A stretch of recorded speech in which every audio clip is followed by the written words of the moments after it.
Роман «Подых навальницы» с полесской хроники Ивана Мележа.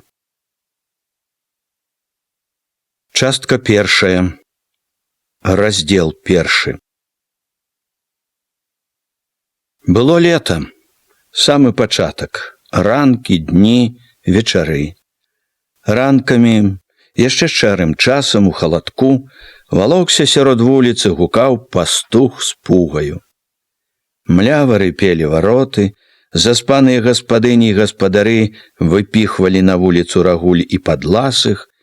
Чым далей, больш цадзілася дымоў над стрэхамі. Шырэлі, багацелі всякія гукі. Всё званчэй уядаўся ў ранішні гоман віск свіней і парасят. В свой заведзены час выпраўляліся на вуліцу малыя свіныя даглядчыкі, бы п'яныя ад сну, ад слёз, пляліся за блавухімі да выгану. Дні былі ў будзённым заўсёдным клопаце. Даараўшы, дасеяўшы, пасвілі коней, палолі поле і грады, рыхтавалі косы, граблі. Пад поўдзень, калі бліскотна пякло з неба падсохлую вуліцу, затравелыя прыгуменні і двары, апаноўвала дрымотная млоснасць. Тады спакой над радамі хаты гумнаў трывожылі найбольш лямант квактух ды задзірыстае, давольнае галёканне якога-небудзь крыкуна з чырвоным грабянём. Іншы раз у цішыню убіваўся вясёлы голас ад выгану. Падшыванцы, свіныя пастухі, забыўшы пра сваіх свіней, дурэлі ці плёскаліся ў копані у зацівілай раскаю тухлай вадзе. Лагоднымі вечарамі спакваля ўціхала ўсё: каровы, коні, свінні. Спакваля уціхалі людзі, спачатку старэйшыя, жанатыя, потым і моладзь. Маладыя, праўда, доўга яшчэ бадзяліся па вуліцы, галёкалі, рагаталі на прызбах, але цішыня нарэшце брала і іх. Калі не лічыць ціхіх вар'ятаў, закаханых, што як апоеныя да світання туліліся дзе-небудзь пры платах ды завуголлях, пасля паўночы на ўсёй вуліцы не было чуваць ні галаска. Хаты спалі. Спалі росныя агароды, халоднае балота за агародамі. Ад самага красавіка надвор'е прыяла людзям. Было багата цяпла, і ў час паілі зямлю спорныя дажджы, і азіміна, і яравое раслі на вачах, і разам з азімінаю, з яравым раслі в асцярожных, звыклых да ўсяго сэрцах людзей, надзеі на лета, малілі Бога, каб толькі і далей памог пагодаю. Всевышні ці не пачуў, ці не паслухаўся маленняў. Ужо блізка да сенакосу пачалі нядобра лезці навальніцы. Зранку неба было і чыстае, і яснае, і яснасць стаяла доўга ў дзень, але за полуднем проста ў вачавіткі пачыналі пухнуць белыя, потым сіняватыя хмары. Парыла так, што ў куранях, і ўсё навокал млела ў духаце. Пад вечар хмары зацягвалі ўжо ўсё неба, у вячэрняй цемры без упынку кідаліся чырвоныя выбліскі. Яшчэ да таго, як сяло апаноўваў шумны лівень, неба над прыціхлымі хатамі і агародамі нізалі стрэлы маланак і расколвалі ўдары грому. У навальнічнай цемрадзе бляск маланак быў беласіні, прагавіты, грымоты падалі і каціліся так магутна і грозна, што здавалася на мокрым лапіку зямлі са стрэхамі, і ў балотным абшары навокал всё замірала ад страху. В цёмных хатах божкалі, хрысціліся, з непакоем і надзеяй чакалі, што будзе далей. Першыя навальніцы былі літасцівыя, але наступная спраўдзіла гразьбу. Зіхала, ляскала, ды і кінула грымучы агонь свой на гумны. У гэтым зіханні і лясканні не адразу ухапілі, што на гумнах гарыць. Пакуль ухапілі, пакуль аціхла, адышло страхотнае лясканне і дапалі да пажару, агонь узяў ужо 3 гумны. Хоць ліў без упынку дождж, хоць як маглі стараліся стрымаць агонь, да світання ад 3 гумнаў засталіся толькі мокрыя абгаркі. Ранкам ужо адкрылася, што навальніца кінула маланку і на крыж за сялом, на разгалку дарог. Куранёўскія жанкі, калі ўбачылі гэтую неспадзеўку, затрывожыліся. Большасць з іх меркавала цвёрда, што гэта не на добрае, што чорны крыж – знак Божай няміласці. Мужчыны найбольш маўчалі, але было відаць, нямала каму з іх здарэнне з крыжам таксама было не даспадобы. Былі і такія, і не толькі з маладых, якія не толькі не трывожыліся, а нават пасмейваліся. Глядзіце, маўляў, і Бог сам крыжы паліць. Прызнае, што пара святая прайшла. Можна сказаць, што здарэнні гэтыя не выбілі Куранёў з абыдзённасці, і тым, якія баяліся Бога, і тым, што пагарэлі, не было калі доўга трывожыцца і бедаваць. Ішлі няспынна дні, няспынна вялі клопаты, не хацелі зважаць ні на што. Да таго ж і чуцця да згрызот было не лішне. Жыццё кожнаму шчодра адсыпала, калі не штомесяц, то ва ўсякім разе штогод, даволі рознай бяды. Мудрай разважнасці людзей былі разам і іншага парадку прычыны. Блізка былі вялікія хваляванні, якія добра помніліся і якія многа значылі ў людскім разуменні быцця, у самім іх быцці. Да гэтага лета ў куранёўскія турботы ўвайшло, што далей, то ўсё мацней, яшчэ адно вялікае хваляванне. Пачаўшыся некалькі гадоў таму з усякіх не вельмі пэўных, хоць і трывожлівых чутак і гаворак, яно вярэдзіла цяпер куранёўскія хаты адчуваннем наступу, няўхільных, небывалых перамен, якія рабілі ўсё заўтрашняе нетрывалым, якія гразіліся всяму звыкламу, цвёрдаму, выпрабаванаму. Потым ужо з гадамі, з мудрай далечы, людзі не раз прыгадвалі гэтае лета. Тады ж нікому не думалася, што дням гэтым суджана запомніцца, надоўга асесці ў людской памяці. У людзей тут не было ні часу, ні звычкі на пустое думанне, ды і запомніліся гэтыя дні не так па сабе, як тымі восенню і зімой, што ішлі за імі. З часам восень і зіма як бы кінулі і на гэтае лета свой водсвет, далі адметнасці. Праўда, што і ў гэтае лета, няхай не ўсей, найбольш цьмяна, чулі не такі далёкі подых той помнай восені і зімы. Але і тое праўда, калі глядзець збоку, лета ішло, як усе леты. Всё было, здавалася, як заўсёды, всё было, звычайныя былі раніцы і вечары, звычайныя заўсёдныя ўчарнелыя хаты і гумны, заўсёдныя зелянелыя, у векавечных струпах моху стрэхі. Нічым не адметная вуліца з рудым пылам ды каровячымі бебахамі, нязменныя агароды з гурочнікам ды кіяхамі, нязменныя загуменні з трухою леташняй саломы, звычайны лес навокал, звычайныя палі, загоны са звычайнай зелянінай, звычайныя балоты, і тыя, што за агародам, і тыя, што за лесам. Звычайнае, здавалася, было лета. Яшчэ адно лета, адно з многіх, якія ўжо зведалі ў спрадвечным клопаце курані. Яшчэ адно на доўгай, няспыннай дарозе, каляіны якой выразаны вякамі і, здавалася, на вякі.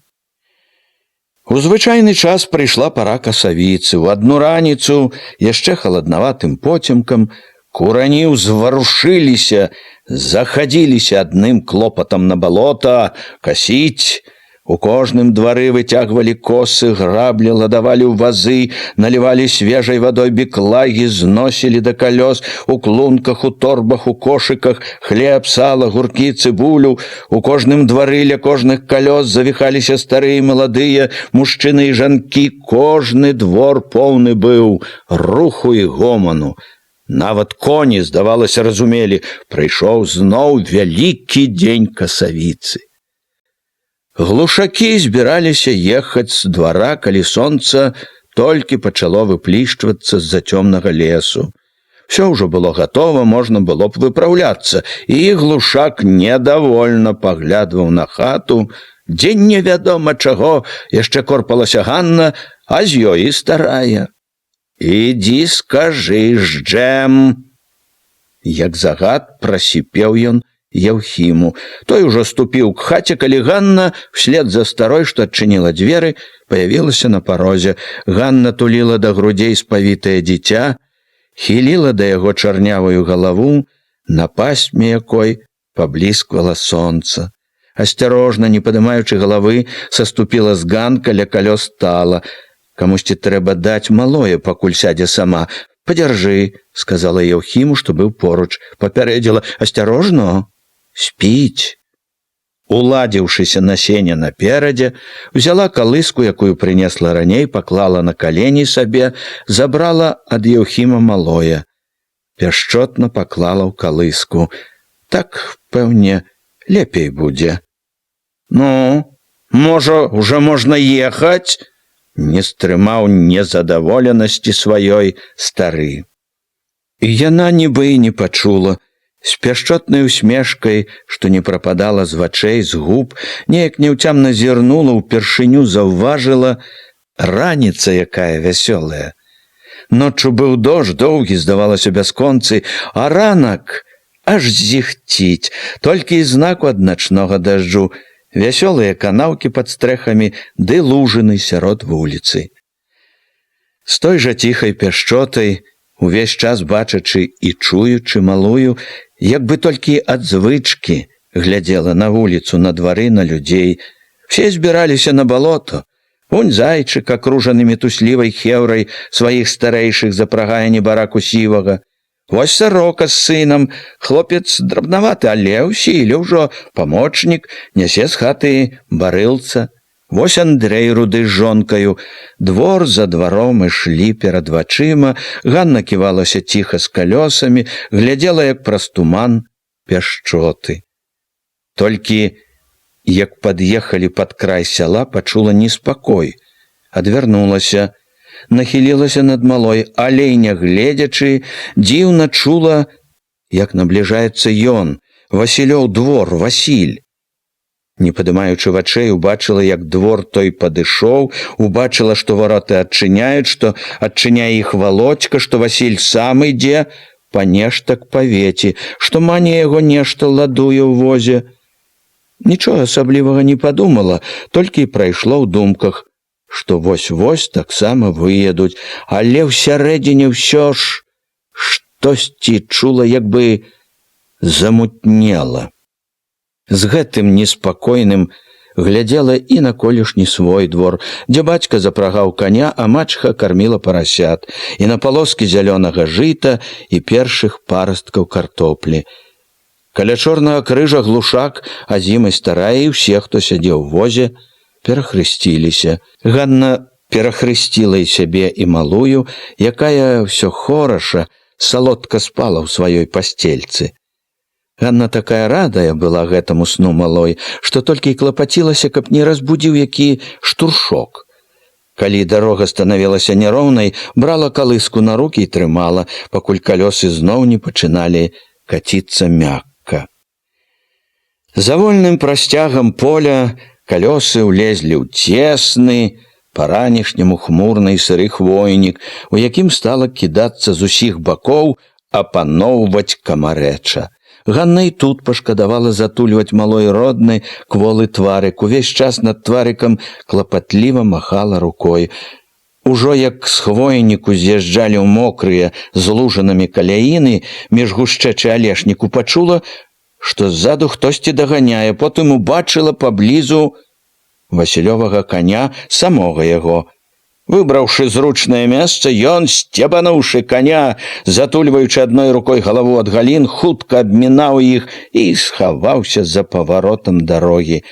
У той момант ёй раптам успомнілася, што недзе тут ён абганяў калісьці яе з бацькам. Недзе тут парвалася тады ў яго супоня. Няшчасны чырвоны ён звязваў яе нанова.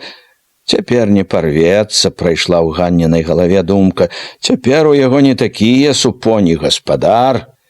Чамусьці згадалася, што чула пра яго і жонку. Кажуць, не вельмі ён даволены маняю сваёй. Згадалася без пачування, як бы трохі з нейкай радасцю. Зварушаная памяць напомніла уміг амаль, здавалася, забытая. Як раскладвалі вогнішча, анямелыя ад першай згоды, ад блізкасці. Не толькі ў памяці, а і ў сэрцы ажыло, як лёгка, радасна было глядзець, што ён марудзіць, не наважваецца легчы поблізу. Аж дзіва было, як добра помнілася ўсё, да самых дробных драбніц. Помнілася ўсё. Але, загарэўшыся на момант, сэрца зразу ж і патухла. Толькі на момант успамін засмуціў душу скрухаю. Праз момант бачыла ўсё нібы не сваё, нібы выдуманае. 3 гады, 4 уже. Адно адзначыла сама сабе. За далёкай даллю бачылася Гання, вольная, гарэзная маладосць. Усё радзей і радзей прыгадвала памяць малюнкі праявы мілай даўнасці, і не было калі асабліва перабіраць згадкі, і не было ахвоты. Нашто было вярэдзіць, трывожыць душу попусту? Чаго было чапляцца за тое, што навек адышло, сплыло ў нябыт, калі трэба было, сваёй воляй гнала прывіды добрай, вольнай пары. Спачатку нялёгка адганяла, а потым яны і самі не назалялі вельмі, нібы ўжо баяліся падступацца. 3 гады, 4 уже. Калі глушаковы калёсы выкаціліся з цёмнай залітай вадою дарогі на зялёнае разлеглае балота, Ганна раптам няцямна павяла вачыма. Вунь тое месца, дзе яны начавалі в тую ноч. Глянула і адразу ж адвярнулася. Не глядзела больш туды. Адно сачыла за дачушкай. Калі Васіль абганяў глушакоў, у ім з'явілася нешта нецярплівае, дужае і як бы помслівае. Няхай бачаць. Няхай усе бачаць, няхай яна глядзіць. Жыло падганяла яго дужае і помслівае гэтае пачуццё. Абагнаўшы, не згінаючыся ўжо беражліва перад галлём, роўна, уздымна седзячы, ён, здавалося, чуў на спіне позіркі ўсіх, хто сядзеў там, на возе, і сярод іх асабліва помсліва і па-юначы радасна яе позірк. І ўвесь час, калі ўжо глушакі прапалі за адным, за многімі паваротамі звілістай дарогі, чуў ён іх позіркі і асабліва яе. Так, увесь час падганяючы каня, порстка выехаў ён на сонечную шыр лугу, давольна адзначыў, што народу яшчэ небагата, луг яшчэ амаль пусты, не апазніўся, нібы пахваліў ён сваю гаспадарлівую ўпраўнасць.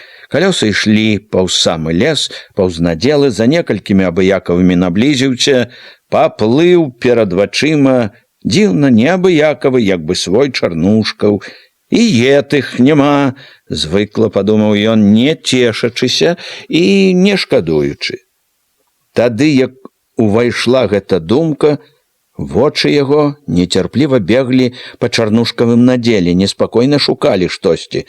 Калі спыніліся наводдаль, блізка ад падрослага куста, у Васіля ўсярэдзіне зацеплялася салодкая, добрая і нібы зайздрослівая. Там было. Адразу, нібы зусім нядаўняе, не перажытае яшчэ ажыў, захваляваў незвычайны настрой той незабыўнай ночы, з якой пачалося тады самае лепшае ў яго жыцці. Амаль адразу ж у радасць успаміну ў лес зашчымеў нядобры жаль, і Васіль спахмурнеў, не так згадаў, як адчуў.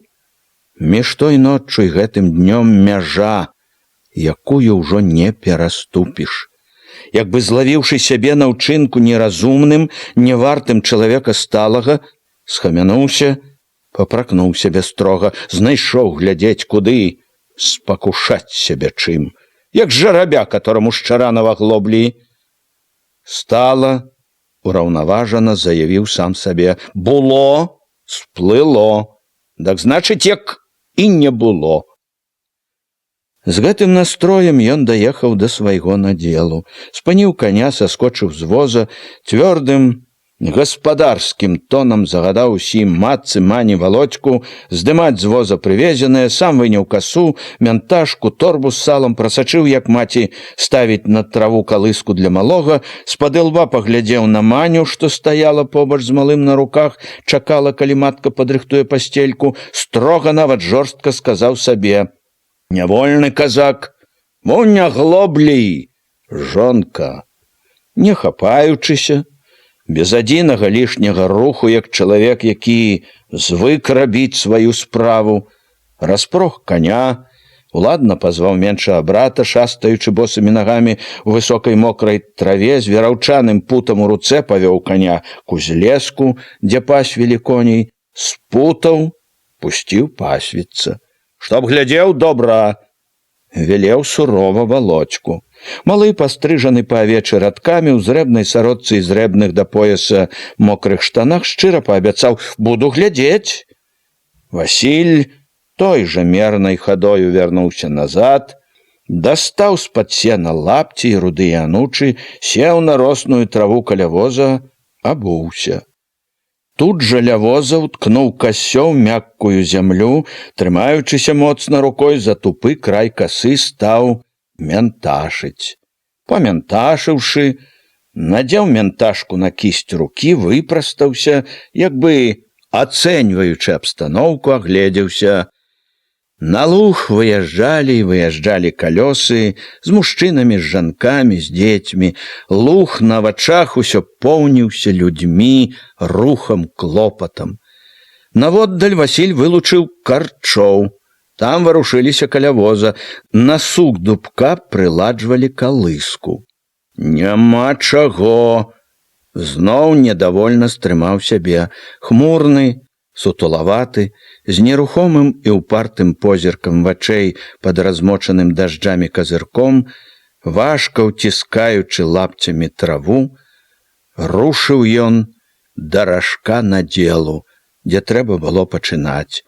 Стаўшы ў ражку, ён адпусціў касу ў траву, набраў паветра ў грудзі і дужа шырока, з нейкай злосцю, павёў касою.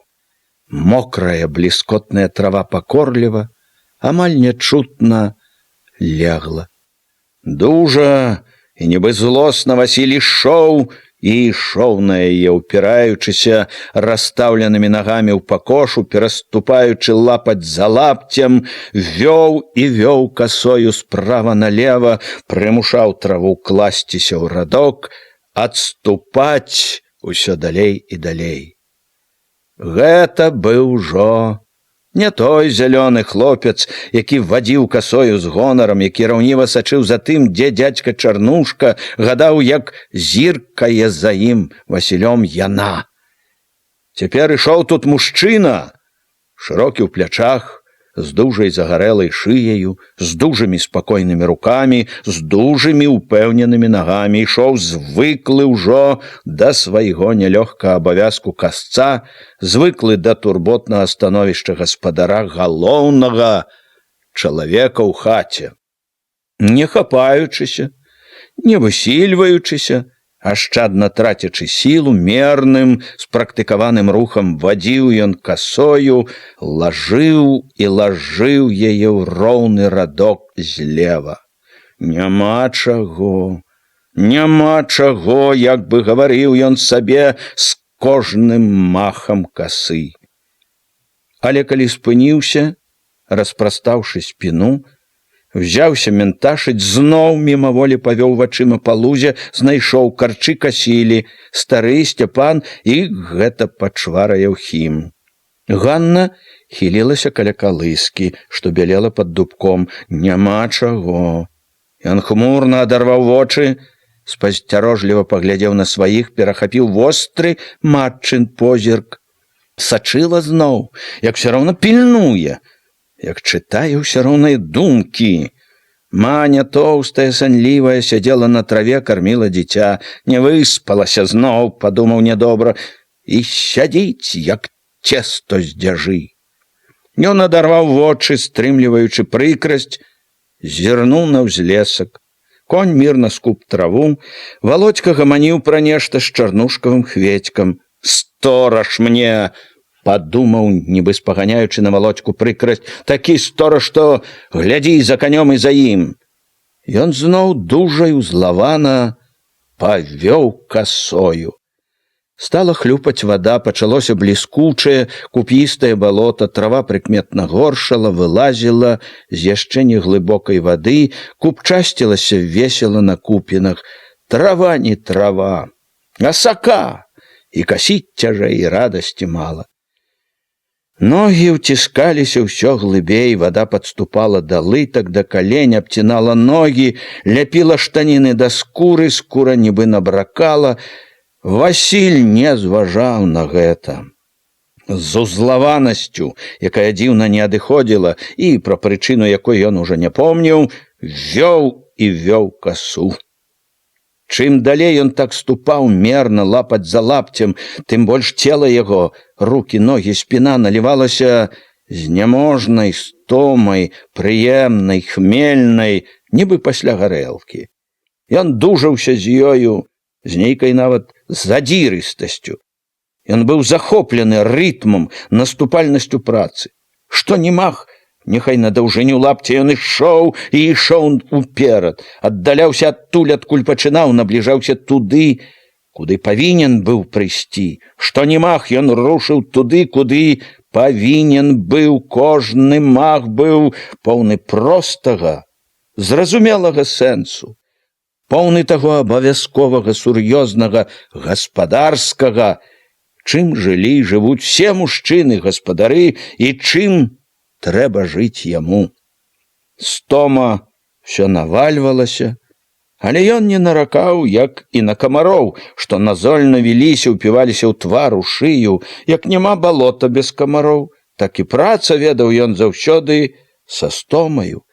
Калі робіш стома, так і трэба, інакш быць не можа. Калі робіш, у тым і задача ўся, каб не паддавацца стоме, адужваць яе і наперакор ёй ісці. Звыклы цярпець, захоплены наступальнасцю, рытмам касьбы, ён як бы неахвотна спыняўся, выпростваўся, каб паменташыць касу. Хвіліну стаяў, уткнуўшы касё ў балота, няўпэўнена, гарачымі дрыготкімі рукамі шаргаў па касе менташкай, тады зноў апускаў касу і зноў шырока, мерна, як заведзены, вёў яе справа налева, трохі нахіліўшыся ўперад, з чырвонай шыяю, на якую лезлі даўно не стрыжаныя рудаватыя пасмы, з якіх цёк пот, суталаватымі плячыма, з упартым, цяпер тупаватым позіркам розных вачэй, аднаго празрыстага, як вада, другога цёмнага, хмурнага. Ён ішоў мах за махам, лапаць за лапцем, роўна, зацята, настойліва. Клаў траву ў свежы, акуратны радок, што ўсё даўжэў, адужваў цяжар у нагах, у спіне, ў руках, ішоў і ішоў. Помніў, што да канца не блізка. Нядобра, што ўсё гарачэй пякло сонца. Ад гэтага, здавалася, найбольш лезла млоснасць, усё больш аслабляла рукі і ногі. Рукі рабіліся ўсё менш спрытныя, каса ішла няўмела, ўсё часцей пакідала кусцікі травы, якія трэба было падкошваць другім махам. Ад знямогі рукі квола дрыжалі, ногі падгіналіся так, што хацелася сесці проста ў ваду. Ён адужваў кволасць, адужваў сябе, касіў, пакуль не знясіліўся да рэшты, пакуль ужо не змог узняць касу. Павярнуўся, грузнучы па калена, распырскваючы гарачую ваду, ледзь цягнучы ногі, ўсё сваё здранцвелае цела, павалокся назад. Дашаргаў па сталамі да воза, паставіў касу і, не здымаючы з рукі менташкі, падрэзаным дрэвам зваліўся на траву. Пад'еў бы, можа, пачуў, як здалёк клапатлівая матчыная. Матка глядзела, як і тады, 3 гады назад, нібы на малога. Ён не адазваўся. Паляжаць бы раней. Чуў, нібы здалёк, матка падгарнула пад галаву світу, у звонкім чыстым цяньку адразу ж забыўся дрымотаю. Драмаў ён нядоўга. Абудзіўшыся, размораны ляжаў, заплюшчыўшы вочы, і нічога не думаў. Калі пад'еў, паплёўся да каня, хацелася пабыць на адзіноце. Ляжаў зноў у цяньку, слухаў, як шапоча малады асіннік, і стомлена, раскідана думаў. Думаў пра новую хату, ад якой прыйшлося адарвацца з-за касавіцы. Чуў пры гэтым пах свежага смалістага дрэва, чуў, як трашчаць пад нагамі белыя трэскі. Было шкадаванне, не кончыў, і нецярплівае жаданне кончыць бы, улезці скарэй, і турботнасць. Не так скора ўдасца ўлезці, багата шчэ рабіць. Страха, столь, вокны, падлога. Прыплыло ў думкі, што непагана бульба ідзе ля цагельні на палосцы, вытаргаванай у манінага бацькі. Картопля будзе, як надвор'е не падвядзе. Улезла зноў згадка пра тое, як абганяў Ганну. За ёй згадка пра далёкія агеньчык і ноч. І ён нахмурыўся. От жа, прычапілася. Зноў загадаў сабе жорстка, няма чаго. Знарок стаў цешыць сябе, што от недарэмна трапятаўся 3 гады. Дабіўся, можна сказаць, таго, чаго хацеў. Зямля добрая ёсць, конь надзейны, хата новая, гаспадарка не горш, як у людзей. Але, як не цешыў сябе, з душы не сыходзіла жывая маркота нездавальнення, адчуванне якойсьці крыўднай няскладнасці, несправядлівасці жыцця. Ускрай глушаковага надзелу стаяў малады, ужо моцны дубок, спыніліся каля дубка.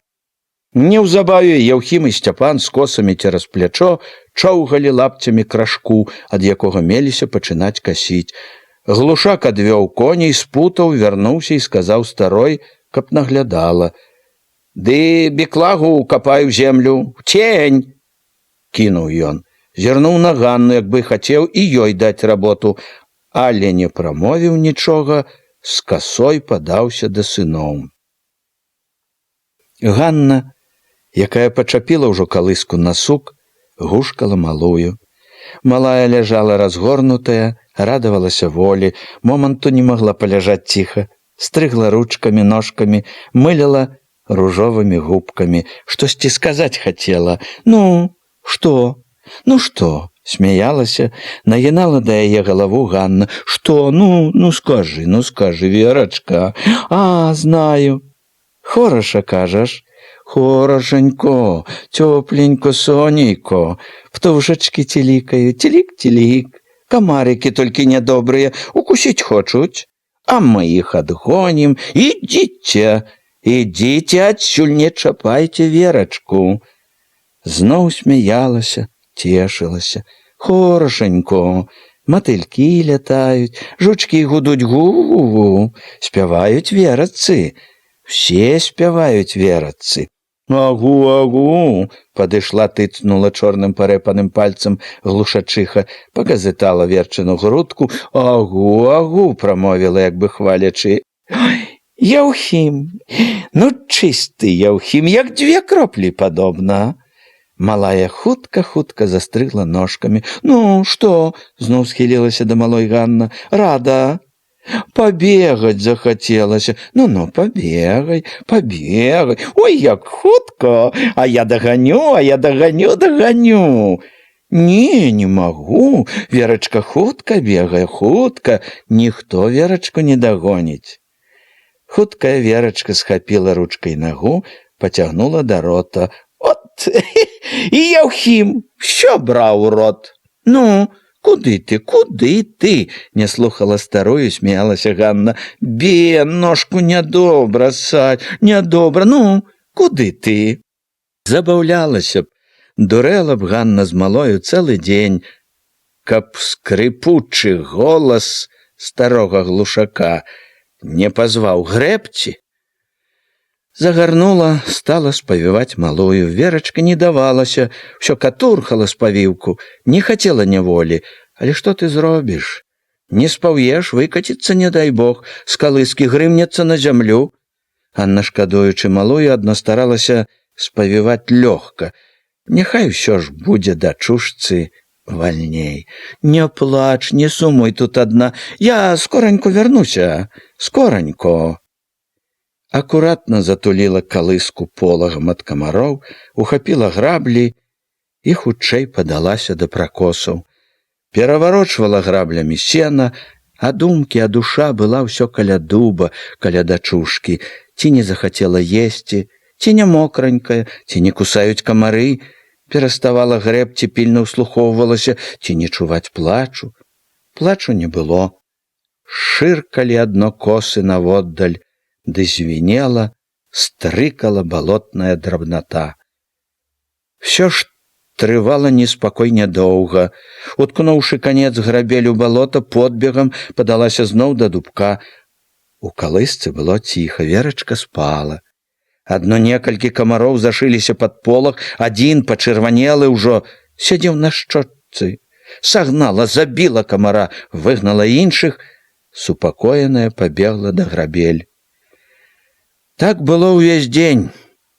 То шастала сенам, то бегла к дубку, мяняла, сушыла пялёнку, давала малой грудзей, гушкала, супакойвала, прысынала. Стары глушак, бачачы гэтае бясконцае беганне, зазлаваў, прасіпеў з папрокам: «Што ты, то ўсё бегаеш туды? Ляжыце, няхай ляжыць, не зробіцца нічого». Нарабілася. Набегалася за дзень так, што ўвечары, даючы грудзей малой, каб хацела, не магла б стаяць. Сядзела, притуліўшыся да дубка. Всё ж і ў зморы тлела, жыла пяшчота, радасць. Ціха, санліва, лагодна вяла: «Люлі-люлі, Верачка, люлі-люлі, маленькая». Вечарам на балоце то там, то тут пачалі збірацца кубкі. Дробныя, большыя, мужчынскія, жаночыя, мяшаныя. Ля калёс, каля вогнішчаў, пад якім-небудзь дубком. Некалькі жанок сышлося да агеньчыка, ля якога корпалася дзятліха. Пачалося з таго, што па дарозе аднекуль забегла сарока. Яна і прывабіла да дзятлішынага агеньчыка цікавасць. Не прайшло некалькі хвілін, як каля дзятліхі, што варыла картоплю ў казане, растарэквалі з сарокай ужо, нібыта Ігнаціха, Чарнушкава мачыха, дзятлікавых нявестка Маня, яшчэ некалькі суседак. Захопленыя гамонкаю, яны не зважалі на малога дзятліхі. Володьку, тым больш, што гаспадара Васіля ля агню не было, ён недзе паіў каня. Нібыта Ігнаціха пры спачувальным маўчанні жанок прамовіла, што, можа, яшчэ нічога такога і не будзе, што, можа, страхі тыя людскія пустое, і ўсе, хто быў пры агні, зразумелі, аб чым яна. Дзятліха ахвотна падтрымала. Добра было б, каб пустое было, каб адумаліся, адступіліся. Сарока нібы чакала гэтага, рынулася адразу: не адступяцца, не адступяцца і не думайце. Яна ўпэўнена напрарочыла: от толькі вернемся ў хаты, пабачыце, пачуеце, як дома пераначуеце. Пэўне, што не адступяцца так, разважліва згадзілася Васілёва маці. Куліна, Ганніна мачыха, раптам нецярпліва адрэзала: няма дурных. Ці няма, а толькі так не кончыцца. Не для таго гаворано, чтоб кінуць не ворано. Куліна аж гарэла: то ж дадумаліся. Аддай свае ўсё, што нажываў век мазалём сваім. Аддай чорту лысаму, а сам астанься як ні з чым, як все адно голы. Коніка, кароўку, воз, усё, падтрымала нібыта Ігнаціха. Землю аддай, насенне аддай, усё аддай. Усё, што з дня на дзень набываў, агорваў жывучы. Ад бацькі, ад маткі, што асталося, дадала сваю долю Васілёва жонка Маня, што карміла з грудзей малое. Дзе то відано? Кіпела Ганніна мачыха. Кеп усё сяло, як адна сям'я была. Тут і ў сям'і грызешся вечна, брат брата за горло бярэ, а то кеп з чужым мірно. Ой, смех да і годзе. І ўсё-такі не адступяцца, не так завязалі, чтоб добра і так сказалі. Ждут толькі час, чтоб павесці ў калгас. Не даждуцца. А от жа ў Алешніках тым часам жывуць неяк. Адгукнуўся дзед Дзяніс, які дасюль нібы не слухаў нічога, сушыў адно лапці і анучы. Жывуць? Не дай Бог жыць каму так. Дзед перавярнуў анучу, падблізу зноў к агню, прамовіў спакойна. Жывуць тым часам. Не паелі адзін аднаго. Жняярку прывезлі, ускочыў гаворку Володька, радуючыся, што ведае такую навіну. Ён здзівіўся, ніхто на яго навіну не абазваўся словам, нібы не пачулі, нават дзед. Алешнікі, то шчэ віламі па вадзе пісано, пажывем пабачым, па-людску ці па-сабачым. Алешнікі Нявадавічы, дастаючы казан з агню, зазначила Дятліха. А Вадавічы што?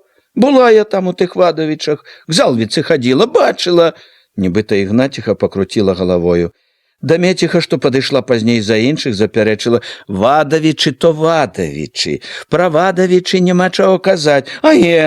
Няма чаго, Сарока апярэдзіла Ганніну мачыху, гатовую рынуцца ў бой, захапіла гаворку. Добра ім камуну сваю рабіць было, на ўсём гатовенькім. І дом гатовы, і ўсе другія асновы, і хлявы, і свірні, жывіце, коні і свінні.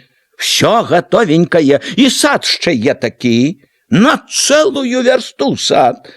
І ўсё адно, толку з таго, перабіла Сароку Ганніна мачыха, радасць таго каму, як яно ўсё чужое.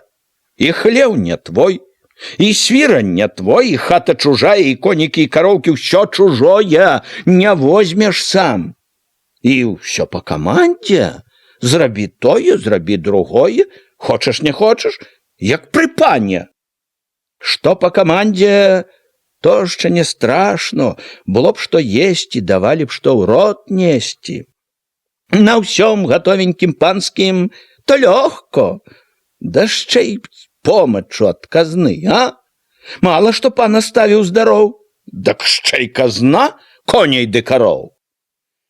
Так і ў калгас еты, казалі, помач даваць будуць. Ціха згадала худая адны косці зайчыха. Памогуць, дадуць, калі крыхотку, дак потом забяруць пудам, налог дзяржаве скажуць. Кеп сваё пры сабе, зноў перабіла Сароку Ганніна мачыха, дак можна было б шчэ падумаць, а то сам усе дай, ды дай ім, а ад іх табе? Можа, дуля? А не ўжо што другое? Алешніцкім памагаюць непагану, казалі. Коней прыгналі надысь добрых, з якогось заводу. Грошай даюць, і налог з іх не вельмі бралі. Аге, памагаюць. Пакуль не запрагуць добра. У глінішчах ускочылі, цяпер круцяцца, як ад заразы. Выпісацца хочуць, каторыя, дак іх і слухаць не хочуць. Ні коней, ні зямлі не даюць назад, уламалася мачыха. Ідзі голы ў свет. Васіль, брат мой, упісаўся. Дак каецца не перакаецца, а вярнуцца назад няма як. То і я чуў тым часам ад глінішчанскіх, пацвердзіў дзед Дзяніс. А алешніцкія і тумановскія? Держацца, держацца і не бядуюць. Хто не бядуе? А хто і бядуе, пра сваё добрае шкадуе. А толькі як хто ў пельку ўскочыў, дак, канешне, і нам. У іх свая, а ў нас свая галава. То правільно, кіўнуў дзед Дзяніс, перакідваючы з рукі ў руку бульбіну, што пякла пальцы. Я думаю, як сабяруць яшчэ на сход, так і рэзаць трэба не хочам. Не пойдзем. Твар Ганнінай мачыхі быў рашучы, непахісны. Хоць 5, хоць 10 разоў сабіраць будуць, усё адно рэзаць трэба не хочам, не жалаем. Не хочам. Так і сказаць трэба, загаманілі жанкі. Няма чаго тут, не хочам і не хочам, і ўсё. Зайчыха і Дамеціха маўчалі, таілі сваё асобнае, але іх не заўважалі. Іншыя жанкі былі поўныя сваёй рашучасцю, ад якой стала зноў лёгка, ясна на душы. Трывожыцца, як бы не было чаго, ўсё проста было. Не хочам, не пойдзем, і ўсё. Сталі гаварыць весела, без запалу, пра розныя дамашнія дробязі. Амаль у той жа час ля другога агню, непадалёк, сышлося некалькі мужчын, і групка была выпадковая, і выпадковы агонь, раскладзены маткай Алёшы Губатага. Вячэра ўжо скончылася, матка пайшла да воза ладавацца на ноч, сабіралася спаць і Алёшава сястра Арына, што дашкрабала чыгун ад прыгарэлага куляша, і сам Алёша, які нешта санліва плямкаў, баіграючы. Тады прыйшоў Хоня. Звонкі Хоняў голас у момант абудзіў і Алёшу, і яго бацьку, што ўжо у сне ссаў сваю векавечную люльку. За Хонем вельмі хутка прыблізіліся жвавы зайчык, пануры Міця ляснік, ціхі сумны Чарнушка.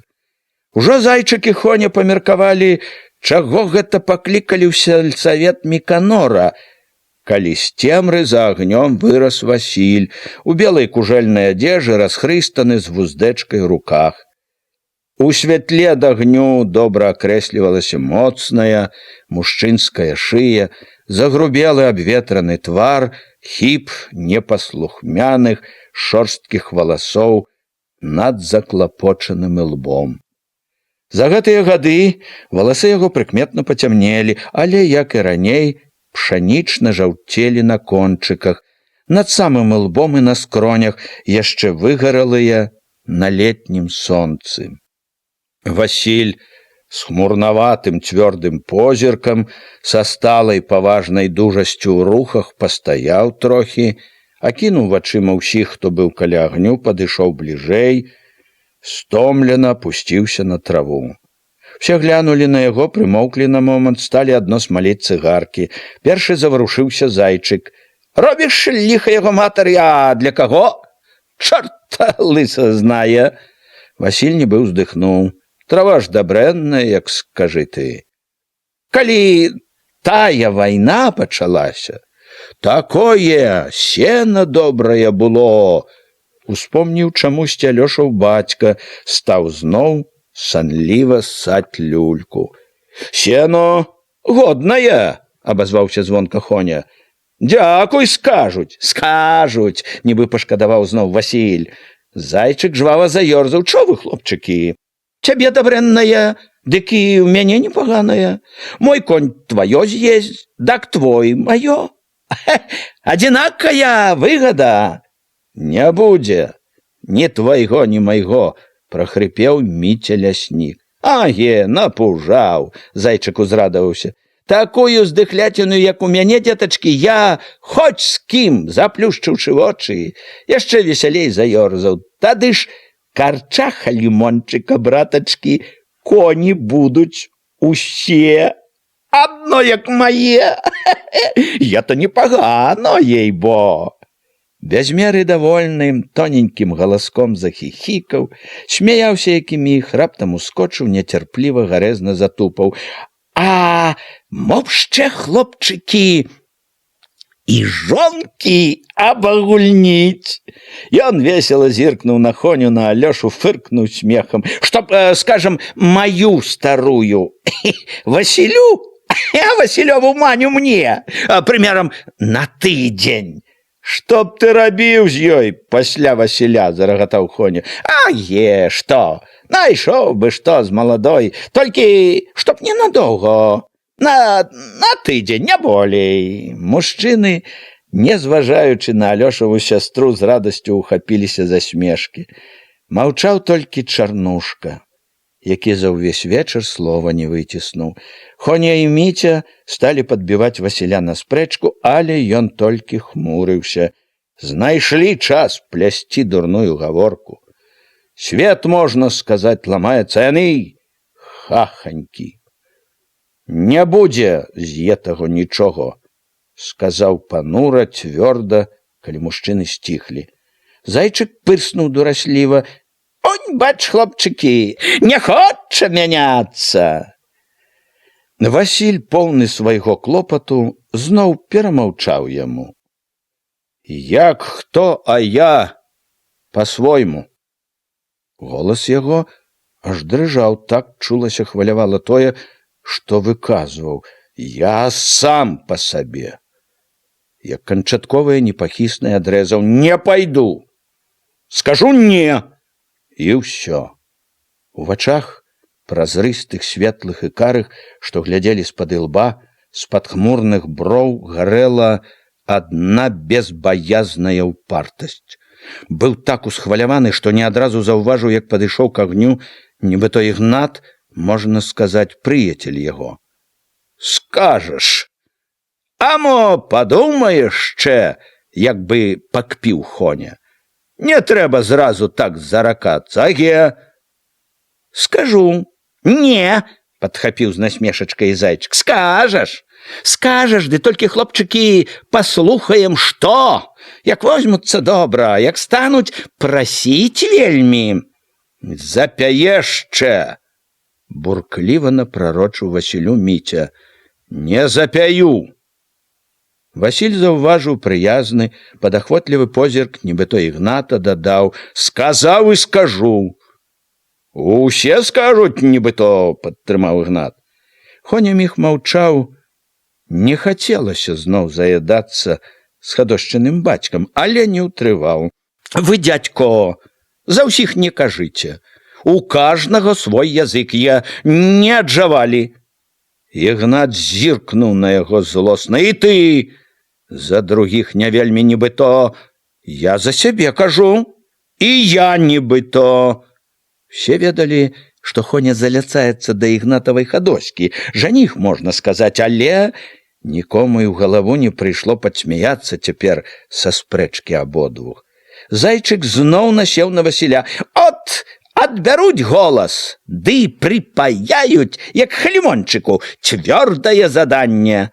Не прыпаяюць, няма такога закону. Знайдуць, прароча запэўніў Міця. Васіль не думаў сыходзіць з пазіцыі, гатоў быў на ўсё. А і прыпаяюць все адно. Што? Все адно? Все адно. Як такое, што жыць, што не, все адно. Жыць будзеш, звонка заявіў Хоня, нідзе не дзенешся. І ў калектыў пойдзеш. Не пайду. Пойдзеш, все пойдуць, і ты са ўсімі.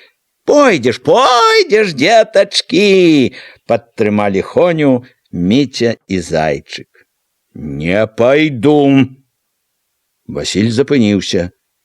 Як даказваць яшчэ сваю рашучасць, непахіснасць сваю?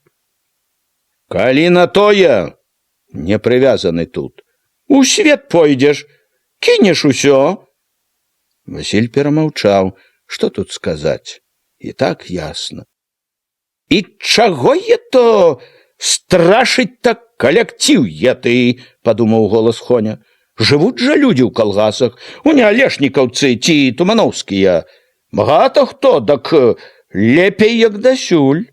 Бандарчук з Алешнікаў дак смяяўся. Нічога, весялей яшчэ, кажа, у купе.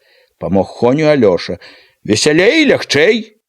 Жнейку з Мазыраўнь прыгналі. Насенне адборнае сартавое выдзелілі. Нарады з воласці прыйшлі ўжо. Ну от і ідзі ў ты свой рай, а мы нібы то так пажывем. Нам і так непагано. Хоня стрымаў сябе. Міця, не здзіўляючыся, не судзячы, адзначыў проста. Хоня гатоў уже, хоць цяпер, пайду. Хоня зацягнуўся, прымоўк раздумліва, не тоячыся пашкадаваў. Я то гатоў, а старая ўсё божкая, баіцца. Дзіва што, заступілася за Хоневу матку Арына. Зайчык узрадаваўся, хіхікнуў. А моя родненькія, не, сама рвецца ў калектыў, і добра не шкода ёй, што нажылі. Якое там у цябе добро? Якое? А дзеці? Усіх хоць зараз гатова обогульнить. От это сознательная, похвалил Алёша. Мужики посмеялись трохи и зноў замолкли. Маўчалі доўга, адно смакталі цыгаркі. Дзіўны быў настрой, і гаварыць не хацелася, і не хацелася разыходзіцца. Як бы не ўсё было сказано, а гаварыць ніхто не мог. Васіль і нібыто Ігнат, як і ў другія разы, падаліся ад агню дваіх. Калі дайшлі да Васілёвага надзелу, сталі, Ігнат сказаў бы мудрасць. Як там яно не будзе, а трэба рабіць нібыто. Запасацца на зіму трэба.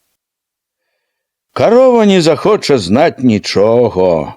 З гаспадарскай сталасцю згадзіўся Васіль.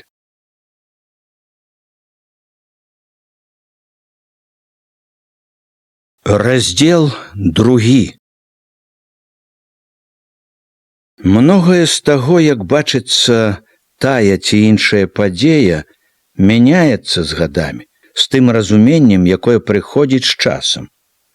Ці дзіва, што падзеі, якія хвалявалі курані, намі бачацца багата ў чым інакш, што падзеі гэтыя маглі падавацца і куранёўцам зусім інакш, як нам. Час потым прасее ўсё, паставіў усё на сваё месца. За грандыёзнымі падзеямі, якія гісторыя ўвекавечыла для нашчадкаў, прыціхла, а часам і прапала з увагі тое, што было немаштабным, абыдзённым, што хвалявала аднаго чалавека. Як бы само сабой забылася, што людзям у той час, як і ва ўсе часы, даводзілася штодня жыць абыдзённасцю, што тое дробнае, можа, нікчэмнае, на нашу думку, было для іх в аснове сваёй і важным і вялікім, бо без яго не было як жыць. Свет у куранёўцаў, гэта праўда, найбольш быў не шырокі, не вялікі, гумно, хата, вуліца, але ў гэтым невялікім свеце было сваё вялікае. Урэшце, чалавек мерыць усё мерай свайго розуму і свайго сэрца. Можна сказаць, у малых куранях было сваё вялікае. Важнымі і вялікімі былі клопаты, важнымі і вялікімі былі няўдачы, загадкі, вузлы, якія завязвала дзень за днём жыццё. Яны былі такімі вялікімі, што за імі часта не быў добра чуцен гул вялікіх перамен у краіне, прыціхала чуццё перамен нават у саміх куранях. Тым больш, што багата хто і не хацеў чуць іх, не хацеў глядзець далей за свой плот, сваю мяжу. Для іх усё, што вяла ім доля, малое і вялікае, было жывым жыццём, карэнні якога перапляталіся густа, моцна і блытана. Ім не было відаць тое, што мы бачым за сабой. Для іх усё было наперадзе. Ім трэба было ісці няходжаным полем непражытага жыцця. Ад самага світання ледзь пачынала шарэць балота, хапаліся хутчэй нанова накруціць анучы, падсілкавацца абы чым трохі, ды за косы, па вадзе, па мяккай пакошы да мокрай, шызым важкім бляскам травы. Жанкам пакуль было вяльней, але скора і ім, і падлеткам перадыху не было з граблямі, з насілкамі. Хутчэй знесці на сухое, хутчэй паварушыць, каб дасыхала, хутчэй скласці ў копы ў стагі, да самага вечара, пакуль не напаўзалі густа поцемкі. Балота было ў клопаце, ў руху, у вялікай няспыннай гонцы. Мужчыны і жанчыны, старыя і малыя, рупіліся з радамі, з копамі, са стагамі. На другі дзень пад поўдзень стала вельмі парыць. Калі сабраліся пад дубком і возам папалуднаваць, стары глушак прамовіў неспакойна: «На сон хіліць нешто, кеб дождж не прыгнало». Даганны голас яго дайшоў як бы здаля, не дачула ўсяго змора, сон наваліліся на яе адразу. У момант сцерлі ўсе гукі, ўсе думкі, але калі стары разбудзіў усіх, клопат зноў падвёў Ганну да калыскі. Невясёлая, немоцная была сёння Верачка. Яшчэ доўга да вечара захмурыла ўсё, пацямнела навокал, завуркатаў наводдаль гром, глушак падганяў усіх: прыбраць, хутчэй падсохлае сена скапіць. Сярод шалёнага гону Ганна похапкам адбегла ад іншых, кінулася к дубку, грудзі занылі ад трывогі. Вера была гараченькая. Тварык, цельца пачырванелі, дыхала часцей, цяжэй, як бы змораная. Ганна сказала пра свой неспакой Яўхіму. Той выцер пачарнелыя сасмяглыя губы, зморана супакоіў: «Духата! От і дыхае так, тут сам як не задыхнешся». Праўда, душна было вельмі, аж млосна станавілася ад задухі. У руках, у нагах, ва ўсім целе чулася слабасць. З вялікім намаганнем падымала насілкі з сенам, цераз сілу цягнулася да капы, але дачушцы не стала лягчэй. І калі па ўсім балоце, гнучы лозы і гонячы жмуткі, з сена пайшоў свежы шырокі вецер. Стала лепш, здаравей, а Верачка ўсё млела і хапалася дыхаць.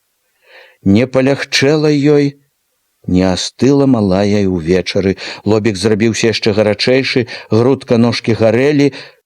Прастудзілася ці што? У голасе старога глушака Ганне пачуўся папрок: не ўберагла. Далі папіць малой чабаровага настою, і неўзабаве ва ўсім глушаковым табары чуліся сапенне ды храп. Даўжэй другіх не лажыўся, хадзіў каля Ганны, што гнулася пры калысцы, Сцяпан, але змора нарэшце ўзяла і яго. Толькі Ганне не спалася, хілілася над калыскай, услухоўвалася, як малая дыхае, асцярожна дакраналася да Лобіка, ўсё хацела пачуць, што гарачыня ў Верачцы спадае. Укрывала, затульвала сабой ад ветру. Вецер быў неспакойны, халодны, як крынічнай вадою абліваў шыю, прыйшлося ўсцягнуць на сябе посцілку. Амаль увесь час нядобра, трывожна шумеў дуб. Пахла навальніцаю. Чаканне яе таміла душу, але зіхала і грымела ўсё наводдаль, нібы навальніцы хацелася больш памучыць яшчэ падыходзячы. Няхутка набліжаліся бліскавіцы, паволі раслі, мацнелі грамы, а ўсё ж падступаліся, гразіліся. Вось ужо сталі заходзіць збоку, як бы акружаць. Вось ужо ветер таксама нібы цешыўся людскім неспакоем, то ўціхаў на хвіліну, то налятаў з новым шалам, біў вільгаццю і холадам.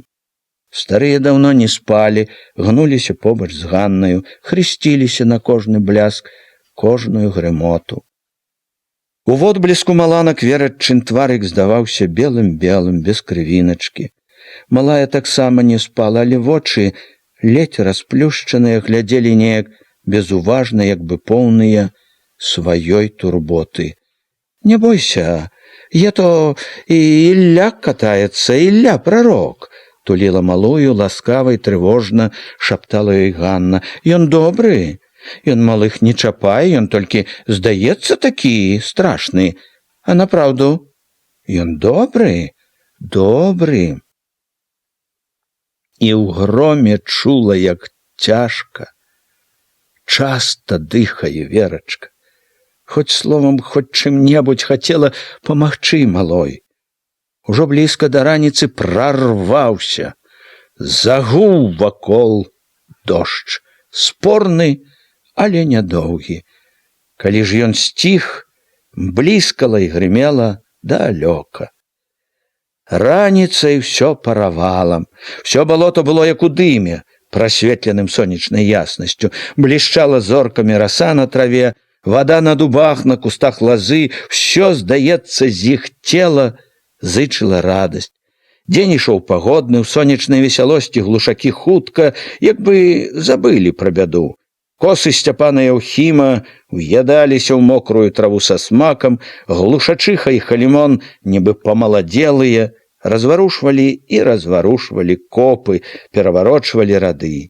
Стары, сухенькі, мітуслівы, хапаўся сам і падганяў іншых, усё баяўся ўпусціць час, божкаў, каб пратрымалася надвор'е. У Ганны ж граблі валіліся з рук. Раз-пораз кідала іх, і стомленая, важкая ад бяссоння і трывогі, праставала да дубка, да калыскі, усё чакала, што Верачцы палягчэе, а дачушцы было горш і горш, дыхала часцей і цяжэй, аж задыхалася. За ёй падышоў, пастаяў са спачуваннем каля Ганны, каля малой Сцяпан. Не сказаў нічога, толькі ўздыхнуў, патупаў да воза, падняў біклагу напіцца. Падбегла, пабедавала старая, але праз хвіліну кінулася да грабель, баючыся трапіць на халімонаў гнеў. Падышоў быў на момант і Яўхім. Ганна чакала, што падтрымае неяк, параіць што-небудзь. Ён так патрэбны былі цяпер, добрае слово, падтрымка, але Яўхім адно прамовіў: «Перахварэе, здаравей будзе». Поўная адзінокасці і непадзельнай трывогі, Ганна раптам кінулася да сваіх. Калі бацька, уткнуўшы касё ў купіну, з макрэлай на грудях і пад пахамі сародцы стаў побач, яна пачула сябе малою, бездапаможнаю, ледзь утрымалася, каб не заплакаць, але не заплакала. З дзіцячай надзеяй і давер'ем павяла мачыху яго да Верачкі. «Абы гарлавой не было», — сказала мачыха, прыгледзеўшыся да малой. «Якая ж... Ты глянь, ротик раскрыла, хапаючыся дыхаць». Яна як бы пашкадавала Ганну, але, здаецца, не павінно. У гэты момант Ганна чула ў ёй сваю добрую, шчырую маці. У горы яны раптам сталі блізкімі і роднымі. Бацька параіў Ганне: «Як не палягчэе, трэба па знахарку». «У Юравічы трэба», — адгукнуўся Андрэй Руды, спрактыкавана зазіраючы пад полах. Ніхто не заўважыў, калі ён падышоў, і ніхто не ведаў, як ён мог дачуцца, што тут можа спатрэбіцца яго парада, але ніхто і не здзівіўся таму, што ён тут, што ён раіць. Ці многа было ў куранях спраў без Андрэевых парад. «У Юравічы», — паўтарыў ён павучальна, «доктар Янушкевіч там є такі, таскаць, свяціло на ўвесь свет, у Мозыры знаюць». «Можна і к доктару», згадзіўся бацьку. Коні ў Яўхіма добрыя, у мент занясуць і ў Юравічы. Занясуць, то занясуць, пакруціла з нейкай загадкай мачыха. А толькі ці на добро? Знахарка дело пэўнае, всякі знае. Темнота наша. Выдумляем, чорт знае што. Андрэй стаў гарачыцца, горача сказаў Ганне: едь, не сумнявайся. Ад любой хваробы ўраз вылечыць, толькі следовательно, чтоб не позно прыехала. Стары глушак, які таксама падышоў, слухаў, адгукнуўся строга: не апознімся, калі трэба будзе. Было чуваць, стары ледзь хаваў злосць на рудога. Прыпёрся настаўнік галапузы, уткнуў свой нос.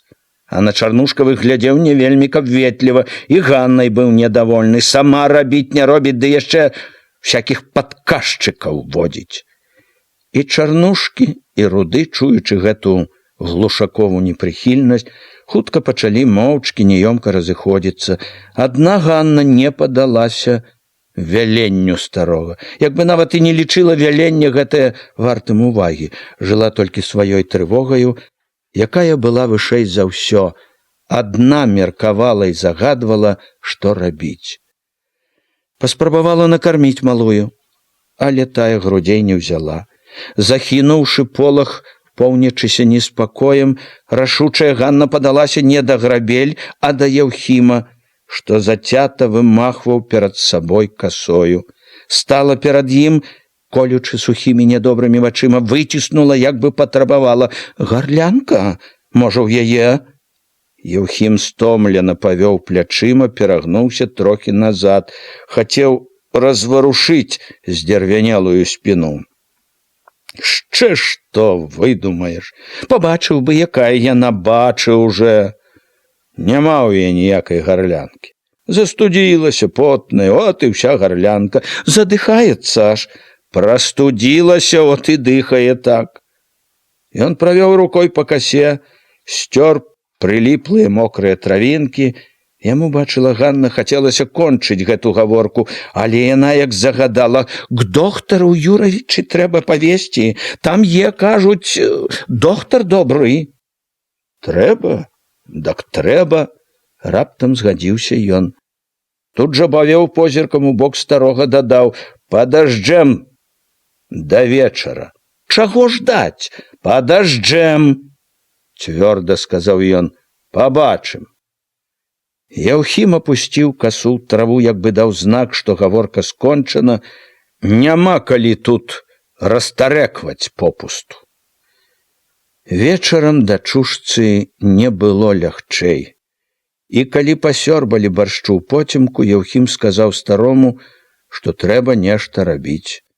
Сцяпан адразу ўхапіўся за Яўхімавы словы, заявіў, што трэба зараз жа ў Юравічы ці ў Загалле. У Юравічы ці ў Загалле. Стары з крэктам падняўся, кінуў нелагодна з папрокам: сена он гніе. Да ранку можна вярнуцца, вернешся, пусцяць яны. Месяц потом дзяржаць будуць, ды скажуць яшчэ: адну малую не можам, і матку яе трэба, чтоб даглядала, а матцы скажуць: вазіць трэба есці каждый дзень. Не скажуць, абыдуся я, калі на тое. Я магу збегаць, сказаў Сцяпан, дарога недалёкая. Бацька нават не зірнуў на яго. Абыдзешся. У старога ўсё расло раздражненне. Не то цяпер гаворыш, абыдзешся, а пасядзіш, выгуляешся. Дзе-то я выгульвацца буду. Што вы гаворыце? Знаю, што кажу. Дзе буду? Ведамо, дзе, там, куды весці просіш. Куды ехаць советуюць советчыкі всякія. Божа мой, ці вы не бачыце нічога? Ганну брала роспач. Вішнёвыя вочы сталі вільготныя, са страхам з горам выпаліла: ці вам всё адно, што будзе? Я то табе всё адно, вскіпеў глушак. От прыдбаў нявестку на сваю галаву, я то ты не бачыш нічога. Задыхаецца ж саўсім. Трацячы рэшткі надзеі, што стары злітуецца, крыкнула Ганна. не задыхнецца, крыкнуў і стары. Вы ўсё, як знаеце, загадзя, запярэчыў Сцяпан. Вот жа, дзіцятка, няма таго, каб шанаваць, падтрымліваць бацьку, таксама на бацьку кінуцца рады. Знаю, злосна зіркнуў на Сцяпана стары. Ён тут жа стрымаў сябе. З годнасцю і мудрасцю чалавека, які ведае, як усё павінна ісці, прасіпеў разважна. Бог захоча, дак будзе жыць. А як не ўпадабаецца Богу, то ніякі доктар не паможа. Халімон стаў мармытаць малітву, хрысціцца. Ганна, слухаючы гэтае мармытанне, падумала са злосцю. Малітва адна, пэўна, каб пагода добрая была заўтра. Яна знарок не глядзела на Яўхіма, які, абапіраючыся аб калёсы, пабліскваў цыгаркаю. Паліла крыўда на яго. Хоць бы словам адгукнуўся, падтрымаў. Цяжка было загаварыць, Зімалі ўсё ж не вытрывала. А ты? Ты што ж маўчыш? Ці табе е то, абы што? Ён не спяшаўся адказваць. Агеньчык цыгаркі зазырчаў і раз, і другі, перш чым ён загаварыў, спакойна, роўна, як з меншаю. А я не люблю плясці попусту. Дачка, памірай, а табе ўсё попусту. Цыгарка зноў зазырчала, перш чым ён прамовіў. Не памірае. І не памрэй, няма чаго тут трэсціся ды кідацца на ўсіх. На вас кінешся. Вельмі, вельмі вы заварушыцеся. Вам абы сено не папрэло. Она загаварыла парывіста, рашуча. Адна пайду, на руках панясу. І не трэба мне нічога вашаго. Ніякіх вашых клункаў не трэба. Пляцеш немаведава што. Яўхім, недовольны, кінуў цыгарку, плюнуў. Уже чорт знае, чаго ўбіла ў голову сабе. Загадзя уже малое ў магілу кладзе. А вам і страху мало. Вам аб адном страх. Душачыся слязамі, напала яна зноў на Яўхіма, не скончыла. Глушак стары перапыніў малітву, загадаў літо. Ціхо ты! Не бачыш?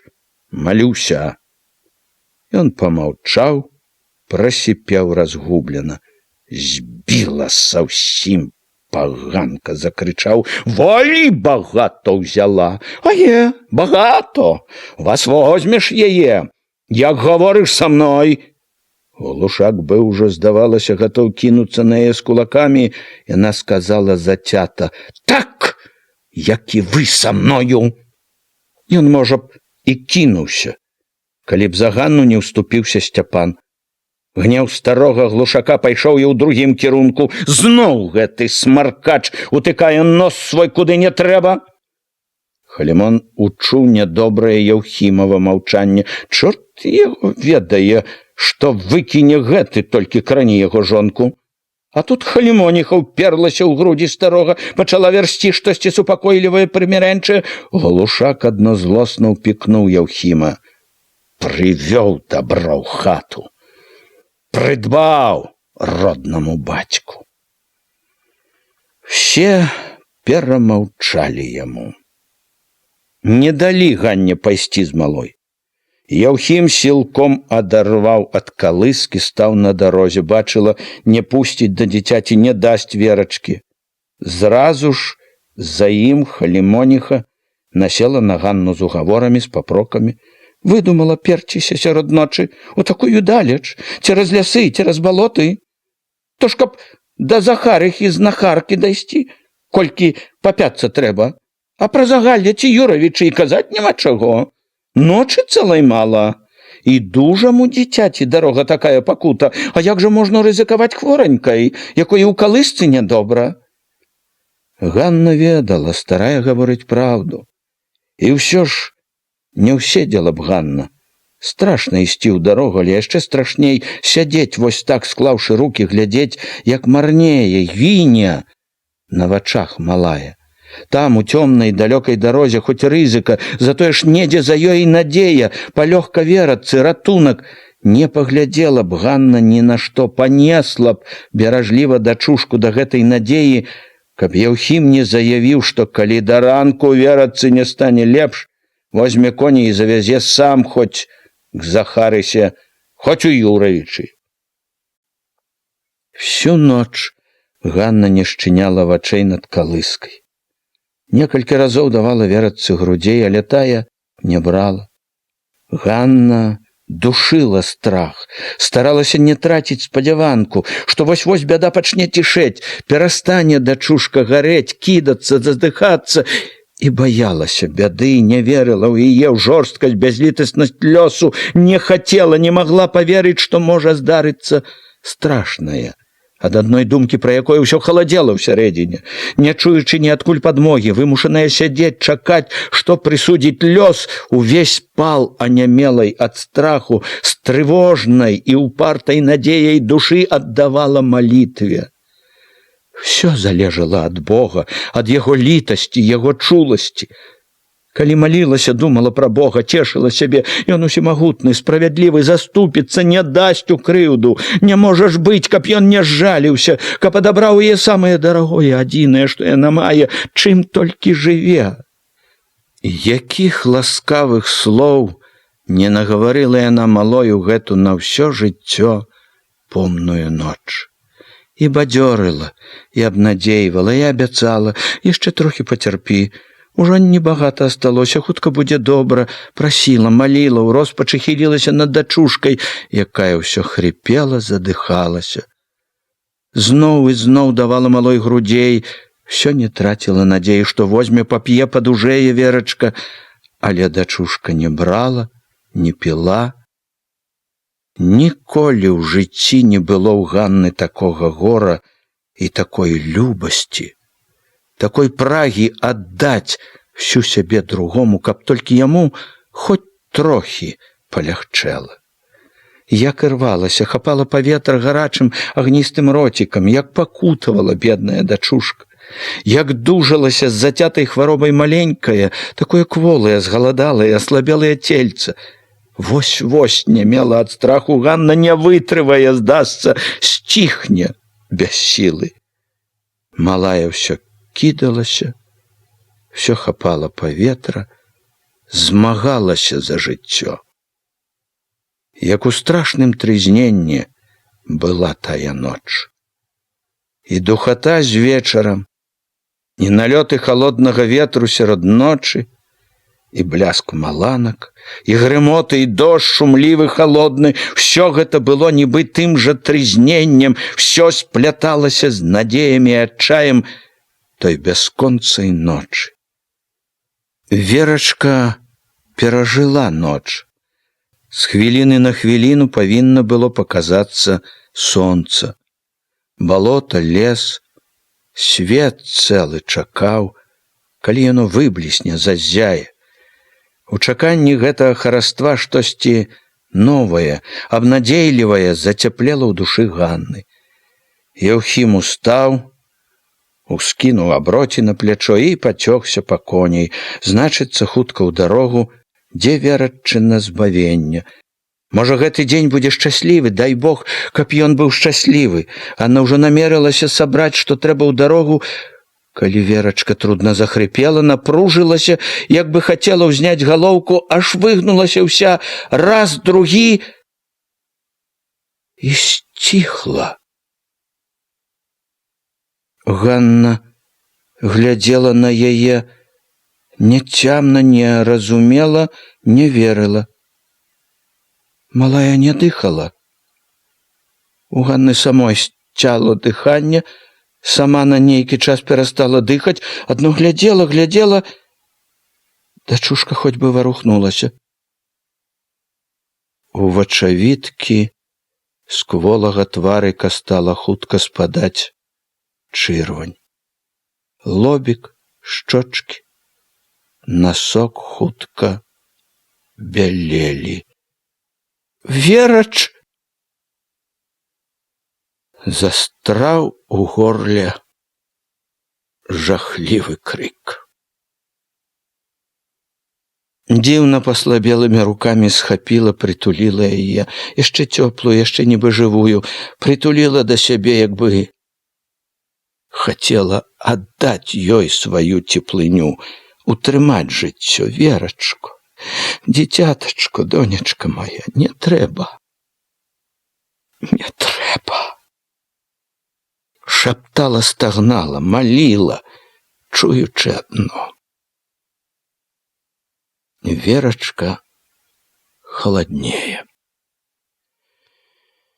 Не ўбачыла, як узышло сонца, як усё зазіхацела тысячамі зорак расінак. Не пачула, як пад'ехалі калёсы. Не зразумела, чаму Яўхім сказаў: «Ну от, можна ехаць». На могілкі за маленькай сасновай труной і дубовым крыжам, зробленымі чарнушкам, ішло толькі некалькі чалавек.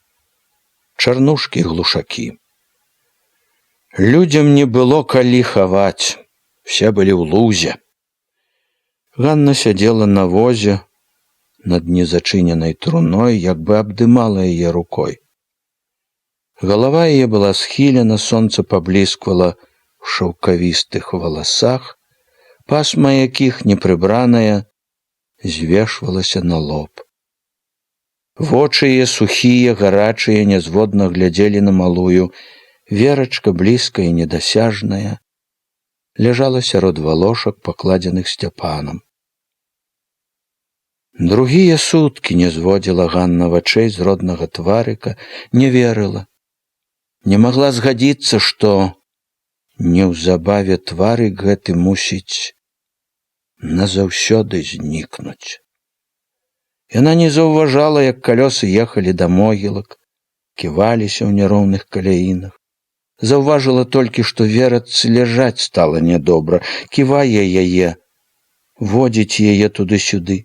В адным месцы калёсы, аб'язджаючы яму, вельмі нахіліліся, і ў Ганны аж пахаладзела ў грудзях, калі ўхапіла, падтрымала Верачку. Каб трохі упала б, пабілася б, балюча дачушка. Каля могілак калёсы сталі. Мачыха ўзяла Ганну за плячо, гаворачы ласкавыя, суцешлівыя словы, мякка адарвала ад малой, памагла ступіць на зямлю, павяла могілкамі сярод старых і новых крыжоў, прышчаватых верб і разгалістых сосен. У зарасніку маладых акацый між нізкага, густога галля зеўрала ў цяністым прыцемку свежая яма з засыпанымі берагамі. Чырванелі на ўзгорках пяску сыраватыя грудкі гліны. Ганна рабіла ўсё як у беспамяці, толькі вочы жылі. З нямой пяшчотай і скрухай глядзелі, не адрываліся ад малой. Яна моўчкі стаяла з мачыхай, калі здымалі труну, ставілі на зямлю. Калі поп сказаў штосьці, моўчкі паслухмяна падышла развітацца з малой. Прытулілася да тварыка, хвіліну паляжала побач, але, як мачыха ўзяла за плячо, паслухмяна паднялася. Калі ж бацька ўзяў вечкай, хацеў накрыць дамавінку, з Ганны беспамяць як бы спала раптам. Яна як бы ажыла. У момант, нібы пры бляску маланкі, убачыла пясок, гліну, цёмную земру ямы, убачыла даўмела нанова, жахнулася, вырвалася з рукі мачыхі, поўная роспачы і нястрымнай сілы, з крыкам кінулася да труны. «Не!» І яна ўпала на зямлю, абхапіла дамавіну, прынікла да малой, шаптала, задыхалася ад гора, ад любасці. «Не дам, не дам, дочачку маю, кветачку маю, мальвачку маю, не дам, не дам, вяргінечку маю, півонечку маю малую, не дам, не дам!» Еўхім хацеў падняць яе, але яна адштурхнула яго, упала на дамавіну зноў. Не дам. Тады падышоў да Ганны бацька, лагодна схіліўся. Ганно. Яна зноў стала бязвольная. Нема, незварушна глядзела, як накрывалі века, што схавала, назаўсёды аддзяліла ад яе родны твар. Калі бацька прыбіў века цвікамі, стары глушак падцягнуў пад дамавіну з двух краёў вяроўкі. Стары і Сцяпан пачалі спускаць на вяроўках труну ў яму. Апускай, сіпеў Сцяпану, спалоханаму, няўпраўнаму стары. Ці заснуў? З краю ямы цурчэў, асыпаўся пясок. Калі дамавіна легла на дно, Сцяпан спыніўся, не ведаючы, што рабіць з вяроўкай. Стары недовольна буркнуў, каб пусціў яе, выцягнуў, акуратна, дзелавіта зматаў. Кінь грудку на дамавіну, шапнула Ганне мачыха. Яна ўзяла камячок, квола без сілы, выпусціла ўніз. Пачула, як стукнуў камячок. Адступіла і раптам ціха, без сілы, аб'ехала на зямлю. Каб трохі ўпала б, ледзь намаглася ўтрымацца. Бацька заўважыў, што ёй пагана, стаў побач, паклаў руку на плячо, быццам супакойваў, даваў сілу. Стукалі грудкі, спачатку моцна, гулка, потым мякчэй. Еўхім кінуў некалькі жмень. Сцяпан ухапіў жалязняк, што тырчаў у баку, як бы спяшаючыся кончыць усё, стаў сыпаць зямлю на дамавіну хутка, без перадыху. Неўзабаве на тым месцы, дзе была Верачка, гарбацілася толькі горка свежай зямлі, ды тырчаў новы крыж. Стары глушак прымяў зямлю, падсыпаў, падраўняў, перахрысціўся. Момант пастаяў ціха, потым зірнуў так, нібы паказваў: от і ўсё, можна і вяртацца, памянуць нябожчыцу. Пакорліва, разважна прамовіў: Бог даў, Бог узяў. Ён намерыўся ісці, калі Ганна раптам узнялася, ніжучы гарачым шалёным позіркам, ступіла да яго. «Ето! Вы! Вы!» Ён, нельга сказаць, каб збянтэжыўся, але стаў. Перахрысціўшыся, цярпліва пакруціў сухенькаю галавою. Ашалела, дурная, сама не ведае, што вярзе. Падскочыла мачыха, хацела супакоіць, але Ганна слова не дала сказаць ёй, поўная крыўды, болю, нянавісці, гневу, што душылі яе, выдыхнула зноў зацята, люта: Вы загубілі донечку маю, загубілі! Стары кальнуў яе злым, вострым позіркам. Гора горам, а трэба ведаць, што гаворыш. Такое страхоцце ні за што ўзвяла. Быць бы большай бядзе, калі б глушачыха, што хвіліну назад стаяла над магілкай са слязамі, не заўважыла, як ад калёс нядобра рашуча ступіў да бацькі Сцяпан. Кінулася да сына, уткнулася ў грудзі, утрымала, ледзь утрымала. У час умяшалася ў звадку і мачыха. Чарнушка сілком адвяла Ганну ў бок, за акацыю загаманіла, затлуміла словамі. Старога халімона супакоіў сівенькі разважны поп. Узяў глушака за локаць, прымірэнча па-старэчаму ўлагодзіў: Не бярыце вельмі да сэрца. Мала што скажа жанчына з няшчасця. Ён яшчэ нешта лагоднае гаварыў, ведучы старога з могілак. За папом і халімонам глушачиха павяла Сцяпана, і Яўхім, які завяртаў назад калёсы, пазваў Ганну, але тая нават не азірнулася. Нібы і чуць не хацела. Ён пастаяў, пачакаў трохі, упрошваць не стаў, пазваў мачыху. «Ідзі», — сказаў мачысе бацька, — «мы потом. Як вам лепей?» Мачыха паволі, бы пасля цяжкай сумленна зробленай працы, пайшла ад Ганны. Яны асталіся ўдваіх. Ганна не лямантавала, нават не плакала, седзячы на коленцах, ціха гайдаючыся, як лазіна ад ветру, горбілася, журылася над такім яшчэ нязвычным гарбком зямлі. Сонца выйшла з-за галля, паліла яе ненакрытую галаву. Але Ганна не чула. Доўга моўчкі стаяў і бацька. «Хадзем уже!» Нарэшце зварухнуўся ён. «Всё адно не вернеш». «Не пайду я».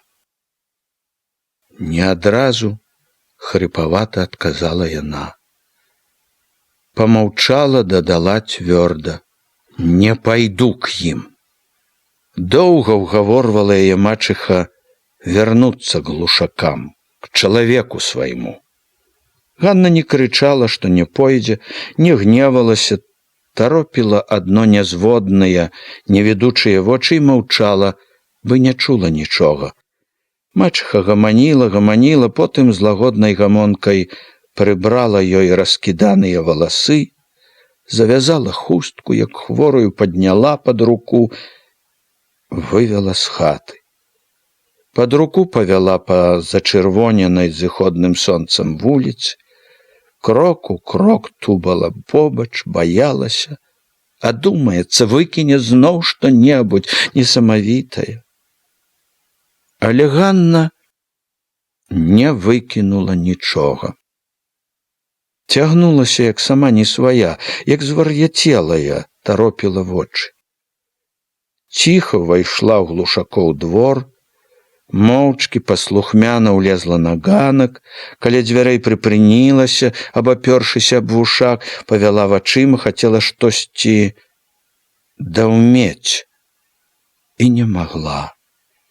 Мачыха адчыніла дзверы, пад руку ўвяла яе ў сенцы, ў хату, з лагоднай гамонкай палажыла на ложак, накрыла світаю. Яшчэ як уваходзіла, прыкмеціла на двары старую карчыху і Сцяпана, іх пільныя позіркі.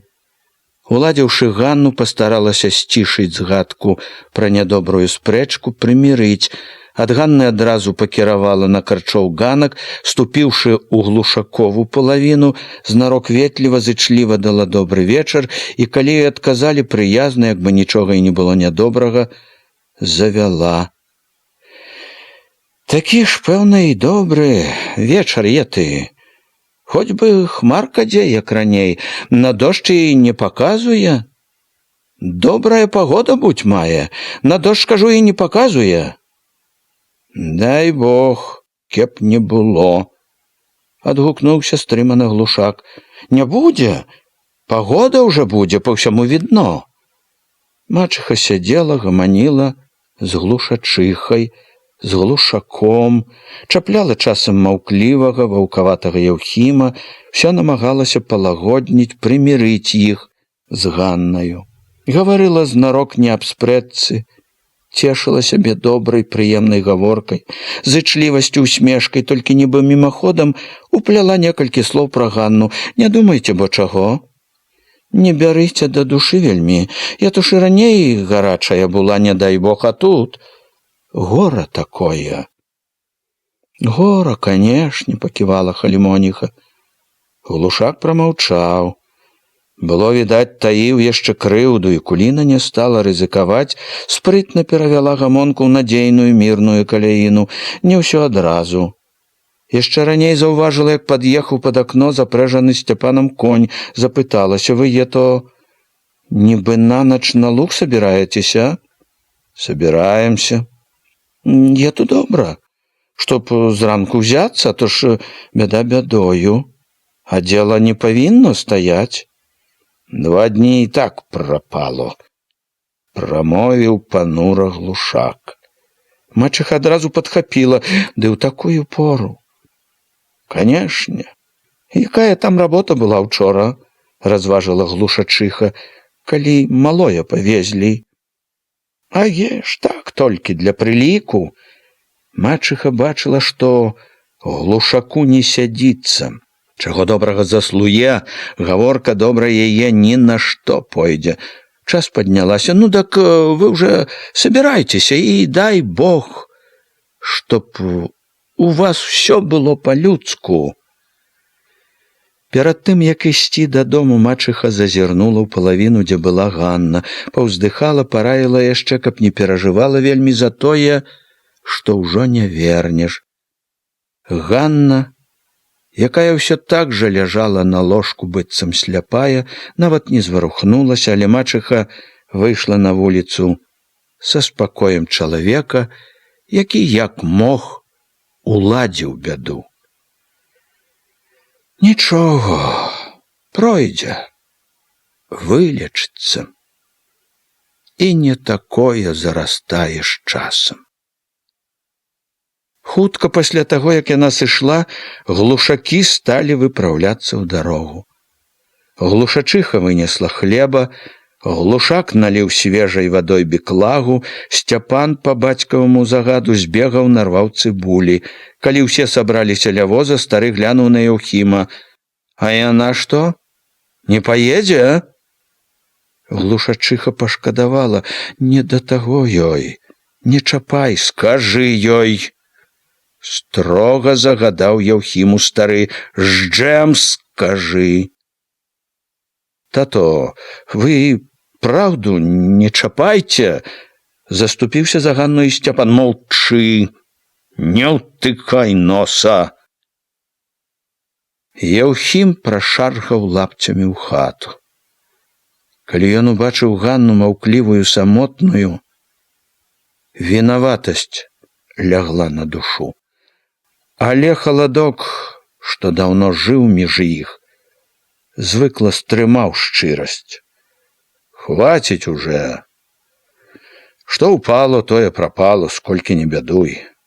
Дак і бедаваць няма чаго вельмі. Без пары ў магілу лажыцца. Яна не сказала нічога. Шкадаванне раптам размякчыла яго. Яўхім сеў побач, палажыў руку на яе плячо, прытуліў галаву. Яна не адгукнулася на гэты знак яго пяшчоты, не прыгарнулася і не адхілілася, не ўскінула яго руку. Яго як бы не было. Паедзем, пастараўся не заўважыць ён непрыхільнасці да яе, што абудзілася ў душы. А то ты звядзешся тут адна са сваімі думкамі. На людзях будь трэба. Яна маўчала. Ён сказаў цвярдзей: паедам. Тады яна расчапіла губы, выціснула: не паеду я. Бацько жджэ, всё адно. Па тым, як казала, пачуў: гаварыць больш лішне, не паедзе. Зняў руку, падаўся на ганак. Стрымліваючыся, сказаў старому: чуе сябе пагано, гаворыць. Стары недовольна памыляў губамі і загадаў ехаць без яе. Ён узлез ужо на воз, калі Яўхім падаў думку, што трэба было б, каб хто-небудзь астаўся, каб часам не ўчыніла чаго над сабою. Думаў, здаецца, што бацька пакіне яго, але стары, раздражнёны, сказаў астацца Сцяпану. Да рана! Кінуў Сцяпану з воза. Рано, чтоб на балоце буў. ён крыкнуў Яўхіму ехаць хутчэй з двара. Сцяпан не пайшоў у пакой, дзе была Ганна, не наважыўся. Лежачы на палку ў бацькавай палавіне, толькі слухаў цішыню ў тым баку, дзе Ганна сядзела ці ляжала. Сцяпану было шкада яе, хоць і не бачыў і не чуў яе за сцяною. Адчуваў Ганну так, нібы яна была з ім. Ведаў, як ёй балюча. Яму самому балела, як ёй. Даўно-даўно спачуваў ёй Сцяпан, яшчэ з тых дзён, калі яна, асцярожная, старанная, толькі пачала хадзіць у іх хаце. Можа, нават ад той яе першай спрэчкі з Яўхімам, калі да яе лез са сваімі п'янымі заляцаннямі крывароты. Сцяпан потым не раз заўважаў, як цяжка прывыкае яна да нязвычнага ёй парадку, прыжываецца ў новай сям'і.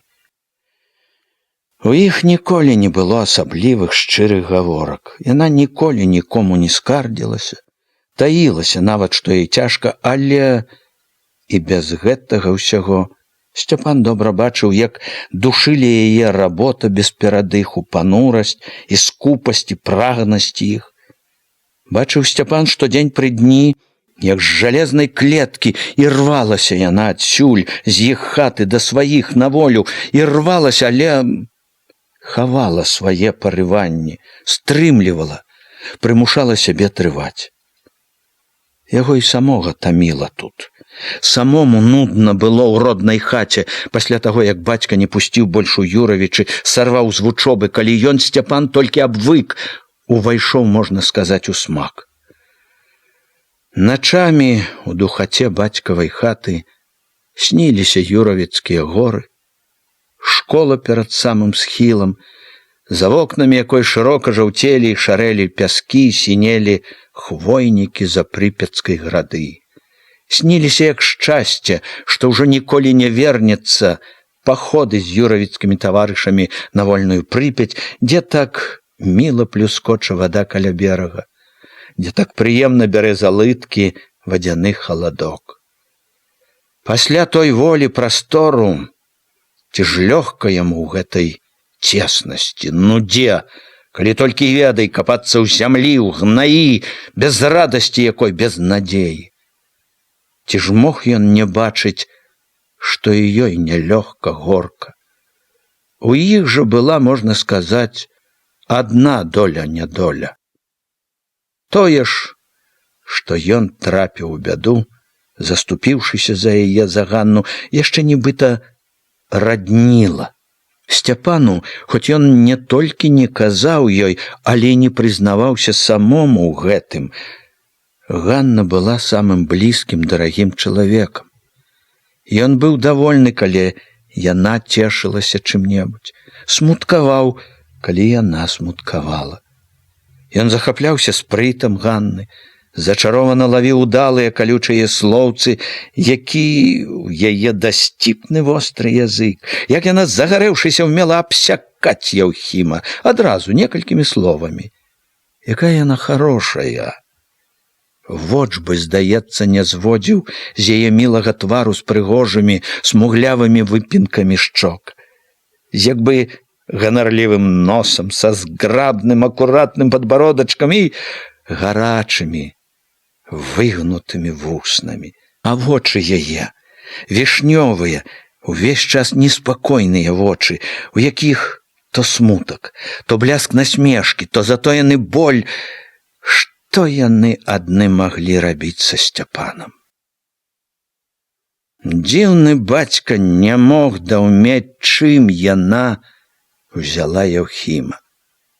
Ды яна каго хочаш прывабіць, заваражыць можа.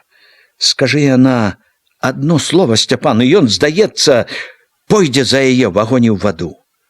Можа, не было б гэта жаданне гэтай ласкі да Ганны, калі б было ёй добра, калі б бачыў, што душа яе поўна сваім шчасцем, калі б не заўважыў, што і Яўхім, маўклівы, пануры, затоены ў горкай злоснай недавольнасці, рэдка-рэдка, калі гляне на яе радасным, замілаваным вокам, Чуў, не раз пераконваўся Сцяпан, не любіць яна Яўхіма. Так, толькі трывае. І ў Яўхіма, якая любоў, калі ў той любові не столькі дабраты, колькі крыўды і спасцярожлівасці. Не адзін раз хацелася Сцяпану дакрануцца да яе рукі, пагладзіць супакойліва, сказаць ласкавае добрае слова.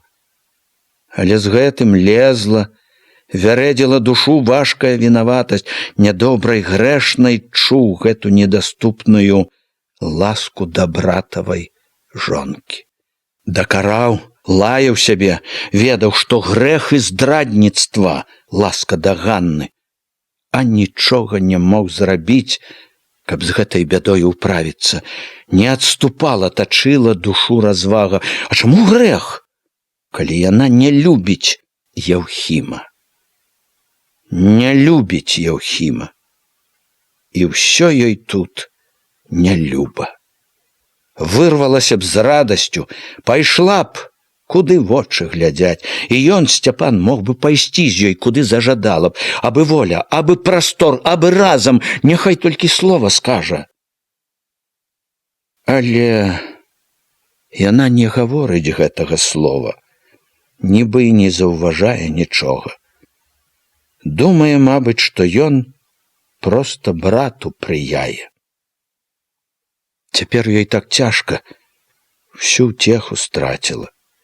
Ёй так трэба цяпер апора і воля. Там у другім месцы нішто не напамінала б ёй пра бяду. А што калі пайсці і сказаць ёй? Каб не бедавала вельмі, супакоіць хоць трохі, а то яна адна са сваёй бядою, мучыцца адна, хоць думкі ёй адвесці ад бяды. Пайсці пасядзець удваіх, падтрымаць. А ён падтрымаць можа, не малыш ужо.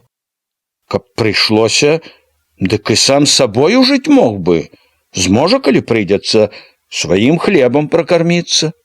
Не прывыкаць рабіць, ведае, як зямлёй абыходзіцца, а дзе трэба, то і граматай падрабіць зможа. Пражыве, калі што якое. І другім з ім жыць было панегадкі. Прыпяваючы б маглі жыць, не тое, што з бацькам і Яўхімам. Ён то не марнаваў бы работай без перадыху і не глядзеў бы па-воўчы. А што калі адважыцца і выказаць усё? Выказаць усё чыста, на што ёй яму цярпець немаведама для чаго? Таіцца, выжыльвацца дзень пры дні, душыцца, прасветлены не бачачы. Калі багата хто жыве інакш, па-людску, калі ім жыць па-людску не закрыта дарога, толькі адважыцца і пачнецца новае, вольнае, жаданае. Бацька і Яўхім прыедуць, а іх і след прапаў. Шукай ветру ў полі.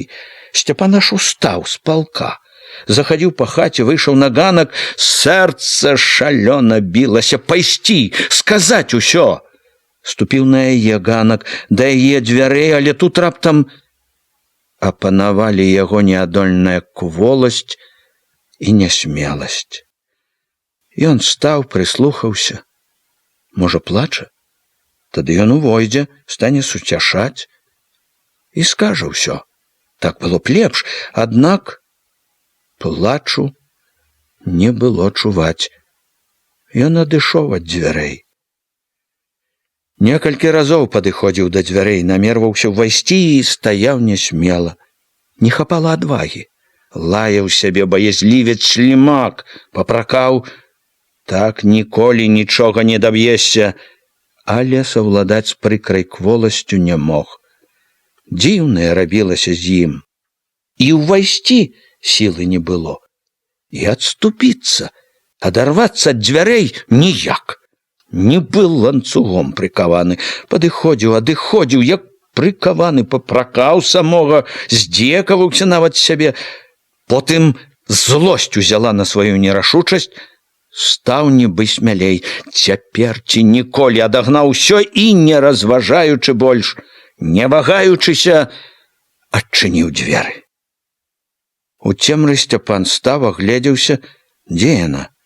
Не так убачыў, як угадаў, на ложку ляжыць, але не пайшоў да яе, пачакаў. Думаў, што запытаецца, адгукнецца як-небудзь. Яна не адгукнулася. Тады нясмела, ціха стаў набліжацца да ложка. Няўжо спіць? Як грымела сэрца, калі спыніўся, нахіліўся над ёю, прыслухаўся, прыгледзеўся зблізку. Аж нібы жарам абліло ад гэтай блізкасці. Затлумілася ў галаве, а яна не спала, глядзела, але гэта вельмі бянтэжыла, хоць бы варухнулася, як нежывая. Табе, можа, пагано? Выціснуў Сцяпан. Ганна не адказала.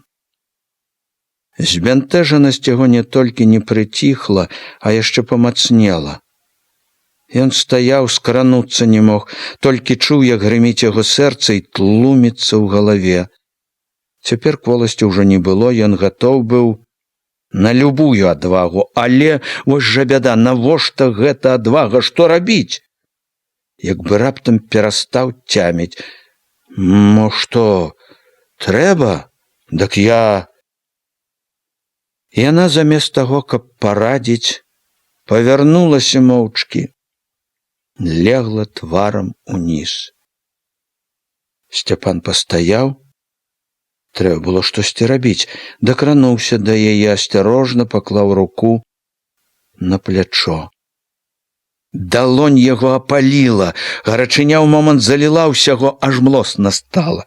Хацелася як ніколі прытуліцца да Ганны, абняць, ледзь пракаўтнуў гарачы камяк, што стаяў у горле. Ганна! Як ён шкадаваў, як любіў яе ў гэты момант. Якое хараство, радасць якая, надзея таміліся, гарэлі ў ім, чакалі, спадзяваліся, імкнуліся. Ён жыў толькі імі, толькі ёю, каб яна сказала яму ў той момант памерці. Ён памёр бы, мабыць, шчаслівы. Ён быў гатоў для яе на ўсё. Яна сказала тое, чаго не чакаў. Ціха, ледь-ледь чутна, але так непрыхільна, недаступна, што яго нібы ўдарылі. Адыдзі. Рука яго сама сабой адскочыла ад Ганнінага пляча. В адзін міг жаданне блізкае стала далёкім, недасяжным. Чуючы, як усярэдзіне ўсё пахаладзела, не разумеючы як след нічога, Сцяпан паплёўся назад да дзвярэй. Усю ноч Ганна праляжала як нежывая. Не было ў яе думак, не было, здавалася, ніякіх пачуццяў. Паўзлі толькі паволі, нячутна, як нежывыя, згадкі, малюнкі. Паўзлі адзін за адным, спыняліся, вярталіся, блыталіся. То бачыла, як малая стрыжа ножкамі, як камары апаноўваюць кволы тварык. То бачыла, як ківаецца на руках, беленькая, нібы заснулая, калі везла з лугу. Як нерухома ляжала в начовачках, калі мылі апошні раз, калі адзявалі сарочачку. Чула, як скрыпала кола, калі ехалі на могілкі, як, асыпаючыся, шархацеў на труну пясок.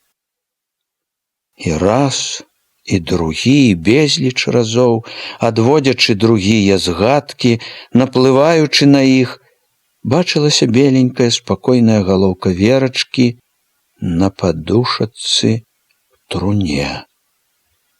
Всё, што не ўзнікала, не паяўлялася ў памяці, праходзіла дзіўна спакойна, як бы не адгукалася ў Ганнінай душы, не чапала яе, не трывожыла, не вярэдзіла болем. Нібы не было ні болю, ні гора, нібы перастала раптам чуць іх. Всё бачылася, бралася як нежывою.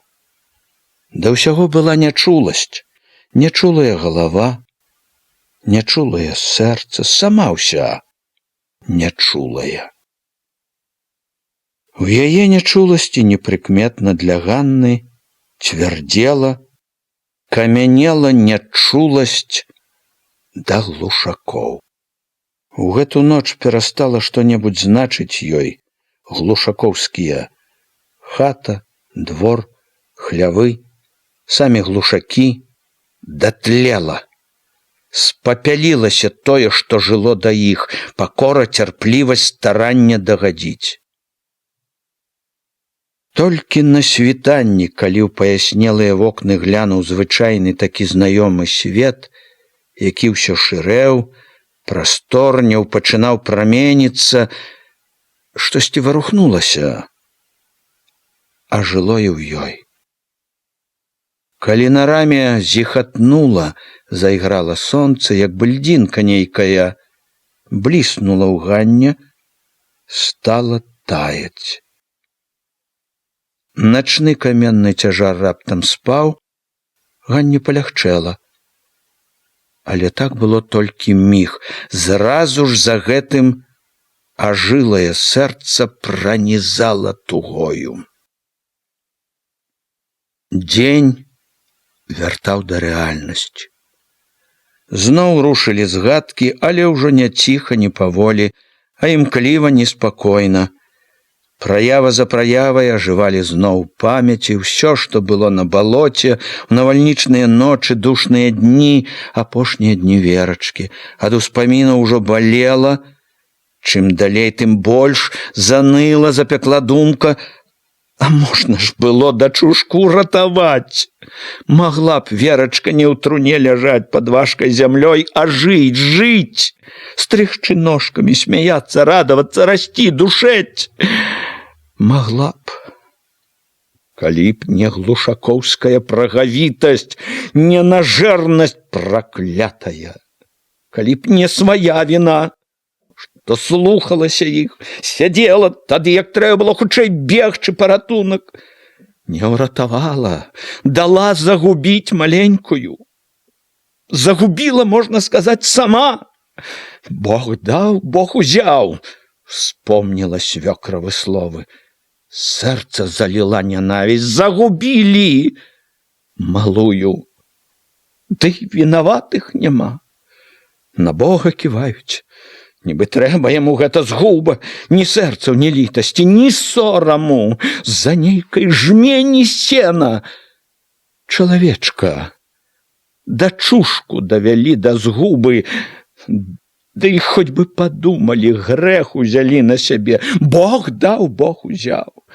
Божа мой, калі ты ёсць, калі ты бачыў усё, няўжо ты не адгукнешся неяк, даруеш ім?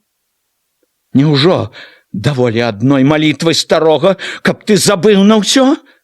Не, не можа быць. Ну, што ім так абыдзецца гэта?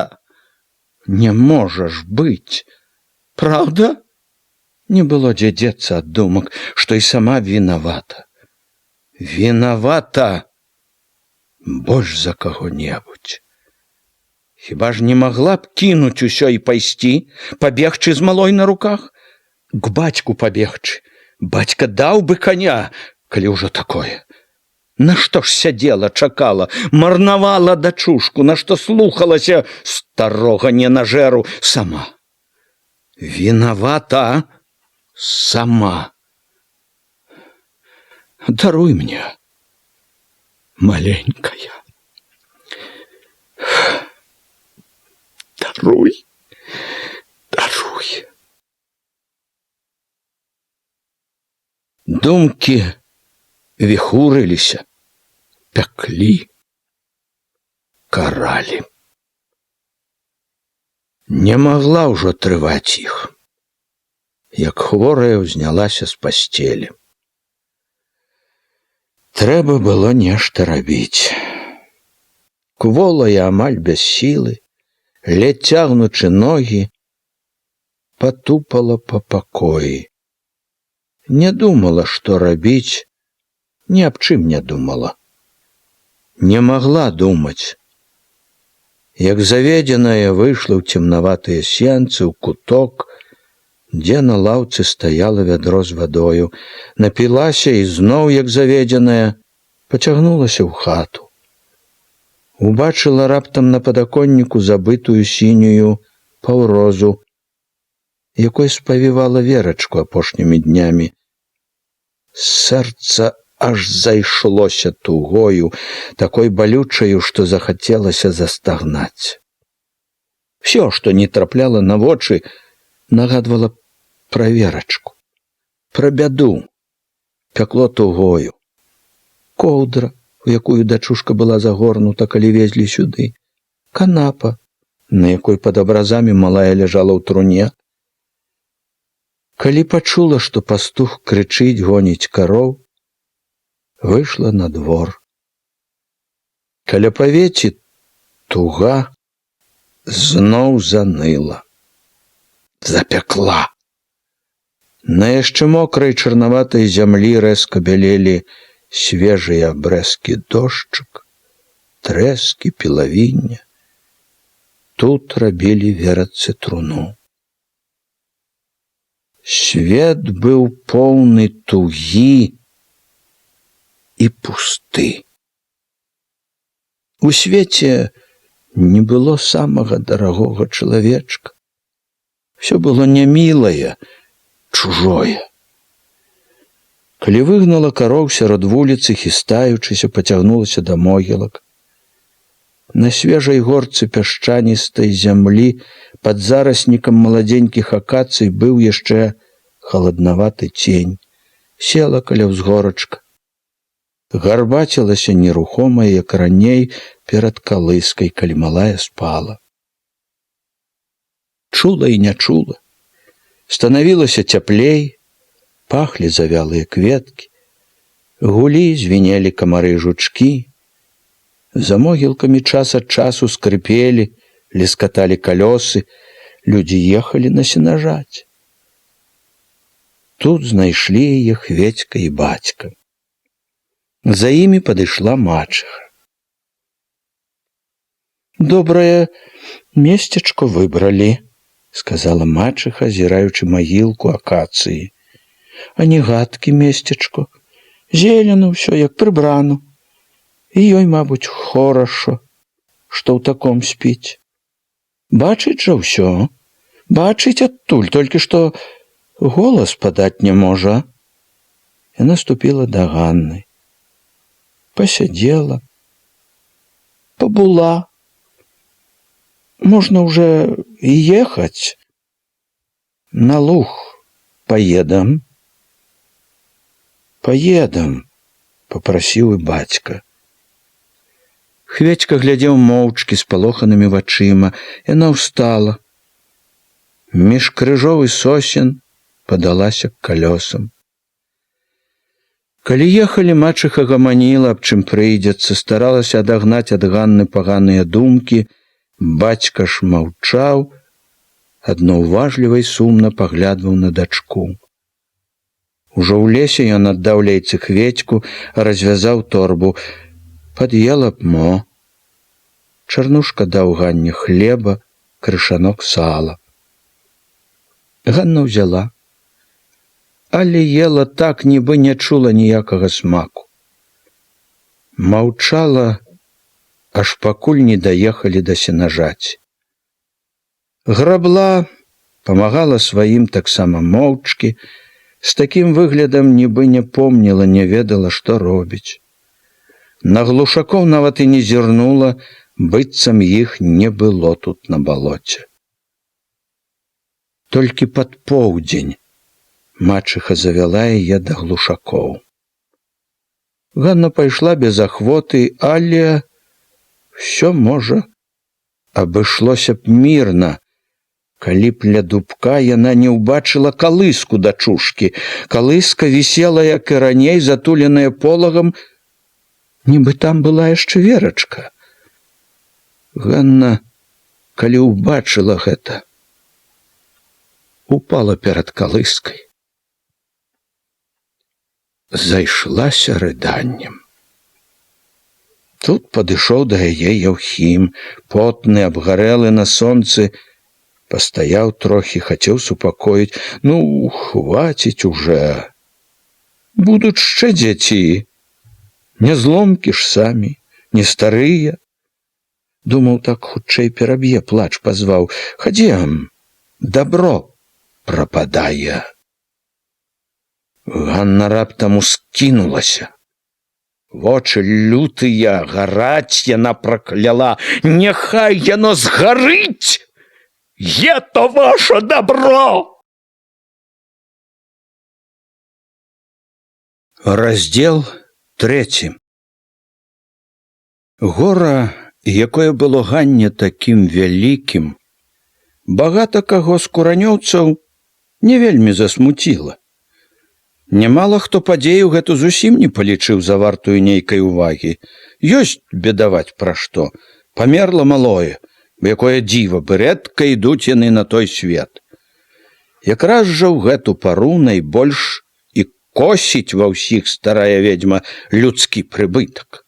Калі хто і адгукнуўся на Ганніна гора, то амаль адны жанкі. Але яны жалкавалі не вельмі, ледь не кожная зазначыла са сталым жыццёвым спакоем.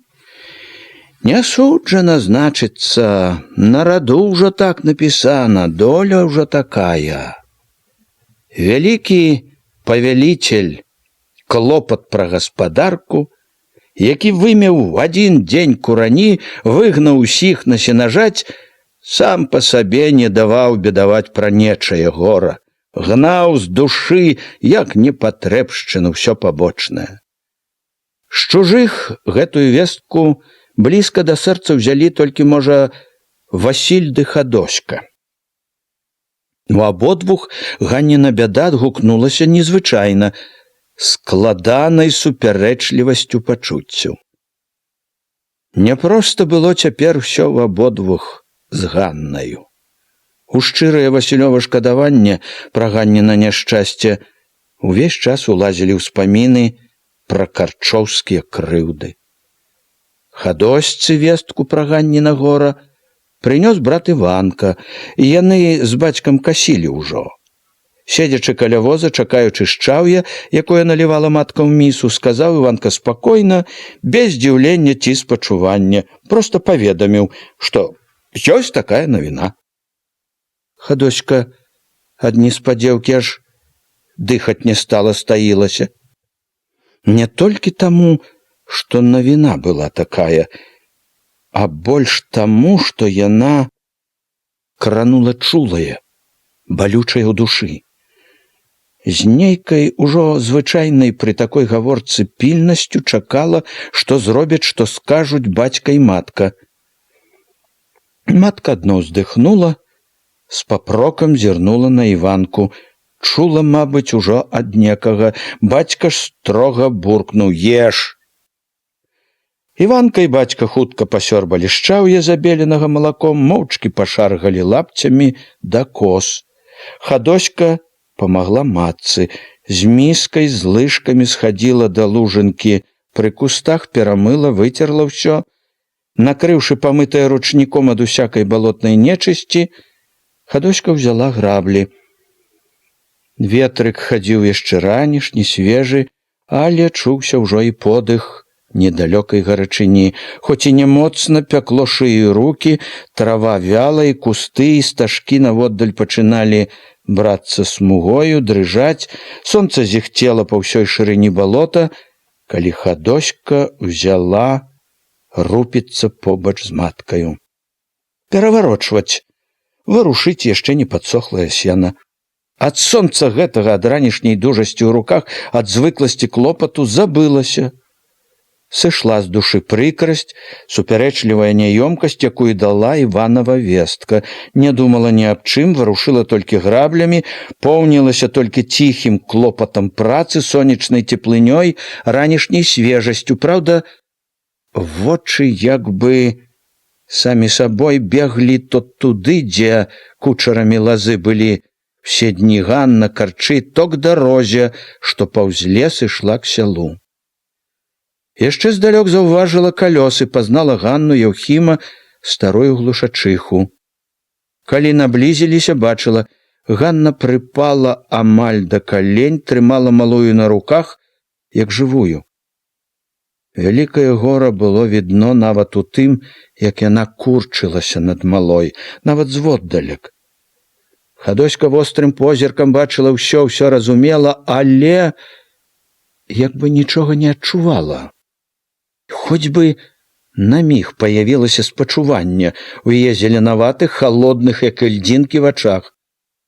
Стаяла не варухнуўшыся, прыціскаючы востры канец грабільна да грудзей, хвіліну другую не зводзіла вачэй, чула ў сабе непарушны спакой. Быў спакой, хоць там сядзела Ганна, хоць побач груганоў горбіўся той, хто даў ёй хадосцы столькі гора, хто, можна сказаць, скалечыў всё жыццё ёй. Хадоська глядзела спакойна, можа, упершыню за гэтыя гады так спакойна. Бог пакараў іх. Заступіўся за яе. Пакараў за ўсё. Прасачыла, як калёсы схаваліся ў лесе, і заварушыла звыкла граблямі. Рабіла ўсё так, бы і не было блізка гора. Бачанае, праўда, трохі яшчэ жыло ў памяці, але не вяло ў душу жалю. Не думалася.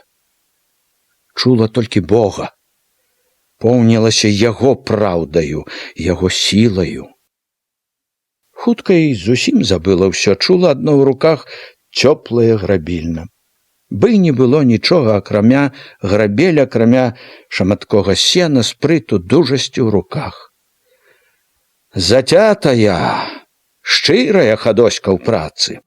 Не стане, каб і пот сцерці з твару загарэлага ад чырвані, як бы распаленага спёкай. Толькі вочы, памутнелыя ад утомы, з белымі, выгарэлымі ад сонца вейкамі, прыжмурыць, калі пот наплыве. Нецярпліва махне рукою, праўда, каса часам развяжацца, закоўзаецца на плячах па спіне, тады прыпыніцца, хуценька прывяжа, накрые хусткай, ды зноў за граблі. Валасы, што бялюткімі кудзерамі выбіваюцца з-пад хусткі ля шыі, пацямнелі, мокрыя, аж вада цячэ з іх, цячэ вада па гарачай шыі, па твары з крапінкамі, канаплянкамі, салоніць губы, але хадоська ганяе і ганяе граблі. Калі-нікалі яшчэ похапкам вытра, а смяглыя пачарнелыя ў куточках губы, страшна сушыць смага. Як мара спамінаецца біклашка пад возам. Толькі хадоська не бяжыць да яе, трывае. Умее трываць хадоська. Хорошая яна сабою стала, красуня канапляначка. Невялічкая, акуратная, як казаў Хоня. Яна яшчэ пакруглела, здаецца, ўся налілася дужасцю. Дужая стала яе шыя, дужыя паўнаватыя рукі і прухкія ногі, поўныя грудзі напіналі высока палатняную кофтачку, і хадзіла і стаяла хадоська прама. Заўсёды і ў паставе, і ў рухах яе чуліся прухкасць і дужасць, хараство не абы якой здаровай дзяўчыны ў самай пары спеласці. І яшчэ чулася ў хадосцы нязнаная калісьці годнасць, строгасць. Строгія былі вочы, строгія губы, што, здавалася, не маглі смяяцца. Хорошая была хадоська, асабліва цяпер у заўзятасці працы, з пацямнелымі, як бы хмарнымі вачыма, з гарачымі губамі, з гарачым подыхам. У тым, як яна рабіла, бачылася, колькі ў ёй і дужасці, маладога агню. Прыгожая яна была сярод куп сена і лазняку, сярод зіхотнай, залітай сонцам сенажаці. Толькі не было каму любавацца ёю. Все, нават Хоня, жылі сваім клопатам, рабілі. Адна маці раз-пораз паглядвала, але не так з любаваннем, як ужо са звыклым жалем за немаведама чаму няўдалы дзявочы лёс яе. Тут, на балоце, матчына жаласць часта была не толькі пра хадошчын лёс. Шкадавала маці, няхай бы перадыхнула трохі. Шкадавала, але не гаварыла хадосцы, ведала, што тая ўсё роўна не паслухаецца. Нарэшце, дзякуй Богу, уткнула граблі ў купіну, падалася да воза, нагбом п'е з беклагі. Паставіла беклагу зноў у ямку пад возам, магла б сесці, пасядзець хоць трохі, дык не ж. Зразу шрупліва прастуе да грабель. Ідучы, касу перавязвае, выцірае твар. Увесь дзень, да позняга вечара, да цемры, шчыравала хадоська. Зграбала сена, зносіла з Іванкам копы, з бацькам, з маткаю, з Іванкам складвала стог, нарабілася так, што ішла цёмным балотам к свайму агеньчыку, як не сваімі нагамі. Всё цела было як не сваё. Ледзь сагнула спіну, каб памыцца з лужы каля куста. Але яшчэ ўзялася памагаць матцы падаць вячэру, зноў памыла потым посуд, лыжкі. Павалілася спаць, не чуючы нічога. Думала, засне зараз жа. Санлівая дрымотнасць, і праўда, агарнула ў момант, ухапілася звыкла закалыхваць, але не закалыхала зразу, сон не ўзяў. Невядома адкуль у зморанай санлівасці паявілася, затрывожыла незразумелая, але чула яна нядобрая клопатнасць. Потым, як бы неспакойны вецер прайшоў, чамусьці заныла ў грудях, стала чагосьці жалліва, чагосьці стала браць горнасць. Быў балотны след, чорная тарфяная вада, палезлі ў душу нядобрыя, раптам неяк асабліва ясныя пякучыя ўспаміны. Як стаяла над процьмай глінішчанскага возера, як кружылася галава, як аб'язджаў беражок, як ішла да знахаркі, як сядзела, чакала, як ішла ад яе, нібы нанава. Вярнулася чорная, халодная, страшная ноч. Нанава з большай неадступнай сілаю вярнуліся, узялі адчай, страх, боль, сорам. Згадала, нібы толькі учора выйшла з яе. Баковачку у Юравіцкай бальніцы. У момант, як бы нанава вярнуліся тыя нямілыя сцены, той нямілы ложак, той брыдкі бальнічны пах, усё, з чым было тады нямілае, нясцерпнае жыццё. Нібы нанава вярнуўся шалёны вецер, гарачы снег той ночы, калі хацела кончыць усё. Беспрытульнасць таго неласкавага дня, калі ехала дадому. Нібы нанава пачула, як забрахалі раптам карчовы сабакі, калі сані паўзлі вуліцаю. Каб адагнаць злыя згадкі. Стала знарок думаць пра лепшае, пра Хоню. Што ж рабіць з ім? Злуецца ўжо на яе, і ці дзіва столькі ходзіць? Мо і праўда пайсці. Любіць жа. Што не думай, любіць. Каб не любіў, хіба б хадзіў столькі? І хлопец добры, на ўсё сяло адзін такі, бязбожнік адно. Не шануе Бога, але е то перамяніць можна. І матка яго хоча. Успомніла нядаўнюю сустрэчу. Сама пазвала яе Хадоську. Ляжала на ложку, споцемку углядалася. Хоць слова спачатку не сказала, Хадоська пачула. Спадабалася ёй. Хонева маці заплюшчыла вочы, памаўчала яшчэ, потым вінавата паварушыла губамі. Страшная, мабуть, я стала. Хадоську ўзяў жаль. Супакоіць захацелася. Не страшная. Совсем не страшная, от сказали. Няшчасная толькі. А што няшчасная? Хіба вы вінаваты ў гэтым? Старой было відно, спадабаліся яе словы, а ад Хадоські не адступаў жаль. Шкада было Хоневу матку. Шкада Хоню. Шкада малых, што спачатку дзівіліся на Хадоську, а потым разбегліся з хаты кудысьці. Яшчэ 2 разы заходзіла Хадоська да Хоневай маткі, сядзела на ўслончыку ля ложка. Няшчасная сама чула ў ёй як бы прыяцельку сабе.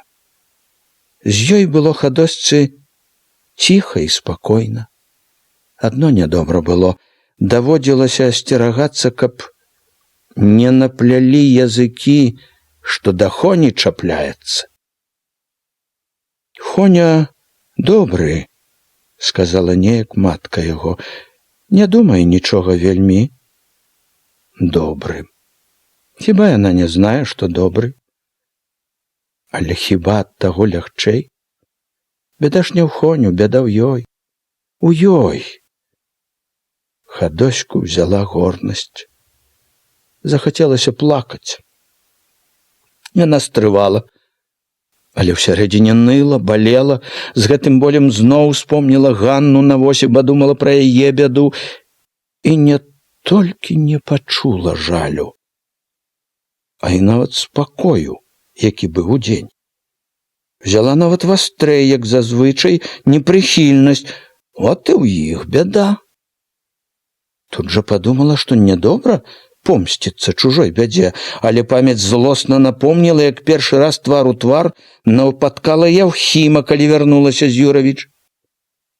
Нібы зноў прайшла паўз яго.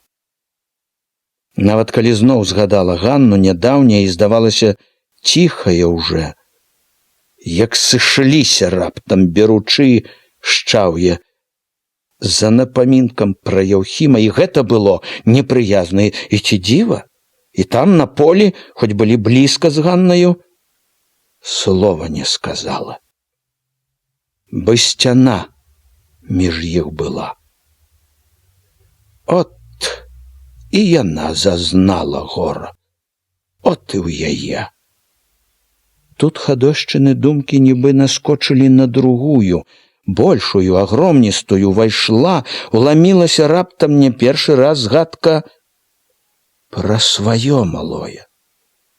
Яе, Хадошчына малое. Яе, якога яна ніколі не бачыла і не ўбачыць.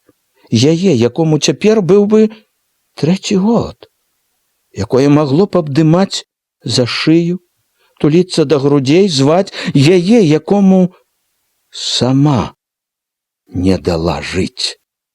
Яе, якое запякло адчайнае, няўцешнае, якое сама загубіла. Мінулае ішло заўсёды побач. Яно то мацнела, то слабела, але не знікала. На ўсім, чым жыла цяпер, быў яго цень. Яно прыходзіла ноччу, ішло ў дзень, было ў думках, у настроі, ва ўчынках. У той дзень, калі збялелую, спакутаваную Хадоську бацька прывёз у бальніцу, бяда яе не асталася ў куранях. У чыстай баковачцы Юравіцкай бальніцы Хадосьцы не стала весялей. Сорам, адчай пяклі, тачылі Хадоську ў ціхай бальнічнай баковачцы яшчэ горш. У першы ж дзень у бальніцы бызнарок узяліся нагадваць ёй тое, што так хацелася забыць. Ледзь унеслі Хадоську на насілках у доктарскі пакой, доктарка стала выпытваць, пра што і думаць было страшна. І доктарка была не адна, акрамя яе яшчэ дзве ў белым стаялі побач, хацелі ведаць, бачыць Хадошчыну ганьбу. Не расчапіла Хадоська губ, як увайшоў нейкі дзядзька ў белым, намерыўся, здалося таксама, слухаць, глядзець. Хадоська амаль непрытомная бы ажыла, заматала галавою, дзіка закрычала: «Не! Не!» Яна ўсё крычала і рвалася ўстаць з насілак, і калі дзядзька пайшоў, і калі доктарка штосьці гаварыла супакойліва, крычала, пакуль зусім не аслабела ў моцных руках жанок у белым, страціла прытомнасць. Нямілая, ненавіснае было з таго дня Хадосцы ўсё, і белыя дактары, і гаваркія назойлівыя жанкі-суседкі, і блізкі ельнічак за акном. Ёй чулася, што ўсе ведаюць пра яе, здавалася, і што і глядзяць не абы-як, а з патайнымі нядобрымі думкамі, як бы смеючыся з бяды яе, з яе сораму. Асабліва ненавідзела яна таго дужага, нахабнага дзядзьку ў белым, пра якога казалі галоўны ўрач, які ледзь не кожны дзень абыходзіў усіх, пасміхваючыся, распытваў, аглядваў. Спачатку хацеў ён падысці да Хадоські, але Хадоська ледзь убачыла гэта. Яго здалося брыдкую усмешачку на сытым чырвоным твары, затрэслася, як вар'ятка, закрыла вочы рукамі, закрычала. З таго дня дзядзька не падыходзіў больш да яе, і калі быў ля суседак жанок, то трымаўся асцярожна, далікатна. Не радавалі ў тыя дні Хадоську бацькі, што часта, вельмі ж часта прыязджалі з дамашнімі гасцінцамі. Хоць ні бацька, ні матка словам не прагаварыліся, чула Хадоська, што яны ведаюць, якая бяда ў яе. Гарэла ад сораму, ад вінаватасці, ад крыўды. Маўчала непрыхільна, хвіліны дачакацца не магла, калі паедуць яны ад яе. Пасля сустрэч з бацькамі Хадоську асабліва даймала трывога пра тое, што, мабыць, ужо багата хто ведае ў куранях пра яе грэх. Ведаюць, можа, усе хлопцы, дзяўчаты ведаюць, смяюцца. Яна часам так ясна ўяўляла, як гавораць, як смяюцца з яе, што, здавалася, чула галасы, бачыла ўсіх у вачавіткі. Хадоська камянела ад адчаю. Доўга-доўга шкадуючы, згадвала Хадоська бездань азярца каля глінішчу. Чаму тады збаялася, не кінулася, не кончыла ўсё адразу? Не адзін дзень, не адну ноч строіла думкі, як загубіць сябе. За акном гулі вятры, лютавалі сіберныя стужы, вылез ноччу в віхурнае поле ці ў лес, і ўсё кончыцца ўраз. Можна сесці, скурчыцца, заснуць. Сны, кажуць, сніцца будуць толькі. Не страшна і не балюча, і зразу стане лёгка. Канец сёй пакуце зразу. Пад поўнач ціха выбралася ў калідор. Санітарка спала на састаўленых табурэтках, асцярожліва, на пальчыках абмінула яе, дзверы былі замкнёны, але тырчаў ключ, хапатліва крутнула ім і, нічога ўжо не цямячы, рынулася ў сенечкі. За імі ў ветраную цемень, сівер. Санітарка потым гаварыла, бразнулі дзверы, моцна пайшоў холад. Хадоську здагналі за агародкай, у хвойніку, ў снезе, можна сказаць, в адной сародцы. На другі дзень прыехала маці. Адразу ж дачулася пра Хадошчыну ноч. І ці дзіва, вся бальніца гула пра гэта. Чулая матчына сэрца ўміг зразумела, што задумала дачка. Глядзела на Хадоську вачыма поўнымі болю і слёз, божкала, жахалася, благала. Рыбачку, Хадосечку, Што ж je то ты, галовачку, удумала? Бацьку, матку не шкадуючы, брацікаў, сястрычак. Ці ж мы не глядзелі цябе, як вока сваё? Не любілі, не шкадавалі хіба? Як жа ты удумала такое? Хадоська слухала, але нібы не разумела нічога. Не было ў ёй ні шкадавання аб сваім учынку, ні жалю да маткі. Да ўсяго яна чула, як нешта сціскае, ломіць яе, поўніць всю такім холадам, што вось-вось не ўтрываеш, закалоцішся бы ў трасутцы. Але яна заплюшчыла вочы, паказала матцы, што спіць. У нястрымнай ліхаманцы яна не бачыла, як сышоў дзень, як наступіў вечар, запалілі святло. Увечары холад раптам прапаў. Цела яе стала гарэць, зрабілася так душна, што не было як дыхнуць. Праз нейкі гарачы туман бачыла яна доктара, якога паднялі сярод ночы, абыякава, бы з далёкай далі чула, як ён мацаў ёй лоб, ставіў градуснік, доўгую бясконцую вечнасць, у якой не было ні днёў, ні начэй, не было нічога зразумелага, кідалася яна ў нясцерпным агні, у нейкіх блытаных, жахлівых відовішчах. Стагнала, мармытала, крычала нешта. Дактары казалі потым, што была ўжо трохі не на тым свеце. Апрытомнела яна сонечнай, вясёлай раніцай. На марознай шыбе зіхцелі радасныя іскрачкі зоркі. Ачнулася з дзіўнай нечуванай лёгкасцю, бясхмарнасцю, ляжала, здавалася, самой лёгкая бытая пушынка, шапні вецер і паляціць. Яна той раз ляжала так нядоўга, бо непрыкметна ўзяў сон, такі ж лёгкі, як і ява. Наступнымі днямі тая ж лёгкасць была ў ёй. Не адыходзіла, ні аб чым не думала, нічым не турбавалася, як бы іншы свет стаў. І марознае святло праз шыбы, і белая баковачка, і дактары, і нават той галоўны з чырвоным тварам. Інакш спаткала яна і шчаслівых бацьку і маці, пачула нешта цёплае, святочнае, мілае. Бацька больш маўчаў, адно вачэй давольных не зводзіў, а маці гаварыла, аж захліпалася з радасці. Не пушчалі нас, не можна, маўляў, к ёй, доктар не вялеў, каторы галоўны, маўляў, а адзін раз я упрасіла самого, каторы галоўны, плачам умаліла, чтоб пусцілі, прыйшла. А ты спіш і не спіш, губкамі ўсё мыляеш, як бы піць хочаш. Губкі, відно, гарачыя, сухія, і так голову павернеш, і так бы ляжаць нядобро, нязручно. Як пабачыла я, горно мне стало так, аж глядзець не магу, слёзы так і бягуць. Хадосько, кажу ціхо так, і аж заходжуся. А ты як пачула, ці што вейкі задрыжалі, расплюшчыла трохі вочы. Глядзіш кудысь угору, а вочы няцямныя, змучаныя.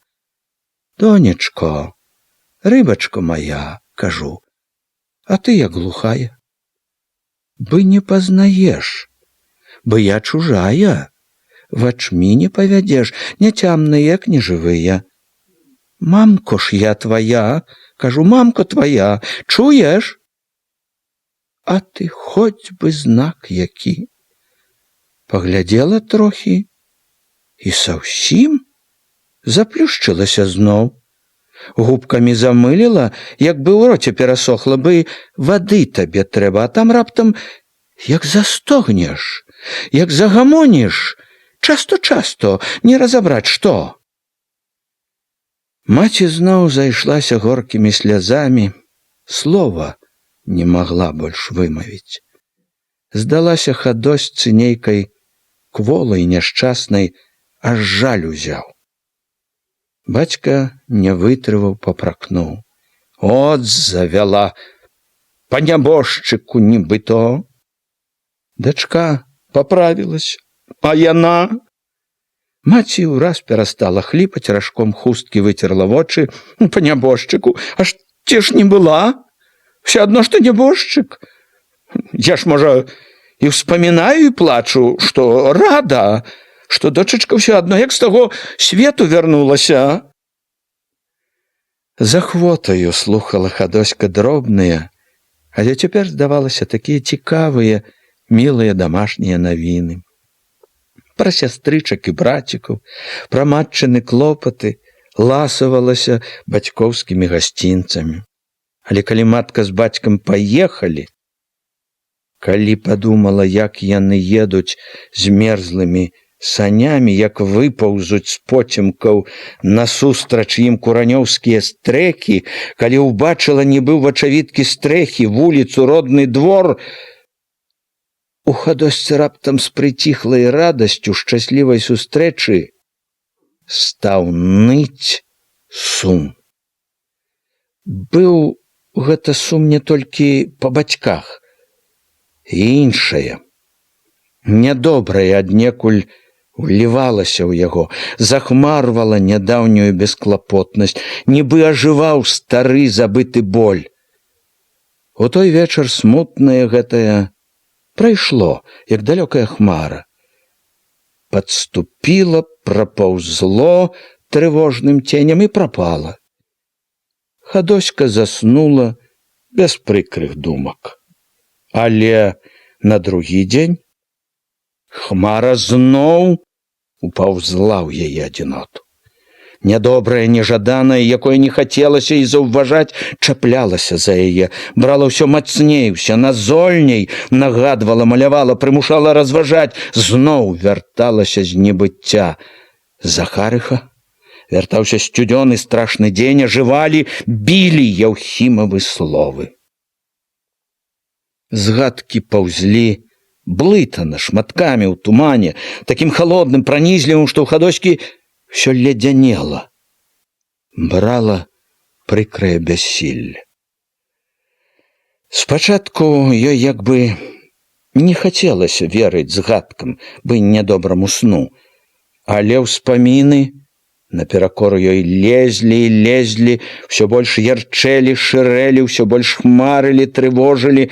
Са скрухай праз засень неадольнай трывогі бачылася ёй зноў сонечная ядраная чырвань на шыбах, на сцяне, нерадасна холадна глядзела ў куточку верхняй чыстай шыбы абмерзлая калючая лапа хваіны, сумна маўкліва назірала Хадоська за жанкамі-суседкамі, слухала іх нецікавыя гамонкі, жанкі побач былі всё новыя, тыя, што ляжалі раней, паразыходзіліся па сваіх хатах, але перамена гэтая не супакойвала Хадоську, і да гэтых была ў яе асцярога.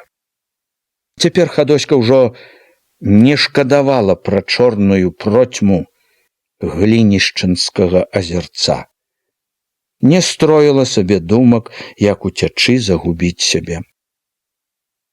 Ёй цяпер нават успамінаць пра тое, як яна ледь не замерзла, было страшна.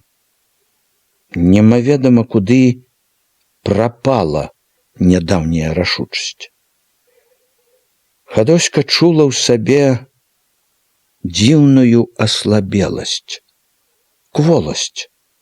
Ад гэтай кволасці, ад бездапаможнасці сваёй перад бядою, якая не адыходзіла і дзень і ноч сцерагла яе, Хадоську часта браў адчай. Накрыўшыся з галавой коўдраю, уткнуўшы твар у падушку, яна душылася ціхім, горкім плачам. Пякучымі слязамі аплаквала Хадоська бесклапотную радасць сваю і даверлівасць, сваю няўдалую маладосць, з якой яна нібы развітвалася назаўжды. У першыя дні, заўважыўшы, што яна плача, жанкі звалі яе, супакойвалі, але яна не адгукалася.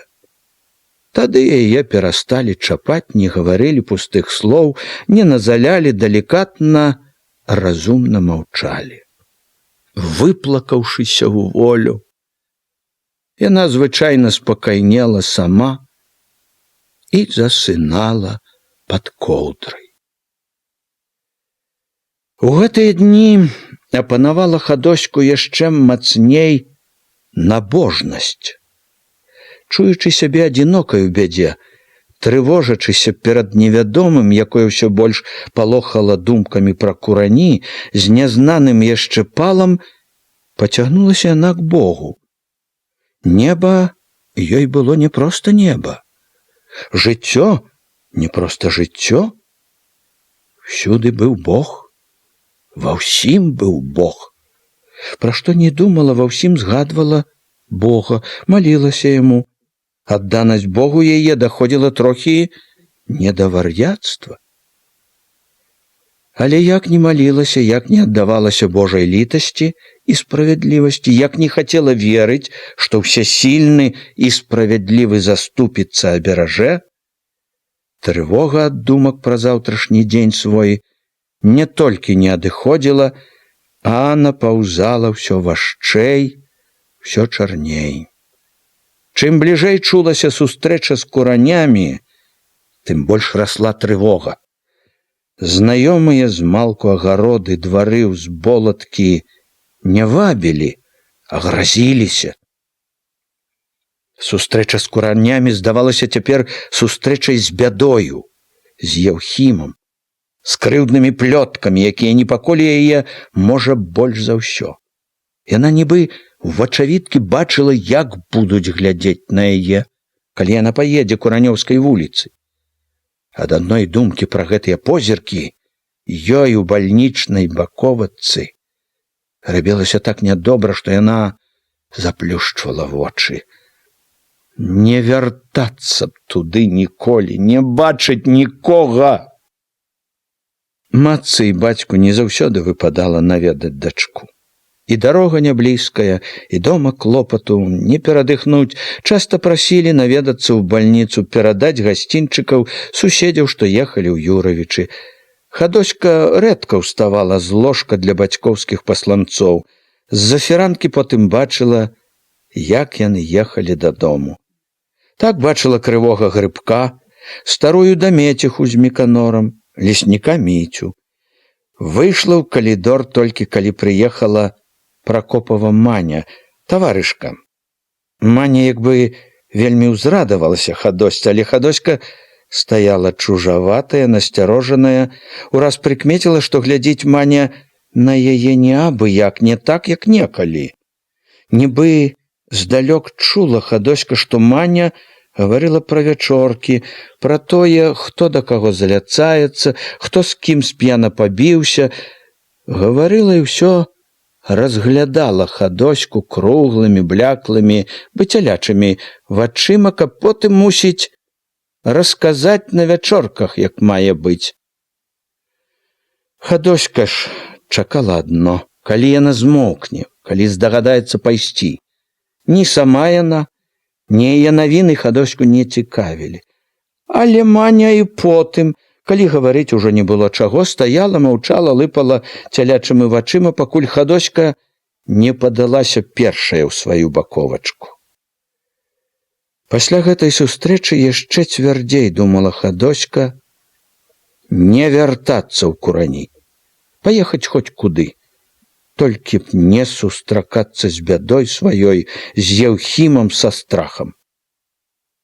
Не першы раз шкадавала, што сваякі ўсе ці ў Каранях, ці ў сёлах поблізу.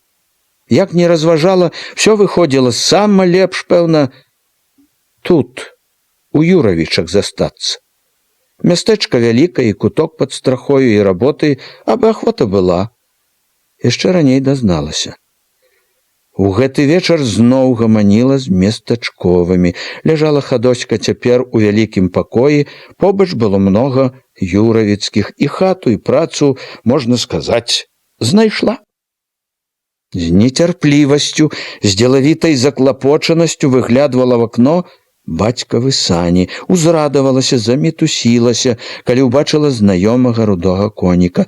Але калі матка і бацька пайшлі ў калідор, адкрыць жаданае сваё не зразу наважылася. Ой, мамко, што я вам скажу? Знарок весела, былашчачыся, притулілася Хадоська да маткі, калі старыя сабраліся ўжо ехаць дадому. Што ж ты скажаш? Матка гладзіла па галаве, чакала. Скажы якую-небудзь дробязь. Толькі вы не абіжайцеся, а? Ужо без усмешачкі, папярэджваючы, папрасіла Хадоська. Добра? Чаго я то? Што ты удумала? Удумала. Толькі я добра разважыла ўсё, мамо. Не думайце, што я то ветер у галаве. Не будзеце, а? Дак ты скажы наперад. Ну, не буду. Хадоська раптам як бы забаялася зноў. Яна помаўчала. Сабраўшы сілу, нягледзячы на матку, выціснула амаль з адчаем адным махам. Мамо, я хачу тут астацца ў Юравічах. Хадоська хоць і не глядзела на маці, бачыла, матка зірнула на яе, не разумеючы. Чаго я то? Жыць тут, мамо, рабіць буду. Маці маўчала момант, зноў зірнула на дачку, потым на чалавека свайго, нібы сама не магла зразумець. От удумала, прамовіла, як бы не верачы. Удумала. Я даўно ўжо еду, мамо. Удумала, не хацела слухаць матка. Еду ж трэба. Дадумацца да такога. Мамо, все адно пора ўжо мне. Не век жа пры вас. Цесна табе? Пагано табе пры матцы ды бацьку было? Не цесна і не пагано, мамо. А толькі не хочу я туды, мамо. Матка не адразу знайшла, што сказаць. Ледзь стрымалася, каб схаваць жаль аб дачцэ. Бацька пакруціў у руках пугаўё, прамовіў. Матка нібыто праўду кажа. А ці ж не праўду? За бацькам, за маткай, калі? Якому дзіцяці пагану было? Якое е то розум маючы, бацькі маткі цурацца будзе? Дык хіба ж, мамо, я цурацца хочу. А не хочаш, дык і добра. Матка не дала дачцэ дагаварыць. За маткай, за бацькам заўсягды добра. Толькі каб хутчэй дадому прасіся. Скажы, і так заждаліся, збалеліся душою. Наездзіліся, даждацца не можам. Калі ўжо прывязем зусім? Брацікі, сястрычкі ждуць, не даждуцца. А я то глупства всякае выкінь, не думай нічога попусту. І паказваючы, што гаварыць больш няма чаго, маці прытуліла Хадошчыну галаву, пацалавала.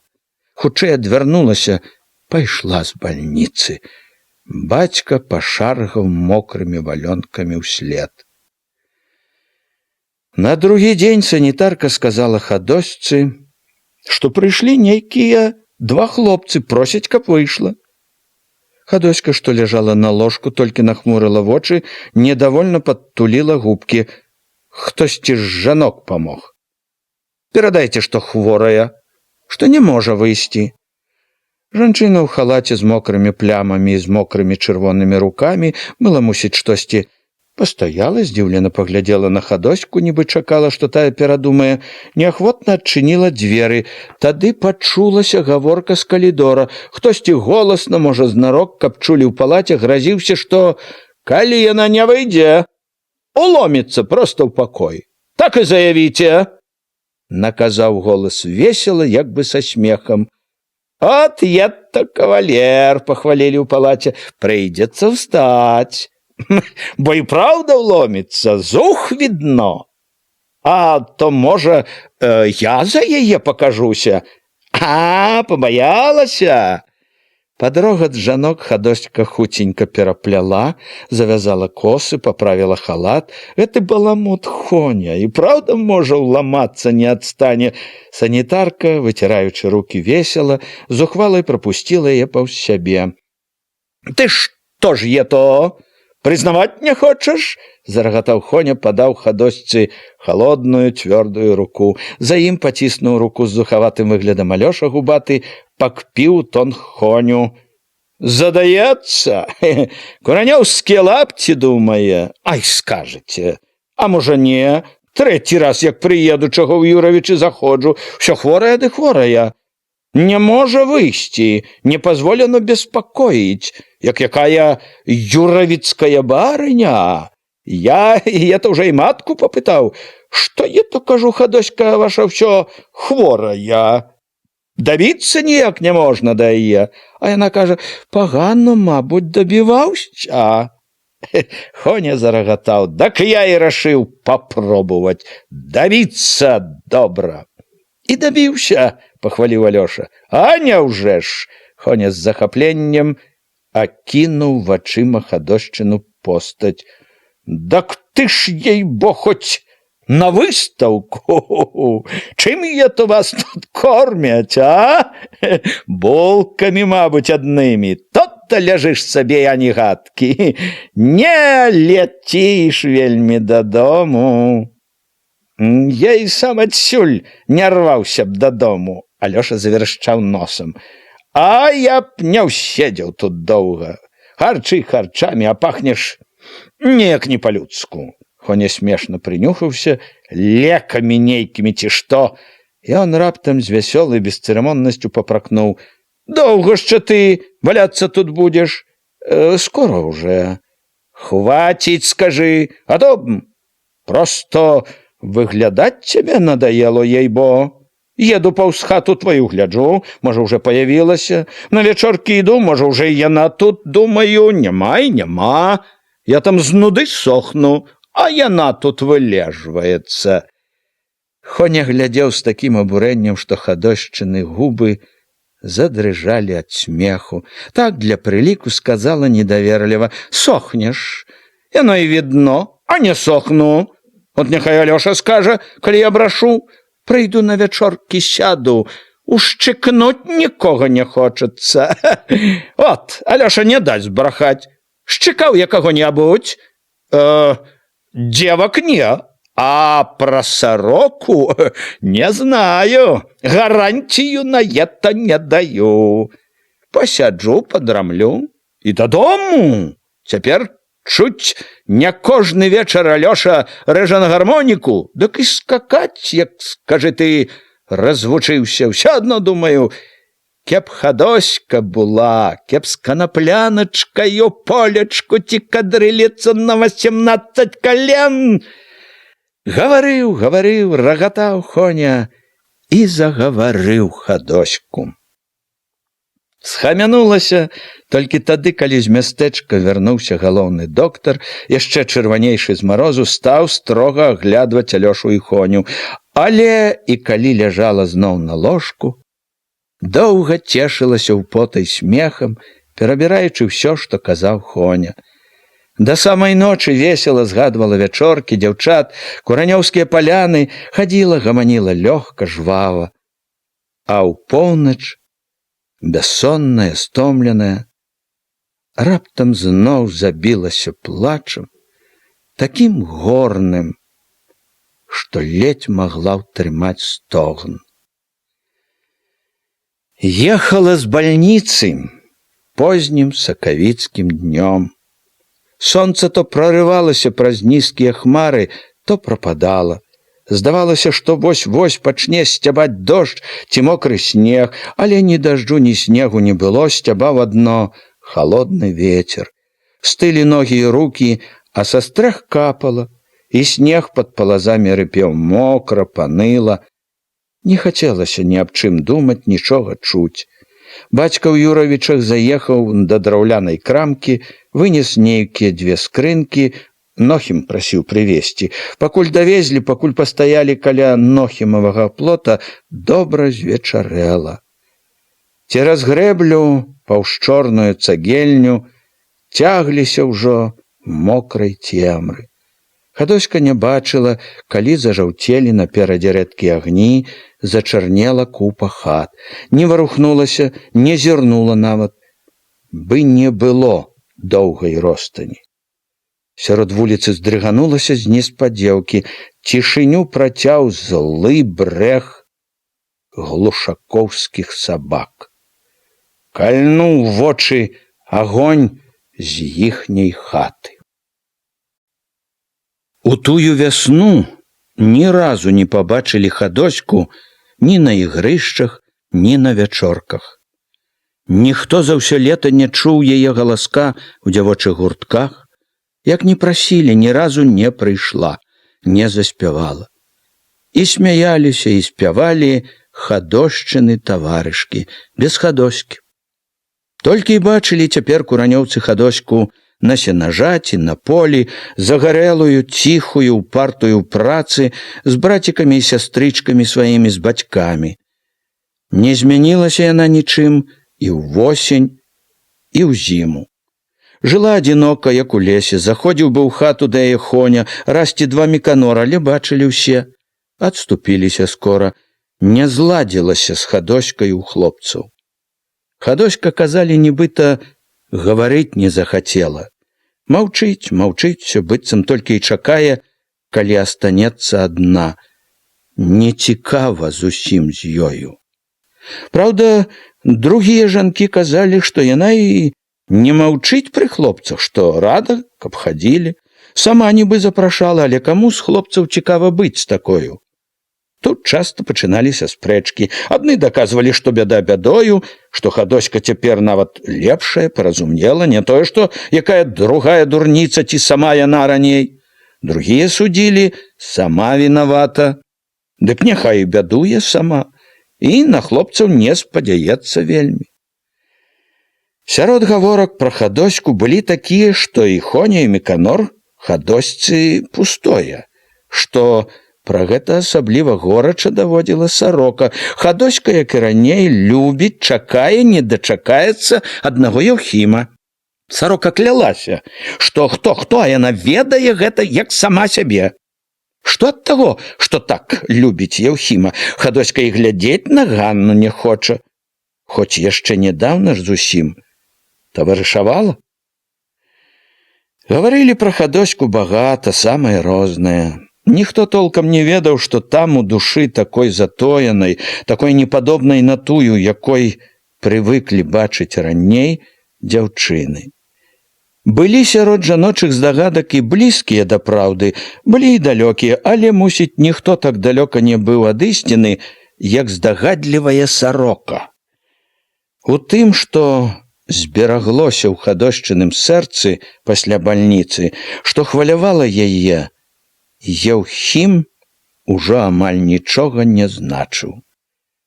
Не было ў Хадоські не толькі якога-небудзь хоць бы хворага кахання, не было нібы і нянавісці.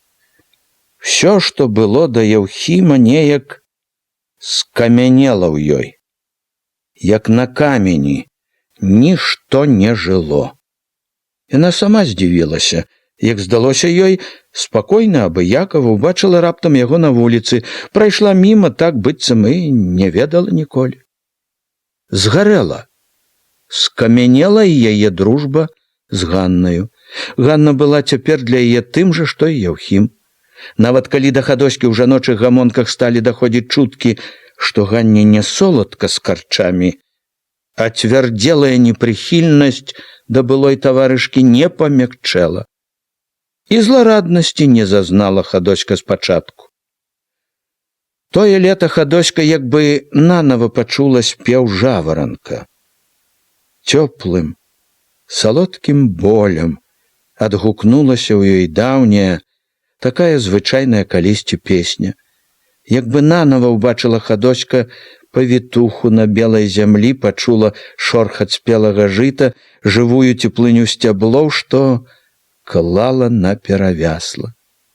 Ціхая, але хорошая радасць поўніла яе, калі змораная запаленымі сонцам рукамі, паколатымі нагамі ляжала пад бабкаю, слухала, як звініць, спявае гарачая зямля.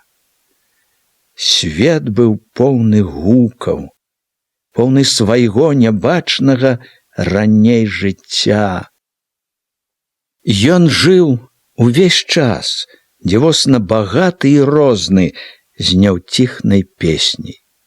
празрыстай, звонкай ранкам, гарачай, прытомленай днём, ціхай, думнай увечары. Слухаючы, жывучы ў ім, Хадоська нібы пераставала бачыць усё збоку. Нібы злівалася з ім, станавілася роднай часцінкай усяго. Станавілася, нібы чулася самой то сінім небам, то белым воблакам, лёгкая бы пушынка з таполі плыла ў высознай высі, не бачачы, не знаючы зямлі. То нібы сама рабілася коласам, што зморана шархацеў над сухою зямлёю, то травою, што поўніла росным халадком лясныя прыцемкі, салодкай млявасцю сонечныя паляны. Такія хвіліны ёй было так хораша, што хацелася плакаць, што сама сабой прасілася з грудзей малітва, хвала Богу. Вельмі часта ў такія хвіліны, праўда, браўся аднекуль незразумелы, тупы боль, ныў, шчымеў з нейкай гаркатою, але ён не мог адолець замілаванасць, рабіў яе адно вастрэйшай, чутнейшай. З поля, з лесу Хадоська вярталася тады не адна з кветкамі, якія потым стаялі ў гладышцы на акне. Яны ў хаце пахлі полем, лесам, поўнілі хату хараством узлескаў і вольнага прастору, але ў іх паху скора чула Хадоська смутак смерці. Хоць даглядала іх, мяняла ваду, кветкі гінулі. Ёй шкада было іх. Былі яны, Хадосьцы, як жывыя, са сваёй радасцю і воляй, таксама Божыя стварэнні. Ад гэтага як не любіла яна кветкі і рвала потым іх ці ў полі, ці на ўзлесках, і мала, і рэдка. Цешылася дома сваімі хатнімі, якіх было поўна ў гліняных гаршчочках на вокнах і ў агародчыку перад хатай. Цешыцца было чым. Летам агародчык буяў усімі барвамі красы. Калі вярталася дадому, яны як бы віталі па-сяброўску рэзка, мята, вяргіні, мальвы, яны і былі ёй як сяброўкі, мілыя, шчырыя, надзейныя. З таго летняга дня, калі Хадоська нанава пачула спеў жаваранка, свет для яе як бы перамяніўся. У свеце было харошае, было чым цешыцца, чаму радавацца, не было ўжо нядаўняй беспрасветнасці. Хадоська не чула сябе ўжо такой адзінокай. Але ў вялікай перамене, што адбылася ў свеце навокал, менш за ўсё змяніліся для Хадоські Божыя стварэнні, якія спрадвеку завуцца людзьмі. Можна сказаць, што цяпер для Хадоські яны, не лічачы бацькі, маткі, брацікаў, сястрычак, больш-менш як калі відныя і чутныя. Знайшоўшы сабе ў свеце вялікую ўцеху, Хадоська не думала ўжо з такім страхам, што пра яе гавораць, як глядзяць на яе. Яна ўжо як бы менш залежала ад іх, і ёй было лягчэй. Мінулі лета, восень, зіма, пайшло другое лета, а Хадоську не пахіліла да людзей. Як і раней не чула сябе Хадоська сярод людзей так добра, як сярод дрэваў ці жыта. Як і раней, трапіўшы ў грамаду, яна нязменна маўчала, старалася адно адасобіцца. Адыходзіла так, быццам вырывалася з няволі. І сустракаючыся з кім у полі, на дарозе, даўшы звыклы добры дзень, Хадоська мінала хутчэй, бы баялася, каб не сталі, не прывязаліся. Не ўцякала яна цяпер, заўважылі, можа, толькі ад аднаго хоні. Хоць і да яго хілілася не вельмі. А так, можна сказаць, між людзей была Хадоська, або ў царкве, у якой слухала і малілася, як мала хто шчыра, або на дарозе да царквы. Яшчэ заўважылі ў каранях, што пры такой непрыхільнасці да дарослых Хадоська аж дзіва гарнулася да дзяцей. Ахвотна бавілася яна з суседскімі, што вечна таўкліся каля яе, а сваіх малых брацікаў і сястрыц дык глядзела заўсёды, мілавала бы матка. І карміла, і паіла, і мыла, і не адзін дзень для прыліку, а ўсе гады, і з якою ахвотаю, з якою любасцю. Ігнаціха, Хадошчына матка, нахваліцца ёю не магла. А яшчэ злыя языкі казалі, што за ўсе гэтыя гады не было такога, каб Хадоська падышла к якой маладзіцы, у которой грудное на руках. Казалі, бачыць не магла, чарнела тварам, уцякала падалей адразу. Усяго всякага, калі было дагаворкі, казалі пра Хадоську.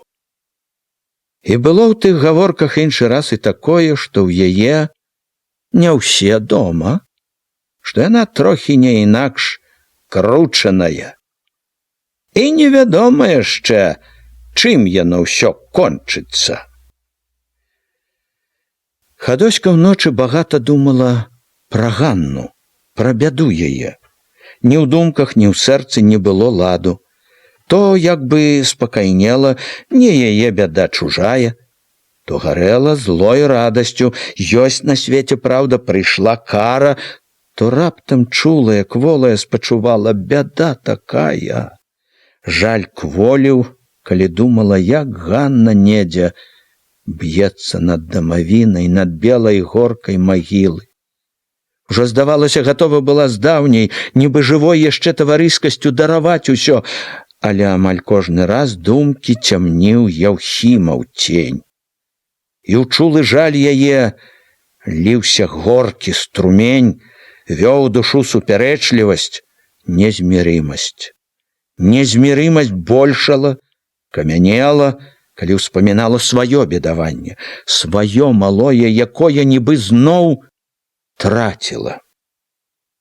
У такой супярэчлівасці і ўбачыла Хадоська Ганну, якую везлі назад чарнушка і мачыха той жа дарогай паўз лес. Хадоська была блізка ад дарогі, і Ганна добра відна была. Сядзела на калёсах, пастарэчы згорбленая, ашчаперыўшы рукамі калені. Рукі былі сашчэпленыя так, што здалося, не разарве ніхто, навек. І сама сядзела так, бы не выраўняцца век. Яшчэ заўважыла Хадоська, вочы былі згаслыя, як сляпыя. У той момант Хадоська не думала нічога, толькі глядзела, чулая і збянтэжаная. Яна нібы нанава бачыла Ганну. Чарнушка раптам з калёс пакланіўся ёй. Неспадзеўкі твар яго скрывіўся болесна, ён правёў рукавом па вачах, адвярнуўся, і яго паклоны, слёзы яшчэ далі Хадосцы збянтэжанасць. Збянтэжанасць і вінаватасць жылі ўвесь той дзень. Ці грабла сена, ці зносіла яго ў копы, чула сябе вінаватай перад Ганнай, перад светам, асабліва ж перад Богом, які ведала, бачыў усё, што яна думала. Праўда, вінаватасць і цяпер жыла не адна, час ад часу і цяпер лезла, блытала ўсё бязладдзе пачуццяў і думак.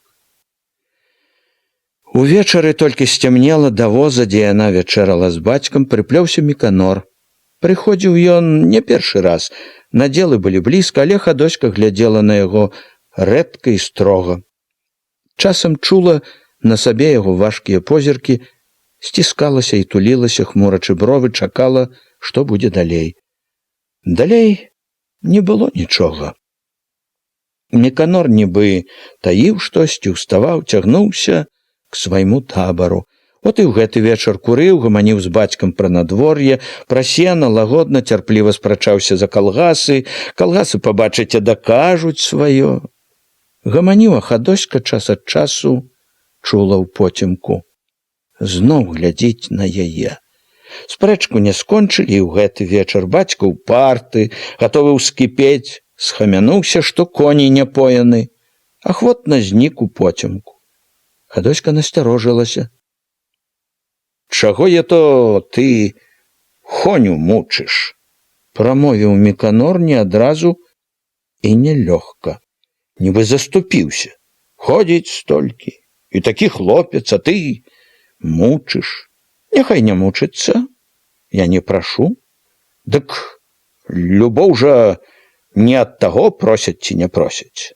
Яна сама, як зараза якая. За ўсім гэтым Хадоська чула нешта важкае, стоянае, як і яго позіркі. Ці ты не любіш яго?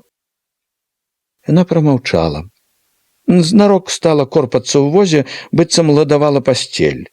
Ён стаў побач, узяў яе за руку. Цімо, я табе падабаюся. Ён спрабаваў так жартаваць. Але Хадоська чула, што гэта не смешкі, і ёй было пагана. Яшчэ чула яна, які ён дробны, без сілы перад ёю Міканор, якога так не любіў і пабойваўся яе бацька. Ён, праўда, не аддаваў руку, калі яна хацела ўзяць. Знарок з мужчынскага гонару сціснуў дужэй, абняў дужаю рукой, і ўсё ж Хадоська чула сябе мацнейшаю, варухнула непрыхільна плячыма, і ён нехаця выпусціў, адышоў, закурыў папяросу. Не падабаюся, значыць. Яна не адказала. Тут пачулася бесклапотнае пасвістванне, хтосьці ішоў да іх. Яшчэ да таго, як той падышоў, абое ведалі ўжо Хоня.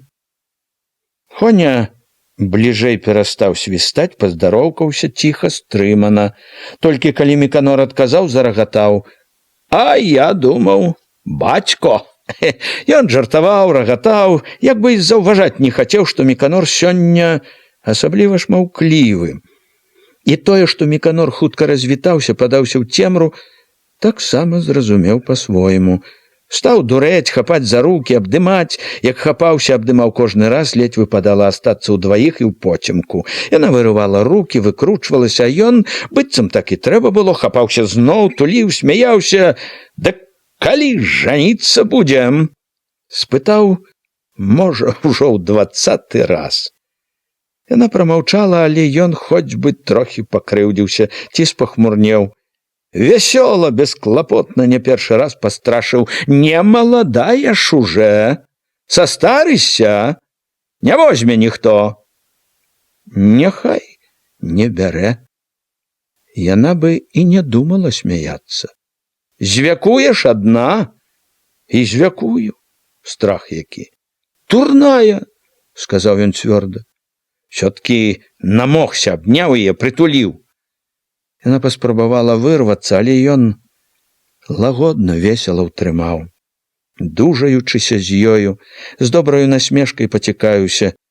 Лепшага хочаш даждацца? Лагодна ж цвёрда заявіў. Лепей за мяне не знайдзеш. Уньо, лепшы на ўвесь свет. Лепшы. Ён сказаў так, нібы здзіўляўся, што ў гэтым можна яшчэ сумнявацца. Лепей не знайдзеш. Няма на ўсім свеце, ей-бо. Ніхто так любіць не будзе. Всім вы так кажаце. Я нікому. Табе толькі. Знаеш жа. Яна перастала ўжо рвацца, калі ў цемры пачулася нядобрае. Постаць была так блізка, што Хоня адразу сам выпусціў Хадоську, якая ўхапілася папраўляць касу. Хадоська з сорамам чакала. Бацька бачыў і чуў усё. Момант маўчалі ўтраіх. Хоня першы выступіў. Не павінаваціўся, а так, што не было чуваць і знаку разгубленасці. Раптам сказаў задзірыста. А далі б вы Хадоську, дзядзько? Бацька, абураны тым, што пабачыў, і не першы раз тым, як трымаецца з ім гэты нахаба, не зразу знайшоўся, што адказаць. Уже ж гаварылі нібы то. Дак я, дядько, ўсё адно як забуў тое. Дык яшчэ раз скажу, даў волю свайму гневу Ігнат. Не будзе маёй бацькоўскай згоды і не надзейся. Упарты ж вы, дядько. Хоня бы пашкадаваў хадошчынага бацьку. Сказаў, як старэйшы, разумнейшы. Ну, які ты жаніх, аж закіпеў бацька. Які ты жаніх? Ты не бачыш? Хадошцы не спадабалася гэта. Самой захацелася запярэчыць, на што казаць так. Хоня, калі б толькі ў гэтым клопат, жаніх непаганы, не тое, што не горшы, а лепшы за другіх. Ну, на што казаць неправду? І наогул, які б ні быў ён Хоня, не трэба казаць такое, не трэба крыўдзіць за нішто чалавека. Дядько, жаніх я цяперашнім часам, у Хонявым голасе ўсцешылася Гадоська, не было і знаку крыўды. Першы на ўсе курані. У яго ціхай гаворцы чуліся такія годнасць і ўпэўненасць, што Хадоську ўзяў нават гонар за яго. Цяпер для такіх, як я, всё і робіцца. Яна ж з голаду апухне ў цябе. Кінуўся злосна бацька, і Хадосцы зноў захацелася заступіцца за Хоню. Хоня, не гультай, і не трэба папракаць за беднасць. Дядько, скора будзе калгас. Я там буду першы багацей, пабачыце. Тут Хадосцы здалося, што Хоня як бы аддзяліў сябе ад яе. Думкаю пашкадавала, папракнула, не трэба было пра той калгас. Але, каб і хацела спыніць яго, мабыць, не змагла б. Хоня таксама, хоць і здаваўся спакайнейшы за бацьку, запаліўся ўжо спрэчкаю. Не саступіць так сабе. І праўда, упартасць, непахіснасць чуліся, калі сказаў: «Пабачыце, дядько». Ён, як бы ўжо не цураючыся і прымірэння, дадаў разважліва: «А малыя уже ж падрастаюць. Сястра дак нявеста, можна сказаць. Не аддам». Коротка, як канчатковая, адрэзаў бацька. Хоня момант маўчаў. Упарта ж непахісна заявіў: «Аддасце». Бацька ад такога нахабства шалеў: «Не аддам». Хоня, здалося, усміхнуўся: «Аддасце». Хадоська, слухаючы гэта, аж перастала дыхаць. Ужо не спачувала, а дзівілася Хоню, яго смеласці з бацькам, яго ўпэўненасці, што ўсё будзе так, як ён хоча і думае.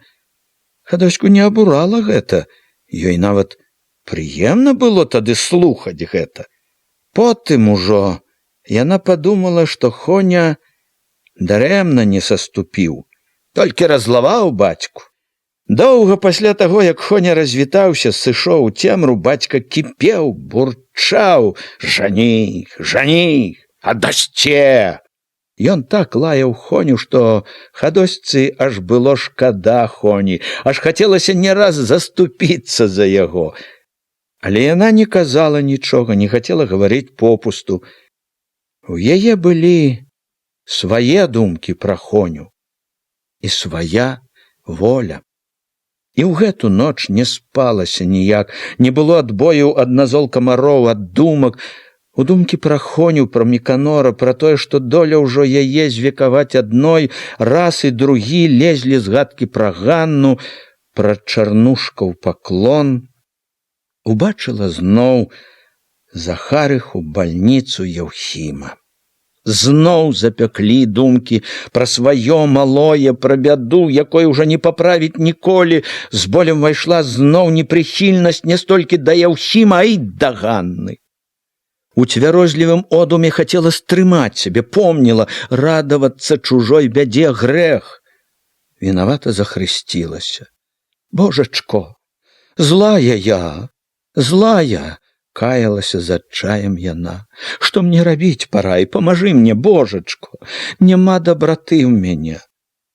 Не магу забыць, не магу. Раздел 4. Аднойчы ранкам на лузе появілася таратайка. Ледзь яна выкацілася на балота з лясной дарогі, адразу зацікавіла. Далікатная, прыгожая, незвычайнаю была тут сярод адных вазоў. Здалёк відаць было.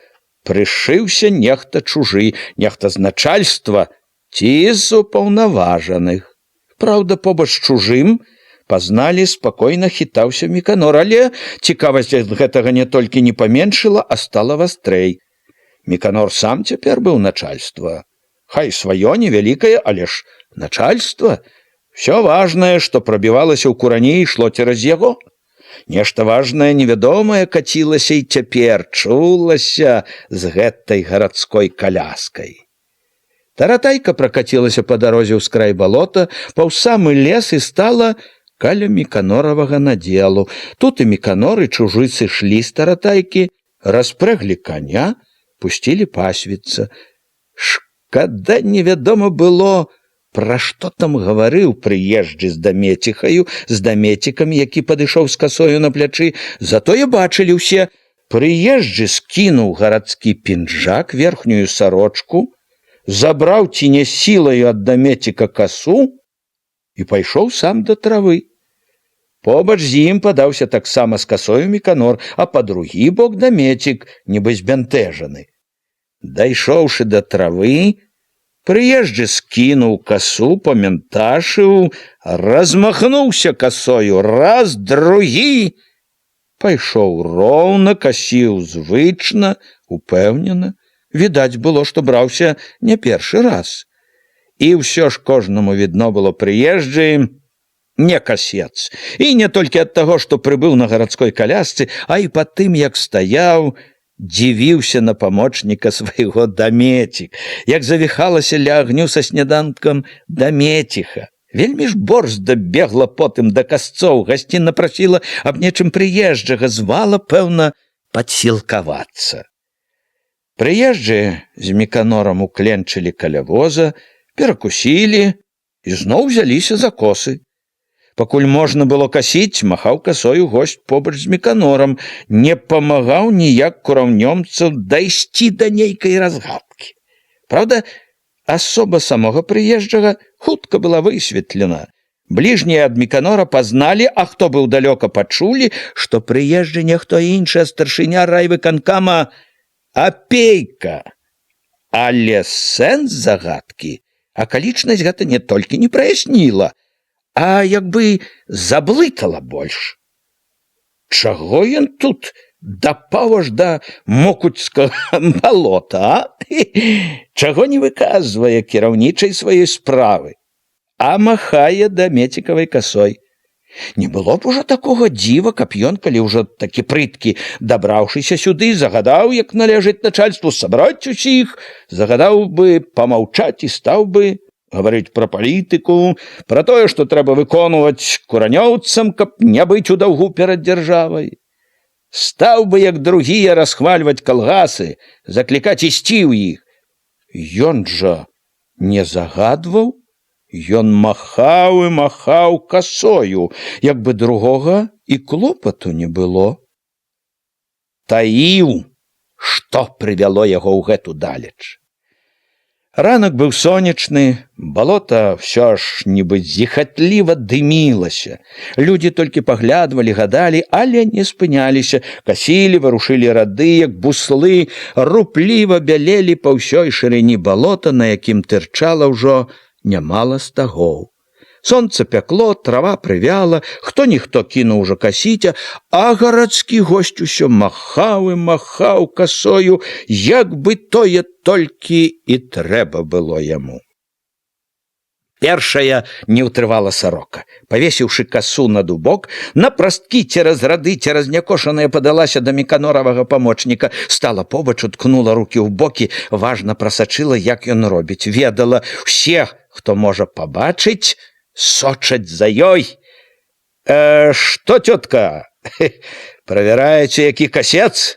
Хітравата зірнуў старшыня. Ён выцер далікатнай далонню твар, пот еў вочы. Касец не сакрэт спраўны, адгукнуўся ў тон яму Міканор. Наняў, не шкадую, касец маладзец, касец і грэц, ды вельмі ж стараецца.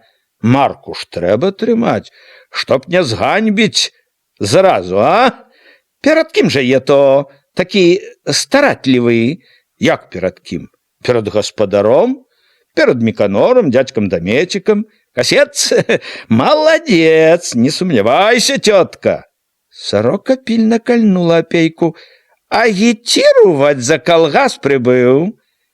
Апейка уткнуў касё, зноў нібы стаіў усмешку. Да не ж, бачыце ж, памагці от Міканору трэба. Па службе ж чалавек заняты, а бацька стары. Улавіўшы хітры мудры позірк жанчыны з усмешкаю ж, нібы даверліва схіліўся да яе. Ну і, прызнацца, зарабіць хачу. Зарплата малая.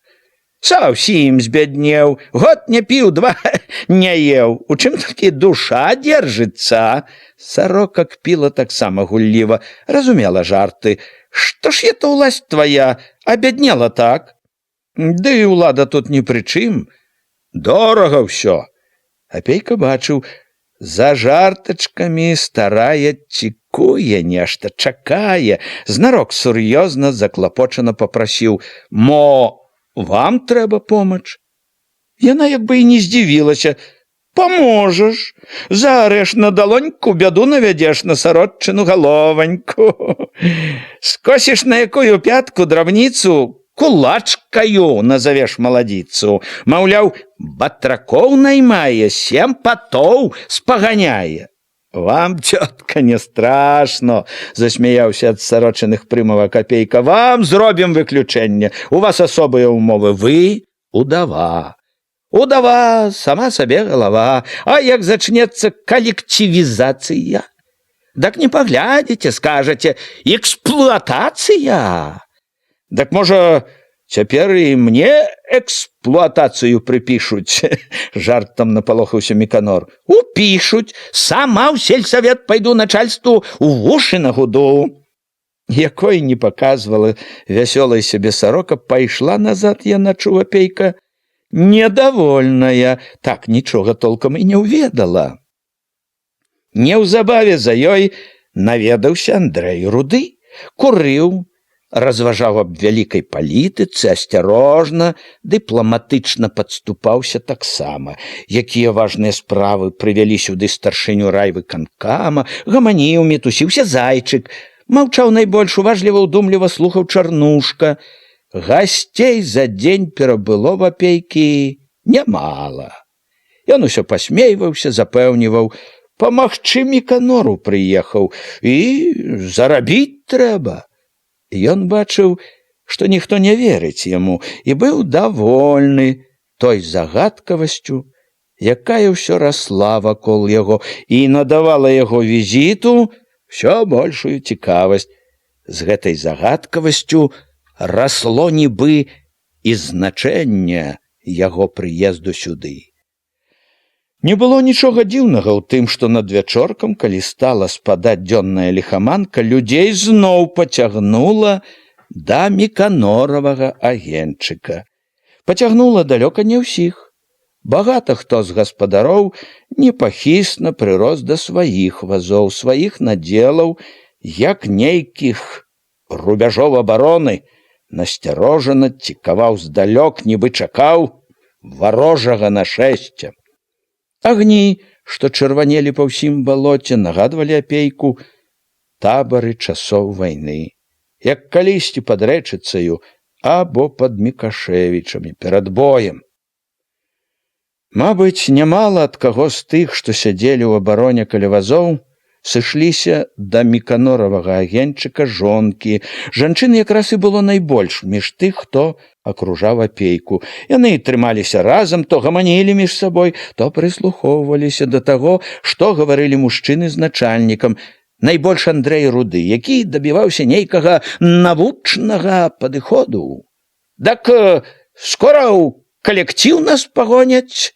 Уламалася раптам знарок недалікатна сарока. Апейка заўважыў, на людзях яна як бы выхвалялася сваёй грубаватасцю. «Глядзіце, маўляў, якая я смелая!» Яна абрэзала Андрэя, абуранага яе некультурнасцю, знарок некультурна паўтарыла: «Скора!» Апейка спакойна, зморана, з нейкай млявай усмешкай сказаў: «Не скора». «Не скора, а?» Сарока на момант разгубілася. Не чакала такога. Жанчыны захваляваліся. «Не скора». У цішыні, гатовай выбухнуць, дадаў: «Саўсім не будуць. Гнаць не будуць». «Няўжо?» Выказваючы ўсім мудрасць сваю, не паверыла Сарока. Не тое, што не таіла, знарок выстаўляла. «Не верце ніхто, я не веру, і вы не верце». Жанчыны, гатовыя паспакайнець, насцярожна прымоўклі. Глядзелі на апейку, чакалі: «Не будзем». «Самі прасіцца будзеце, прыйдзе пара». «Ае!» — насмешліва адгукнулася Сарока. Яе весела падтрымалі. «Будзеце». Прарочая ўпэўненасць апейкі прымусіла прыціхнуць. «Ды мы яшчэ паглядзім. Прымаць ці не прымаць», — памог Міканор. «Цётку Аўдоцю адставіць трэба зразу», — падаў звонкі голас Хоня. «Што прасілася? А як не будзем прасіцца?»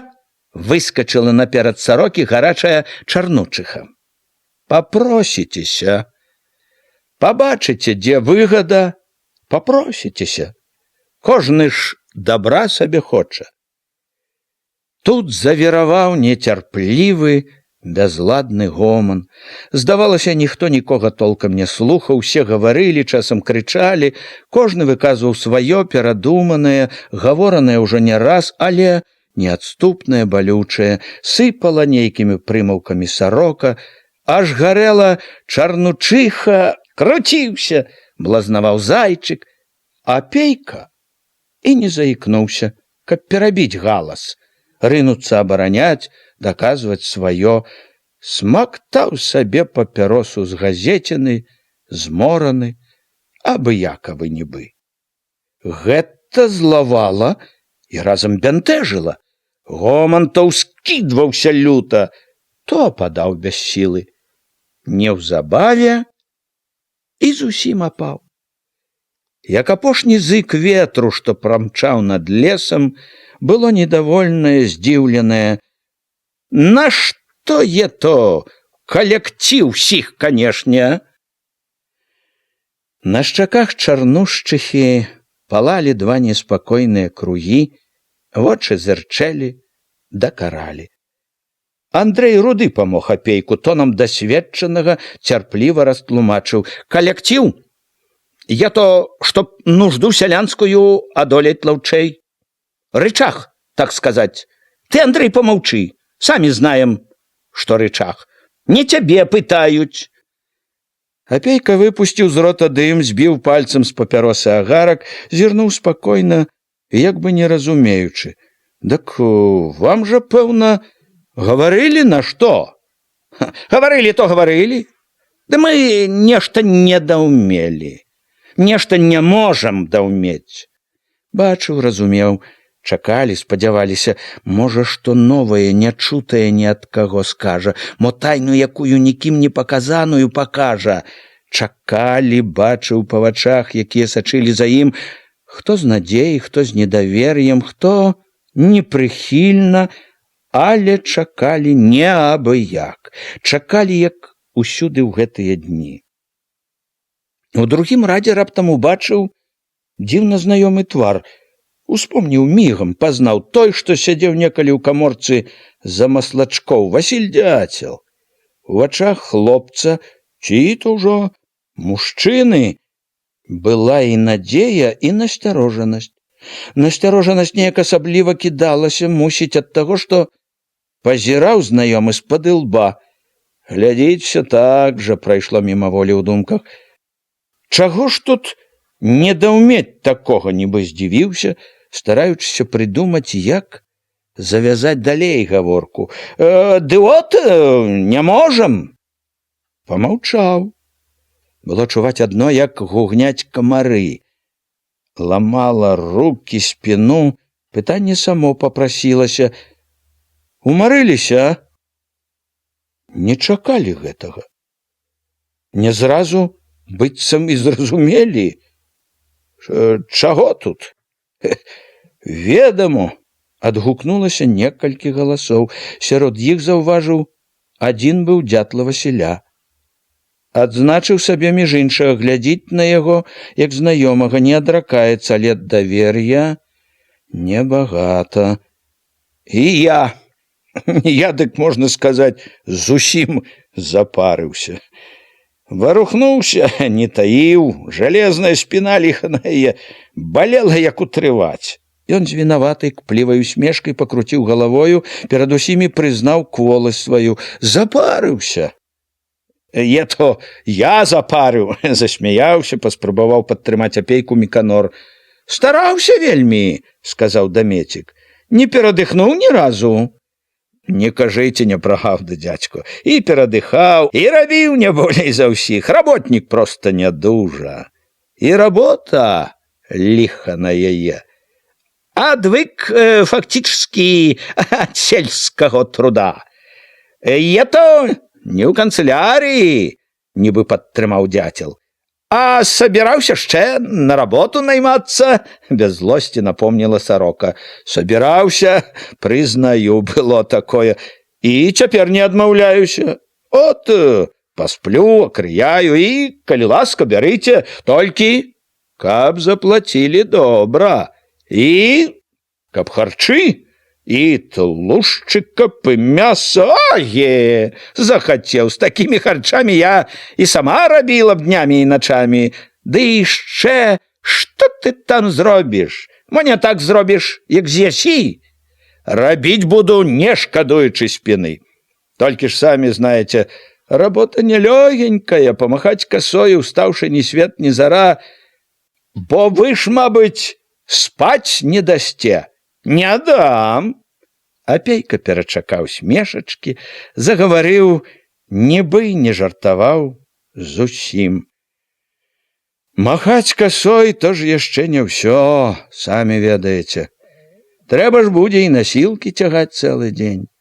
Ды ў такую гарачыню не сакрэт. Дарагі ты парабак, чалавеча, дарагая торба не варта на яе горба. Пакланюся Богу, другога папрашу на падмогу. Работка, цётка сарока дарагая, акурат для горба. Нажыву там ці не нажыву, што ў вас дзеткам сваім, а горб мусіць будзе. Будзе, не мінеш, сагне ў круг. Трудное фактически сялянское дело, философски обагулил Руды. Цяжкае, не шкодзіла б і аблегчыць, згадзіўся апейка. Ён раптам адчуў, як спала млява з моры, як бярэ запал, сказаў горача. Не шкодзіла б. Думаеце, акрамя вас не баліць гэта нікому? А то баліць, кінуў дзяцел. Баліць. У апейкі была загана, якую ён ведаў сабе і якую стараўся стрымліваць. Ён вельмі любіў тлумачальныя падрабязныя гутаркі прамовы. Схільнасць гэтая развілася і разгарнулася ў ім, асабліва з той пары, калі яму выпала на долю стаць чырвонаармейскім агітатарам, адным з першых пачынаць новае ў родных мясцінах.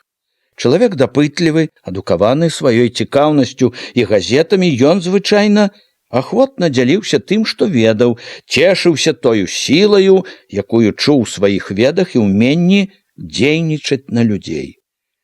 Але і тады, і асабліва пазней, калі стаў валасным і раённым кіраўніком, апейка ўведаў і тое, што ўсякае слова мае сваю цану, што яно тым даражэй, чым больш у ім вагі. Вялікі жыццёвы вопыт вучыў, што каму-каму, а яго амаль заўсёдным слухачам, сялянам, патрэбна нязменна канкрэтнасць, дзелавітасць, яснасць. Ёсць ужо нямала машын, дзелавіта сказаў. Добрых машын. У хісткім чырвоным святле ад агню Апейка стаў расказваць, якія машыны бачыў нядаўна ў Мінску, выпушчаныя для сялян. Вось паказвалі ў рабоце конную касілку. Няхітрая нібы рэч, а як лёгка працаваць на ёй. Кіруй адно са зручнага сядзення, слухай толькі, як бегаюць, чыкаюць спрытныя зубы-ножыкі, падразаючы траву, а ці не прынада тыя конныя граблі? Сядзі адно ды пацягвай сабе ручку. Пружыністыя жалезныя граблі-вілы будуць кідаць ззаду ледь не цэлыя копы. Касілкі і граблі пакуль што тут не ўсюды можна пусціць, але багата дзе яны могуць рабіць. А малатарня трактарная? Пабачылі! А грамадзіна, як прыпяцкі параход. Гумно добрае снапоў змалоціць, не гледзішся. Ну, а машына, што капае бульбу? Ёсць і такая. Бульба-капалка. Гэта дык проста такі, ну, цуд. Інакш не скажаш. Цуд то цуд ды грошай пут. Першая вярнула людзей на зямлю сарока. Апейку зноў кінулася на ўвагу. Дзяцел, у вачах якога толькі што праз недавер'е прабілася захапленне, кіўнуў згодна. Правільна кажа. Пут, не пут, а сёе-тое каштуе. Апейка не спрачаўся. Адзін бядняк не купіць. Ну от, я ж і кажу. Дзяцел цяпер не кіўнуў. Вачыма, якія неяк павастрэлі, чакаў, пільнаваў, што будзе далей. У тым і фокус, адзін не разгонішся. А нашто вам адной такія машыны? Перабіў Міканора, здзіўлена зірнуў на сароку Апейка. Каторым з іх сяла цэлага небагата. Всё, калектыў. Прарэзліва, са злосцю і адчаем уварвалася Куліна Чарнушкава. У момант цішыні увагі як і не было. Зноў гаманілі запалена, без ладу, даказвалі Апейку, Міканору, Хоню адзін аднаму, які калектыў, калі адзін адно, а другі нібыта другое. Я то ж, калі б усё адно цягнулі.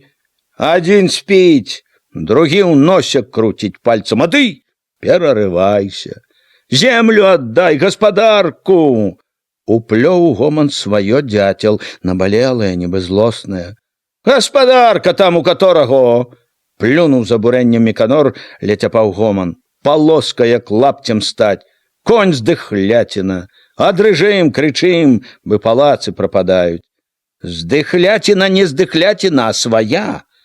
Дзяцел бы яго абразілі, і не першы раз, здавалася, гатоў быў схапіць Міканора за грудкі.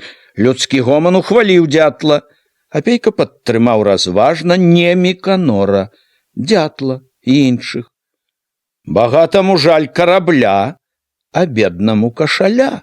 От праўда, заківалі, загаманілі вакол агню. Дзяцел упяў в Апейку няцямны гарачы позірк, а паўгневам пасвятлеў. Апейка перачакаў шум ухвалы, памаўчаў, чуючы зноў на сабе агульную увагу, як бы падумаў, а толькі і за кашель трымацца лішне не трэба. Калі, скажам, карабель выменяць можна. Ха! Да калі б ж знаць добра! Або выгадаеш, або без нічога станешся, і кашаля не будзе. Дакладна выказаў трывогу Васіль. Не прагадаеце. Спакойная ўпэўненасць яго, заўважыў Апейка, багата каго бянтэжыла. От я казаў ужо, машыны. Это одно, тут все ясно. Получите кредит, возьмете машины. Другое — земля. Якая яна у вас? Не вам казаць, балота ды пясочак найбольш. Ніхто словам не запярэчыў, той кіўнуў сумна, згодна, той уздыхнуў. Ураджай самі знаеце. Ураджай на вашай зямлі, на нашай зямлі, вядомы. Бывае, таго не сабярэш, што кінеш у зямельку такую. І яна ж не такая безнадзейная. І ад яе дабіцца можна нечага, калі падступіцца як трэба. Да зямлі таксама, самі знаеце, падыход трэба ўмелы, трэба ўгнаення, багата і рознага ўгнаення. Знаеце, сколькі получаюць ужо на такой зямлі ў калгасах? Людзі верылі і не верылі, але слухалі так, што забывалі і пра ўтому, і пра камароў, і пра ноч, хуткі час мёртвага сну. Цемра то насядала на самае вогнішча, то адскоквала так, што не відно было блізка нерухомае, бы зачараванае галлё дуба. З цемры выпаўз нечы конь, стаў, выцягнуўшы храп, углядзеў на агонь, як бы таксама слухаў. Васілій, не адзін ён, дзіву даваўся, адкуль столькі ведаў юравіцкі госць? І колькі дзе зямля родзіць, не толькі ў нас, а і на ўкраіне, і ў нейкай Галандыі, і чаго не дастае Глебе, якія багацці тояцца ў гіблым гэтым балоце, з якога пакуль адна толькі карысць, камары ды хвароба, малярыя. Нібы свет цэлы сышоўся сюды, к дамецькаваму агню. Сотні калгасаў былі навакол, тысячу людзей нібы стаялі, глядзелі на іх, чакалі іх адвагі, звалі за сабою. Як бы падышлі сюды к моку ці к агню і добра знаёмыя Юравічы, і не такі знаёмы, далекаваты быццам мазыр, і ўжо зусім загадкавыя, толькі часам чутныя ў гаворках дасведчаных людзей Харкаў, Растоў, Чалябінск. Па ўсёй краіне стараліся для сялян, для калгасаў заводы, рабілі трактары, малатарні, веялкі, рыхтавалі ўгнаенне, і ўсюды, ў кожным сяле, па ўсёй зямлі шырокай, людзі трывожыліся, думалі пра калгасы. Абагульнялі скаціну, маёмасць, злучалі ў вялікія палі цесныя палоскі, пераворвалі межы, разам ішлі ваяваць з векавечнай сялянскай бядою. Толькі ў арцелі, у вялікай на ўсё сяло сям'і ратунак. Толькі так збудзем злы бяду, нішчымніцу і галечу. Даб'ёмся такого, што будзе хлеб на стале, і да хлеба будзе. І самі, і дзеці адзенемся, як людзі. Лягчэй рабіць станем. Іначай не выб'емся. Толькі так разам усе арцеллю. Апейка спасцярожліва з-пад броў зірнуў на аднаго, другога. Людзі яшчэ нібы слухалі, нібы чакалі яшчэ чагосьці. Позірк зноў сустрэўся з Васілём. Той нелагодна адвёў вочы. Міканор першы адгукнуўся. А адным словам, абстаноўка ясная. Народ па ўсяму Савецкаму Саюзу пайшоў у калгасы. Значыцца, і нам, куранёўцам, пора по тому ж маршруту. Зразу! Крикнула сорока насмешліва.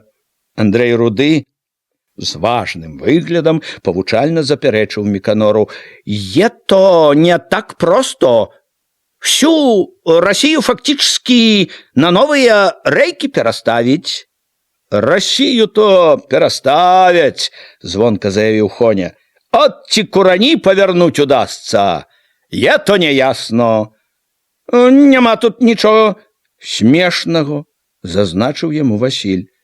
Увесь народ рушыў, зразумеў, дзе яго ратунак, і рваўся ў бой Міканор. А мы бачыць нічога не хочам, хаця кажнаму і сляпому відно, дзе ўся выгада. Апейка адчуў, цішыня зрабілася насцярожанаю. Людзі неспакойна заварушыліся, хавалі позіркі. Мужчыны сталі мацней дыміць папяросамі. Васіль Дятел хмурна кусаў травінку, унураны, непадступны. Адганяючы неспакой, як бы стараючыся зноў вярнуцца на вышыню адукаванага перадавога чалавека, Андрэй Руды філасофскі згадаў: то ще Карл Маркс вучыў. Пралетарам Няма чаго цяраць, а набудуць яны цэлы свет. Карп, то адно, тут другое, прорвала сароку. Рудому не далі выкрыць неадукаванасць сарокі, завіравала зноў гамонка. Так ідзі, набувай, а мы пасядзім, паглядзім, як яно, вылучыў апейка надцяты Васілёў голас. Ну і сядзі, а за другіх не кажы. Напаў, нібы загадаў яму Міканор. А я за сябе, не паддаўся Васіль. Кожны сам знае. Моцны арашок, мімаволі падумаў апейка, бачачы, якой упартасцю гараць Васілёвы вочы. Калі выгаварыліся, Міканор зноў кінуўся в атаку, заклікаць не адрывацца ад усяго народа, арганізаваць калгас у куранях, але яго ўжо амаль не слухалі. Тыя, што былі ззаду, пачалі ціха і хутка хавацца ў цемры, разыходзіцца. Нібыта Ігнат перабіў Міканора, нагадаў, што час позні. Сарока дадала, што пра такую важную справу цяпер і гаварыць няма чаго. Іх дружно падтрымалі, і Міканор убачылі ўсе, не было нічога іншага, як сесці ні з чым. Але ён не сеў. Няўвага людская яго не толькі не астудзіла, а запаліла больш. Адужваючы гоман наперакор тым, што хацелі так сабе разысціся, урэзаў. Так я заяўляю, што хваціць уже нам стаяць у баку. Чтоб з сённяшняга дня калгас быў і ў куранях. І хто сягоння гатоў уступіць, няхай тут астанецца і запішацца. А хто не хоча, хто... Міканораў запал прагнуў нейкіх асаблівых, моцных слоў. Хто проціў народа і мерапрыемстваў савецкай улады, можа ісці дадому, спаць.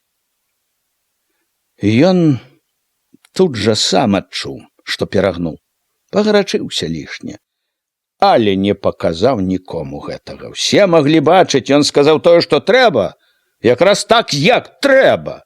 Гэтых людзей праб'еш хіба інакш далікатнымі гарадскімі слоўцамі. Але людзей не прабіла і Міканорава прамова, не зважаючы на тое, што ў яго словах, ды і ў самой яго постаці была яўная пагроза. Большасць тых, што сядзелі яшчэ вакол, сталі дружна разыходзіцца, як бы атрымалі адно дазвол.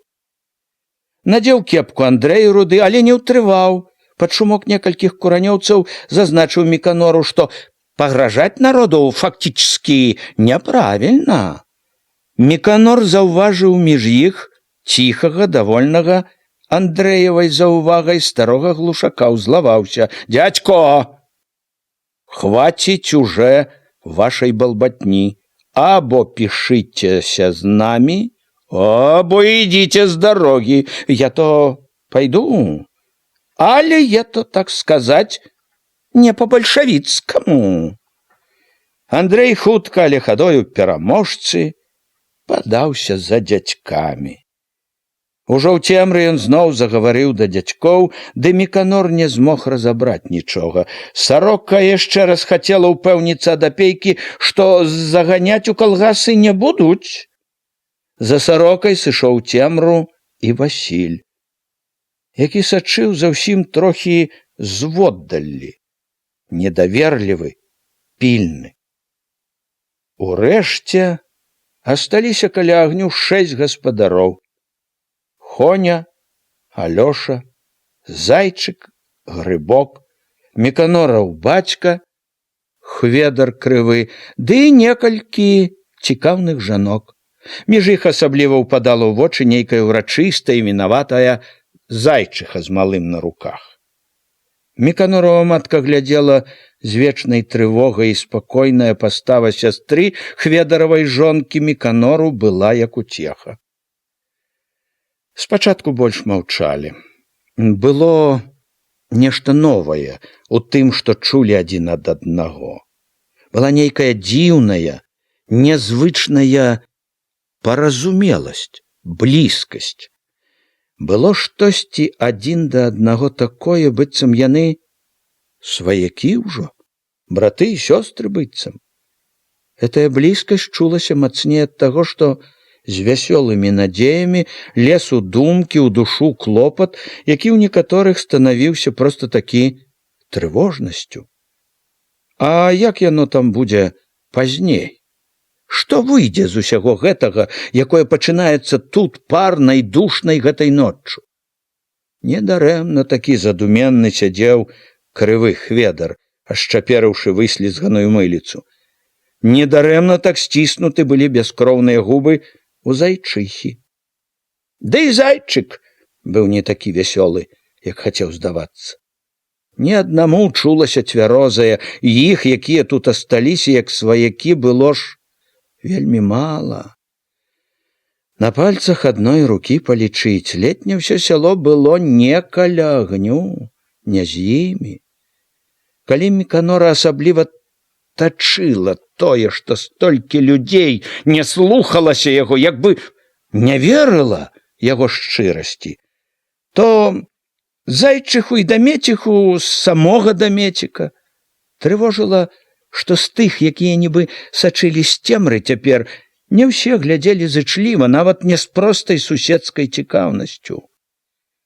Былі там і такія, ведалі яны, хто кляў нема, хто скакаў бы з радасці, каб іх перуном спапяліла, каб ветрам развеяла, як заразу. Небагата, падумаў Апейка, абводзячы ўсіх такімі вачыма, як бы хацеў пабачыць, хто чаго тут варты. З нашым народам хіба зробіш што?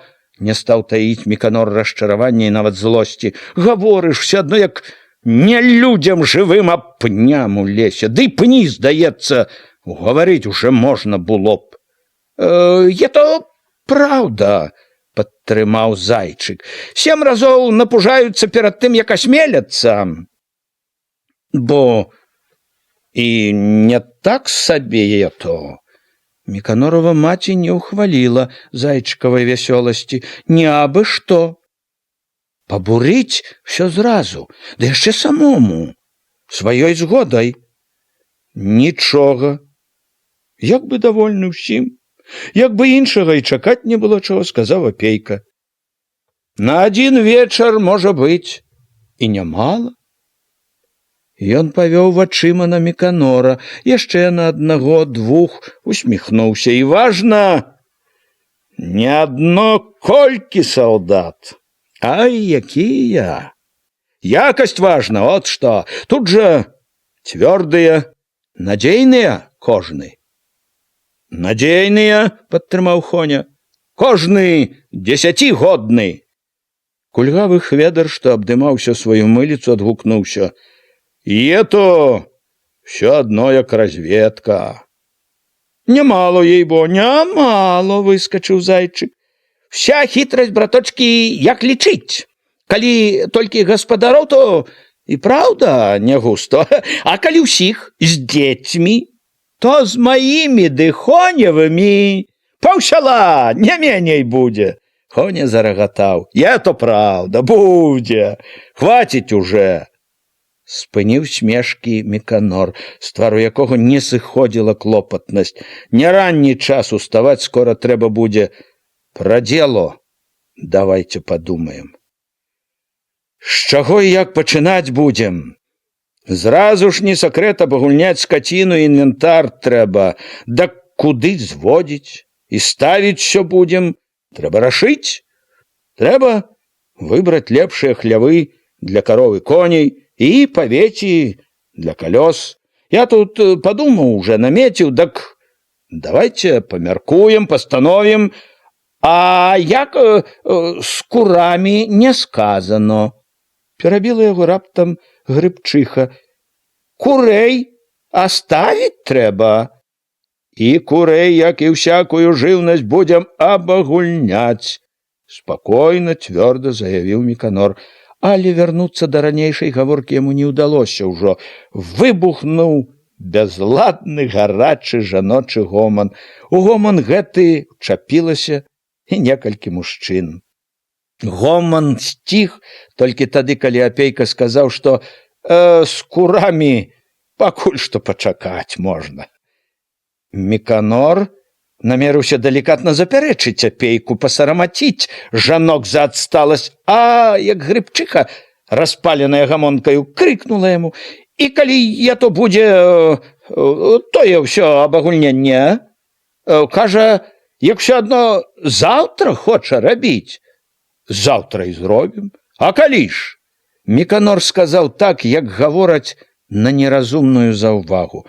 Але Грыбчыха нібы толькі гэтага і чакала. «Заўтра? Як жа ты пачнеш, калі ўсе ў балоце? Калі гаспадарка ў сяле, чорт ведае дзе? Аге, не ехаць жа ў сяло, кінуўшы ўсё тут», — падтрымаў жонку Грыбок. «Трэба пакуль пагода ўхапіць». Неспадзявана згадзіўся з ім Алёша, што амаль увесь час маўчаў. «Як там яно будзе далей, Бог ведае, пагоду трэба ўхапіць». «Дак што ж, калгас адкласці?» Алёша не глядзеў на Міканора, корпаў сукам чорную зямлю. Міканор аж кіпеў ад такой здрады, але Алёша сказаў упарта: «Няма калі цяпер. Пагоду ўхапіць трэба». «Так, это ж можна лічыць і не адклад?» Як бы хацеў прымірыцца Грыбок. «Згаварыліся ж, разам будзь. Упісаліся і не выпісваемся. Толькі што пара такая, ухапіць трэба, пакуль не позно, пакасіць, пажаць, як па аднаму». Грыбчыха крыкнула так, што ўсе пачулі: «Хай хоць што не пераменіцца. А малаціць уже разам». Асцярожна памог ёй Грыбок. «Малаціць там не гарыць так». «Дак то значыць, зноў як аднаасобнікі?» Міканор не таіў абурэння. Чуў за ўсім гэтым не так клопат пра пагоду, як хітрасць, кажучы па-ваеннаму, манеўр. Пасядзець яшчэ, паглядзець, што будзе з усяго. Апейка заступаўся за яго спакойна, мірна, стаў даводзіць, што адкладваць надоўга неразумна, што трэба новы будынак ладзіць хутчэй, не адкладваючы. Але ці то ад таго, што гаварыў ён, так нібы і сам не цвёрда верыў, што спяшацца трэба, ці то ад людской упартасці, і яго не паслухаліся. «Можна памагчы таму, каму вельмі трудно будзе», як бы павінаваціўся перад Апейкамі Міканорам Алёша. «Всё адно, што варцелі. Такі праўда, мабуць, абагульненне лепей, калі сажнем», разважліва ціха сказала Вольга, Міканорава сястра. «Кеп з толкам, кеп зладзіць як трэба. То ж не так проста знайсці тут, хто тых кароў ды курэй даглядаць будзе. А сколькі ўсяго другого? Колькі людзям дыхнуць? А сколькі ўсяго другого? Калі людзям дыхнуць няма як? І калгасаўскім коням, дзетачкі, сена трэба будзе даваць», уставіў зайчык, які найбольш сачыў. Не ведаў, да каго лепш далучыцца. Ён гатоў быў далучыцца да Міканора, але баяўся, каб не падумалі, што ён шукае адну сваю выгаду. «Міканор, людзі кажуць праўду», раптам проста і весела рассек вузел Хоня. «Абагульняць трэба, калі палягчэе трохі, паспеем, усё толькі пачынаецца. Все ўжо даўно пачалі ў другіх сёлах, і мы, бачыш жа, пачалі. Запішы ўсіх, што значыць уступілі. Што? Калгаснікі? Што калгас пачаўся? Дак это ж як абман? Ніякага абману няма. Дагаварыліся, пастанавілі, падпісацца можам і памагаць адзін аднаму будзем, як усё адно калгаснікі. Памагаць трэба, не ўтрывала зайчыха. Будзем памагаць і сена касіць і жаць, а малаціць будзем уже і са ўсім разам. Разам пайшоў след ухвальны і, можна сказаць, дружны гоман. Меканорава расчараванне ад таго, што мара пра калгас нават з гэтай купкі людзей зноў нібы не спраўджвалася, адступала да восені, трохі памякчэла, калі ўсе прыязна, дружна выбралі яго за старшыню арцелі. Гэта падзея, акрамя таго, што цешыла яго гонар, яшчэ як бы гаварыла, што калгас, які ён не ёсць, а пачынае жыць.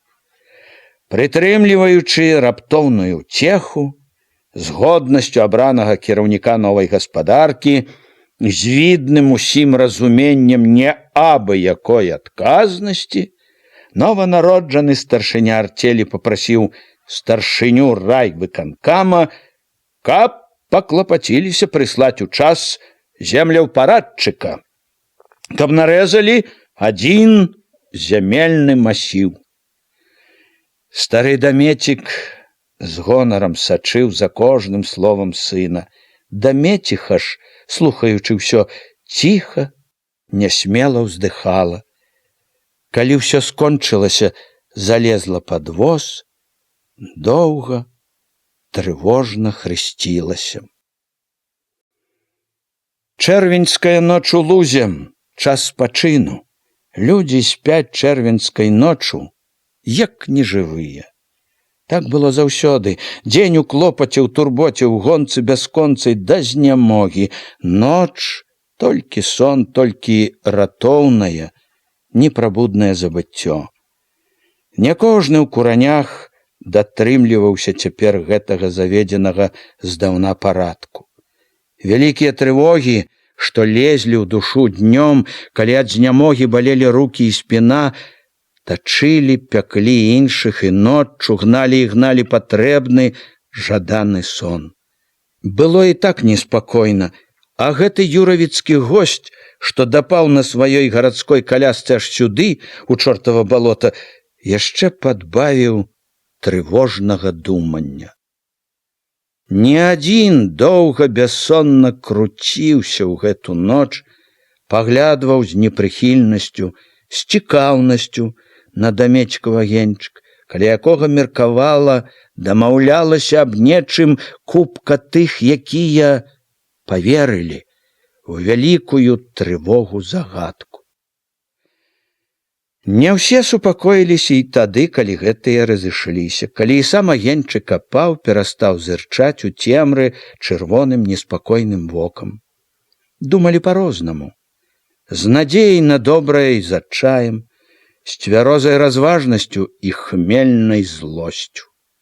Як не дзіўна, хутчэй за іншых заснуў Хоня, дапаў да копкі сена, накрыўся, пазяхнуў з той лёгкасцю на душы, з якой можа пасягаць толькі чалавек, які нарабіўся досыць, спраўдзіў усё, што трэба, і так, як трэба. Чаго было думаць лішне пра арцель? Даўно аддумана, ўсё аддумана і адрэзана, зрабіў сёння толькі тое, што рашыў даўно. Тут яму ўсё ясна. От калі і ёсць пра што думаць, гадаць, ды гэта пра Хадоську. Ён і думае, ліха на яе, здаецца, кожны вечар, от і сёння згадаў яе. Чаго яна такая вечна? Абы прытуліў, рукамі хутчэй упрэцца ў грудзі яму, і адно не трэба. Пацалуеш яна толькі адно, адвернецца і зноў тое ж не трэба. Ні разу не прытулілася сама. Не тое, каб пацалавала. А і не скажаш, каб гадкі быў ёй. Не, падабаецца, гэта ён чуе добра. А от жа ліха на яе дзержыцца, як з чужым. Хацеў ужо не раз плюнуць на ўсё, кінуць. Ды як жа ты кінеш такую? На калгас, як яна паглядзіць. Паявілася неспакойная.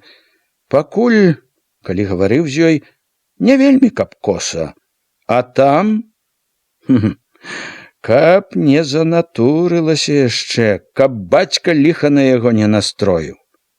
Згадка пра бацьку заўсёды хмарыла, цяпер і гэта не разагнала бесклапотнай лёгкасці. Нічога, абламаецца. Нідзе не дзенецца, нідзе не... Хадосечко. Ён ужо ў сне паварушыў губамі, нібы развітваючыся да наступнага дня, да новай шчаслівай сустрэчы. Чарнушку доўга не спалася. Спачатку не давала спакою жонка, чаго толькі не наваліла на Міканора, на апейку, на калектыў, дасталося разам з іншымі і самому Чарнушку. Ён толькі слухаў ды маўчаў. Прывык даўно. З яе слоў заўсёды неяк так выходзіла, ва ўсім паганым, што б не дзеялася на свеце, ён быў нязменна вінаваты. Накляла, напляла, нарэшце, дзякуй Богу, як рабіла ўсё, зацята ж захрапла. Дала волю Чарнушку пабыць аднаму са сваімі думкамі. Перабіраючы нанава тое, што казаў юравіцкі апейка, Чарнушка са сваім спакойным разважным розумам чуў: багата ў чым той мае рацыю. І пра ўраджай правільна. Трэба брацца за гэта. Трэба, канешне, каб зямля болей давала, каб нядарам грэць яго і рваць на ёй жылы. Угнаеннем трэба паддобрыць яе, это таксама правільна. Ахвотней радзіць будзе, не можа быць, каб не падахвоцілася. Дзе, канешне, не адзін пясок, а тое, што пра машыны баяў, пра гэта і казаць няма чаго. Прынада вялікая такая палёгка. І што кожнаму не пад сілу машыны, хоць бы якія, гэта таксама відно было Чарнушку, як і тое, што паасобку ўсяго, што трэба зямлі, не зрабіць. Як ты навозіш аднаго таго ўгнаення, калі да станцыі немала немнога 35 вёрст? Ды і за што ты грэць яго купіш? Далей Чарнушкавы думкі як бы трацілі сваю яснасць. Добра ведаючы, што трэба зямлі кураням, ён ніяк не мог пачуць пад усім цвёрдай надзейнай асновы.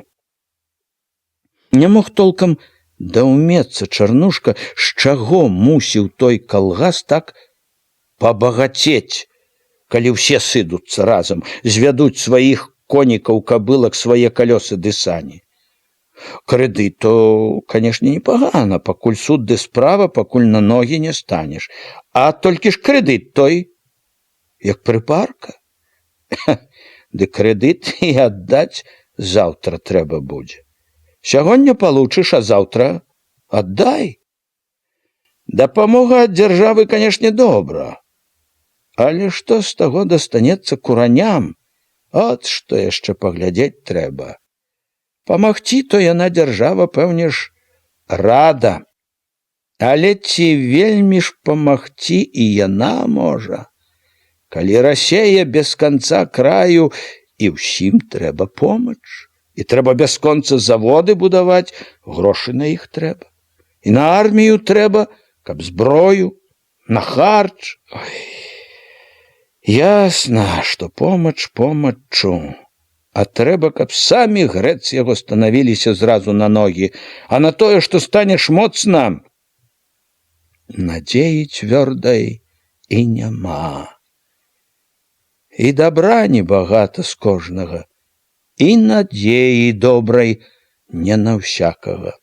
Не ўсякі грэць яго старацца будзе на нечай паласе ды берагчы нечага коніка. Да і паглядзець яшчэ трэба, які з таго Міканора гаспадар выйдзе, каб правіць такой сям'ёй, у якой чорт ведае, як дайсці да ладу. З усіх чарнушкавых разваг выходзіла яму пакуль адно. Хапацца няма чаго. Глядзець трэба, куды ўсё пойдзе. Гэта браў з ахвотаю. Яно супакойвала, ураз тушыла трывогу. Боль за кабылку і жарабя, за карову, за гумно, аб якіх ніяк не магла не балець душа. Супакойвала яно і таму, што давала ўнікнуць пакуль вайны ў сям'і з Кулінаю, давала мір, які ён заўсёды любіў. Але спакою ў чарнушкавай душы не было. Як і ўсе дні неадступна ныла, балела іншая, Ганніна бяда.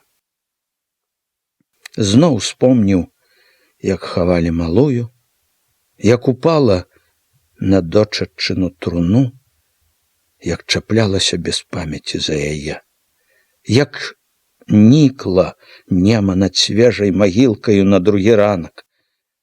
Звялася зусім, счарнела ад гора.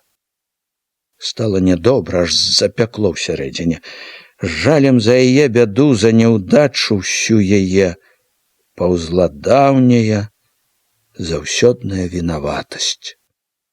З таго дня, як заўважыў, што невясёлая, нярадая Гануля, вінаватасць была нібы важкім гарачым каменем у сэрцы.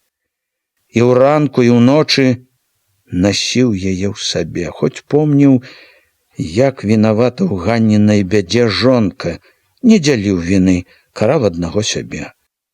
Хіба б яна зрабіла, што Куліна? Каб ён стаў тады цвёрда адрэзаў: не.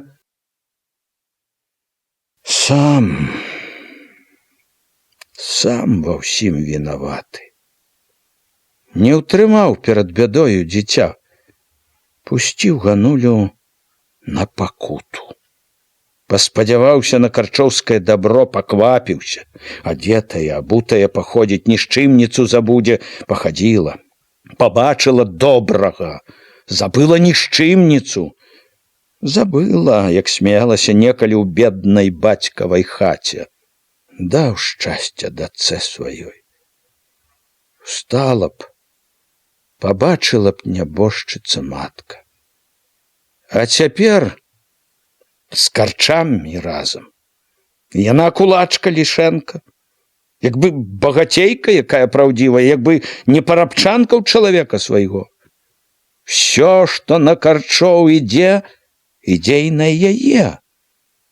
І адзін чорт знае, чым усё скончыцца.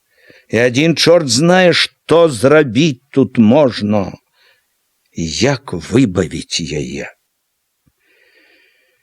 Васілю прыйшла на памяць у гэту ноч ужо амаль забытая юравіцкая каморка, недалужная ноч, якую гналі яго маслачкі між чорных гумнаў. Рэдка цяпер памяць вяртала іх, толькі тады хіба калі што-небудзь нагадвала, як сённяшняя сустрэча за пейкам, як і ў тыя разы, і ў гэту ноч успаміны, калісьці такія горкія, прайшлі далёкай хмараю. Не, сёння дык асабліва ціха прайшлі, бы і не чуў іх, бы і не з ім, Васілём, а з некім іншым было. І ці дзіва? Было тут як успамінаць Васілю аб далёкім, сатлелым, калі душа трывожылася, балела блізкім, неперажытым і ніякім дробным, а вялікім, што падступалася да ўсяго, што рабіў, чым жыў усе гэтыя гады. Толькі пачаў станавіцца, як мае быць, на ногі, балела, пякло Васіля, толькі пачаў жыць, і от на табе. Всё нібы ішло дасюль, як хацеў. Жаніўся непагана, выгадна. Да свайго надзелу прыпісаў Пракопавай больш як 50%, і зямлі не абы якой. Пасаг за маняй добры ўзяў. Скора пасля таго, як жаніўся, прывёў каня, не здыхляціну, а каня людзям на зайздрасць. Жаніцьба выгадная памагла. Памагалі вуллі, мёд на юравіцкім, а то і мазырскім кірмашах. прыкметна падбаўляў грошай. Разам з дзедам выдзяўблі яшчэ 3 калоды, усцяглі на сосны. Яшчэ ў тую восень стаў вазіць лес на хату. У пару то з маўклівым, старанным для дачкі Пракопам, то з яго Пятром. Склады бярвення на двары, на вуліцы перад селішчам раслі проста вачавіткі, дзякуй Богу. Лес не дзе-небудзь, а пад бокам, ды і міць у лесніку дзякаваць. Паперку на парубку загадаў узяць так толькі для прыліку. Па той паперцы заплаціў за 7 дрэў, а звёз на цэлую хату. Набраў, лічы, бясплатна. Хіба што на гарэлцы трохі вытраціўшыся. Увосень жа з Пракопам укапаў 6 дубовых слупоў, паклаў падваліны. Злажыць зруб удалося небагата, бо хутка ўчапіліся маразы, паваліў снег, але аснова, што б там ні казалі, была, всю зіму цешыла вока. Хату, бачылі ўсе, стаўляў не абы якую 5-сценку на 2 пакоі, не лічы сенцаў. Сенцы меркаваў потым прыставіць вялікія, як палавіна хаты. А акрамя хаты браўся гумно злажыць. Зімой 2 добрыя дубы на сохі зваліў, прывёз на санях, паклаў пад сцяной старога гуменца.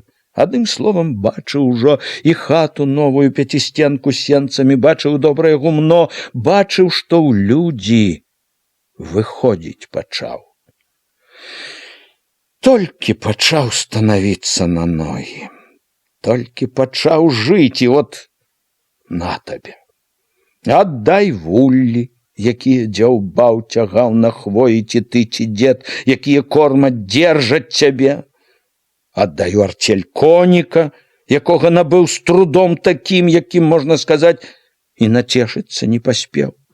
Аддай чорту нейкаму за нішто, а багуль з якою дыхляцінай. Аддай у чужыя рукі, пад чужыя пугі, глядзі, як ганяць яго будуць, бы байструка якога, не лічачыся ні з ахвотаю, ні сілаю яго. Аддай зямельку сваю, якая яна не ёсць, але на якой ты цар-валадар. Аддай тую пасажную палоску, з якой парадніўся толькі. Аддай сваё на нічыё. Змяняй матку родную на мачыху. Аддай гуменца сваё, якое ўжо ў думках паставіў. Аддай плуг свой, калёсы свае, хаму даброць, всё, што ты нажываў, агорваў, не даядаючы, не дапіваючы, выжыльваючыся. Аддай за добрыя словы, за абяцанкі. Аддай за нішто. Не, няма дурных. З таго, што пячэ несправядлівасць, што бачыць добра, а шукаць, абдурыць хочуць. Дужэе злая, гарачая ўпартасць. Няма дурных. Хай, каму падабаецца, то ідзе. Каму сваё надакучыла, каму так пагана, а мне і так непагано. Я і так пражыву. Вы сабе, а я сабе. Взяло сумненне. Так яны і дадуць рабіць, як яму хочацца. Ён тут жа згадаў апейкава абяцанне: гнаць не будуць. Але не вельмі супакоіўся, нібы не паверыў. Будуць ці не будуць, а не пайду. Скажу не і не. Хай хоць што. Цвёрдасць, рашучасць свая ўсё ж давалі глядзець уперад з нейкай надзеяй. Ужо не так ныла, калі думаў, толькі станавіцца пачаў. Толькі пачаў жыць. Можна ўжо было думаць нават пра розныя заўтрашнія клопаты. За драбязой рознай прыйшоў неўзабаве спакой. Вольны, беспамятны. Агонь, забыты людзьмі, хутка апаў, сацьмеў, але абгаркі, вуголля доўга яшчэ не тухлі, зырчалі у вільготнай душнай цемры каля Міканора. Доўга не ўціхаў, зырчаў і неспакой у Міканора. Вясёлае, прыкрае, клопатнае ішло, лезла, тачыла і тачыла нязлагаднасцю, супярэчлівасцю думак. Сярод блытаніны ўсё то дужэй, то цішэй гаманіў, звінеў вясёлы ручайчык радасці, які ён не ёсць, а пачатак зроблены. Арцель сабралася, аб'яўлена. Арцель, як там не глядзі, жыве, багата ці небагата ўступіла, а арцель усе чулі, ёсць і ў куранях. Але ручайчык радасці амаль не бег чысты, ясны. Летня ўвесь час цямніла яго недавольнае. Ёсць яна, арцель тая, толькі ў гаворцы рабіць жа і жыць, пакуль все захацелі паасобку. Ды каб і рашылі разам, колькі іх у сяле сярод іншых, тады ручайчык зусім мутнеў. Колькі часу, сілы аддаў гаворкам аб арцелі. Без толку. Калі думаў пра гэта, аж браў адчай. Эх, людзі, даб'ешся хіба чаго з такімі, калі чуць, разумець не хочуць нічога, як глухі і сляпыя. Горш за сляпых. Сляпому дай руку, пойдзе, ды падзякуй яшчэ. І глухому на пальцах пакажы толькі, а тут вазьмі руку, вырве, у другі бок пойдзе. Быў багну завядуць яго. Брала злосць, калі ўспамінаў недаверлівую гарачкаватасць Васіля, суседа. Этаму дык казаць не кажы, што на цвёрдую дарогу выведзеш. У гэтага свая дарога, гэты і сабе раз у тыдзень верыць. Сам, усё толькі сам. Ды каб далей ад усіх, лезе аж і рвецца, жылы ўсе напэў, ух ты! Прыдбаў трохі хату ставіць пачаў, дык як на ворага якога зіркае, без малога, як глушак той стары. Уламай такога, спрабуй. Яшчэ больш злаваў, калі на памяць прыходзіў Андрэй Руды. Калі б не загаварыў з ім, ківаўся, памагаў Марксам, Калінінным, Някрасавым, свядомы такі, перадавы, а толькі да справы дайшло, не так я то ўсё проста. Расею на новыя рэйкі, і 6 у тыл. Дэзерцір, балбатун, Маркс яшчэ прыплятае. Недавольнасць брала і калі ўспамінаў, як вёў гаворку каля агню Апейка. Падышоў, падступіўся, дык спрабуй, атакуй, дык не. Пагаварыў і стаў. Добра, што ён, Міканор, у час выйшаў, рынуўся наперад. А то так і кончылася б нічым, і смешак лішні ў яго сур'ёзны момант, не да смешак вельмі. З думкамі гэтымі мешаліся клопатныя. Клопаты забягалі далёка аж пад восень, пад зіму. Была ці не была ўжо арцель, а думак, турбот давала. Апейка, які таксама блізка бачыў, як атухаў агонь, жыў зусім іншым настроем. Апейку было лёгка, радасна. Праўда, і ў руках, і ў нагах, ва ўсім целе была змора, але, можа быць, якраз гэтая змора і давала найбольш радасці. Даўно не рабіў ён з такім смакам. З той пары, як лёс закінуў яго на вайну, Апейка ведаў добра, што такое радасць махаць касой, лажыць пракос свежай травы. Радасць гэту не раз пазнаваў ён і пазней, калі стаў вучыцца, а потым настаўнічаць. Пасля школьнага тлуму заўсёды з ахвотай браў ён касу, аддаваўся звыкламу калісьці, цяпер ужо нячастаму занятку, які налівае рукі, ногі маладою дужасцю. Цяпер касы не трымаў ён асабліва доўга, а асабліва весела ж было яму, калі павёў дамецікаваю касою па траве. Пасля валасной мітусні, бясконцых паездак, часта няўдалых сходаў, цешылі вочы і сэрца тут каса, і вільготна вясёлая трава, і лагодны павеў ветру, і сонечная, бяскрайняя сінь. Цешыла дужасць у руках, цешыла Працоўная еднасць з Дамецікам, з Міканорам, з усімі, хто касіў, насіў копы, складваў стагі. Адчуванне гэта жыло потым ля агню, жыло і цяпер, калі ён ляжаў адзін у начным поцемку. Перабіраючы тое, што казаў людзям, аглядваючыся без боку крытычным, нібы чужым вокам, Апейка таксама не чуў прыкрасці. Не так, як Міканор, ён лічыў, што в асноўным усё было добра. Гаварыў дзелавіта, перавагі калгаснага жыцця паказваў на фактах зразумелых, даходлівых, бачыў сам. Слухалі не абы як верачы. Канешне, практычны вынік невялікі пакуль, але аб выніках можна меркаваць будзе пазней. Важна, каб людзі думалі правільна, каб сэрцы і галовы іх усведамлялі, што змены неабходны, што іх трэба не баяцца, імкнуцца да іх, што партыя хоча толькі дабра тым, хто жыве сваім мазалём. Урэшце ж, самае важнае і самае цяжкае тое, што трэба не толькі звесці іх в адну сям'ю, але і навучыць думаць, адчуваць інакш. Трэба змяняць душы, псіхалогію іх. Уласнік павінен стаць калектывістам. От тут чым найбольшы сэнс. І тут, ясна, галоўнае – пераконваць людзей. Цярпліва, доказна, па-ленінску. І няхай вынік пакуль невялікі, кірунак всё ж быў правільны. А вынік канчатковы пакажа час.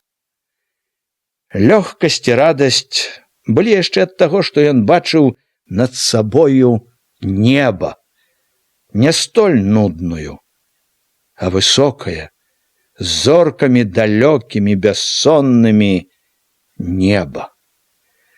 Ён даўно не бачыў іх так, даўно не спаў на лузе. Ад таго ён быццам раптам вярнуўся ў маленства. Быў ужо не старшынёй райвыканкама, пажылым дзядзькам з безліччу клопатаў і абавязкаў, а малым, што прыгнаў пасвіцца на ноч кабылу. От яна, не інакш захрапла яго кабыла. За яе няма чаго трывожыцца вельмі. Спутаў добра, от і ляжыць ён ціхі, лёгкі, пазіраючы адно на зоры. Праўда, у цішыні яго ёсць нейкі смутак. Мусіць ад таго, што чуе, што ён не пастух малы ўсё ж, што маленства далёка. Што думае, даўно не быў у той хаце маленства, што матка, мусіць, даўно глядзіць выглядвае, што даўно не сядзеў з бацькам, не меркаваў аб дамашніх клопатах. Захацелася раптам пабачыць такі родны лазовы плот, пайсці сцежкай паўз вербы да ракі. Зоры. Збоку наводдаль чарнелі хмары, часам на іх траплялі чырвона-зарніцы, а тут былі толькі зоры, і было ціха і цёпла і душна. Можа, ад таго, што было душна і не спалася, а можа, не заплюшчваліся вочы больш ад таго, што там у высокай недасяжнасці не спалі, глядзелі зоры. Над іх было дзіўна маркотна. Зоры трывожылі сваёй недасяжнасцю, вечнасцю. Яны нібы далучалі самога да нечага недасяжнага, вечнага. Душу таміла адчуванне раптоўнай агромністасці, бясконцасці свету, дробнай мімалётнай прынадлежнасці да гэтага вечнага. Колькі от так ляжыць на гэтым лузе, на іншых лугах, колькі не спяць, думаюць, аб чым мяркуюць, на што спадзяюцца, колькі ляжала, гадала тут, спадзявалася, з таго дня, як прыйшлі людзі на гэтае мокрае, травяністае балота. Якія радасці і якія няшчасці бачыў гэты луг, які ступіў тут чалавек. Векавечныя, нязменныя з незапомных часоў тут толькі купіны. Векавечныя поцемкі, векавечнае неба, векавечныя зоры. Дзесяткі, сотні гадоў чаргаваліся вятрамі ды цішаю, спёкаю ды сцюжаю. Мяняліся тыя, што прыходзілі сюды з граблямі, з косамі. У турботе, ў знямозе старэлі дужыя хлопцы і маладзіцы, прыходзілі на змену новыя, такія ж дужыя, поўныя надзей, каб аддаць тут дужасць, маладосць сваю. Цэлыя таварыствы, пакаленні цэлыя змяняліся, як трава скошаная маладой сакавітай. Нязменна, неўміруча высілася толькі неба, сіняе, хмарнае, з зорамі. Колькі ж тут думак перадумана між гэтых сівых зараснікаў, колькі надзей памерла, колькі расчаравання і злосці сатлела. Людзі думалі і рваліся душою, а жыццё ішло сваёй мернай, важкай хадою, абыякавае, бязлітаснае да людскіх хмар і стогнаў, ішло, пакуль аднойчы не павярнулі яго, не перайначылі хаду. Мокрае балота бачыла тады, мабыць, натоўпы нібы незнаёмых, ахмялелых людзей. Яго кроілі нанава. Спрачаліся, радаваліся, браліся за грудкі. Калі перакроілі, аціхла. І ўсё як бы зноў пайшло роўнай вечнай дарогай, з тымі ж клопатам, неспакоем, з тым жа імкненнем.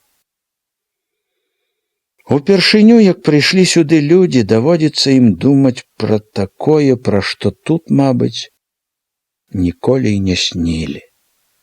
Жыць арцеллю адной сям'ёй, аддаць всё нажытае, панішчыць всё звыклае, праверанае гадамі, зладжанае бацькамі і дзядамі. Ёсць чаго думаць. Ніколі нікому не выпадала ламаць галаву над такой загадкай. Трывожыцца такой трывогай, чуць такі неспакой перад заўтрашнім. Тут у высокі лад думак увайшла зямная клопатнасць. Згадалася нядаўняя справаздача вакружкамі, на якой казалі ім і запісалі, што калектывізацыя ў раёне ідзе слаба. Хоць было трохі крыўдна, што ў Мазыры быццам бачыць не хацелі ўсяго, што яны тут рабілі, як ім тут цяжка. Апейка не спрачаўся ні тады, ні цяпер. Як бы там ні было, зрабілі, і праўда, небагата. Няхай не таму, што пусцілі на самацёк, як там гаварыў хто-ніхто, а зрабілі такі небагата. Праўда, бяда тут не толькі ў працэнтах, на якія ўжо аж лішне націскалі на бюро. Бяда ў тым, і гэта асабліва трывожыла апейку і цяпер, і ўсе дні да гэтага, хто з тых 11 калгасаў, якія ёсць, большасць ледзь 5. Бяда, вядома, што яны малалікія, а яшчэ горш, што летня ў кожным няма добрага ладу. І прычына найбольшая ў тым, што мала дзе кіраўнікі, як трэба, не ўмеюць, не могуць кіраваць. Арганізацыя працы ў большасці кепская, кепская дысцыпліна, кепскі ўлік, не хапае добрых кіраўнікоў, не хапае рахункаводаў, не хапае вопыту. Заплюшчыўшы вочы, засынаючы ўжо, апейка падумаў, што трэба ўсе гэтыя дні, пакуль лета, аддаць калгасам, памагчы умацавацца ім. Падумаў з надзеяй пра восень. Увосень людзі з'едуцца з лугоў, з палёў, спадзе працоўная гарачка. Увосень павінны рушыць хутчэй, шырэй, а пакуль больш увагі новым калгасам і дадому к бацькам. Выбраць час, наведацца. Пачуў, як пырхнуў недзе конь, і здалося, маленькі зноў прыгнаў пасвіцца кабылу. І яшчэ дайшло. Бліснула недзе недалёка. Бліснула і загрымела туга, працавіта. Раніцай неба было без адной хмурынкі. Край яго над лесам густа пунсавеў, так што здавалася, вось-вось загарыцца лес. Вышэй ад лесу пунцовасць слабела, паступова пераходзіла ў ружовасць, якая ахоплівала паўнеба. Всё на лузе, кусты, лужы, копы, пракосы таксама ружавела. Увесь луг як бы дыміўся. Яшчэ да таго, як выйшла сонца, апейка Міканор каля воза перакусілі тым, што падала, просячы выбачэння ў госця Дамеціха, падзякаваўшы Дамецісе за сняданак, апейка у расхрыстанай сарочцы з закасанымі рукавамі, з яшчэ больш ружовай, чым звычайна лысінай, што свяцілася праз рэдзенькае светлае валоссе, дастаў з воза касу, неяк хітравата зірнуў на Міканора. Дык што ж, можа, твая праўда? Пачнем сягоння? Паспрабуем па-новаму, па-калгаснаму, а? Канешне, не трэба адкладваць, адразу ўхапіўся Міканор. Адкладваць не трэба, але трэба рабіць з толкам. Я прапаную. Апейка глядзеў усё з хітрынкай.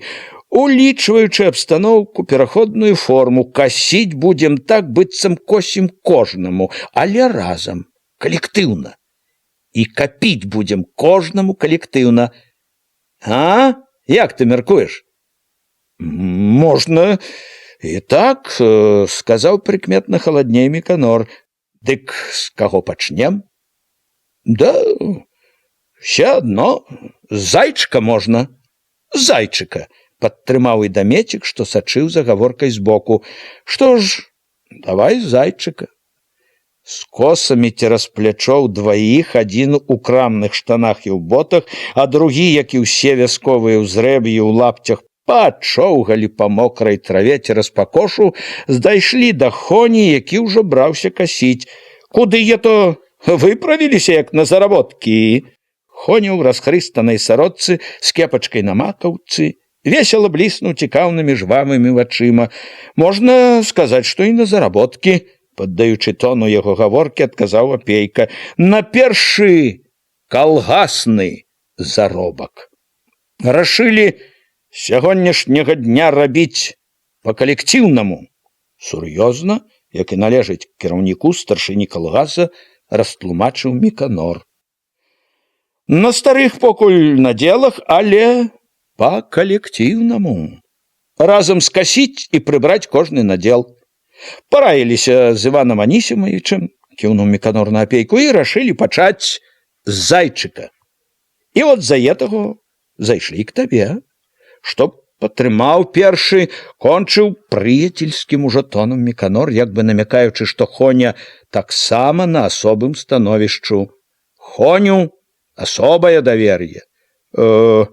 Да я чаго ж, зухавата прамовіў Хоня, я не ўломак, я хоць зараз. Нібы паказваючы, што ён слоў на вецер не кідае, Хоня тут жа ўзняў касу, скінуў на плячо. Утраіх на прасткі пакіравалі да Алёшы.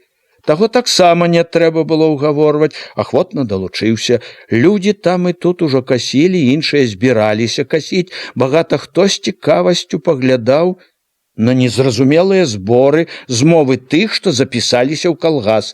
Тыя ж трое, што ішлі за апейкам, бачачы, як да іх прыглядаюцца, ішлі і гаманілі між сабой голасна, ганарліва, нават як бы задзірыста. Адчувалі сябе быццам не такімі, як усе, смялейшымі, разумнейшымі. Вялікае гэта адчуванне. Ты ідзеш першы. Першы пачынаеш тое, што яшчэ ніхто не рабіў. Першы бярэшся за тое, да чаго ў іншых не хапае розуму і смеласці. Тыя, што ішлі побач, бачыў Апейка, добра адчувалі гонар і шчасце быць першымі, асабліва хвалюючыся ў такі пунцовы ранак перад столькімі позіркамі. Не трэба было ўгаворваць, адразу далучыліся і Грыбок, і Хведарова Вольга. Гатоў быў пайсці з вясёлай ахвотай крывы Хведар, хаваючы звыкла няёмкасць за сваё калецтва за нагу на драўлянай падстаўцы, нецярпліва падскокваючы на кастылях, паварочваючыся то да аднаго, то да другога, попрасіў: «Мо, касу каму адбіць трэба, дык я ў мент». «Трэба будзе, прынясем», – паабяцаў Хоня. Зайчык ужо махаў касою. Калі падышлі, кінуў касіць, здзіўлена павёў вочкамі, але клопатнасць схаваў гарэзлівай мітуснёй. «Чаго гэта я так рано? Ще ж, братчкі, жонка не напякла нічого? А мы зарабіць хочам», – зарагатаў Хоня. «Да от, рашылі», – у сваёй старшынскай ролі выступіў Міканор. «Работаць калектыўна з сягонняшняга дня. Па чарзе рабіць калектыўна. І рашылі пачаць з цябе».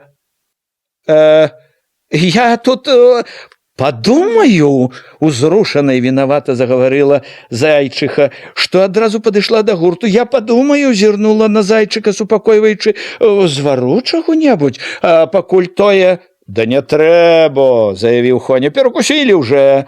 «Паснедалі», – супакоіла жанчыну Вольга. «Не, потом все-таки трэба», – прамовіла Зайчыха. «Трэба», – смяяўся і не смяяўся Зайчык. «Дзень такі». Жартам, але не жартаўліва загадаў жонцы: «Разарвіся, але чтоб як у людзей». Хвіліну яшчэ ўгаворвалі Зайчыкавых, што нічога не трэба. Потым спрачаліся, каму першаму ісці, каму весці. Гэта было вельмі важна, не толькі таму, што весці павінен лепшы касет, але і таму, што гэтым вызначалася і агульнае прызнанне перавагі аднаго перад іншымі, і разам як бы аддаваўся яму знак асобай пашаны. Апейка заспяшаўся, параіў першаму пайсці гаспадару, самаму сталаму сярод усіх, самаму, значыць, і заслужанаму. Але Зайчык першы ж запярэчыў, жартуючы, дурэючы, сказаў, што ён і касец не асаблівы, і, галоўнае, зусім не сталы. Ні ў каго ў куранях няма ў галаве столькі ветру, як у яго. Ён першы ж і сказаў, каб наперадзе пайшоў Апейка. Зайчыка все падтрымалі, і Апейку асталося толькі падзякаваць за гонар і давер'е. Ад таго, што рад быў пакошаны ўжо далёка ад краю, вярнуліся к пачатку надзелу. Апейка пракасіў першы трохі, тады побач ззаду пайшоў Міканор, потым Хоня. «Ну, благослови, старая!» – засмяяўся Зайчык, становячыся, каб ісці за Хонем. Так яно весела і проста пачалося на мокрым, нібы дымным балоце ў ранак, ва ўсім здавалася падобны на ўсе іншыя.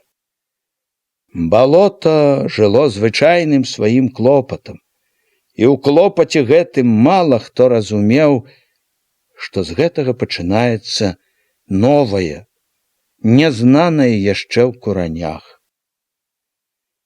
Пад вечар таго ж дня бачылі, як Апейка зноў праехаў паўз балота, знік разам з таратайкаю ў зарасніку, што абчэпліваў дарогу. Раздзел 5. Не трэба думаць, што глушаку не было шкада малой. Не чужая ж кроў, свая, глушаковае насенне. І адзін дзень, і другі поўз у неспакойныя клопаты ціхі жаль аб нябожчыцы. Да жалю заўсёды прымешвалася злосць на нявестку, асабліва на дурны выбрык на могілках. Як не лаяў яе, чуў сябе, і гэта дадавала злосці, нібы вінаваты, хоць супакойваў сябе: Бог даў, Бог узяў. Хоць разважаў цвяроза, не ведаў жа, што так кончыцца, калі маліўся аб малой, быццам прасіў ва ўсявышняга літасці і даравання. Жаль аб малой, вінаватасць за яе вярэдзілі душу старога глушака ўсё ж менш, як калі б іншым часам. Хмару прыгнала не на яснае, на хмарнае чорнае неба. Не да таго, не да малой было, нюхам старога бітага воўка чуў неадступна глушак. Ішло на страту большае. Хоць не хацелася верыць, усё магло неўзабаве загінуць. Багата што перамянілася ў глушаковым жыцці за нейкія 2 гады. Далёкім, нікчэмна дурным здаваўся яму цяпер той час, калі ён кіпеў люта, што абрэзалі трохі зямлі. То быў толькі пачатак. З таго часу жыццё не раз і не 2 пляскала ў гразь яшчэ ці даўно самага паважнага, самага моцнага, можна сказаць, самага магутнага у куранях гаспадара. І каб пляскала ў гразь адно, то яшчэ нічога, гразь не кароста, з сорам не дым, а то ж падразала пад корань, скручвала вяроўкамі ногі, заціскала вузел на шыі. Леташняй восенню вымелі ўсё дачыста. Думаў прыхаваць трохі, закапаў 7 мяшкоў дрывотні, дроў налажыў паверх да страхі, дык і тыя вывернулі. Гумно, хлявы перакапалі, а дакапаліся, выцягнулі. Толькі ухаваў, што 5 мяшкоў на картаплянішчы за грушай.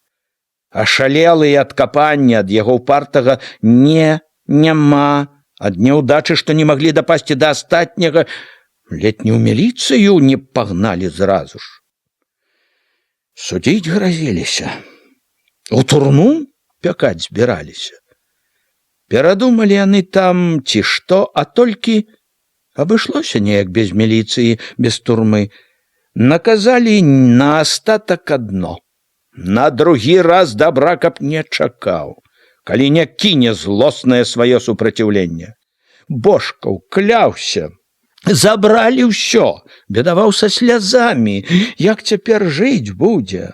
Бедаваў не вельмі, каб не раз'ятрыць ненарокам горш. Але калі ўспамінаў, думаў, потым нязменна паліла лютасць, зацягваюць на шыі пятлю, а ты не выпручвайся.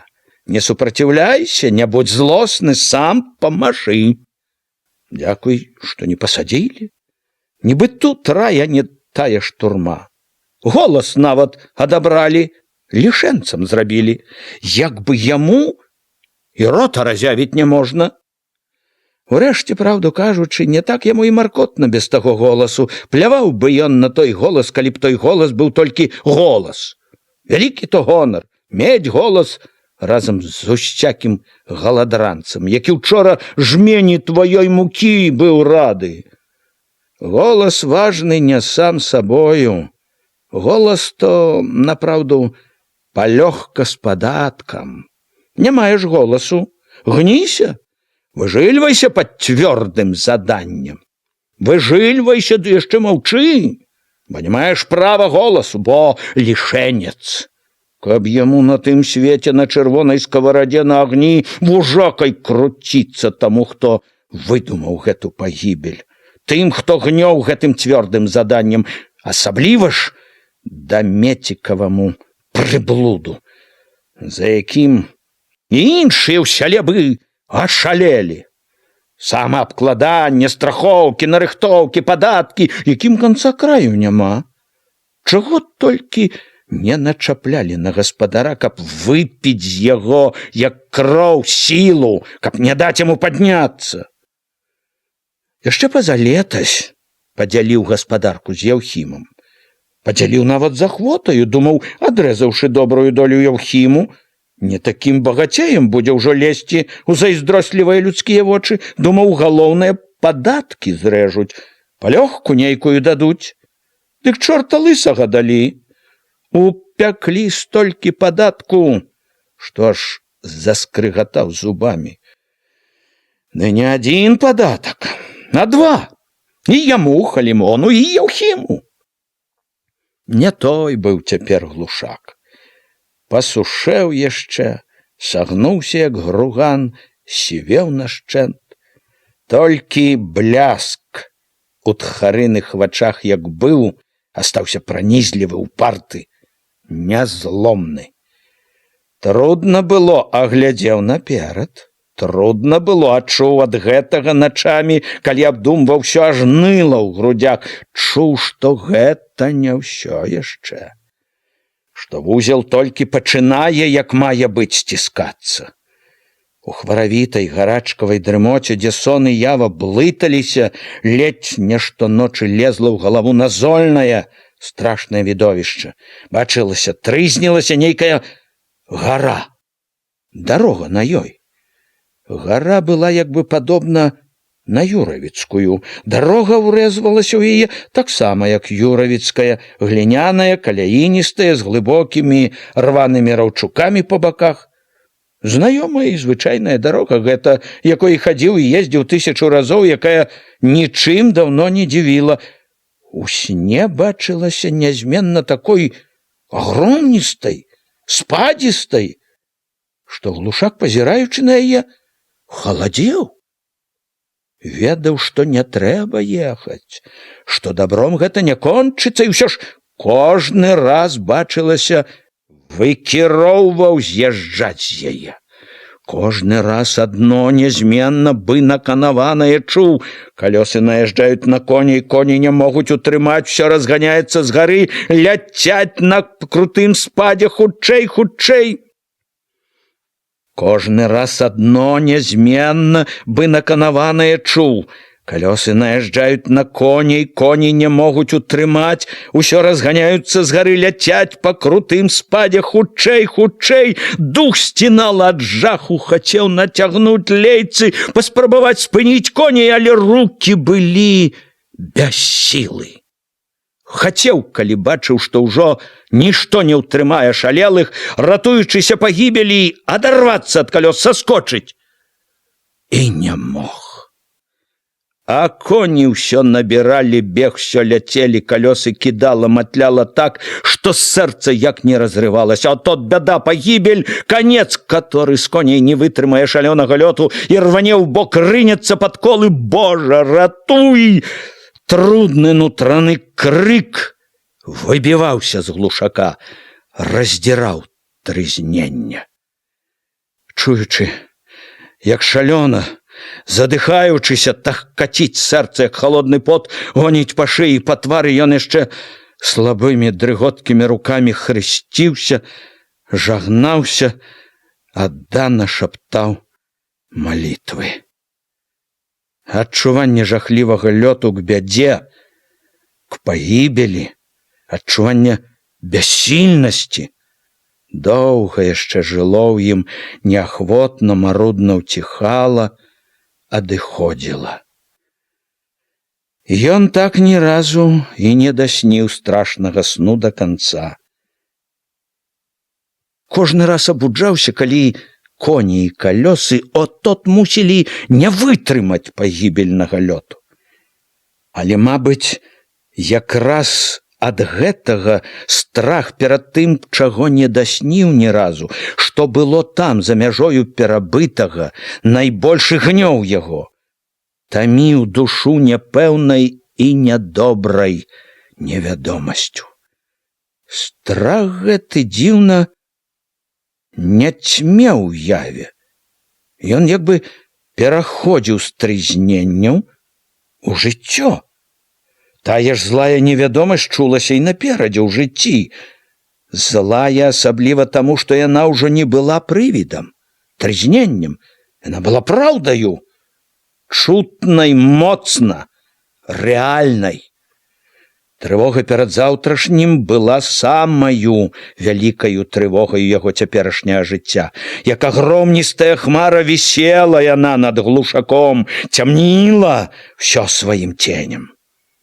І ўсё ж хоць чуў яе над сабою, што насоўваецца больш і больш, жыў, як і ўсе, як і іншыя гадамі, араў, баранаваў, касіў, хоць без радасці, без лёгкасці былой, стараўся, асабліва на сенакосе, гнаў сябе і падганяў другіх, як бы не мог перайначыцца, перастаць жыць тым, чым звык жыць заўсёды, што навек уелася ў душу. Перастаць жыць заўсёдным клопатам было яму як смерць, а ён хацеў жыць, ён і рваўся жыць. Часам, праўда, і яго ўпартыя жылаватыя рукі абвісалі без сілы, браў одум. Ні на што ўсё гэта, яго гонка. Всё адно ветрам пойдзе, гаду якому хутчэй на карысць. У такі момант кожны раз востра пякло неадступнае, што рабіць? Ад таго, што думаў пра гэта, ужо багата, што прыдумаць не мог нічога толкам, што ведаў змяніць нічога не можа, не здолее, як бы ні стараўся. З безнадзейнай роспаччу грудзі раздзімала важкая, безвыходная злосць. Увесь свет ненавідзеў. Увесь свет вінаваты быў, што яму так пагана. Потым браўся зноў за працу, уядаўся, як сляпы, робячы спакайнеў патрохі, важкія думкі сплывалі, не вярэдзілі ўжо вельмі, боль аціхаў. Звыклы клопат, стома як бы захіналі ўсё туманам, як бы п'янілі. Хоць і гарэлкі апошнімі днямі глушак часта не цураўся. Ці ў гарэлачным, ці ў клопатным чадзе глушаку чулася, хмара над ім лягчэла, не так ужо гняла. Тады прылівала дужасці, упартасці, душу цешыла надзея, быць не можа, каб так ішло век, каб не перамянілася. І ў Бога цярплівасць не вечная, і ў Бога ж цярплівасці ёсць край, і літасць ёсць к няшчасным. Всё яшчэ павернецца. А рана зарадаваліся людзейкі. У жыцці кожнага чалавека бываюць такія моманты, пра якія раней ці пазней чалавек думае. От ён, пачатак перамены, пачатак радасці ці бяды. Быў і ў глушака момант, калі стары воўчым нюхам пачуў, што жыццё робіць цвёрды паварот, нядобры паварот, мусіць каціцца ўніз. Не раз і не два прыходзіў глушаку на памяць гэты момант, які ўсё вастрэй вырэзваўся першай грознай вяхою бяды. Было гэта за леташняй восенню, хмурнаватым і халаднаватым днём, які прывёў яго к Нохімавай краме ў глінішчах. Каціў глушак на калёсах цераз вуліцу, цераз грэблю, цераз алешнікі, нібы так сабе купіць такой-сякой дробязі для дому. Са звыклай на ўсё жыццё засвоенай скрытнасцю таіў, што вядзе туды. Дзіўная няясная навіна, з якой былі ў душы не толькі цікавасць, а і няясныя пакуль надзеі клопаты. Дачуўся глушак. Прадае ўсё Нохім. Збіраецца кудысьці ехаць.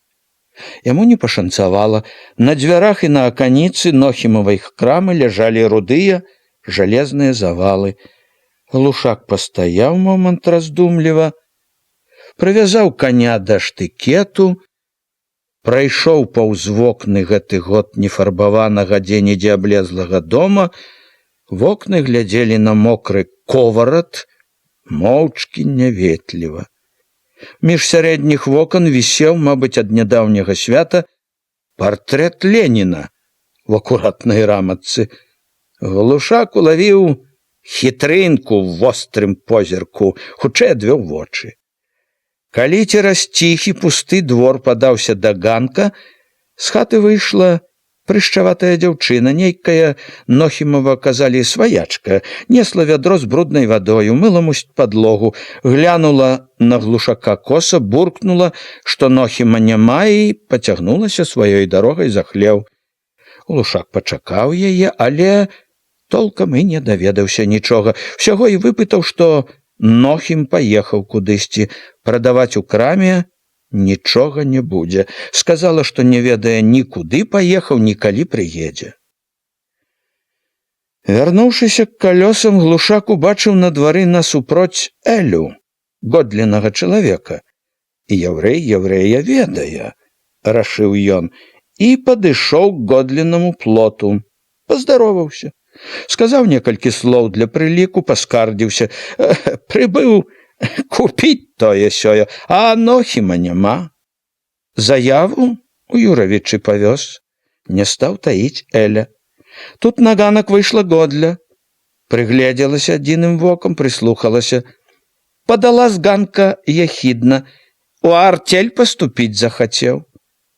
У артель? Засмяяўся як жарту Глушак. Хоць не паказаў, на момант разгубіўся з неспадзеўкі. У артель от турэзала, пляце яна ці і праўду. У артель! Годля кальнула пільным позіркам. Глушак заўважыў яе воку штосьці вострае, праніклівае. Не пляце, мабуць. Нашто яму? Артель я тая. Чэсна жыць захацеў на старасці. Зноў пачуў Глушак у голасе яе ехіднасць. Без крутні захацеў, мазалём сваім. Пралетарам захацеў стаць. О, не, ну што, пралетарам. Удумаў. Заўважыў на сабе Годліна цікаўнае вока, засмяяўся весялей. Лоўка, маўляў, пажартавала. Пралетарам? Нашто я то яму, Годля? А вы не знаете? Годля не засмяялася. Нацэліла вока так, быццам хацела прабіцца ў сярэдзіну яго, да думак. Вам хіба, дзядзька Глушак, не хочацца? Мімаволі падумаў, хітрая жыдоўка, але ўтрываў. З тым жа наіўным смехам сказаў: не хочацца. Калі я, то праўда, што вы кажаце, што вам не хочацца, то значыць вы не такі хітры. Але казала і глядзела так, што Глушаку чуваць было: не верыць. Злая ж сабака, зіркне, быў нутро паганка ўлазіць. Глушаку ўжо не хацелася гаварыць. Нядобрая станавілася гаворка. Перавёў на іншае. От жа ліха на яго не пашанцавала. Выбавіўся раз у год купіць таго-сяго, і такая няўдача. Бы лішне часу, каб сноў даць попусту туды-сюды. Далікатны Эля ветліва, даверліва паківаў галавою. Вядома, шкода вяртацца назад, не купіўшы нічога. Годля ж словам для прыліку не абазвалася, стрэльнула толькі вокам, ды раптам хутка цвёрда пакіравала ў хлеў па нейкай гаспадарчай патрэбе. Вам, кажа, хіба не хочацца? Пралетарам, згадаў Глушак, вярнуўшыся да калёс. Паправіў сядзёлку, выцягнуў пасму грывы з-пад хамута, але рабіў усё як у сне, не бачачы. Яго поўніў неспакой. Развярэдзіла душу слепавокая. Кінуў нядобры позірк на Годлін двор, успомніў, адзначыў асабліва быццам пагрозу нейкую. Значыць, вы не такі хітры. Стаў здзіўленымі, устрывожанымі думкамі кружыць вакол Нохіма. Што ўдумаў хітры гандляр? Удумаў такое, што век не прыйшло б у галаву яму, дурному куранёўскаму лапцю, сам рашыў распетрыць сваімі рукамі ўсё, што нажываў дзень, а да дня гадамі. Ва ўсім гэтым чуўся такі агромністы, страшны змест, што ў глушаковых грудях халадзела. Нібы на прывязі трымала тут, дачакацца Нохіма, даведацца пра ўсё ад яго, выпытаць, вызнаць усё, што можна. Але стаяць на ковараце перад вокнамі гэтай яхіднай яўрэйкі, мазоліць вочы ўсім глінішчанскім плеткарам было ні да чаго. Зусім ні да чаго было глушаку паказваць свой страх і свой клопат. Да таго ж і невялікая радасць стаяць без толку, маркоціцца чаканнем. Разважыў падацца пакуль у туманы да сваяка. І дарога недалёка, і вяртаючыся, стаць зноў можна тут, як бы проста так едучы дадому. І заадно даведаешся там, можа, што-небудзь, што робіцца на белым свеце. Як ехаў, паглядваў на шлях, думаў, Нохім трапіцца, але таго не было відаць, так і дакаціў да туманоў. Баран Ігнат, туманоўскі сваяк, быў дома. Не ўзрадаваўся, не здзівіўся, але звычаю векавечнага не парушыў, дастаў пляшку самагонкі, паставіў на стол. Руды калматы Ігнат, хутка пасалавеўшы, упяўшы дурнаватыя вочы ў стол, амаль увесь час маўчаў. Недарма далі мянушку баран, але глушак уведаў, што трэба. Круцяцца і тут галадранцы. Самі ўлезлі ў артель, ды другіх цягнуць ледня сілаю. Толькі іншыя, разумнейшыя гаспадары не хіляцца, коса глядзяць, рашылі цвёрда жыць па-свойму на сваёй зямельцы са сваімі конікамі. Ці таму, што выгаварыўся з талковаю бараніхаю, ці з гарэлкі, на душы было весялей, калі ехаў зноў у глінішчы. Яшчэ з вуліцы заўважыў, што Нохім вярнуўся, на двары стаялі ўжо калёсы. З лёгкім жа, яшчэ хмельным настроем спыніў каня, прывязаў да штыкеціны. Хлеў быў адчынены, і глушак адразу пакіраваў туды. Ён не памыліўся. Нохім быў у хляве. Глушак даў добры дзень, з цікаўнасцю паглядзеў, як Нохім корміць каня. Нохім, было відаць, хадзіў ля каня не першы раз, але глушаку не даводзілася бачыць гандляра за такім заняткам. Звык бачыць у краме. Да таго ж і на вопратку нельга было не глядзець. І сарочка палатняная, і штаны даматканыя. Мужык, ды і годзе. Аж пнецца, хоча паказаць, што трудяшчы таксама. Вывеў глушак, але не сказаў пра гэта ні слова. Што ж не таргуеш? Лагодна папракнуў. Па 2 разы прыязджаць прыходзіцца. А хоць бы і 12 разоў. Всё адно замок быў бы на краме. Нохім выцер белыя рукі сенам, заявіў: не таргую. Чаму ж я то? Няма чым таргаваць, разарыўся зусім. Глушак падумаў, кожны рад быў бы разарыцца, як ты. Грошай, пэўне, палічыць не палічыш. Хаваў дзе-небудзь, але паказаў, што паверыў, кіўнуў, нібы спачуваючы. Ну, канешне, цяперашнім часам не разгонішся вельмі. Можна было б разгарнуцца, чтоб уменне, ды чтоб недобры Нохімаў характар. Усё пайшло, халімон, можна сказаць, задарам людзям. Распетры ўсё дабро, дурная галава, а не зарабіў ад людзей і дзякуй. Не тое, што грошай. Бацька мне казаў, не ўмееш таргаваць, Нохім, не бярыся. Таргаваць я то не боты шыць. Таргоўля спрыт любіць, а спрыту ў мяне няма. А як спрыту няма, дык і таргоўлі няма. Я толькі адны мышы на паліцах, от што я. Мышэй у мяне сваіх хапае, Нохім. Солі, можа, знойдзецца з паўпуда. Хіба што толькі табе са свайго запасу, з таго, што самому сабе бярог на чорны дзень. Нохім выйшаў з хлява, зачыніў вароты, кінуў са ўсім таргоўлю я. Бачу вже, Не за свое дело взяўся. Бацько мне тады праўду казаў. Маё дело, Халімон, у майстэрні боты шыць. Ты ж, можа, помніш, як я некалі ў шавецкай каморатцы гібеў? З рабочых людзей, з рабочага класа выйшаў, сам знаеш. Дак дзе ўжо нам, рабочаму класу, у таргоўлю лезці? Ты саўсім я то зачыніць хочаш?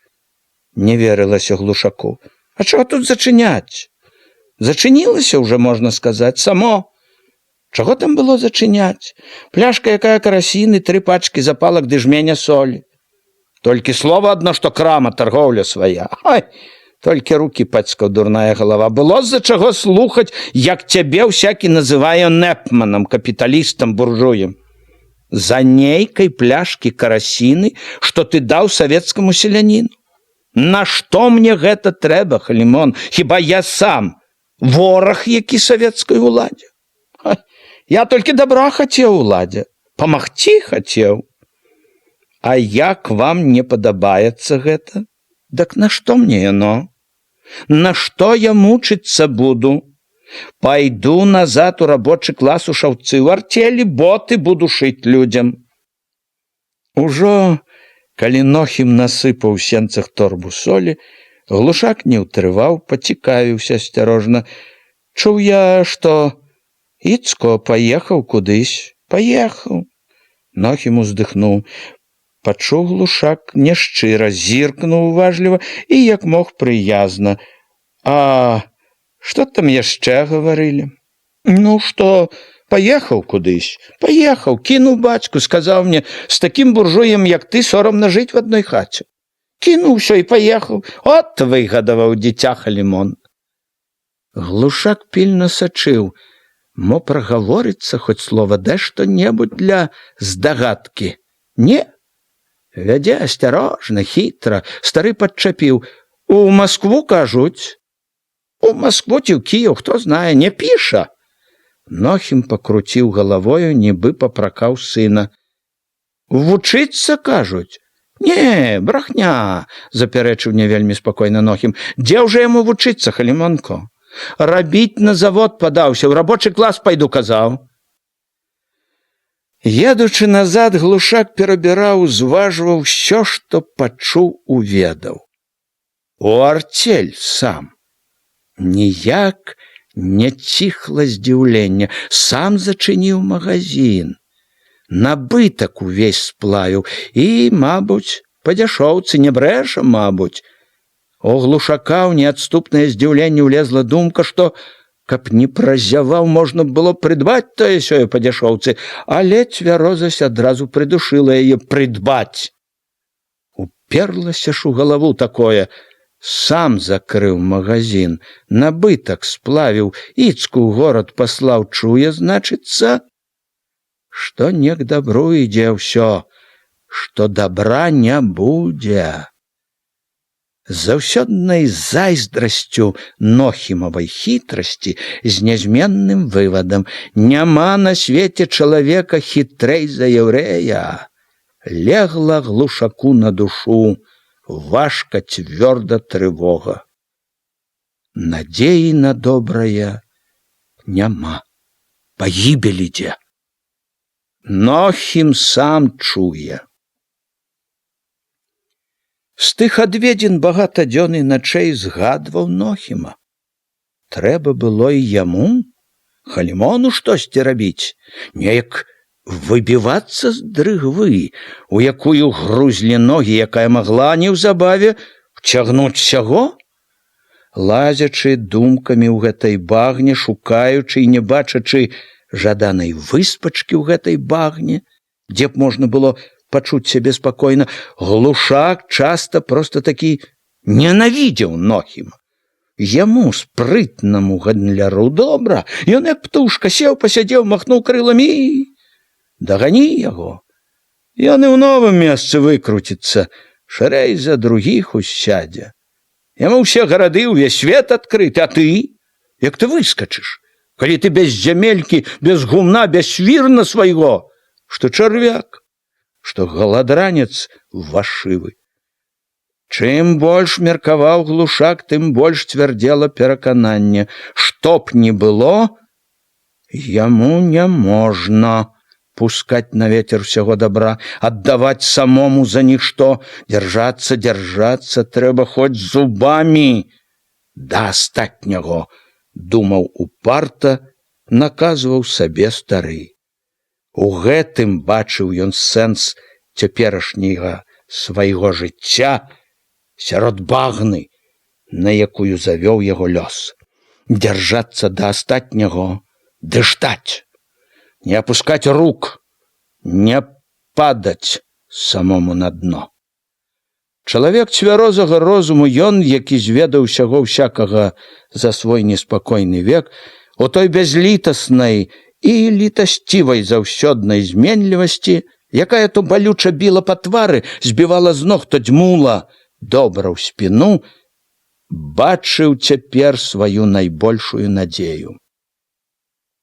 Не вечна нішто, думаў, цешыў ён сябе, найчасцей ноччу памаліўшыся перад абразамі. Адзін Бог вечны.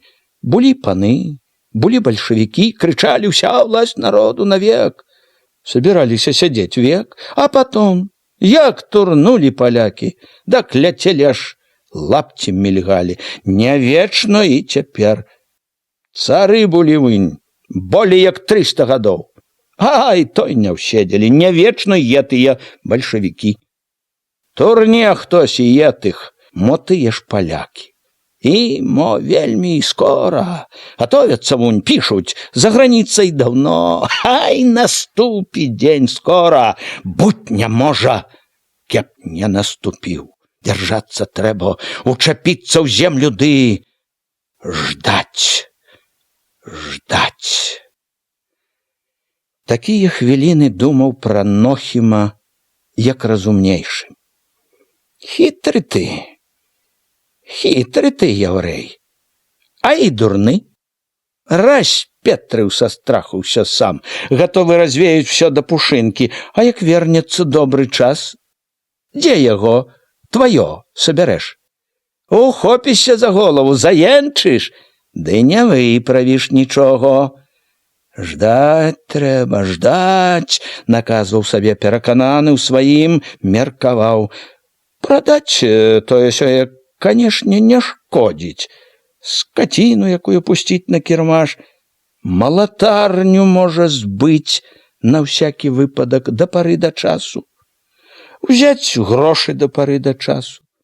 Грошы, што там не кажы, да пары да часу надзейней, не прападуць, што б там не было. Можна запраторыць землю, сам чорт не знайдзе. Няхай ляжаць, ждуць сабе, калі добры дзень прыйдзе. Грошы не прападуць, прадаць сёе-тое не шкодзіць, але вырываць свой корань з зямлі толькі дурань вырве.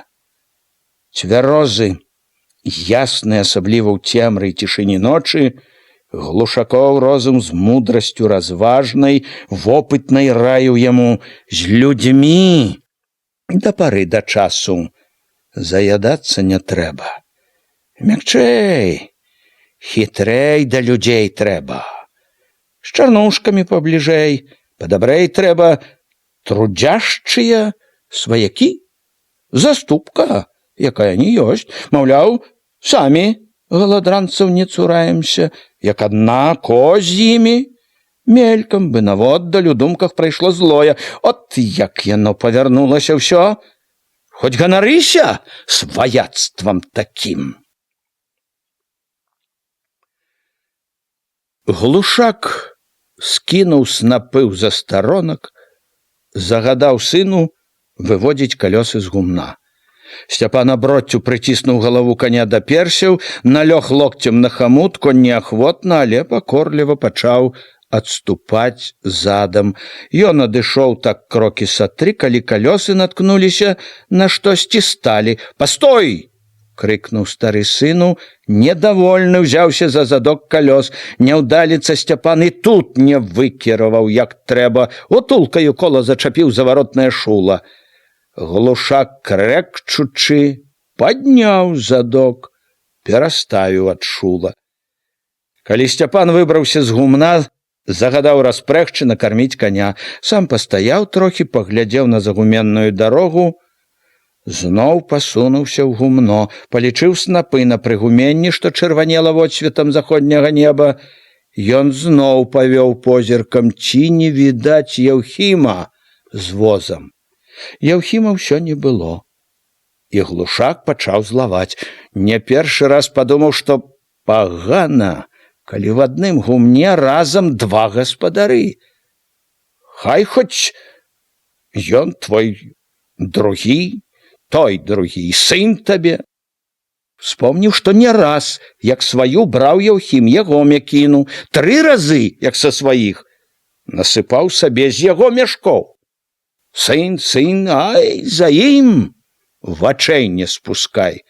Ще, можа, болей, як за чужым, бо ён тут жа, пры табе, ў тваім гумне. Няма таго, каб бацьку старому памагці, дак сам урваць астатнія ад бацька стараецца. Ох, гатовы! Ён падумаў, як няшчасны, што і з Яўхімам не зусім пашанцавала яму. Не шкадуе бацьку, сам абірае роднага бацьку. Пачуў сабе тую нутраную злосць на ўсіх, на ўсё, якая цяпер нярэдка брала яго. Намерыўся ўжо ісці на двор, калі ўбачыў на дарозе з вуліцы чужую постаць, пазнаў Хоню, бацька з маткай, і стаў насцярожана чакаць. Што яшчэ прынесла з гэтым чортам? «От, дядько, получыце!» Падазрона весела, сказаў Хоня, падаючы паперку. Глушак з таго, як ён гаварыў, пачуў, што паперка нядобрая нечым, кальнуў позіркам у яе. «Што там? Што є то?» «Налог, дядько, абавязковы налог». «Дак я ж уже получыў, є то тачнейшы».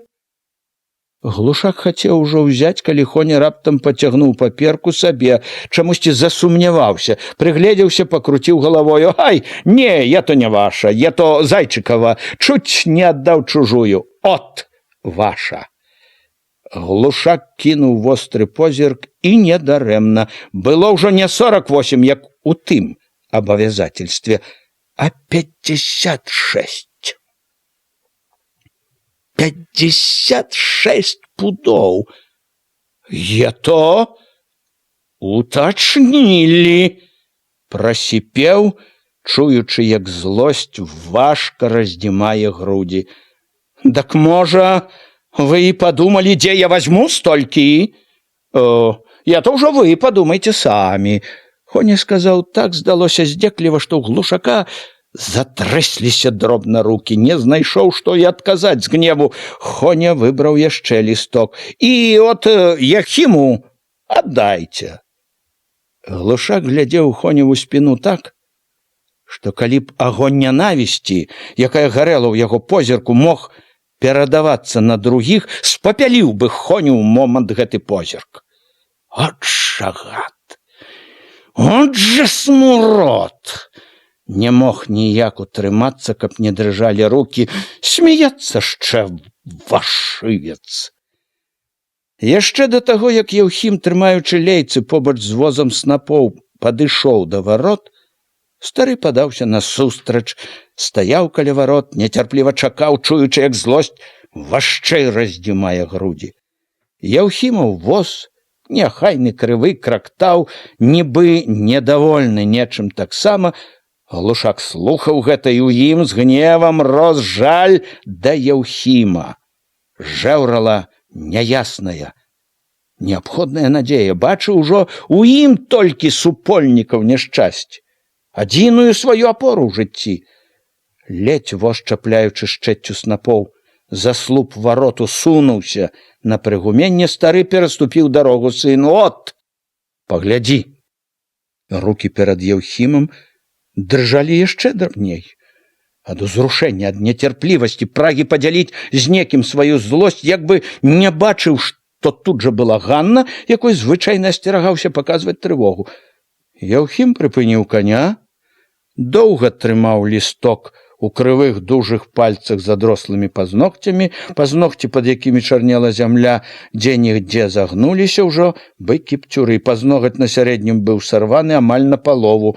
Стары бачыў, як напялася на Яўхімавым твары цвёрдая, дублёная ветрам ды сцюжамі скура, як павастрэлі сківіцы, чакаў, што ён скажа. Яўхім не сказаў нічога. Адарваўшы позірк ад лістка, павёў вачыма, быццам хацеў знайсці кагосьці. Глядзеў важка, жорстка, раптам моўчкі сунуў паперку ў кішэню, рашуча сцебануў лейцамі коня. Но! Вячэра глушаку была не ў смак. Дзе б не тупаў, ці па хаце, ці ў сенцах, ці ў хляве, всё не ладзілася. Всё злавала, всё было брыдкае. У сенцах гупнуў на падлогу начоўкамі, што трапіліся пад руку. У хляве ні за што так бацнуў носком апорка па нагах каню, што той з перапуду тросся і хропка лізноў падыходзіў блізка. Што б не рабіў, у галаве былі, помніліся гэтыя 56 пудоў. Утачнілі, што б вам на том свеце на гарачай смале так утачнілі. У думках даваў болю злосці, помсціўся. Трасцу вам! Не тое, што 56, а і 6 пудоў трасцы, аднаго пуда трасцы, аднаго хунта дулю, аднаго зярняці падохніце. Вы пруціцеся з галаднечы, паешце адзін аднаго, як сабакі галодныя, трасцы дулю. Ашалелы, думаў, кляўся сам сабе, рукой не варухне, каб злажыць на вазы тое, што яшчэ было ў полі, каб жаць тое, што яшчэ стаяла. Хай гніе, хай прападае. І тое хай гніе, што ў гумне цэпа не падыме. У сляпым салодкім трызненні шалу станавілася лёгка, добра, чуў сабе такую сілу, што дрэвы мог бы, здаецца, выварочваць. Але шал быў нядоўгі, за гарачкай шалу студзіла галаву, грудзі паганая, безнадзейная цвярозасць. Рукі, ногі, ўсё рабілася такім бяссілым, што хацелася сесці. Не здай, не выканай, папробуй.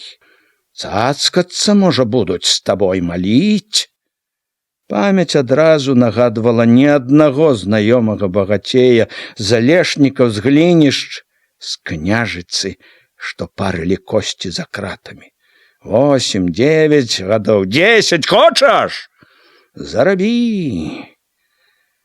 Пасядзеўшы, квола зноў хадзіў, кідаў, што траплялася пад рукі, сіпеў на ўсіх, з двара зноў вярнуўся ў хату, кіпела ўсярэдзіне ад таго, што Сцяпан, тулячыся ля акна, упоцемку ўжо сляпіў вочы пры кніжцы.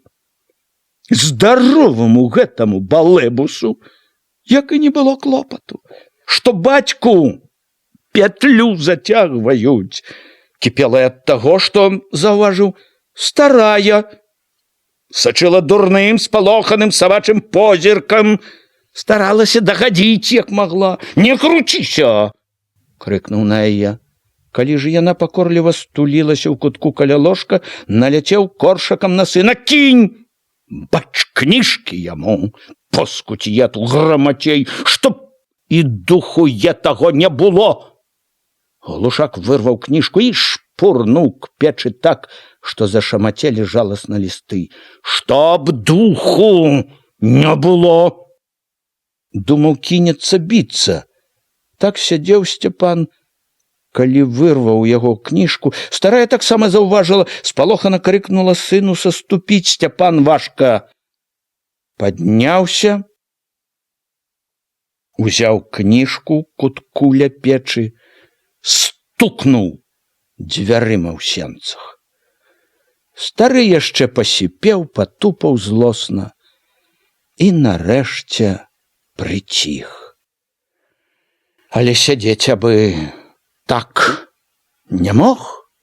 Выйшаў на двор, пастаяў на вячэрнім ветры. Хацелася пагаварыць, адвесці душу. Пацягнуўся на Яўхімаў ганак. Дом быў перагароджаны. Для Яўхіма на месцы акна былі прарэзаны дзверы, зроблены асобны ганак. Было ў Яўхіма і сваё ўласнае селішча. Быў там ужо і зруб, і кроквы нават стаялі, а толькі жыццё так завязвалася, што і невядома было, канчаць тую хату ці не.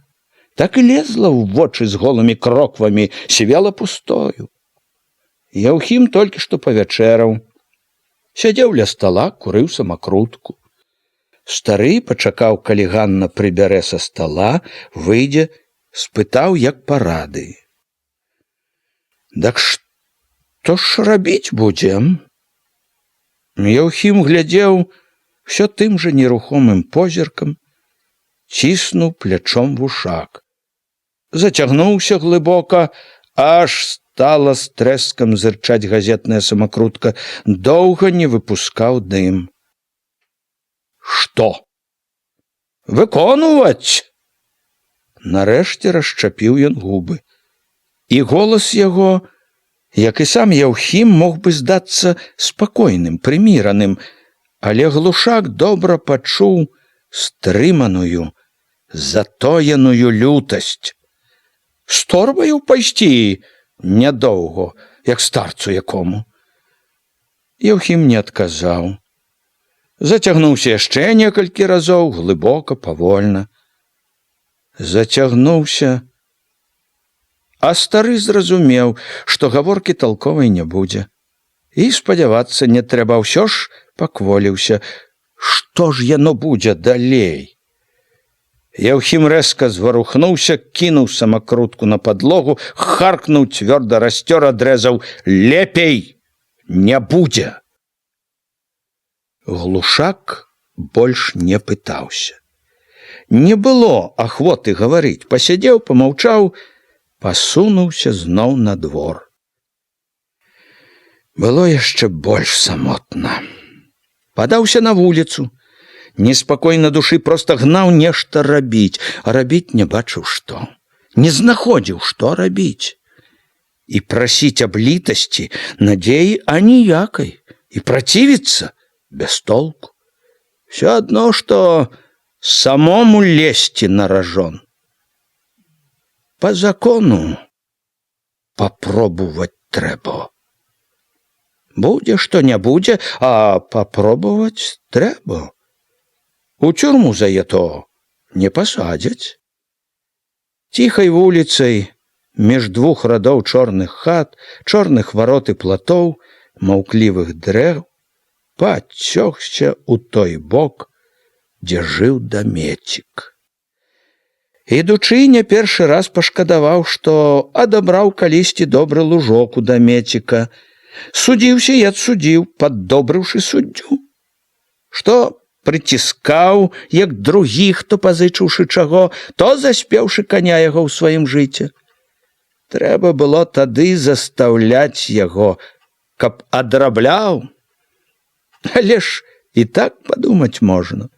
Адкуль было ведаць яму, Халімону, што так потым павернецца, што смаркаты вырадак таго Дамеціка стане тваім распарадчыкам. Вокны ў Дамецікавай хаце былі цёмныя, на двары пуста, але дзверы ў сенцы былі адчынены, і там хтосьці корпаўся. Глушак даў невядома каму добры вечар, з цемры адгукнулася Дамеціха. «Дамецік твой дома?» «Дома. Чухаецца ў поцемку». Глушак пільным позіркам і ў цёплай цемры заўважыў: стары адзін, Міканора няма. Знарок рассеўся на лаўцы так, быццам нікога і не трэба. Толькі, пагаманіўшы пра розную драбязу, пацікаюся: «А дзе ж я то Міканор ваш?» «У сельсавеце?» — адгукнулася Дамеціха заклапочана. «Сход парцейны сягоння». «Ні дня, ні ночы спакою чалавеку няма», — паспачуваў Глушак. У галаве прайшла думка: Меркуе вашывец, пэўне, як шчэ тужэй пятлю на шыі сціснуць, але для Дамеціхі ўздыхнуў нават. Нелёгка сказаць, і партійным цяперашнім часам. А няўжо ж лёгка? Рэдко, калі і дома пасядзіць, шчыра пашкадавала Дамеціха. Глушак разважыў, што яно і непагана, што Міканора няма. Пакуль прыйдзе, можа, удасца выведаць што-небудзь, знайсці, з якога боку падступіцца. Можа, удасца саміх Дамецікай Дамеціху схіліць да сябе, каб закінулі добрае слова перад сынам. Паскардзіўся, што сэрца нешта вельмі ж тахкацець стала. І ногі паслабелі. І холадна чамусьці робіцца. Сорам, а хоць ты летам кажух надзявай іншым разам. Старасць, ведама. Старасць не радасць. Дамеціха і слухала, і сама гаманіла ахвотна, нават прыхільна. Дамецік жа чуў Глушак, толькі і чакаў, што ён сціхне ды сыдзе з хаты. Знарок пазяхаў на ўсю хату, чоўхаўся санліва, не хацеў забываць старыя крыўды. Глушак таіў злосць. Як мяняюцца людзі! Гадоў яшчэ 3 назад бегаў бы, круціўся, каб дагадзіць як найлепей такому госцю. А от воўкам маўчыць. Што значыць сілу пачуў? Бацько партійнага сакратара. Не гаворачы нічога, Дамецік вылез за стала, пашаргаў босымі нагамі па земляной падлозе, узлез на пол, пачухаўся там, засвістаў носам. А Глушак усё сядзеў, гаманіў, падступаўся к сэрцу, здаецца. І праўда, спачувальнай Дамеціхі, нарэшце наважыўся паскардзіцца на падатак. Хоць разарвіся, не выканаеш столькі. Старая ківала, спачувала, але як толькі стукнулі веснічкі, затупалі па двары мерныя упэўненыя крокі, Глушак пачуў сябе так, нібы зараз мусіць шчапіцца люта. І яшчэ да таго, як бразнула клямка ў хату, ведаў, Міканор ідзе. Міканор нават не адказаў на прывітанне. Упоцемку, сунуўшы шапку на цвікле дзвярэй, адразу нядобра кінуў. Чого прыйшлі? Просьба у мяне. Глушак казаў, як мог, лагодна. Па справядлівасць сказаць, прыйшоў. Старая акурат запаліла газнічку, і Міканор быў перад Глушаком. У картовым мятым пінжачку, віслым галіфе, у прыпыленых лапляных ботах. Рабы, пляскаты твар моршчыўся, вочы мружыліся. Пэўна ж, не ад газнічнага святла. Глушак лавіў позірк яго. Той не зычыў літасці. Яшчэ да таго, як скончыў тлумачыць Глушак, Міканор адрэзаў. Справядлівасць, дзядзько, такая. Здайце ўсё. Да астатняго хунта, калі па-добраму хочаце. У голасе яго яшчэ прыбавілася пагрозы, нагадаў, і не застаўляйце, як летась, чтоб мы шукалі. Дык, ці ж я проціў, Міканорко, чтоб выконуваць? Глушак трохі не маліў. Дык багато ж вельмі. Ну, кеп хоць зрэзалі сколькі, што пад сілу было, дзядзько. Здавайце і хутчэй. Пагразіўся непрыступна Міканор, выцершы твары рукі, сядаючы за стол. Дамеціха, што падавала міску з баршчом, паспрабавала заступіцца за госця, які так прасіў, але Міканор зразу ж загадаў строга: мамо, не ўмешвайцеся куды не трэба. Міканор сёрбаў, не гледзячы на Глушака, не тоячы непрыхільнасці, недавольнасці тым, што ён прыйшоў сядзіць. А Глушак хоць бачыўся, сядзеў са сціплым няшчасным тварам, цярпліва чакаў, не хацеў траціць надзеі. Было ціха. Глушак чуў, што самае лепшае пакуль сядзець так і маўчаць. Маўчала і Дамеціха, баючыся, мабыць, угнявіць сына.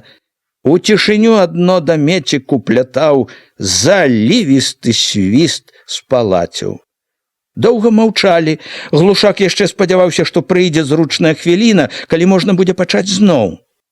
Прасіў толькі у думках Бога, каб не прыперла няўчас каго-небудзь суседзяў.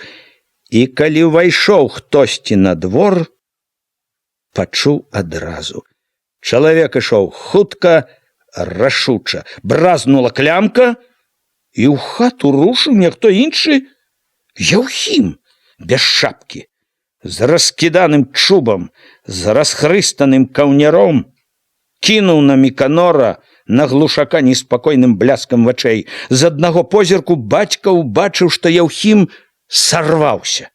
Стрымлівацца, думаць ужо не зможа. Папрэ напралом. «Я то! Ты распарадзіўся?» Голас яго прыкметна дрыжаў. Яўхім узяў з кішэні паперку, сунуў на стол.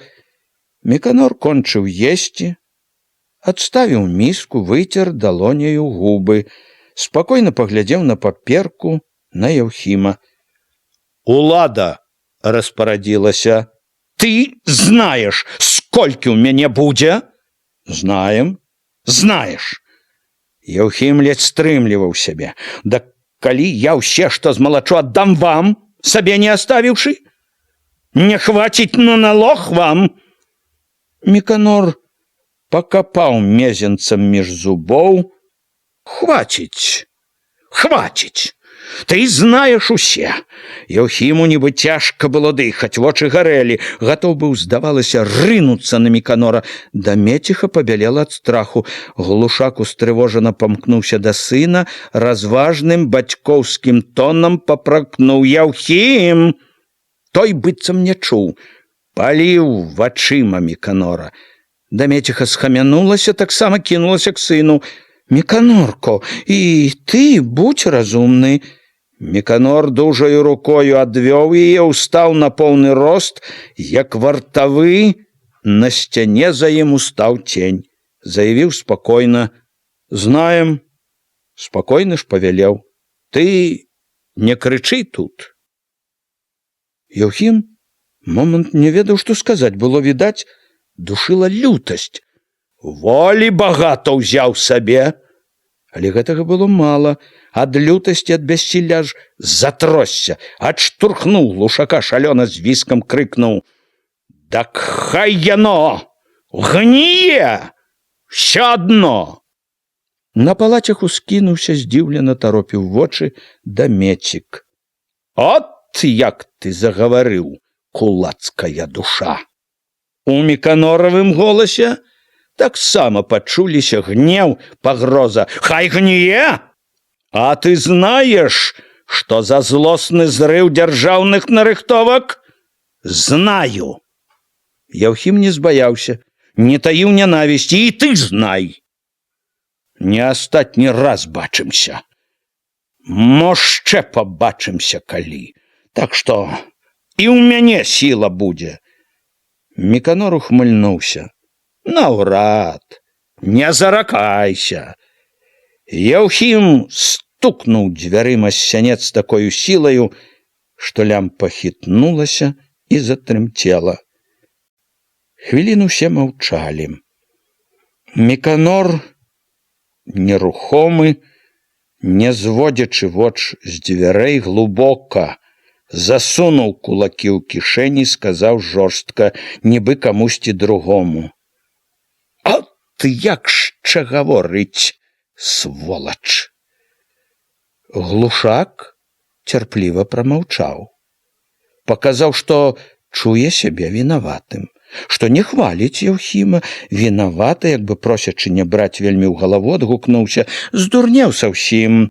Як разгарачыцца, саўсім не помніць, што кажа. Не глядзіць ні свайго, ні чужога, бацьку-матку не глядзіць. На мяне дак сколькі разоў сляпіцаю лез. Заслепіць вочы і лезе. Не кажы проціў яго нічога». Глушак заўважыў. Дамеціха жалліва ківала, павёў зноў вачыма на Міканора. «Я то, як быў малы, упаў раз у пограб. З таго часу ўсё. Абы загарэўся, дурнее.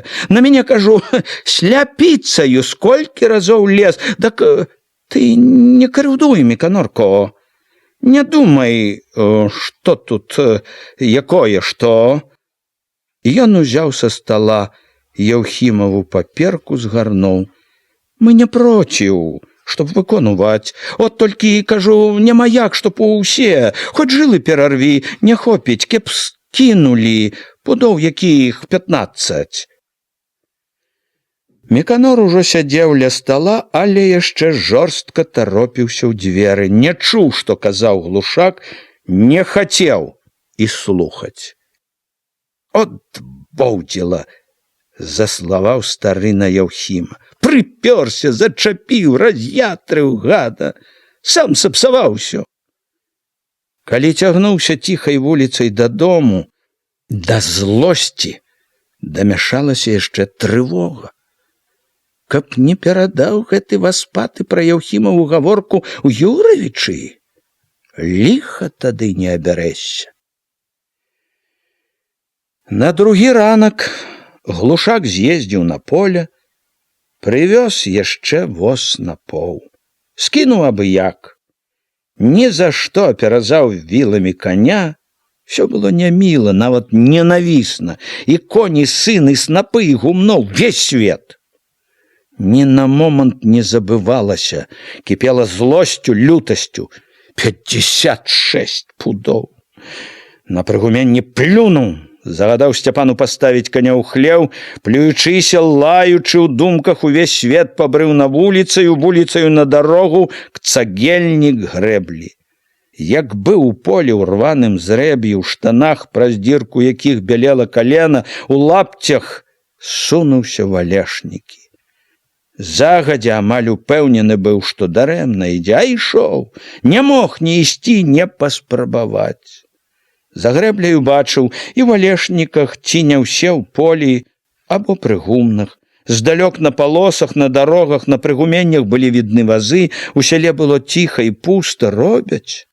А ты лезь, марнуй час залаты, чорта ён, залаты, буў залаты. Боўды збуў, прапаў. Дак хай еты прападае, хай хоць усе прападае, усе к ліху. У доме, дзе быў сельсавет, у першым пакоі на пошце, век таўкліся людзі, адны з газетамі, з пісьмамі, другія, гэтых найбольш, са ўсякімі гамонкамі, з самакруткамі. Цяпер, дзякуй Богу, і за бар'ерам, дзе сядзеў начальнік пошты, было пуста. За дзвярыма ў сельсавеце гаманілі. Глушак асцярожна сунуў галаву ў непрычыненыя дзверы. Былі толькі Трахім, сакратар, і Гайліс, старшыня сельсавета. Гайліс збіраўся кудысьці ісці, браў паперы са стала, лажыў у шуфлядку. «Ви за што?» – зірнуў ён на Глушака, акуратна замкнуўшы шуфлядку. Калі Глушак тлумачыў, латышовы вочы, здавалася, сінелі, як неба зімой. Худы, сухі, жаўдавата загарэлы твар быў цвёрды і недаступны. Всё даслухаў спакойна, не варухнуўся нават. Спакойна ж мерна стаў адразаць слова за словом. «Ви не есть бедняк, и ви не маете права на льготу. Ви кулак, эксплуататор, вот кто ви есть». Гайлисовы словы били ровно, твердо. «И мы наложили на вас податок, як на кулака. Это зроблено нами законно, согласно закону про сельскохозяйственный податок. Мы не зрабілі ніякага парушэння этого закона, і вы не маете права требовать пераглядаць ваш податок». Ён маўчаў, пакуль Глушак нанова тлумачыў, што ён просіць, загаварыў зноў так жа роўна і так жа цвёрда. «Калі вы хочаце мирно жить советской уладой, то вы обовязаны все виконать до 1 грамма. Инакше будете, согласно закону советской улады, иметь суд». «Я? Глушака раздзімала злая упартасць. Я падам, хацеў сказаць скаргу, але стрымаўся. Я падам просьбу ў раён. Это можно. Спокойно устал Гайлис. На это есть ваше право. Глушак спраўдзіў слова. Другія толькі яшчэ паснедалі, калі яго калёсы ў крутой цеснаце між юравіцкіх гор сунуліся ўніз у вуліцу. Прывязаўшы коня, скінуўшы яму сена, патупаў старэча па сходцах. У пакоі перад апейкавым кабінетам было ўжо людзей. Не так проста і прабіцца. Ён прыліп да чаргі, прыгледзеўся. Летня ўсе такія ж, то са скаргамі на падатак, то, што зямлю пад калгас адрэзалі, як бы стараючыся ўведаць, што чакае яго. Глушак пільна цікаваў, якімі вяртаюцца з кабінета. Чуў непрыхільнасць і нядобрую зайздрасць да тых, што ішлі давольныя, абнадзеяныя. Трывожыўся, калі паказваліся панурыя, сярдзітыя. Чакаў, таміўся. Чарга ішла марудна. З акна былі відаць гонтавыя стрэхі, фарбаваныя дахі. Няблізкі ельнічак, за ельнічкам угадвалася Прыпяць. Ад таго, што ўсё было нязвыклае, чужое, самота брала яшчэ мацней, чым у Алешніках.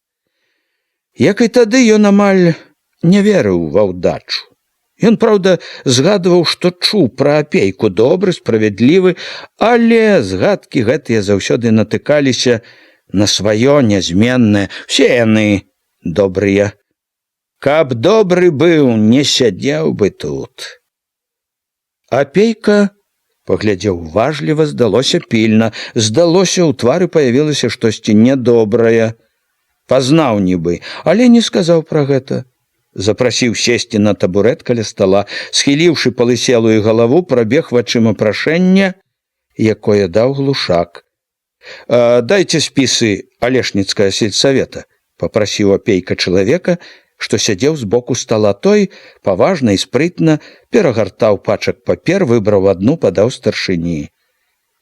Толькі цяпер Глушак, як мае быць, убачыў чалавека.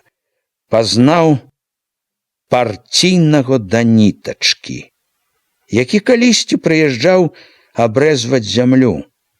Згадаў нейкія асцярожныя намёкі Еўхіма, што не такі ён зубрыч і да нітачкі, як паказваў сябе. Зноў пільнаваў Глушак, як апейкавы вочы бегаюць па паперы.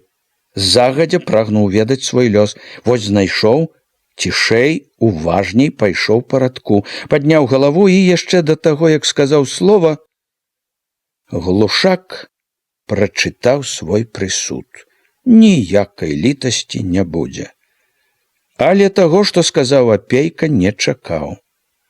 «Глушак Еўхім, ваш сын, здаецца?» «Сын», — кіўнуў Глушак. Ён зірнуў востра. Апейка прыкмеціў, пытаўся не так сабе, і ў Глушака засела нецярплівая. «Што?» Але апейкавы вочы былі, як асенняя ноч. Не ўгледзеў нічога. Насцярожаны падумаў, васпаты, мабуць, перадаў. «Дурань, палез на ражон!» — вылаяў зноў Еўхіма. «Я не проціў, кажу», ужо зусім не верачы ў добрае, прасіпеў апейку. «Але няхай, што па сіле, каб скінулі трохі». «Нам трэба хлеб», — нудным, трохі раздражнёным голасам прамовіў апейка. «Вельмі многа хлеба. Хлеб рабочым, гарадам, хлеб чырвонай арміі. Каб выканаць пяцігодку, патрэбен хлеб. Вельмі многа хлеба». Тон апейкавай гаворкі быў такі, што Глушак чуў, ён і не збіраецца ўгаворваць яго, пераконваць. Ён нібы паўтараў урок дурному вучню, казаў толькі таму, што трэба было сказаць нешта, неяк скончыць гаворку. Глушак чуў, што прасіць яго апейку цяпер, тое, што прасіць сцяну, тую гару, што гарбаціцца за яго спіною за акном. Яго ў момант заліло нянавісцю, такой пякучай, што стала трудна дыхаць. Ненавідзеў лысіну з рэдкімі валасамі, ненавідзеў недаспаны зямлісты твар, ненавідзеў расхрыстаную касаваротку, ненавідзеў доўгую худую шыю з ямкаю пад ключыцай, што відна была ў расхрысце каўняра. «Няма праўды!» прасіпеў, душачыся адчаем і лютасцю. А Апейка, нібы яго ўжо і не было, адчыніўшы дзверы, пазваў да сябе наступнага, быццам выганяў яго. Сляпы ад злосці ехаў глушак мястэчкам, стуганеў жалезнымі абадамі па бруку. Ужо ля рыначнай плошчы схамянуўся, што няма чаго тут рабіць больш у мястэчку. Забег толькі на пошту, купіў аж 3 газеты і павярнуў каня дадому. Всю дарогу лаяў сябе. Знайшоў каго шукаць праўды, дамаўляцца з кім. Дамовіўся. Карміў всякую нечысць бальшавікоў гарадскіх ды салдат, якіх на то і сабралі, каб калі што якое штык табе ўсадзіць. «Гаворыць як?» – успамінаў Апейку. «Бы не чуў, што ты казаў, бы смяецца з цябе. Чуе, гад, што сіла ў іх, што астаецца. Толькі гнуцца ды выконваць, клянучы сябе і свет увесь. Ні чорта, ні бога не баяцца, і Бог маўчыць. Як бы, скажы ты, сам за іх, ці як бы і праўда няма яго на небе?» Схамянуўся, перахрысціўся хутчэй. Што падумаў дурная галава? Ёсць Бог, бачыць, чуе ўсё, бачыць, прыйдзе час, скажа ўсё. Ён цярплівы, цярпіць, але і яго цярпенне не вечнае. Прыйдзе пара, скажа сваё. Час ад часу сярод гэтых думак згадвалася пытанне пра Яўхіма. Ён стараўся дапасці, што яно значыла. Ці не было ў ім якой бяды сыну? Нічога пэўнага не ішло ў галаву, была толькі няясная трывога, з якой нязменна мяшаўся дакор Яўхіму за тое, што не слухаў яго, ад таго, што і Яўхім быццам не разумеў яго, не жыў душа ў душу, чуў сябе як рэдка калі адзінокім. Захацелася прыбіцца да свайго чалавека, аднадумца, у якога тая ж трывога і злосць, параіцца, памеркаваць удваіх, што рабіць. Ледзь калёсы дакаціліся да таго берага, дзе разам з колішнім панскім садам прыступалі к шляху 2 рады калісьці панскіх, а цяпер камунараўскіх таполяў. Павярнуў каня на нешырокую голую дарогу у загародкі. Вельмі раптам захацелася пабачыць Хрола. К Хролу, бывала, не вельмі хіліўся, хоць іншы раз і запрашаў на святы і сам адведваў яго як роўнага станам. Пры людзях нерадка пляваўся, судзіў зларадна. Казалі, Хрол сам бацьку роднага зарэзаў. Як знайшлі старога ў лесе з перарэзаным горлам, даказаў хтосьці, не чужая чыя сынкова работа. Скруцілі сынку рукі, катаргу вечную напрарочылі. Дык не ж, неяк выкруціўся, явіўся цераз год, як і не было нічога. Год другі пачакаў, а там мы ўзяўся купляць, будаваць, і агледзецца не агледзеліся, першым багацеем на ўсе загародкі стаў.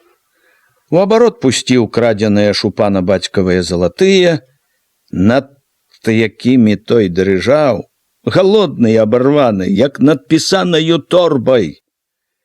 Глушака, хоць пляваўся пры людзях, Не раз пекла зайздрасць да хролавай смеласці, да спрыту, да лёгкага, хуткага багацця яго.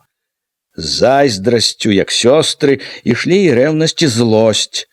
Загародскі хролчык ва ўсім, здавалася, абганяў, абкрадваў Глушакову долю. Як жа мяняецца ўсё. Потым не было чалавека, які б так, як хрол, падтрымліваў яго, Глушака. Не верылася неяк, што ўсё зусім нашчэнт прападае, прападзе, калі на зямлі яшчэ ходзяць, жывуць такія, як хрол. Хрол быў як таварыш у бядзе, як надзея у гэтым паганым, безнадзейным свеце. От і цяпер, як на прывязі, вяло к хролу. Сяло цягнулася доўгае, гарбатыя платы, крывыя прызбы, чорныя вокны, што, здавалася, віжавалі з абодвух бакоў вуліцы. Не вельмі разумна было ехаць так сярод белага дня цераз усю вуліцу к хролу, самому лезці на непатрэбнае цікаванне людское і плёткі. Другім разам асцярогся б неяк, але сёння было не да пустой асцярогі. Злосць, што не ападала, не хацела чакаць, не давала ехаць кудысьці.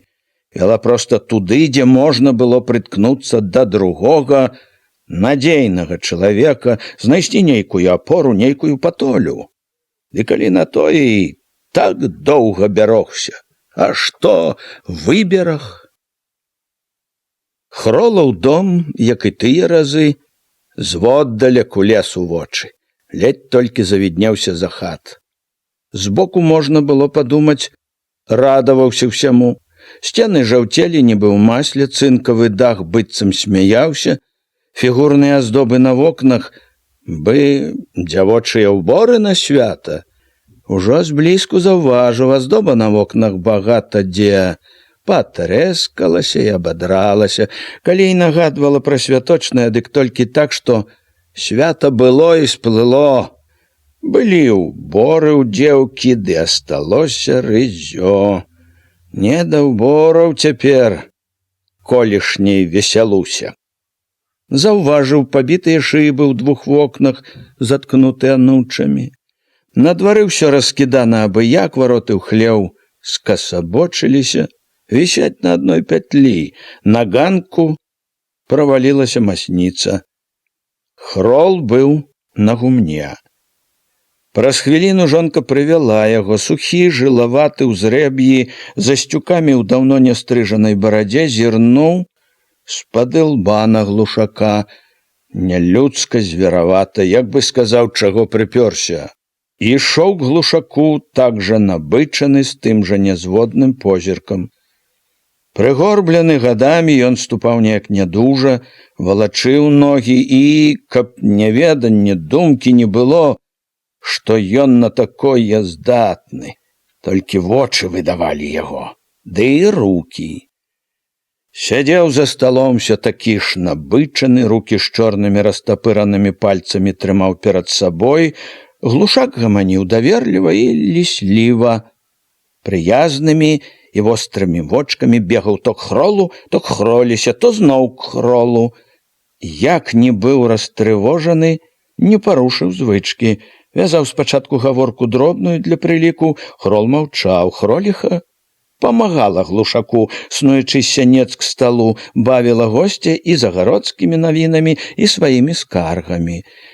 Падзялілася не толькі навінамі, але і пляшкай самагонкі з закускаю. Глушак скора пачуў, як агонь, уліты самагонкаю, перамяшаўся з агнём злосці, як пёк ад самой гаворкі за пейкам. Тут і развязаўся ў Глушака язык.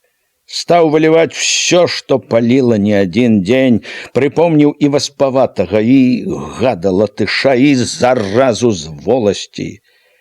Не выліў усяго, калі маўклівы хрол раптам п'яна адрэзаў: «Так і трэба».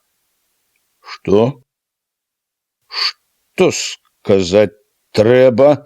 Душыць! Чавіць вас трэба!» Глушак скрыжаваў з ім здзіўлены позірк. Хрол не жартаваў, глядзеў так важка, ненавідна, бы хацеў і сам чавіць. Хроліха заступілася за госця, паспачувала: «І ў нас жа тое». Глушак не ведаў, што казаць.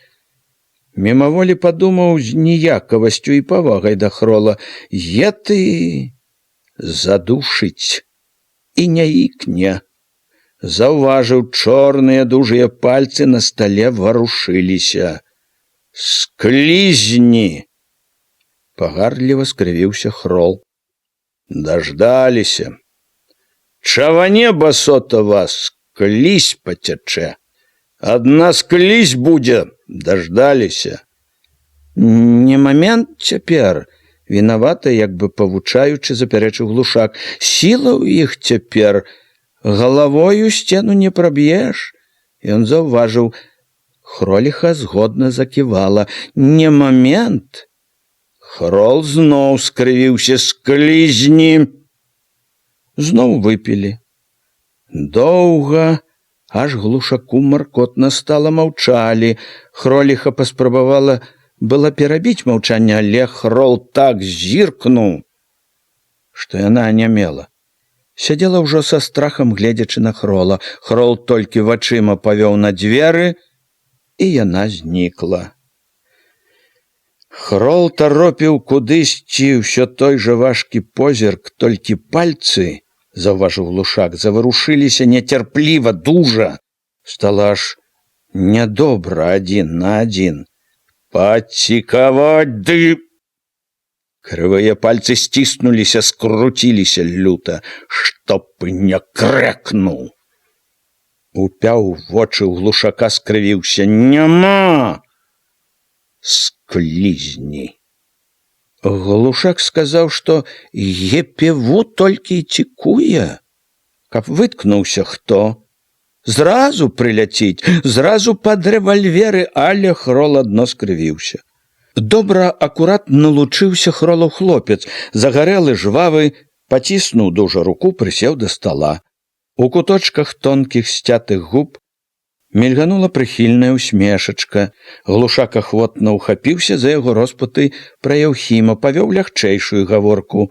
«А ты ж чаго не думаеш жаніцца?» Пацікаюся знарок весела Глушак. Успомніў раптам яго мянушку. «Цацура».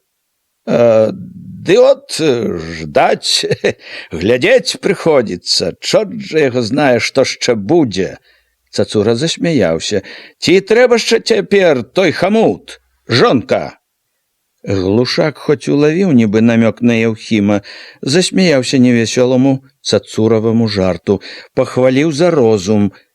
Яшчэ трывожней было на душы ў Глушака, калі ехаў ад Хрола. Мраўся на прасткі цераз балота. Хоць дажджоў даўно не было, конь раз пораз чвякаў чорным балотным кісялі, груз да калень, вышэй калень.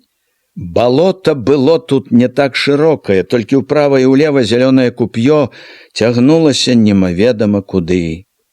Пакуль вочы бачылі, зелянела куп'ё, сака, рэдкія чэзлыя кусточкі, а ўперадзе бераг быў недалёкі. Адно перад тым берагам рэзала балота рэчка, цераз якую трэба было перабірацца ў брод. Тут было трохі намошчана галля, але гнілое, склізлае.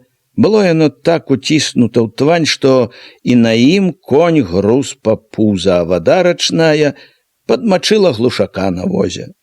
На самай сярэдзіне рэчкі ледь не ўгрузлі зусім.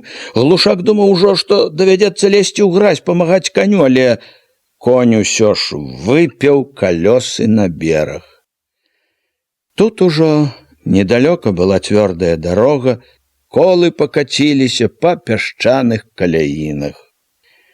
Глушак, як за туманам, бачыў і гэтае балота, і пустое непясчанае поле, і цёплы хвойнічак пры дарозе. У вушах сядзела, не ўціхала пагардлівая Хролава: «Склізні!» Чуў увесь час, Так і трэба вам расчавяць вас. Спрачаўся ў думках, даводзіў: не час, не момент. Ведаў, што няма чаго і зубы паказваць, абламаюць зразу, ахролавае склізні. Всё не ўціхала. Ухапіся толькі за карак, які пальцамі сваімі секануць так, што і рукі не вернеш, не тое, што рукі, а і галавы. Сіла, улада ў іх. Епеву. Быў час, калі палякі, немцы былі. Сплыў. Астаецца толькі ждаць, калі Бог зноў верне.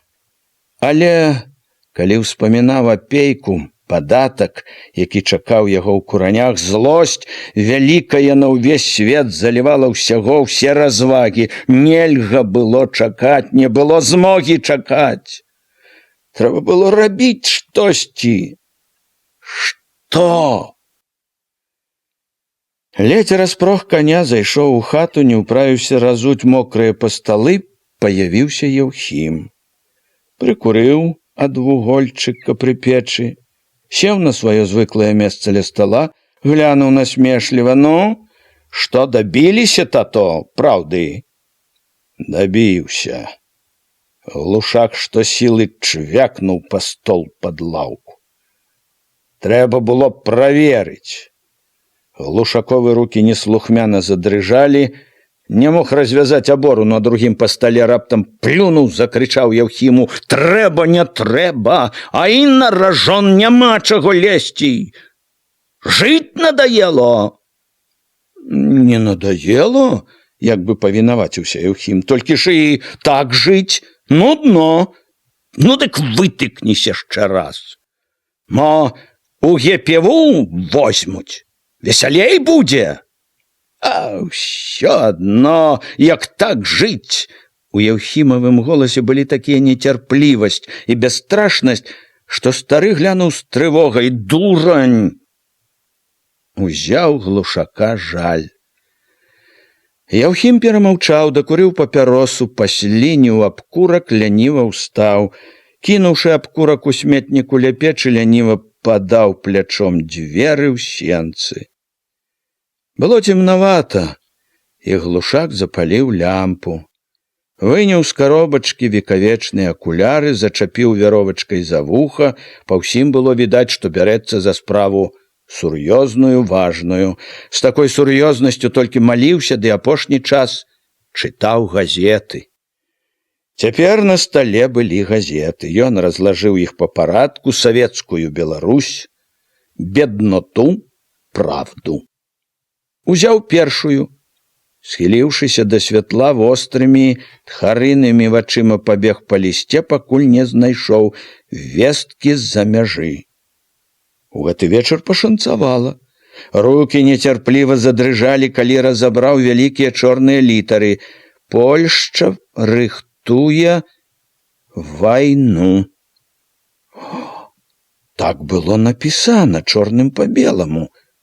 Другі раз прачытаў: рыхтуе вайну. Поўны надзей, ад якіх ашмалела ў грудях, уліп у газету, варушачы сухімі губамі, разбіраў слова за словам. Толкам нічога не было, ўсё пісалі наогул, але і гэта радавала, абнадзейвала. Сам Ленін казаў, так і напісана яшчэ ў 20-м годзе, што Польшча імкнецца на Беларусь і Украіну. А от жа дык проста напісана: Польшча ўзброіваецца пры дапамозе чужаземнага капіталу. Нібы спецыяльна для яго, каб ведаў, каб не сумняваўся. У другіх газетах недарэмна, значыць, патраціўся, вычытаў, што на савецкую зямлю чыняюць наскокі белагвардзейскія і кітайскія атрады. Гэта, праўда, не так цешыла. Было чорт ведае дзе, як на тым свеце. Ды і артыкул быў увесь злы, ўсё гразіўся тым кітайцам і белагвардзейцам даць адпор. Але і гэта падтрымлівала надзею. Вайна збіраецца. От яшчэ кітайскія драпежнікі рыхтуюцца да новага нападу. Кітайскія генералы групуюць значныя вайсковыя сілы каля нашай мяжы, хочуць справакаваць вайну. Аж пот узяў. Ужо не было нібы кволасці, калі чытаў, што хлебанарыхтоўкі трэба выканаць поўнасцю і ў тэрмін, што трэба бязлітасна ўдарыць па варожых кулацкіх элементах, якія будуць імкнуцца сарваць важнейшую дзяржаўную кампанію. Усё ж усярэдзіне кіпела, са злосцю упаўзала і трывога. Ён зняў акуляры, паклаў каробачку, стаў на калені перад абразамі. У цемры на палацях апанавала чутае, бачанае за доўгі марны дзень. Зноў бачыў чаргу ў юравіцкай бакоўцы, апейку хрола. Зноў запякла злосць, ледзь згадаў. Нам трэба многа хлеба. Трасцы, хваробы вам, а не хлеба. Ён сам не заўважыў, як зашаптаў гэтыя словы так, што старая побач заварушылася. За хвілінай ненавіднасці да яе пайшлі думкі пра хрола, пра Еўхіма.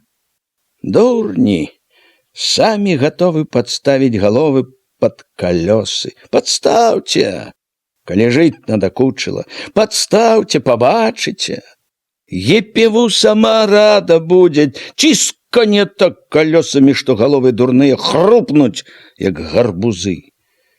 Падставіўшы галаву пад калёсы, не астановіш іх. Сіла трэба. На сілу сіла, падтрымка трэба, вайна. Адна надзея — вайна. Са злосцю падумаў, пішуць усё, будзе, а не, няма. Всё готовяцца. Як не балела душа, розум вялеў, не час. І лбом сцену не праб'еш, ждаць адно астаецца, маліцца Богу ды ждаць, адно ждаць моменту. Раздзел 6. Пасля таго, як дакасілі, разам ужо выходзілі і жаць. Станавіліся ў рад, зажыналі ўсе адразу і ішлі так, згінаючыся, кладучы за сабой снапы, пакуль на паласе не жаўцела адно пожня. Разам састаўлялі бабкі, калі зжыналі адну паласу, гуртам гамонячы, ішлі ўсе на другую. Разам і звозілі снапы. Яшчэ кожны на сваім возе, сваім коніку, але ўжо не на свае гумны, а на прызначаныя. Жыта — Хведарава гумно, авёс і пшаніцу — Грыбковае, а грэчку і проса — да Алёшы Губатага. Гэта больш за ўсё ўражвала куранёўцаў. Усё ж стагі і бабкі, хоць і касілі і жалі разам, стаялі ў кожнага на сваім надзеле. Былі яшчэ нібы не сваімі, асобнымі. Тут пачыналася ўжо іншае. Лёгка было заўважыць, што падзея гэта, тых, хто рабіў на сваіх палосах, хвалюе, як і на лузе, па-рознаму. Адны бралі ўсё вельмі спакойна, як далёкае, чужое. Што нам да таго, куды вязуць, хоць у балоце патопяць. Другія глядзелі не толькі цікаўна, а і як бы непакоіліся. Трэба ж на такое асмеліцца. Не пабаяліся. Трэція толькі галовамі круцілі, судзілі нядобра між сабой, прарочылі, што ўсё гэта ні да чаго, дурныя выдумкі. Як бы хвалячыся гаспадарлівасцю, мудрасцю сваёй, даводзілі адзін аднаму, што яны не такія дурныя, што трэба глядзецца свайго надзейнага, Адны пазіралі на вазы, што паўзлі ў чужыя гумны моўчкі, з нейкім думаннем, другія чапляліся, падсмейваліся. Месца ў сваіх мала ўжо? Ці лішняе? Ці е то таму, што грыбок лепей пасцеражэ? Так весялей, мабуть, отдать свое, потом ждать, калі Міканор падзеліць, выдзеліць жменю з твайго ж добра. А потым пайшло яшчэ, калі пажалі, звезлі ў гумны ўсё, сталі зводзіць разам кароў, коней, звозіць вазы, плугі.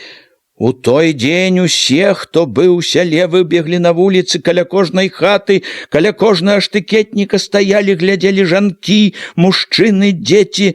Гуртам, найбольш, праўда, дзеці рушылі ўслед. «Дядько Іван!» – гарлаў Ларыон зайчыку, што тупаў побач з возам, які цягнуў сівы стары конь. «Чаго ето твой рысак так неахвотно цягнецца? Як все адно у калгас не хоча?» «Не хапаецца!» – падчапіў хадошчын бацька. На ўвесь голас пакпіў: «Несазнательны нібыто!» «Дай яму пад пузо паганаму!» – параіў Ларыон, давольны тым, што слухае столькі народу. «Каб бег і другім прыклад паказваў!» Зайчык стаў, пацягнуў за лейцы, спыніў старога коня. Весела, паморгваючы, павёў позіркам на тых, што стаялі каля платоў, што ішлі ўслед. «Няма мне, братачко, хапацца чаго. Я, братачко, ўсё адно. Першы, ето ты будзеш бегці, чтоб не апазніцца, аж хвост задзярэш, як халімонаў бугай!»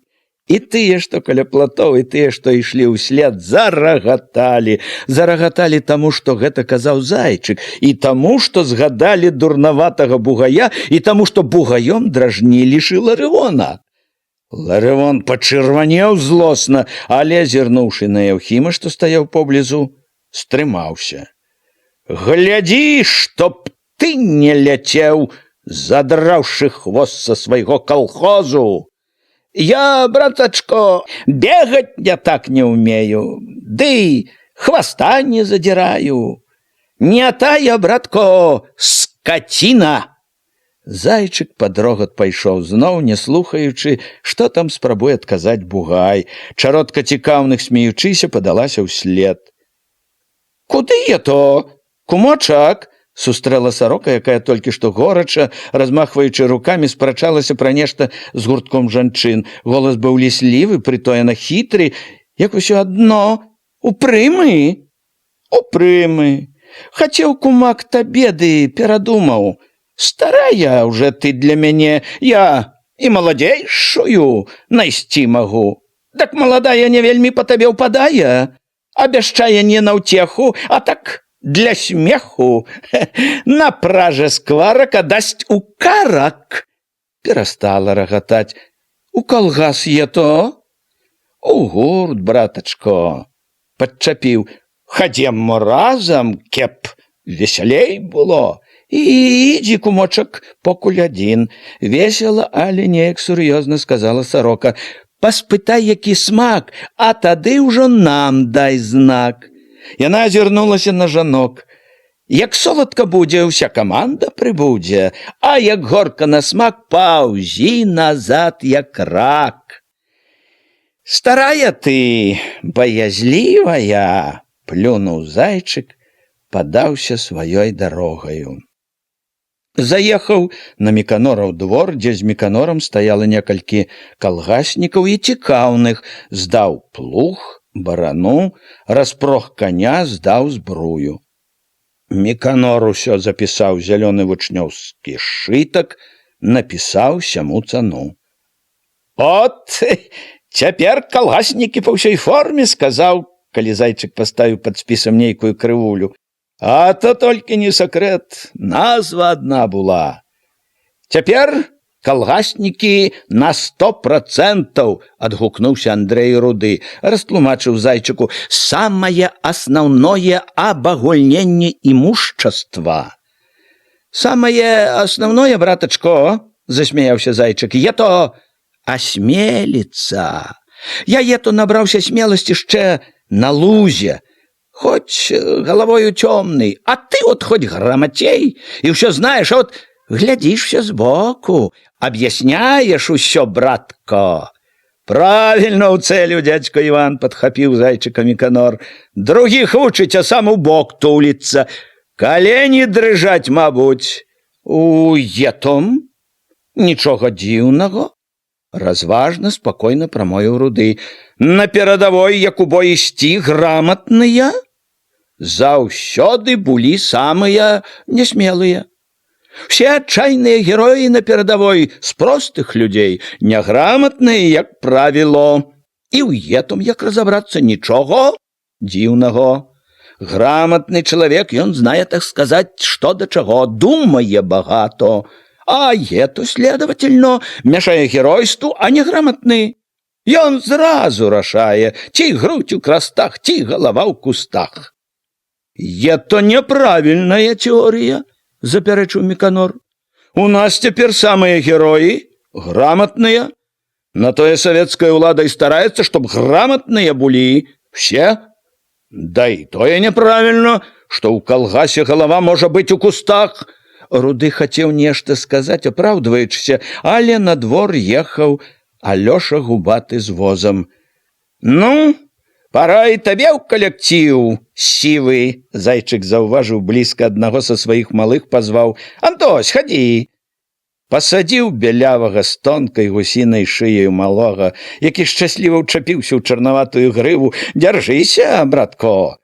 Падбег яшчэ адзін зайчыкаў малы, ухапіўся, тузануў. І мяне. Зайчык пасадзіў гэтага. Дзяржыся за Антося, пад рукі абдымі. О, так. Дзяржыцеся адзін за аднаго, байструкі бацькавы.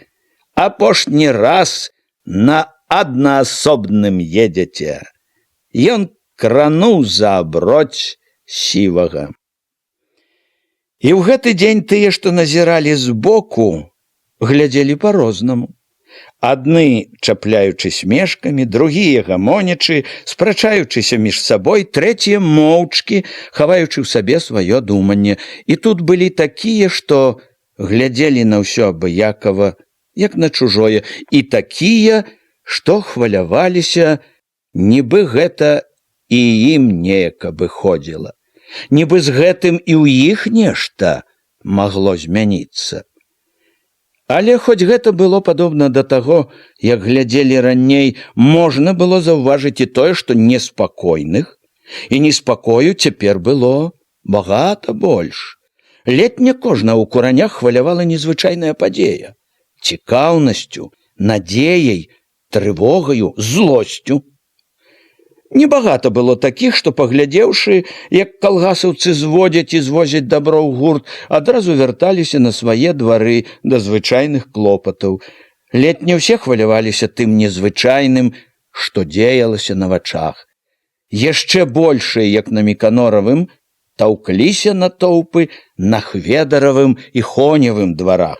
Асабліва гоману тлуму было на Хведаравым двары, дзе стаўлялі ў хлеў кароў і дзе неспакойна стракацелі амаль адны жаночыя хусткі ды спадніцы. Тут былі і цікаўнасці, здзіўленне, і смех, і слёзы, не толькі тыя, што прывялі кароў, але і проста цікаўныя, ціснуліся ў варотах, лезлі ў хлеў, глядзелі, быццам немаведама якое дзіва. Каровы, што стаялі ў загарадках, касавурыліся неспакойна на суседак, на людзей, што невядома чаму лезлі да іх, вадзілі дзікавата галовамі, настаўлялі рогі, слалі на людское разнагалоссце тужлівае рыканне. Жанкі-калгасніцы, шамочучы свежай сухой саломай пад нагамі, рупіліся каля кароў, круціліся каля кульгавага Хведара, што як гаспадар дыбаў на мыліцах, пакрыкваў на жанок, дабіваючыся парадку. Каля Хведаравай Вольгі, прызначанай даяркаю. «Пастаў далей ад етай, ад Зайчыкавай, Хведарко!» – прасіла ціхая, нібы сарамлівая Алёшава сястра. «Кручаная ета Зайчыкава, праткне рогам, пабачыш? Перастаў, Хведарко!» «Не праткне, Мірна, але непахісна заяўляў Хведар, чого й пратыкаць. В адным калгасе лічы. Пайшла б ты, Арына, лепей было б, ей-бо. Чтоб карміла добро, і чтоб ласкаво з ёю, раіла зайчыха, за падол якой трымалася смаркатае малое. Як накорміш, ды як зласкаво падступіш, дак дасць нешта. Не глядзі, што такая, трэба ласкаво, як доіш. Ласкаво буду, клялася Вольга, прытоена радасная, паважная, ад нязвыклай яшчэ пасады. Была яна сёння асабліва акуратная, у зграбным пашытым Хведарам каптанчыку, у ботах, у прыгожа завязанай хустцы, з якой выглядваў бялявы акуратны тварык з гладка зачасанымі валасамі. А чаго я то, цётко, слёзы ў цябе? Пыталася нібыто Ігнаціха да Меціху, што журботна гнулася, уздыхала. Як ўсё адно сына ў салдаты адпраўляеш? Шкада, а не шкада, Авдотечко. Шкада, я туж як падумаю, як нажывалі яе, як выбіралі, як цешыліся. Наглядзецца год не магла. Ноччу, бывала, прачнуўся. Такая радасць возьме, устану, ей-бо, пайду, пагляджу. Стаю, не нацешуся. Потом уже вернуўся. І так добра на душы, так і засну. Такая добрая попалася. У свеце другой такой, здаецца, няма. Міканор жа ваш усё, цётка, распарадзіўся. Мог, калі на тое і уважыць матку. Не можа, казаў. Як я казаў, старшына, то першы павінен, казаў, прыклад паказваць. Ще й загадаў, чтоб слёз не пускала, асабліва на людях. Не ганьбіла кеп, казаў, а я от не магу. У свеце другой, другой такой, здавалася, не было. Як успомню, як нажывалі, як ноччу уставала, чтоб паглядзець, так не магу. Хоць што не магу, горно. У вароты ўсё ціснуліся, ўсё круціліся ў хляве. Рахман і Хведар пачынаў злаваць, не на жарт замахваўся мыліцаю. Адыдзіце, бабы, ей-бо! На двор хоць выйдзіце, а то от не пагляджу кастылём которую, не пагляджу па рэбрах, ей-бо, шпектакль знайшлі. Кароў толькі пужаеце, пужалы чортавы. Жанкі, все дагледзім, нічыю не абідзім, лагодна, разважна памагала свайму чалавеку Вольга, але ўсе ціснуліся. На змену тым, што адыходзілі, уціскваліся другія, цікаўна ўглядваліся, гаманілі, смяяліся, увесь час лезлі, шнырылі між дарослых дзеці, штурхаліся, дурэлі, нібы на вяселлі. Было некалькі мужчын, сярод якіх увага жанок адназначна асабліва выдзяліла старога глушака і нібыта Ігната Пракопа Лесуна. Стары корч глядзеў вельмі уважліва і з павагай. Калі хтосьці, паддобрываючыся да старога, сказаў, што каровы і тыя не хочуць разам жыць, унь глядзяць адна на адну, стары спакойна паправіў: прывыкнуць. Скаціну да ўсяго прывучыць можна. На тое скаціна. Нібыто Ігнат кінуў нейкія насмешлівыя заўвагі, плюнуў. Лясун глядзеў моўчкі, панура, слова не выцягнуў, так і пасунуўся з двара, не гледзячы ні на каго, не зважаючы на тых, хто цікаўна глядзеў услед. Сярод жанок, што тоўпіліся на двары, найбольш хваляваліся Чарнушкава Куліна і Сарока. Як хто? А я? Чтоб такое зрабіла калі? Куліна круціла галавой з чырвоным злым тварам, клялася перад усімі: ніколі, нават пад прымусам. Жизнь не будзе. Прыйдзеш з работы, ніякай турботы, расстарэквала адважна Сарока. Ні каровы, ні свіняці, адны сцены ў хаце. Любата! Як это яно будзе? Трывожылася Васілёва Маня. Добра, як у каго няма нічого. А є, запярэчыла нявестцы Васілёва матка. Не шкода хіба? Багатому шкода корабля, а бедному кошеля. Корова є то не кошель, сказала нібито Ігнатіха. То яно, што є то, правда, будзе са ўсёй этой выдумкі. На Хоневым двары былі найбольш мужчыны. Тут таксама тоўпіліся каля варот, зазіралі ў хлеў. Некаторыя і калгасаўцы і проста цікаўныя хадзілі ў хляве каля коней, і на двары, і ў варотах шныралі дзеці, ва ўсім падобныя на тых, што былі на Хведаравым двары. Мужчыны рабілі ўсё больш паважна, чым жанкі, і меркавалі, і пасмейваліся стрымана, як і належыць мужчынам. Багата хто былі нязвыкла задуменныя. Ледь не ўсе курылі. «Хлеў спаліце, чэрці!» – крычаў Хоня, што распараджаўся ўсім. «Выйдзіце адсюль, не сход вам! Коней толькі трывожыце, аднаасобніцкія душы!» «Правильно, Хартон! Гані!» – падтрымаў Хоню Міканор, што ўвайшоў вясёлай дужай хадою.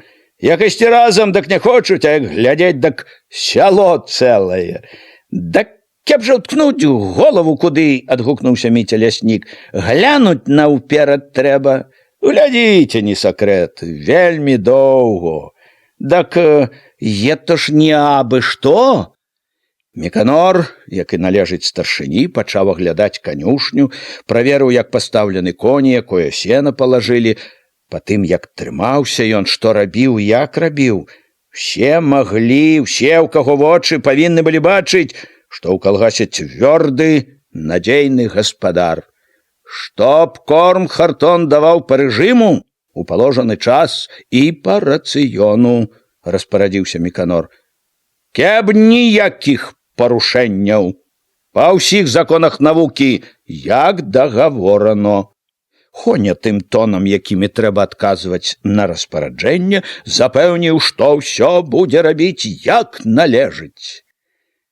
У гэты момант, нітрохі не лічачыся з тым, што побач такі важны чалавек і ідзе такая сур'ёзная гаворка, Хонева кабыла грызнула Міканоравага коня, і той віскліва заржаў і брыкнуўся. Кабыла зноў драпежна выцягнула морду, конь крутнуўся, кінуў капытамі. Пры высокім начальстве, нібы знарок ушчалася паганая старая бойка з віскам, з брыканнем, з агіднай злосцю. Хоня рынуўся да коня, перазаў пугаю мышастую сваю, супакоіў коня. «Коні і тыя кусаюцца», як узрадаваўся хтосьці з тых, што ціснуліся ў варотах. «І дзяліць няма чаго, сена ўсім адзінакава, брыкаюцца. Характар шчэ не сакрэт, аднаасобніцкі», хацеў адбыцца жартам Міканор. «Несазнательныя», падчапіў хтосьці, «не гатовы яшчэ». «Е то яно, браточкі, любячы», ускочыў у гаворку зайчык, «чтоб гуляў з ёю, а не драмаў». Нічога сабе любоў, аж заенчыў. Праверыўшы, што трэба, аддаўшы распараджэнні, Міканор паведаміў Хоню, што пойдзе зараз паглядзець кароўнік.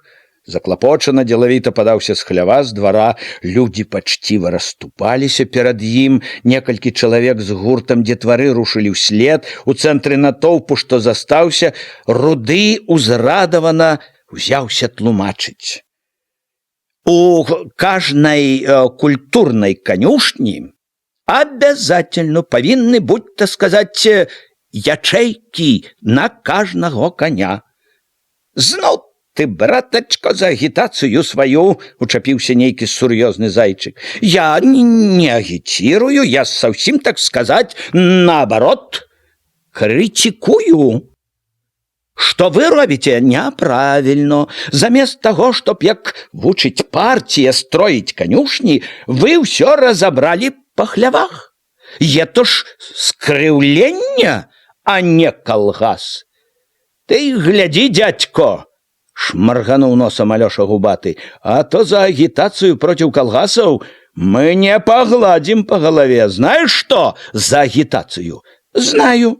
Так я ж не траціў гонару руды, критикую не против колгасов у целым.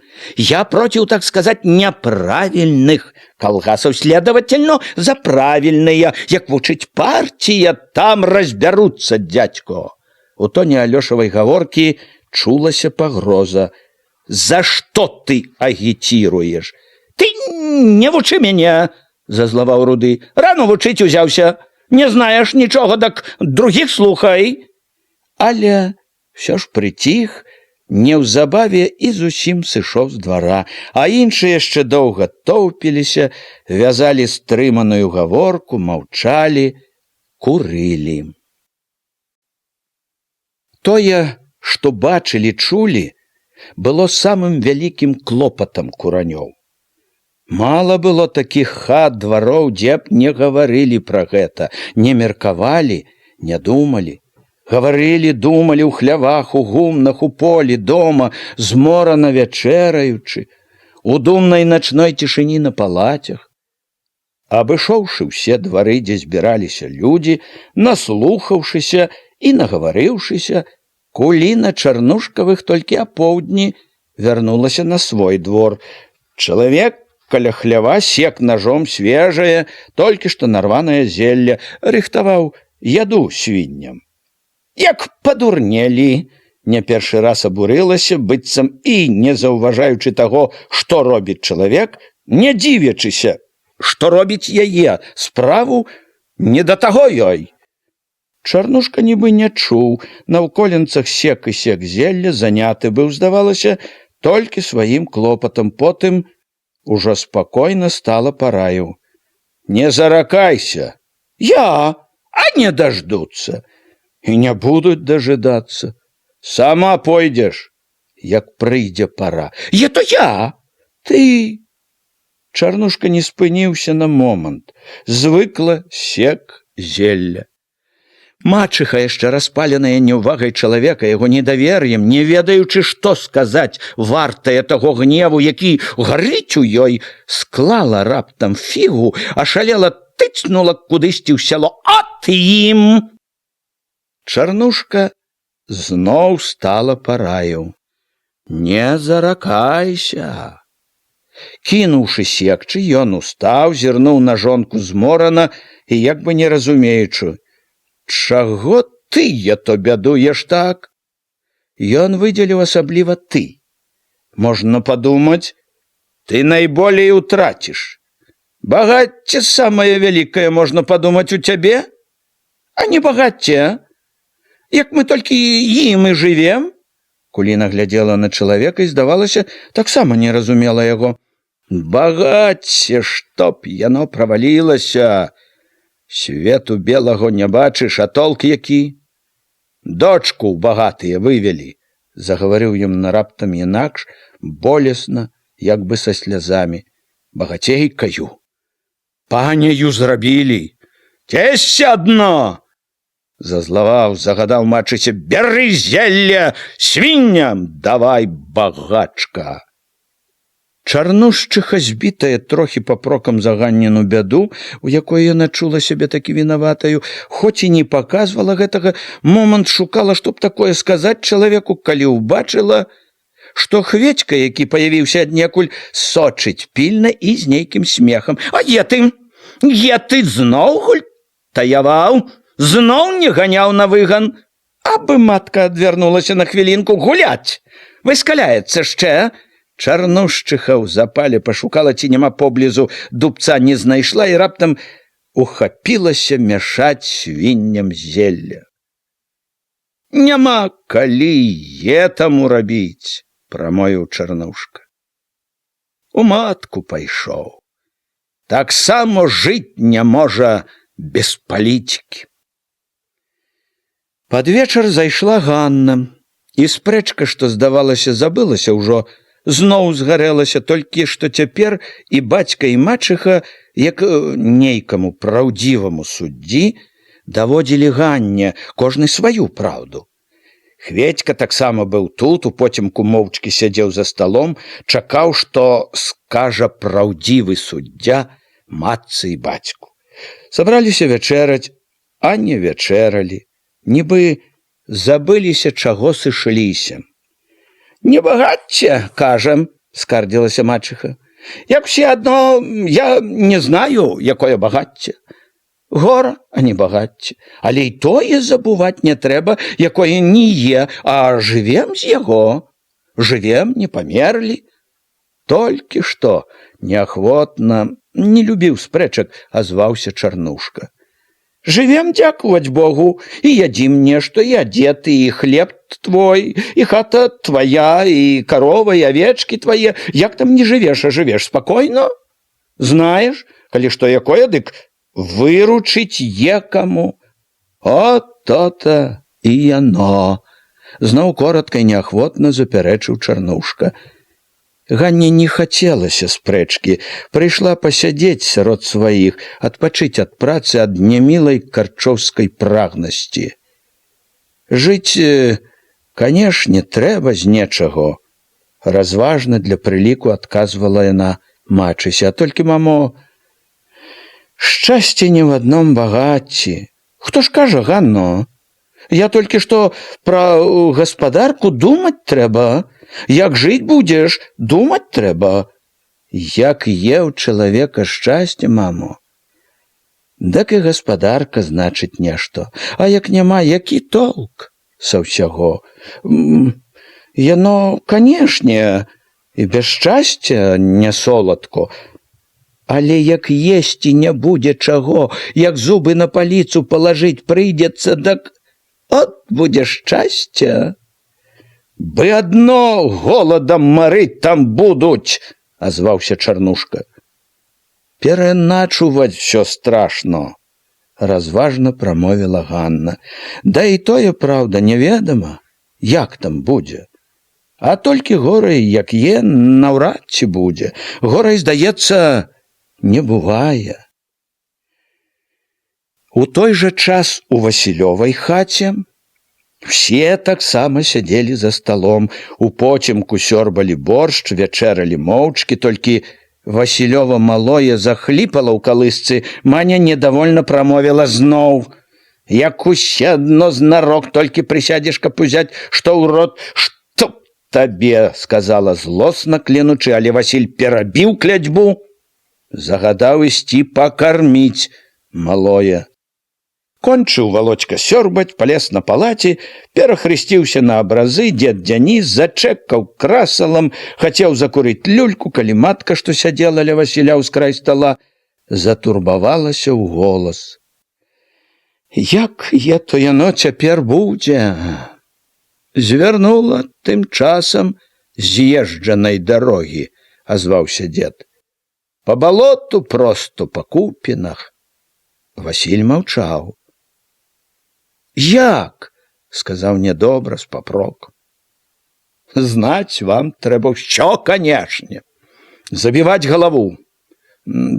«Так як жа не забіваць яе?» – нібы прасіла і раіла матка. «Тут жа сам бачыш». «Бачу, бачу», – зазлаваў Васіль. «Сваёй сухоты мало». «Дак ці што я абыдзецца так, Васілько?» – нібы пыталася і тлумачыла матка. «Думаеш, усё е то?» «Тым часам е то пачынаецца толькі», – падтрымаў яе дзед Дзяніс. Маня ад калыскі раптам варвалася запалена. «Няхай лезуць, каму надаела жыць, а нам і так непагано». «Е то пачынаецца толькі», – падумаў зноў голас дзед. «Е то так не кончыцца». «То-то ж і думкі всякія, Васілько». Васіль устаў з-за стала, матка адразу адсунулася, прапусціла, стала збіраць лыжкі, павольна, нібы чакала, як пойдзе далей гаворка. «Як яно кончыцца, ніхто не знае», – сказаў Васіль спакойна, разважна стала, як і належала гаспадару, галоўнаму чалавеку ў хаце. «Нам і без етага сухоты па горло». як бы папракаць стаў. Трэба отмалаціць жыто, ячмень да авёс, да араць. Хату дарабляць трэба, чтоб перабрацца скарэй, чтоб дзерава не пагніло да ўлазін. Памаўчаў трохі. Для цагельні азімае пасеяць, думаю.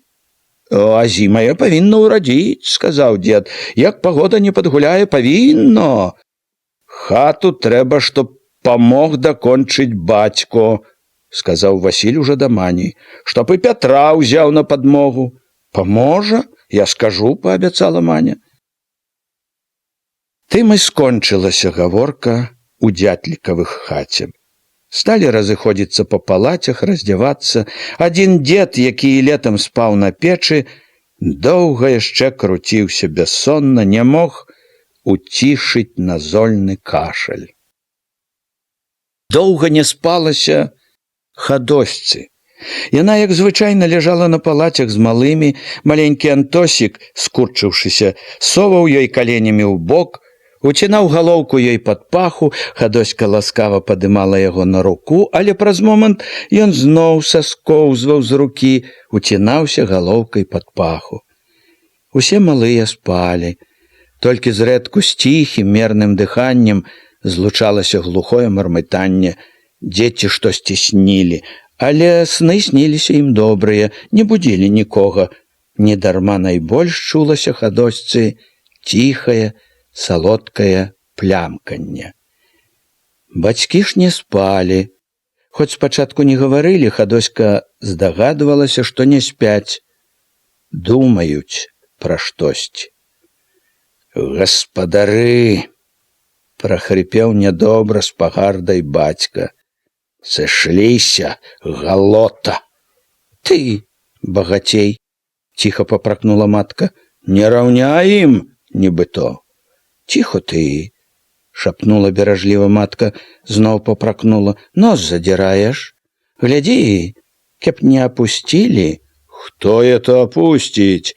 «Няма каму!» «От упаяюць цвёрдае!» «Не упаяюць!» – упэўнена сказаў бацька. «Серадняк, нібыто. Сягоння серадняк, а заўтра захочуць. Прылепяць цвёрдае!» «Не прылепяць, няма за што!» «Е за што! Язык распускаеш вельмі, смелы вельмі!» «Смелы! Што думаю, то і рэжу, я і кажу!» «Ды не грымі, разбудзіш!» Бацька ў голас яшчэ падужэў. «І буду рэзаць, што думаю, маўчаць нясцерпно! Ціхо, кажу!» Зноў шапнула просячы матка, сказала з папрокам. «Пра дзяцей трэба думаць!» «Ты адна думаеш, нібыто! І ты думай! Не адны!» Бацько плюнуў, і чуваць было важка павярнуўся. Не спаў таксама доўга, але ўжо не загаворваў з маткаю. Думаў штосьці сам сабе. Хадоська думала мала, неахвотна, чула сябе дзіўна адзінокай, пакінутай. Дзень гэты нібы адабраў яе надзею. Яшчэ ўчора яна спадзявалася, што Хоня ўсё ж адумаецца, вернецца да яе, чула, што мае хоць якую сілу і ўладу над ім, а сёння пабачыла, што ні ўлады, ні сілы ніякай няма. Няма таго радаснага, цёплага, чым жыла ўжо даўно, з чым песціла самыя дарагія надзеі. Хоня не паслухаўся, пайшоў далей. Зусім разышоўся. Казала ж яму, пра калгас каб і не думаў. У калгас, казала ж яна, не пойдзе хоць што. Калі не выпішацца, каб і не думаў пра яе. Дык от, завёў усё сваё. Аддаў. Зусім ступіў за мяжу, якую яна не пяройдзе ніколі. За мяжу, якая іх раздзяліла. Навек раздзяліла. Ну і няхай. Няхай жыве сабе. Не, канешне, я то пражыву адна. Доля такая ўжо жыць адной. Е чаго бедаваць. Бедаваць, здавалася, не было чаго, а маркота дзіўна не адыходзіла. І чула сябе Хадоська ўсё адзінокай, пакінутай. і ніяк не магла даўмець, што будзе далей. У старога глушака пад цьмянай з прыкручаным кнотам лямпаю сядзелі Яўхім і маўклівы пануры Пракоп. Пракоп моцнымі локцямі ўпіраўся ў стол, вялізнымі чорнымі далонямі трымаў важкую, зарослую да вачэй галаву. Яўхім, трохі горбячыся на ўслоне, па-дамашняму, увесь узрэбным у лапцях, прыжмурваючы вока, дыміў папяросаю. «Дядько, не думайце багато», – казаў, пасміхваючыся Яўхім, – «вам, ей-бо, няма чаго голову ламаць. Вам, дядько, самы момент у калгас». Пракоп варухнуў брывом, коса і люта зірнуў на яго. Ён апошнімі днямі быў заўсёдным госцем у глушаковай хаце, бавіў тут дымныя вечары, слухаючы развагі і парады старога. Стары быў рады яму, калі сядзелі ўдваіх, гаворка ішла заўсёды ў добрым ладзе. Трывожыў гэтыя вечары толькі Яўхім, што іншы час не прападаў недзе, а ўвальваўся ў бацькаву хату. Яўхім век падкусваў лесуна. «Ей-бо, дядько, самы момент у калгас». Глушак на другім услоне абстругваў, забіваў калкі ў граблі, глянуў на сына недовольна. «Не трывож чалавека», – велеў Яўхіму суха, цвёрда. «Час такі, тато», – лагодна, нібы паслухмяна запярэчыў Яўхім, – «думаць трэба. Хочаш, не хочаш, а трэба трывожыцца, думаць трэба. Балото пад нагамі зараз прарвецца.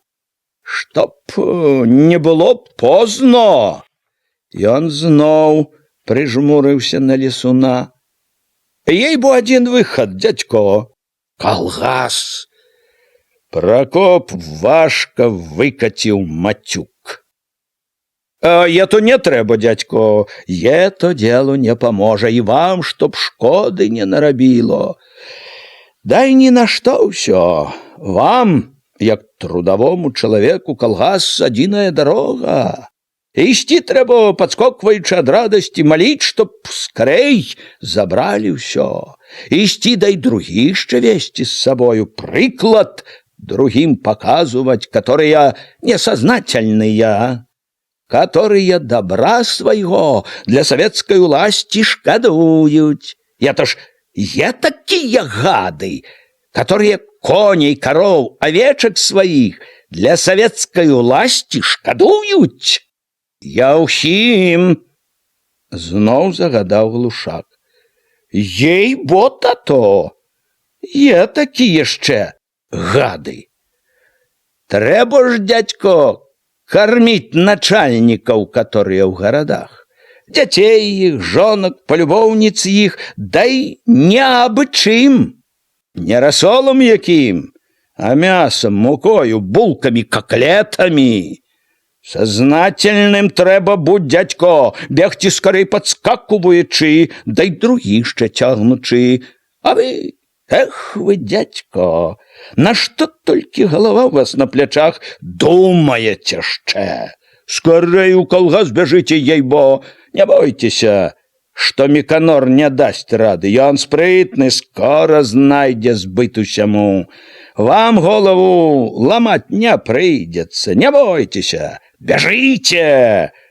Что ж ето правда будзе? Адгукнулася ад палацяў старая, якая то драмала, то абуджалася. Будзе, што хоча савецкая ўласць.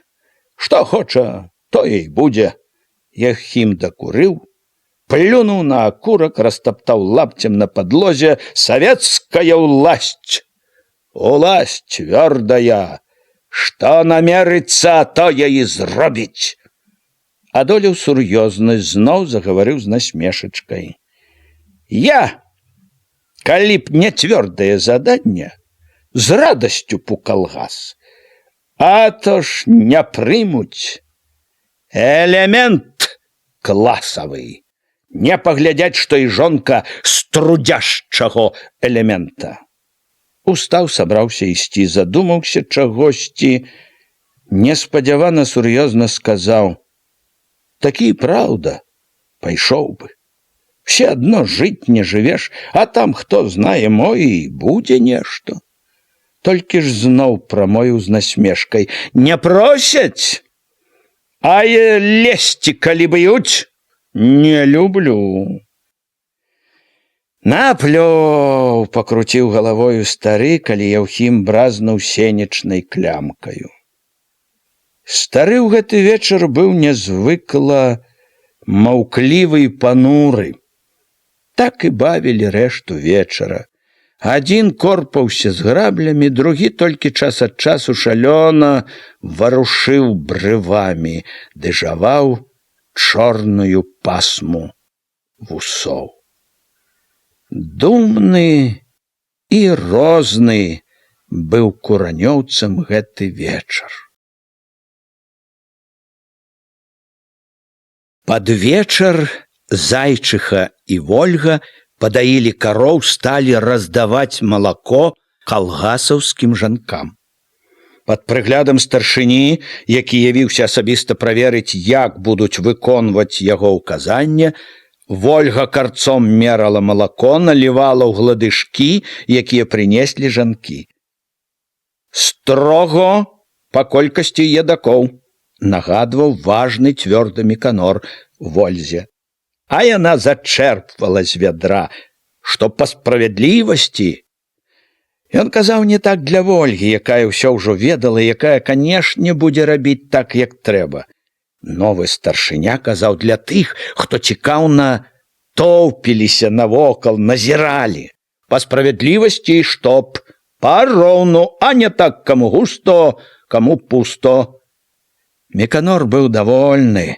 Чуў, што кожнае слова яго ловяць, панясуць па хатах, будуць абмяркоўваць, думаць над кожным словам. Давольны быў, што все бачылі, калгас жыве.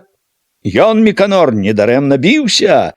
Ужо не словамі, справаю можна было паказваць прыклад, як трэба жыць, і тым, што стаялі ў баку, глядзелі. Няхай глядзяць, думаюць, можа, таксама за розум возьмуцца. Блізка была матка. Перахапіў нейкі маркотны чакальны позірк яе, але не падаў знаку, што заўважыў: не месца для сямейных спраў, не сын тут, а старшыня. Сам, можна сказаць, бацька. Ну так, як першы дзень рабілася, павярнуўся старшыня да Зайчыкавай, што, склаўшы рукі на жываце, глядзела, як Вольга дзеліць малако.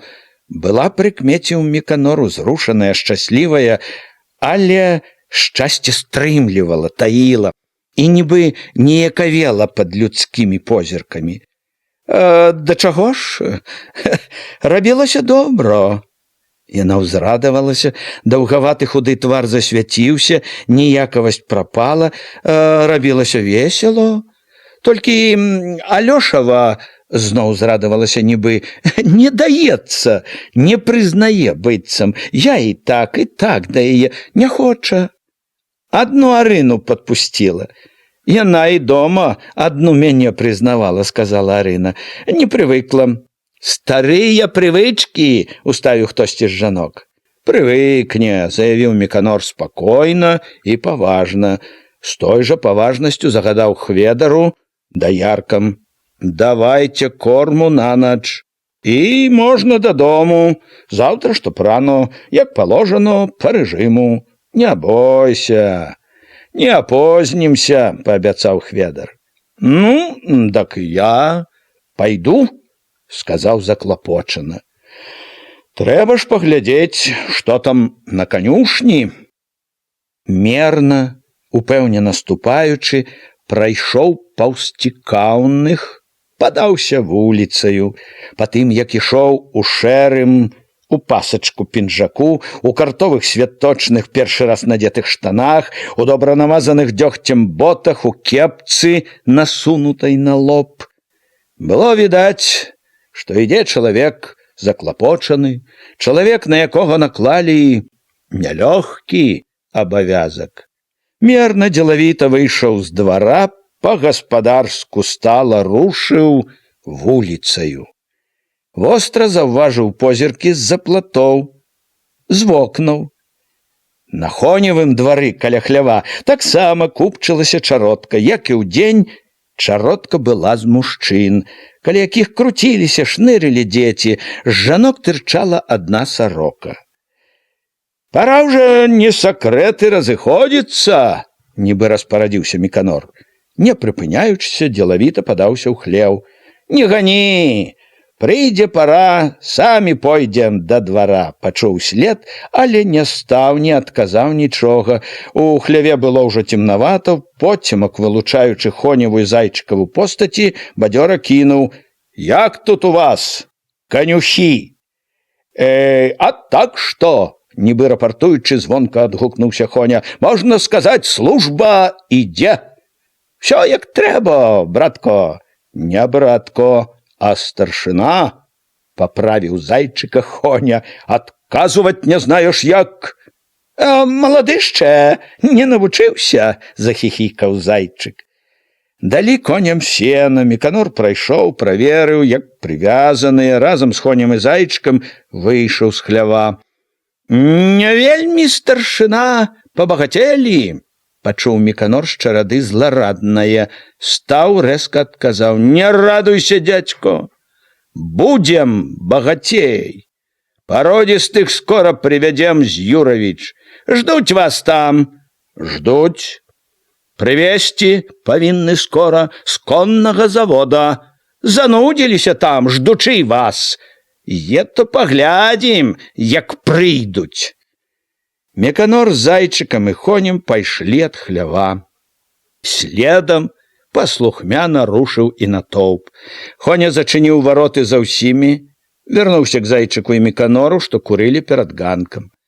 Міканор ужо збіраўся падацца дадому, але Зайчык сказаў: «Такі дзень, грэх пускаць сухім, братко, ей-бо». «Не Мікола святы, дядько Іван, чтоб піць, канешне», запярэчыў Міканор.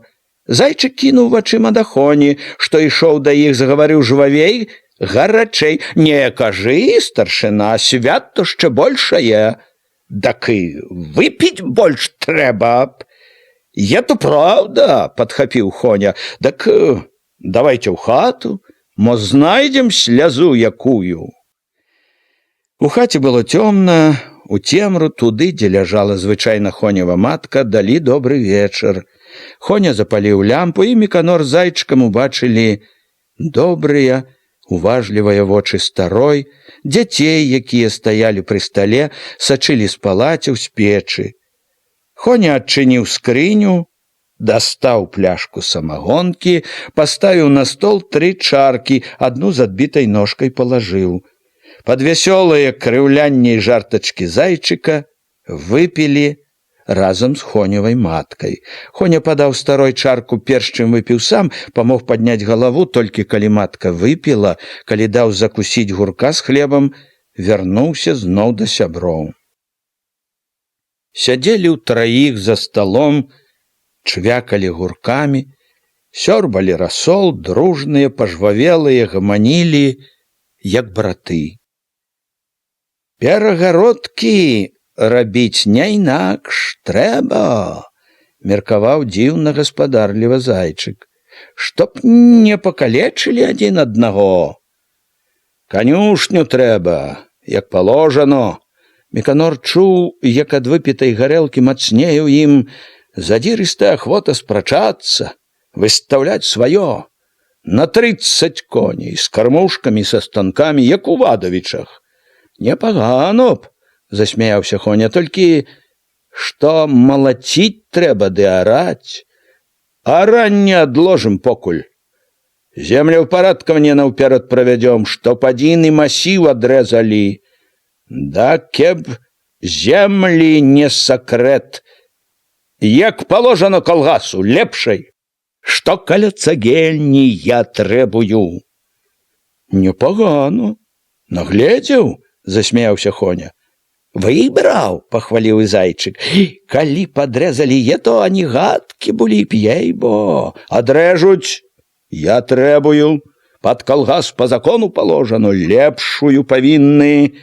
Лепяцца там уже на лепшай, гвалт падымецца на ўсё сяло, разважліва сказаў Хоня. Як муравейнік забегаюць, калі кіем разварушыш. Зайчык пакруціў галавою. У самы муравейнік уткнем, кій, браткі. Дятлік вытаргаваў там палоску ад лесуна. Згадаў, быццам спачуваючы Хоня. Будзе галасу, радаваўся зайчык. Е такія, што і так зубы точаць, панура сказаў Міканор. Кеб далі рады, з'елі б. З'елі б, кеб зубы такія мелі. Это правда, Міканорка? Весело падтрымаў зайчык.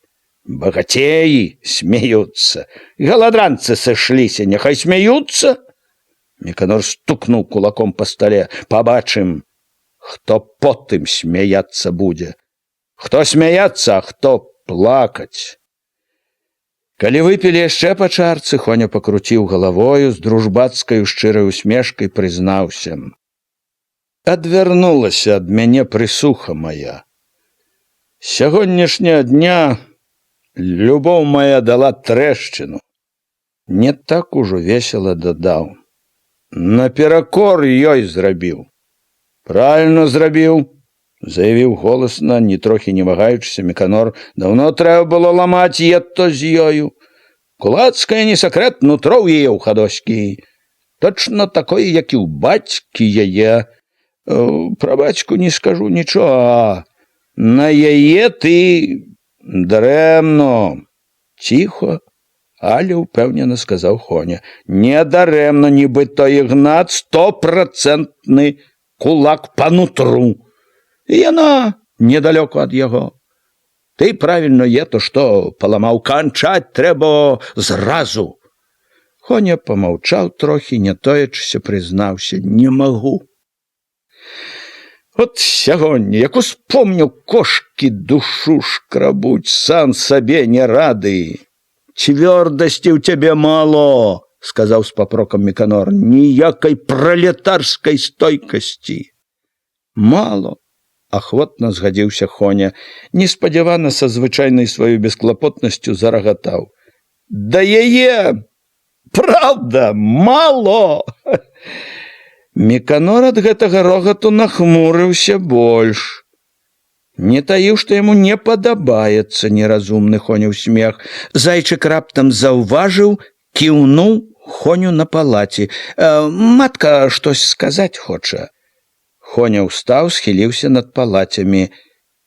«Всё сваё», — прамовіў давольны, вярнуўшыся. «Хорошая, кажа, хадоська, чтоб жаніўся», — засмяяўся. «От, а ты гаворыш». Са смехам, нібы з адчаем рашыў. «Жанюся». «Як е то?» У Міканоравым голасе былі здзіўленне і абурэнне. «Не знаю сам», — перавёўся на жарт Хоня. «А жанюся». «Правда?» Зайчык ускочыў у гаворкі, смешачкамі адвёў яе з небяспечнага кірунку.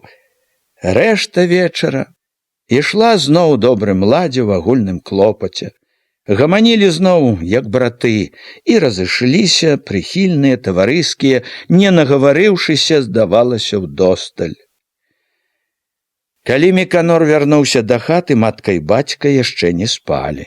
Бацька, што сядзеў разуты ў споднім на палацях, зірнуў насустрач з радасцю і гонарам. Дзе то заседзіўся старшына? У тым, што ён назваў не Міканор, а старшына, у тым, як сказаў гэта, чуўся таксама гонар сынам. Матка адразу дастала з печы чыгун, насыпала ў місу картоплі, паставіла скавародку з салам. Звычайную вячэру падавалі гуркі ці капусту, і Міканор гэта адзначыў таксама, як знак павагі да сённяшняй яго працы. Можа быць, што зрабіць гэта параіў матцы бацька. «Тато, пойдзеце заўтра на канюшню», — сказаў бацьку. «Кармушкі рабіць і перагародкі». Бацька кіўнуў. «Добра». паслухмяна і з радасцю. Меканор еў ахвотна, са смакам, і прычынаю гэтаму былі не толькі гарэлка ды бедная конева закуска, а і вясёласць, што зноў поўніла ўсяго. З-за гэтай вясёласці не бачыў, якім маркотным позіркам глядзела матка, што сядзела па другі бок стала, цярпліва склаўшы на грудях рукі. «Як я то будзе, Меканорко?» Не вытрывала, запытала нясмела. «Што як?» Глянуў нібы здалёк Меканор. «Голо, пуста ў хляве, як вымерла ўсё, сумота». Меканор выцер сковородку кавалачкам хлеба, даеў спакойна, дасведчана параіў. «Забуваць трэба, мамо, на старое». Устаўшы з-за стала, дадаў: «А калі ўжо ў хлеў, канешне, глядзець, то ідзіце глядзець у калгасны, там не пусто». У цемры, на палацях, яму зноў згадаліся насмешлівыя. Пабагацелі. Спрэчка з конем пра хадоську, але яны хутка адступілі перад шырокай, клопатнай радасцю, ад якой усярэдзіне было цёпла і хораша. Нават пра бяду сваю, што прыхаваная ад людскіх вачэй ныла, шчымела неадольна ў сэрцы, пра недасяжную прысуху сваю, глінішчанскую настаўніцу, думаў без заўсёднага шкадавання аб няскладнасці жыцця. Думкі, якія весяліла неўтаймоўнае адчуванне вялікай перамены, жвава беглі наперад. Веялку скорей привезти, которую обещали, а чтоб молотарню добиться, да и трактор поспробовать бы добиться, хоть на день кеп показал, что такое колгас. Дадуть, не дадуть, а поспробовать трэба. А галоўнае не сакрэт, чтоб упарадкаваць землю скорей, чтоб каморніка прислали, не зацягваючы доўго, чтоб зараннем не опозніцца.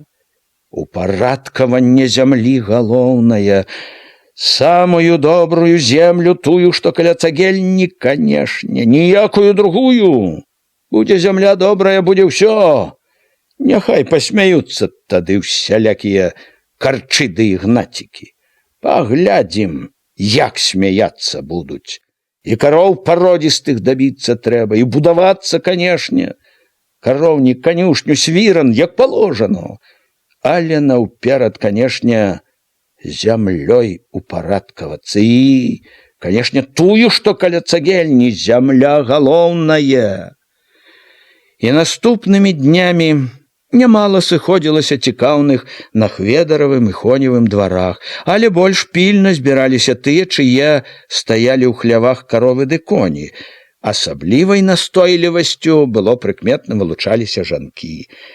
Жанкі, праўда, быццам памагалі карміць, даіць, але старанне гэтае больш давала адзін вынік. Кожная, як магла, заміналі Хведару даяркам.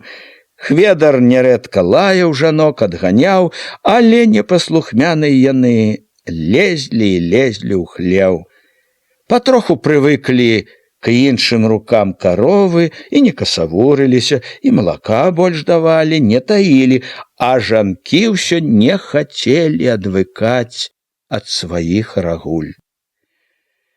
Управіўшыся з каровамі ды коньмі, даяркі і конюхі ішлі ў гумны. Зайчык і Хоня браліся за цапы, з прымаўкамі, са смешкамі, выпярэджваючы адзін аднаго, білі па снапах. Цапы ў калгасных гумнах, як і ў іншых, цупалі з рання да позняга вечара. Малацілі Меканораў бацька, Лёша, Хведарава Вольга, сам Меканор.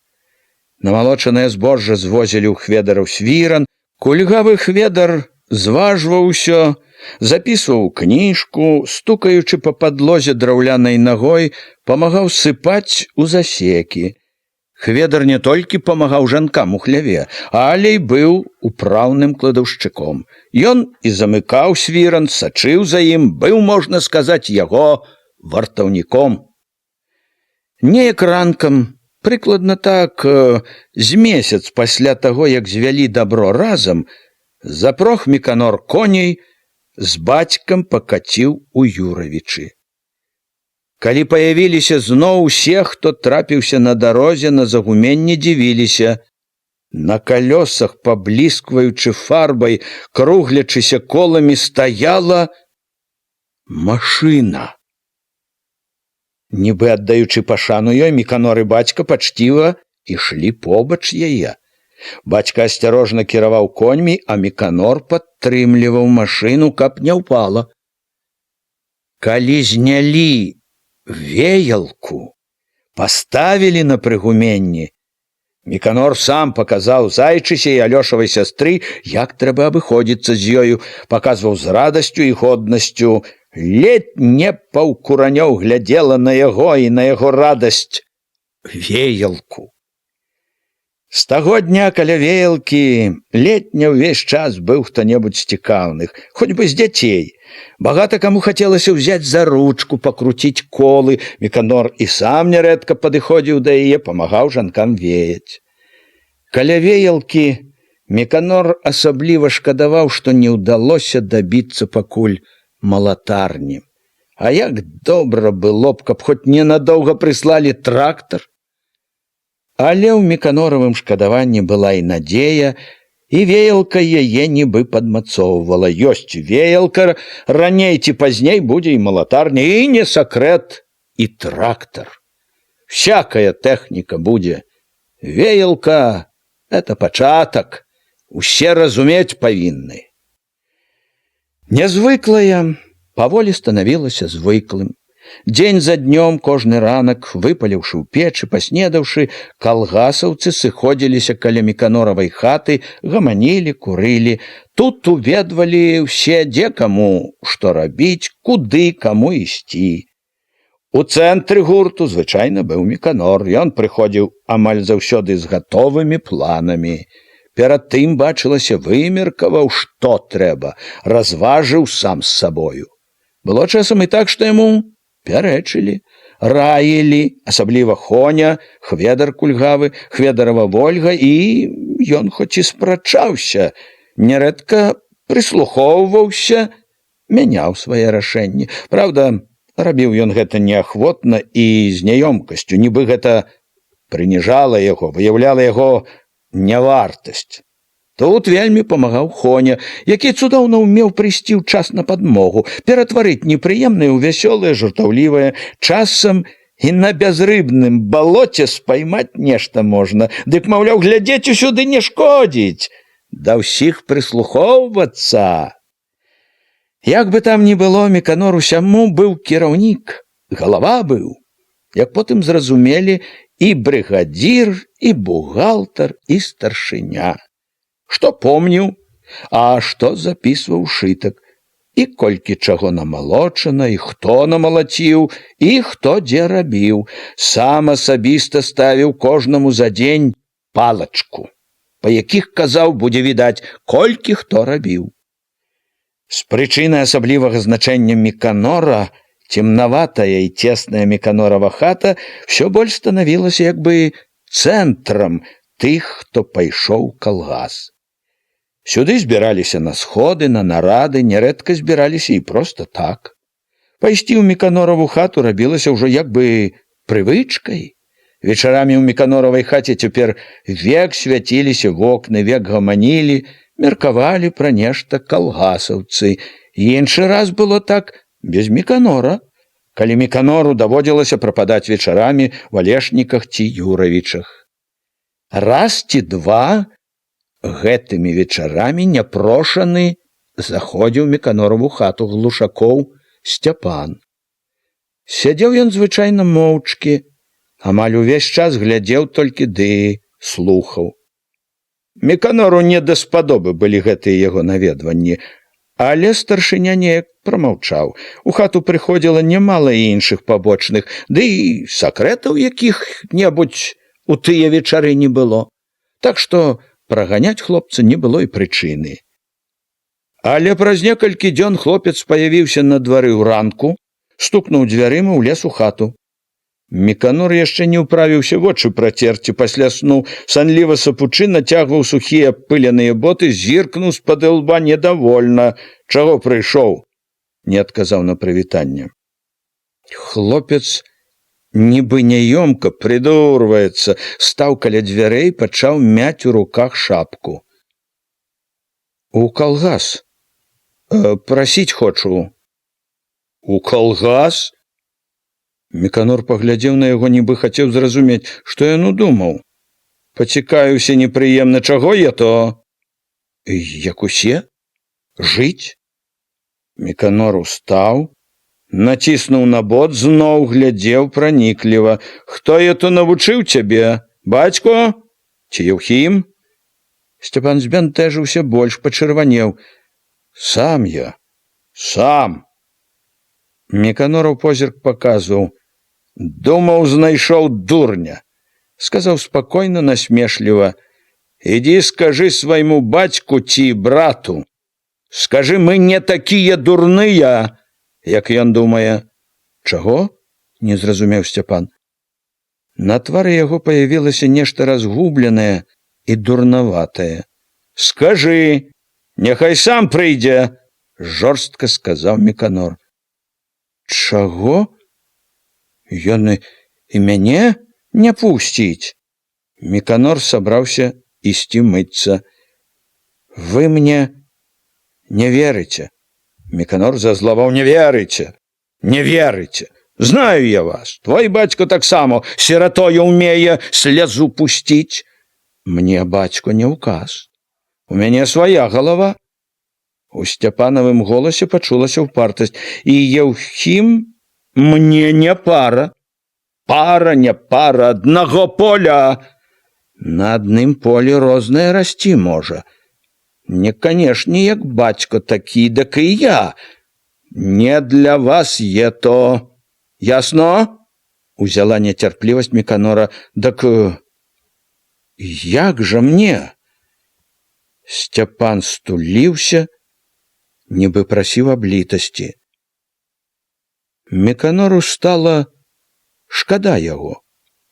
Ён і злаваў таму, што ўвесь час лезла агіднае шкадаванне, якога не павінна было быць. Адужаў чуласць, адрэзаў.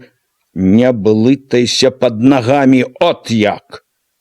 Зачэрпнуў карцом вады і нахіліўся над начоўкамі. Ужо за спіной пачуў недарэчнае.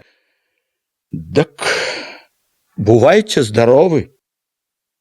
Добра не было на гэты час у хаце маткі. Калі ўвайшла, запыталася, чаго прыходзіў Сцяпан. Міканор толькі махнуў рукою, ведаў, што матцы лепей не гаварыць пра гэта.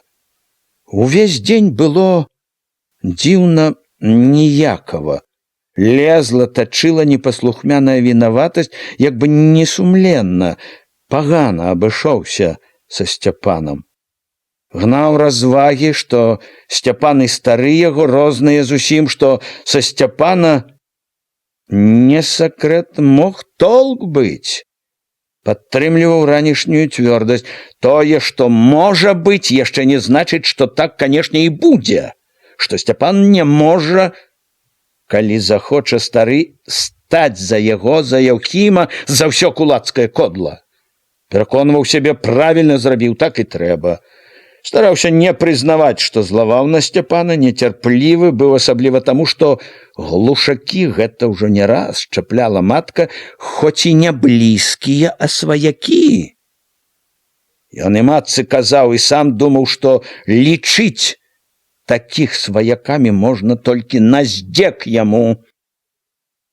Але як там не кажы, сваяцтва ўсё ж нейкае было, і што не думай, нейкі цень на яго кідала.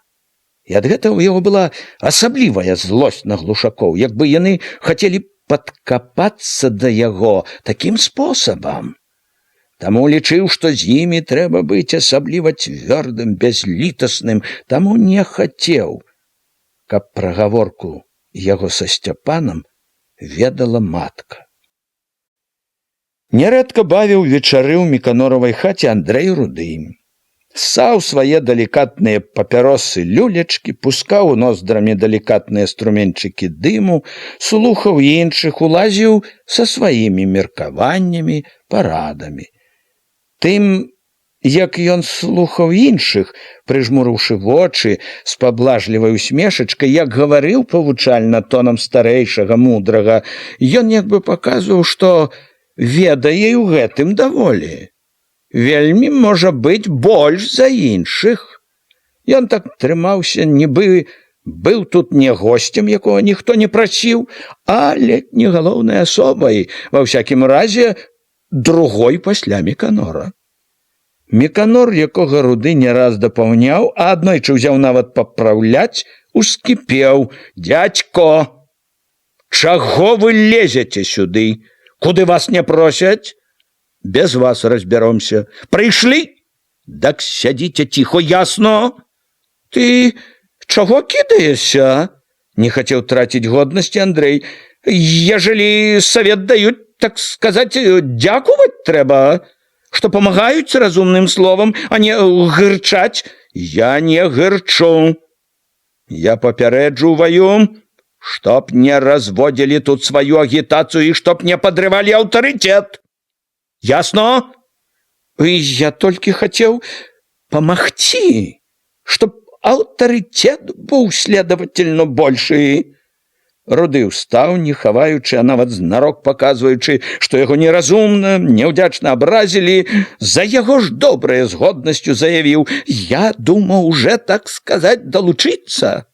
Сабраўся уже напісаць прашэнне, але як ты так кідаешся, то, следовательно, подожду». Ён паважна пайшоў да дзвярэй, стукнуў дзвярыма. На другі дзень ён падсцярог Міканора каля хведаравага свірна, паздароваўся з той велікадушнасцю, якая паказвала, што, як не вінаваты Міканор перад ім, ён гатоў забыць крыўду. «Я напишу прашэнне», — сказаў, як бы хацеў супакоіць Міканора, «толькі чтоб мне, следовательно, интеллигентную работу. Чтоб бухгалтером, например, ці кладаўшчыком». «Заразу вы, дядька, выгоду шукаете», — попракнуў Міканор.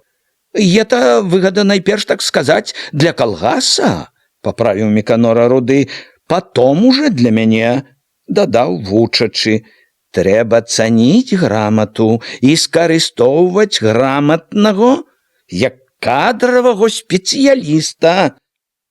Міканор мірна сказаў, каб падаваў заяву, паабяцаў падумаць аб просьбе.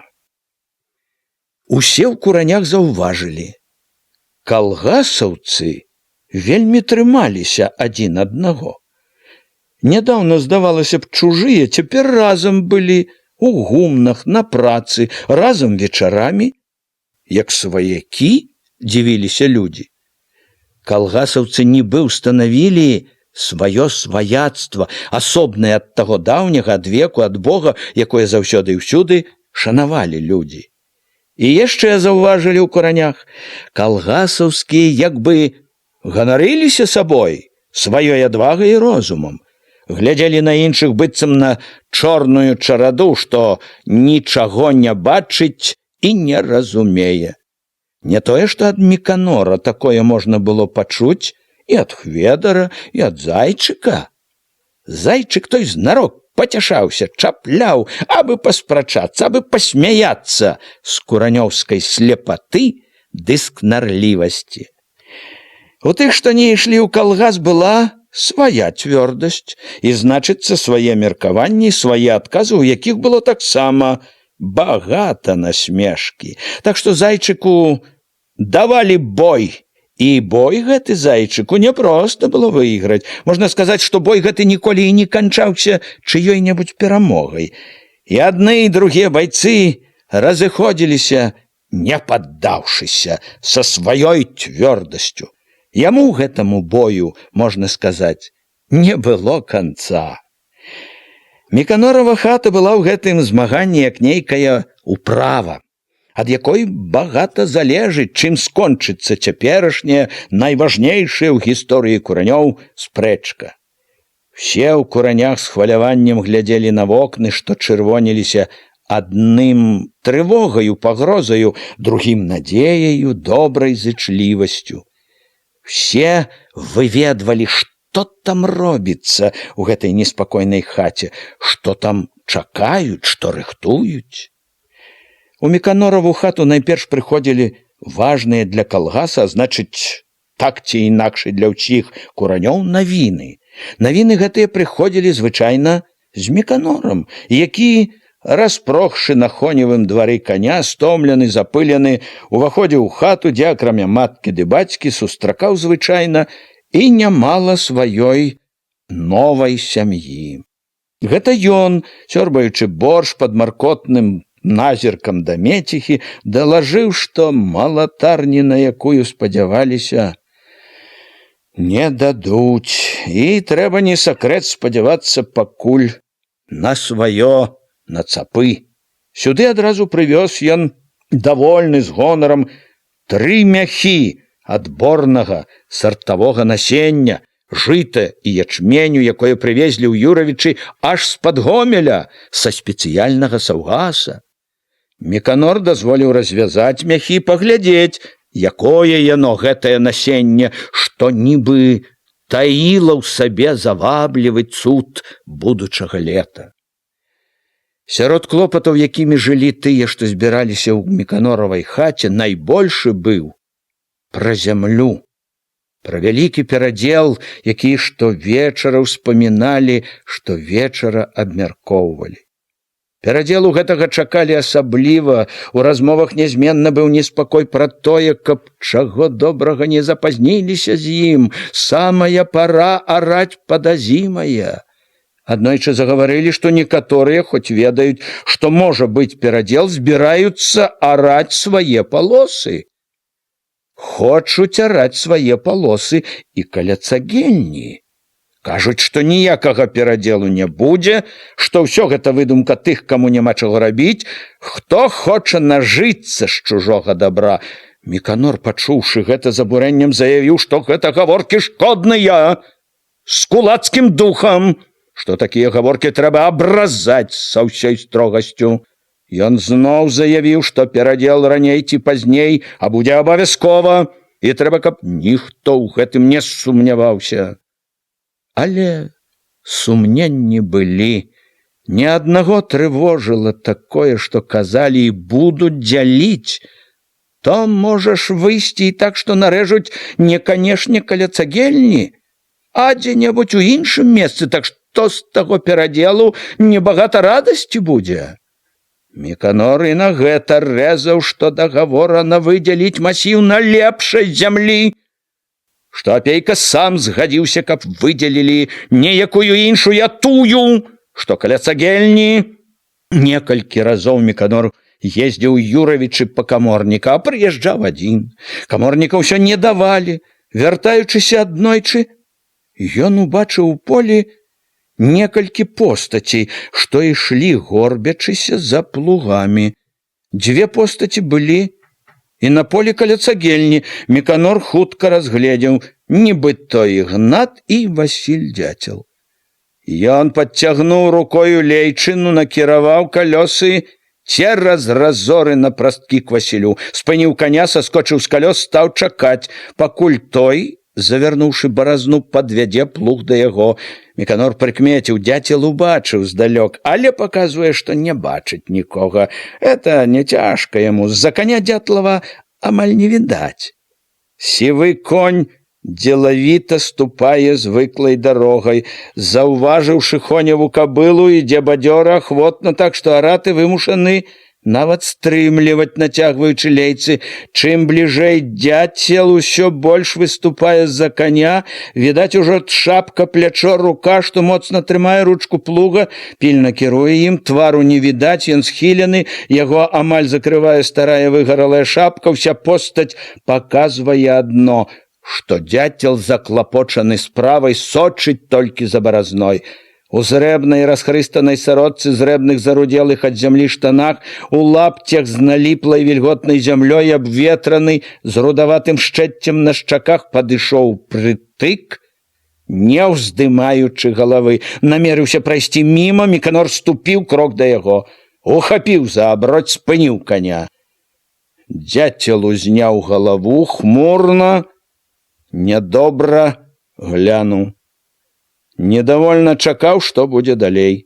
На брывах, на няголеных шчаках наліпла пылу, пыл поўніў раннія маршчыны каля рота, на лбе, з-пад шапкі цераз шчаку ішоў засохлы потны пісяг. «Ты што я то?» Не так запытаў, як загадаў Міканор. «А што?» Недовольна, не паддаючыся, адказаў ён. «Чаго арэш?» «Хочу дакару», дзяцел сказаў так спакойна, што Міканору пачуўся ў гэтым здзек. «Хочу? Можа, ты яшчэ чаго захочаш?» сказаў ён, як бы загадваючы, грозячы.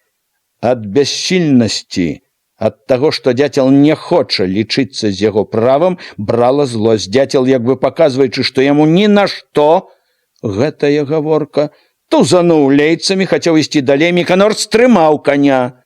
Не выпускаючы аброці, строга сказаў: «Цябе папярэджувалі? Ета зямля пад калгас». Дзяцел непрыхільна павёў вачыма наперад. Міканор нібы ўбачыў яго позірку. От прыперла ж чорта не ў час. «Гаварылі», прамовіў ён, не тоячы прыкрасці, «што трэба бавіцца дурной гаворкай», дадаў спакойна. «Мала хто што скажа. Цябе папярэджувалі, не сакрэт, ад імя ўлады». Дзяцел зноў павёў вачыма. От прыліп, па-ранейшаму не таіў, што ўся гэта гаворка нудзіць яго. «Ты яшчэ не ўся ўлада». У тым, як Васіль гаварыў, была непрыступная ўпэўненасць, якая проста збівала Міканора. «Не ўсё і табе можна. Яшчэ закон. Закон такі. Лепшую зямлю калгасу. Ето твой такі закон». Нібы выкрываў. Судзіў дзяцел. Судзіў спакойна, упэўнена. «Які ты выдумаў, чтоб табе выгадно было, чтоб заставіць другіх у калгас твой пайсці? Думаеш, усё табе позволено? Это разгаворчыкі, не сакрэт, з кулацкім духам». Міканор сказаў гэтыя словы з усёй сур'ёзнасцю, якой яны варты былі. «За такія разгаворчыкі, не сакрэт, можа не паздаровіцца». «Што ты пужаеш?» прамовіў дзяцел, ледзь стрымліваючыся, з нецярплівасцю, з упартасцю. «Свайго уже не ары, сваім уже не распараджайся». У ім расло раздражненне. «Ты даў мне яе? Ты даў эту землю? Што распараджаешся? Прырэзаў паўдзесяціны? Так я магу аддаць. Возьми сабе етае сваё добро, пясок свой, на які гною не навозіся». Зноў стрымаў сябе, як бы скардзячыся некаму, са здзеклівай непашанай прамовіў: «Кажны прыходзіць, кажны камандуе, каму ахвота, кажны власць над табой». Даючы знак, што гаворка скончана, зноў ужо рашуча тузануў лейцамі. Міканор пачуў, што спрачацца далей няма толку. Злуючыся на сваю бяссільнасць перад упартасцю гэтага зацятага дятла, пагразіўся: «Я папярэджую цябе, што потым не жалуваўся, што рабіў дарэмно». Ён пусціў коня, цвёрдым крокам пайшоў да калёс. Нелагодна шмаргануў лейцамі, калёсы ападалі коламі ў разорах, хісталіся, ўціскаліся ў пожню. Ён не заўважаў нічога, в ім жыло шчымела: «Кажны камандуе, каму ахвота. Ты яшчэ не ўлада. Закону не маеш, думаў помсліва люта, я пакажу табе, кажны, я ці кажны, я не кажны. О, раб, які ці уладай пастаўлены за сяло адказваць. Няма ў мяне закону, ці є закон? Дзержыцца ще як, а? Як і праўда, закону на яго няма. Горы глушака старога, той хоць прамаўчыць, а я ты адкрыто не прызнае нічога. Што ж, падажджы, пабачыш, пакажам, є ці няма на цябе ўлады. Раніцай яшчэ праз дрымоту пачуў матчынае, сказала бацьку: Васіль сеяць збіраецца. Хутка ўстаў, адзеўся, выйшаў на ганак, на дятлавых двары. Запражаныя калёсы, на калёсах 2 мяшкі. Трапілася акурат дяцел, вынес коробку сявеньку. Спяшаўся, адразу заўважыў Міканора, недовольна адвёў вочы, кнуў сявеньку ў перадок. Міканор сышоў з ганка, стаў каля плота. Куды я то? Дяцел нядобра зіркнуў з-пад ілба, прамаўчаў. Паказваў, што папраўляе мяшок. Сеяць! Зноў прамаўчаў, нецярпліва зіркнуў на хату, чакаў кагосьці. Глядзі, папярэджую, прападзе! Паспрабаваў падступіцца па-добраму. Слухай ты, ей-бо, возьміся за галаву, кінь е то, ідзі к нам. Будзе табе зямля, ўсё будзе. Чаго ты прычапіўся? Сказаў дяцел. Дыхнуць не дае. Дыхай колькі хочаш. Толькі не сакрэт знай. І мы дыхаць хочам, ясно? Е то за цябе трудно ўсім. Дяцел кінуў недовольны позірк на хату і рашуча пайшоў да яе. Доўга не паяўляўся, калі Міканор зноў выйшаў на ганак, двор быў пусты. Калёс не было. Увечар Міканор даведаўся, дяцел пасеяў. Ну што ж, няхай не крыўдзіцца, падумаў з пагрозай, хочучы помсціць. Вечарамі ў Міканоравай хаце часта меркавалі, як абжывацца, дзе што трэба будаваць. Калі размова пачыналася пра гэта, то было прыкметна, людзі жвавелі, гаварылі гарачэй, перабівалі адзін аднаго. Амаль заўсёды такая размова пераходзіла ў спрэчку. А гаварыць і спрачацца было пра што? Якія прылады і машыны дабівацца, якія ідзе ставіць канюшню, кароўнік, свіран. Чуліся такія думкі, што трэба лазню, канешна, і школу, і яслі для дзяцей. І хоць ведалі ўсе, што ўсё трэба, спрачаліся, што найперш, з чым пачакаць пакуль. Раілі, як гэта разумна зрабіць, з чаго пачынаць, куды падацца, каб памаглі. Часта выгаворвалі сваё набалелае. Як пагана без школы, без ясляў. Можна было заўважыць, што спрачацца пра гэта людзі не прывыклі. Многія, асабліва жанкі, гаварылі нясмела, няёмка, як бы прасілі загадзя прабачыць. Былі такія, што слухалі з недавер'ем і раз-пораз устаўлялі разважныя, не вельмі бадзёрыя рэплікі. Лёгка казаць усё. Але большасць хваляваліся і верылі, што мяркуюць недарэмна. Асабліва горача гаварыў Міканор, яго проста абурала, што нехта можа думаць, нібы ўсе іх намеры пустая фантазія. Ён ні на момант не сумняваўся, што ўсё будзе зроблена. Ён так маляваў, якія будуць курані праз 5 гадоў, што ні в аднаго дух займала. Ён нібы бачыў ужо іх сваімі вачыма, з шырокім калгасным дваром, з фермамі, дзе адны пародзістыя каровы, з трактарамі, што аруць і жнуць і малоцяць усё, з ветранымі рухавікамі, якія даюць электрычнасць у фермы, у хаты, што забудуць не толькі лучыну, а і газу. Ён нібы вёў па непазнавальнай куранёўскай вуліцы, на якой не тое, што не грузнуць па калені, а і ног не пэцкаюць, бо ўся яна забрукавана, а паўз платы пакладзены тратуары. І гэта пры тым, што людзі ходзяць не ў лапцях ці босыя, а не сакрэт, як у горадзе, у ботах і чаравіках. Хораша было з Міканорам у гэтых куранях. І калі хто-небудзь падаваў зноў слова недавер'я, дык большасць брала злосць.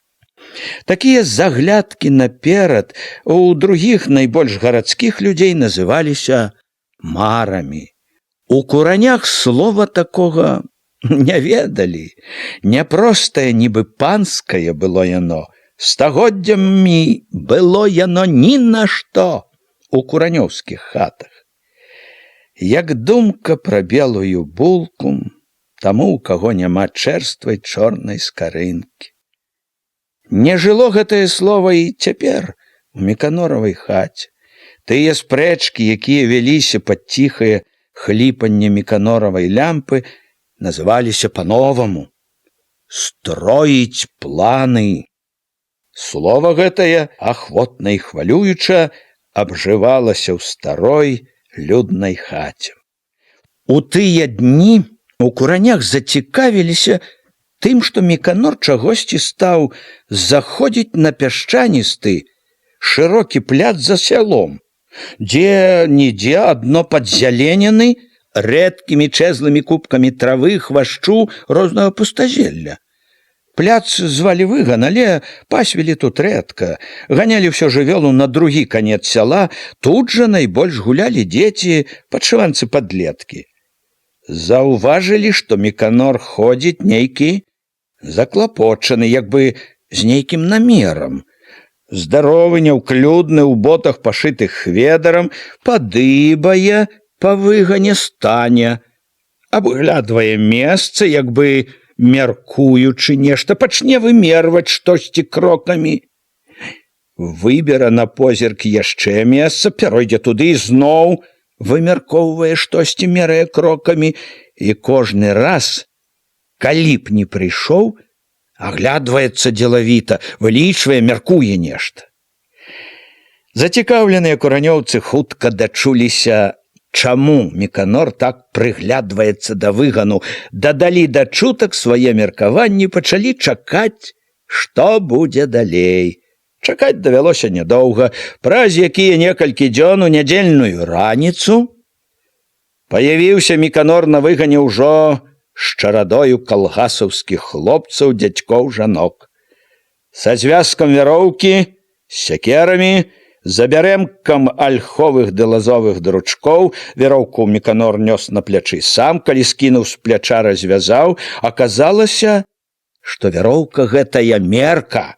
На ёй было завязана некалькі вузлоў. Міканор зноў агледзеўся, трохі адышоўся, аб'явіў: «Тут будзе канюшня». Ён загадаў коню ўзяць другі канец вяроўкі. Калі ён нацягнуў вяроўку, пакамандаваў, пакуль той не стаў, дзе Міканору хацелася, пазваў Алёшу Губатага ўбіць калок. Калі Лёша падышоў да яго, Міканор нечакана ўзяў сякеру з Алёшавых рук, за хвотаю дужым махам сякеры вагнаў калок глыбока ў зямлю. Ну, от адзін уже і е.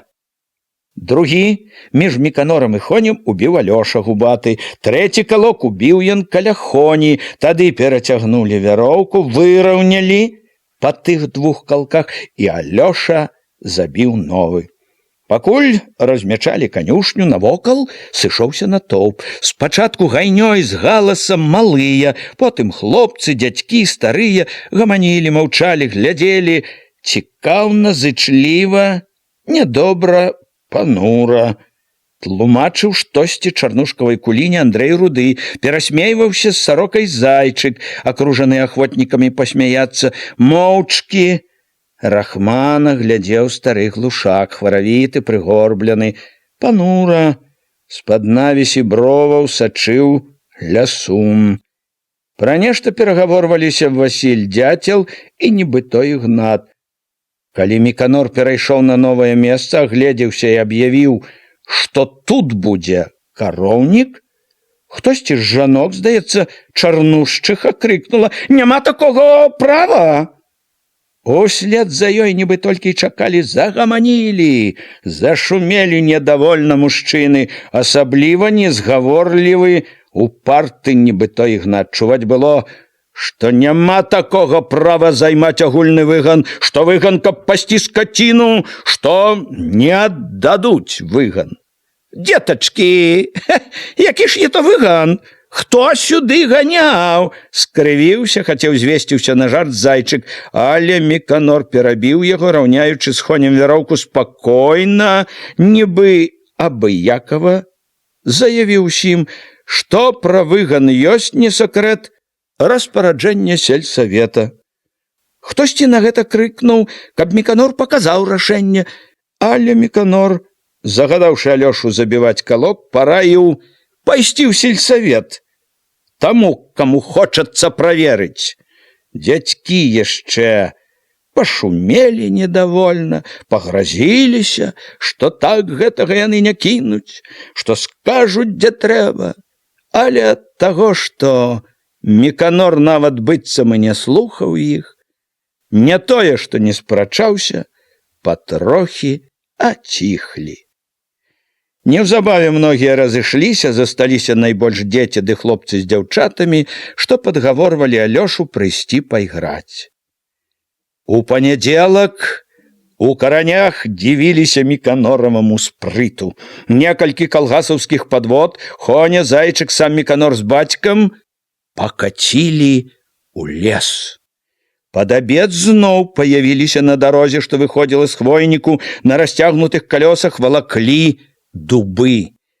Возчыкі паважна ішлі побач, пылячы пяском. Перад сялом павярнулі падводы на выган, услед за конем пасталі, памагаючы адзін аднаму, пачалі скідаць дубы. Калі паскідалі, цугам ужо седзячы, пакацілі ў сяло.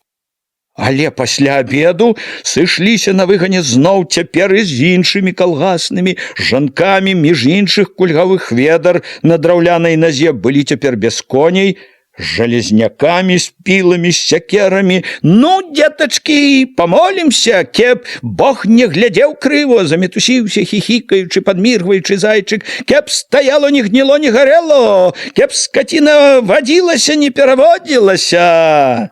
Жанкі, асабліва Міканорава матка, накінуліся на зайчыка. Няма чаго версці глупства ўсякае, гневаць за нішто Бога. Зайчык паказаў, што спалохаўся, вельмі ж заўзята ўхапіўся капаць жалезняком. Все па адным, па два браліся за сваё. Хто, як зайчык, капаў ямкі пад шулы, хто пілаваў дубы, хто абчэсваў бярвенне. Чулася мернае шарганне піл, сакавітае цюканне сякер, востра ядрана біла ў нос пахам свежага дуба. Хведар кульгавы, адчапіўшы драўляную нагу, сядзеў на бервяне, як на кані, памахваў сякераю так, быццам хваліўся спрытам і ўмельствам. Без ногі калека, ён усюды, дзе мог, паказваў, што не горш за іншых, з любым паспрачацца можа. І праўда, дзе, а ў спрыце да працы, ва ўмельстве хведара мала хто мог перагнаць. І шавец, і пчаляр, і цясляр, да ўсяго хведар здатны на дзіва. Недарэмна і тут хведару даручылі не абы якую справу. Часаць шулы, дзяўбаць пазы па абодва бакі шулаў. Шулы аснова сцен, шулы злучаць бярвенні. Завостраныя канцы бярвення ўчэпяцца ў пазы шулаў, бярвенні лягуць адно на адно сцяною. Важная рэч — шулы. Хведар гэта ведае, і ўсе бачылі, што хведар ведае. Тут на будоўлі усімі больш распараджаўся Міканораў бацька, які ва ўсім раіўся з грыбком. Дамецік і грыбок паказвалі, якія ямы капаць, як глыбока, якой даўжыні рабіць шулы, дзе абчэсваць, а дзе стругаць толькі. Міканор сам у расхрыстанай сародцы, без шапкі, з наліплымі на лоб потнымі белымі валасамі, уядаўся жалезняком зямлю, даставаў, кідаў на горку вільготную гліну. Ён жа ўдваіх зайчыкам пад наглядам Дамеціка і грыбка закопваў першае шула пад будучую канюшню. Заўзята, нават люта ўтоптваў ботамі свежую зямлю вакол шула. «Будзе стаяць, покуль не сагніе», – сказаў весела зайчык. «Доўго пастаіць», – адгукнуўся Дамецік. «Дуб, дзерава жывучае, жывучае», – падтрымаў яго грыбок. Да вечара ўкапалі 3 шулы, абтапталі пры іх зямлю, у поцемку паклалі нават 2 падваліны, мужчыны трохі пасядзелі на іх, пакурылі. Толькі тут заўважылі, як нарабіліся за дзень. Нылі спіны, балелі рукі, пальцы непаслухмяна важка скручвалі цыгаркі. «Замучыў ты, братка, ўсіх», – папракнуў Міканора зайчык. «Як так будзе, то духу ненадоўго хваціць. Я то з непрывычкі прывыкнем, а не гадкі будзе», – пажартаваў, заступіўся за Міканора Хведар. «Шчэ дзень, а там будзе лягчэй», – сказаў Міканор. «Возьмемся старое раскідаць». Ён зацягнуўся. «Возьмем старое, чтоб памагло новаму». На другі дзень зноў ездзілі ў лес, прывезлі дубоў. Хведар, Дамецік, грыбок у лесе не былі. Зранку цюкалі на выгане, рыхтавалі шулы. Пасля абеду на выгане сышліся ўсе. Да потемку ставілі шулы, часалі, лажылі падваліны. Калі курылі, седзячы на падвалінах, Міканор сказаў Алёшу і Хоню, каб прыйшлі заўтра да яго гумна з сякерамі. Рабіць лёгкую работу. Навіны ў куранях хутка разбягаюцца ад хаты да хаты. Раніцай усё сяло гаманіла, што Міканор будзе раскідаць сваё гумно. Каля платоў, каля калодзежаў, на дварах перадавалі адзін аднаму, меркавалі, судзілі, кожны на свой лад. Ні аднаго дзівіла ўражвала, не адумаўся. Не баіцца нішчыць сваё, сваёй рукой. Ні адзін нядобра круціў галавою, вызначаў, зусім здурняў, стараючыся за сваю дурную выдумку. Неабыяк хваляваліся і многія калгасаўскія. Тое, што Міканор збіраўся бурыць не чыё-небудзь, а сваё гумно, не давала супакаення. Все разумелі, што вельмі хутка за гэтым і ім трэба будзе адважвацца на такую страту.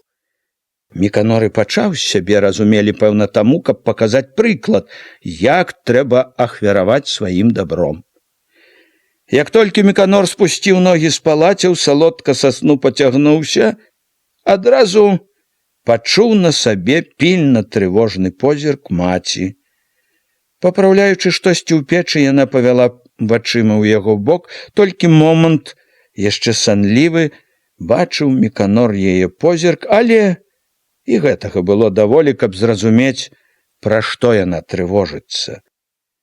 З той хвіліны ці абуваўся, ці мыўся, Міканор ледзь не ўвесь час заўважаў яе насцярожаную ўвагу, чакаў, што яна загаворыць. Яна маўчала, можа, ад таго, што не ведала, як пачаць. Міканор знарок не паказваў, што заўважае яе позіркі, што гатовы слухаць. Калі падала снедаць, села насупраць, склала рукі на грудях, глядзела, як ён есць, і, як раней, маўчала. Ён чакаў, зараз загаворыць. «Так я то сягоння», – выдыхнула нарэшце. «Сягоння». Міканор знарок не зірнуў на яе, спакойна еў аладкі з салам, паказваў, няма чаго ўжо гаварыць пра гэта. Не перадумаў? Думалі ўжо. Думалі. Хвіліну вагалася. Столькі спрачалася за гэтыя гады, ведала, як ён слухаецца, ўсё ж не вытрывала, папракнула. То, канешне, бурыць. Толку з яго старого, калі раскідаць, як і нос трухлела ўсё. Яна апошнім часам, пярэчачы, амаль заўсёды гаварыла так, быццам клапацілася больш пра Міканора, пра яго ж выгаду. Як ставіць уже, то са ўсяго новага, чтоб пастаяла доўго. Падзержыцца шчэ і этае, мамо. Нас з табою перажыве, не бойся, падтрымаў Міканора бацька, ідучы да стала. Матка ўстала, дала яму месца, прынесла яшчэ аладак, папракнула. Ты б, стары, памаўчаў. Калі ўжо разумнага сказаць не можаш. Запярэчыла Міканору. Падзержыцца. Я то, здаецца, толькі сагніло ўсё з сярэдзіны, толькі на пагляд дзерава як дзерава, а так гнілое ўсё. Асцярожна, лагодна села побач. Да і ці тут не трэба яно калгасу? Ці калгасу уже і гумнаў не трэба? Гаварылі ж уже, сказаў бацька. Ахвота дурыць хлопцу голову попусту. Я разумная яму раю, стрымалася матка. Не, канешне, бурыць усё, што складзена. Дай пад'есці хлопцу, строга попрасіў бацька. Яна прамаўчала, тоячы крыўду на бацьку. Падышла да печы па-мужчынску рослая, зірнула ўсярэдзіну, взяла качаргу, падгарнула вугаль, великаваты, амаль бязбровы твар яе няроўна, хістка чырвонела полымя. Не чапай, Міканорко! Попрасіла, калі Міканор выцер губы далоняю, устаў з-за стала. Лесу багато! Ён распрастаў плечы. Добра пад'еў, чуў у плячах, у нагах, ва ўсім целе непатрачаную, радасную дужасць. Яго, мамо, і трэба багато, сказаў паблажліва сыта. Новаму дзераву, мамо, таксама хваціць дела. Не бойцеся. Всё пустим у дело и новое, и старое. Раптам загаварыў дзелавіта, сур'ёзна, нібы тлумачу. Мамо, нам трэба хутка зрабіць, і часу, і рук лішніх няма, не разгонішся, а тут дзерава гатовае совсім. Зразу складывать можна, ясно? На прызбе ўжо гаманілі калгаснікі. Міканор надзеў пінжак, цвёрдай хадою выйшаў на вуліцу. Памеркаваўшы, паслаўшы ўсіх працаваць, ён вярнуўся ў хату, хацеў узяць сякеру, якую паклаў пад лаўку каля дзвярэй. Сякеры не было, ён здагадаўся, узяў бацька. Зноў заўважыў, што матка сочыць, як бы чакае чагосьці, не азірнуўся, выйшаў з хаты. Яшчэ адхляваў, убачыў, што каля гумна цэлы натоўп. От жыць стаў, куды не пойдзеш, усюды чарада. Падумаў, чуючы ахвоту смяяцца, каб грошы браць за глядзенне, дак пабагацець можна было б. Ён лёгка, дужа пайшоў травяной пажоўклай ужо дарожкай з той ахвотай, гарэзнасцю, з якімі выходзіць борацца спрытны, упэўнены ў сабе хлопец перад усімі хлопцамі і дзяўчатамі, перад усім сялом. Калі заўважыў, што яго ўбачылі, сочаць, пайшоў яшчэ лягчэй. Народу! Азірнуўся, быццам здзіўляўся. Як на вяселле! Заўважыў блізка Андрэя Рудога, сароку, грыбка, зайчыка. Амаль усе калгаснікі стаялі тут, не пайшлі рабіць. Занудзіліся, мабуть, падтрымаў Хоня. Вясёлага даўно не было. Будзе сягоння, шмаргануў носам Алёша.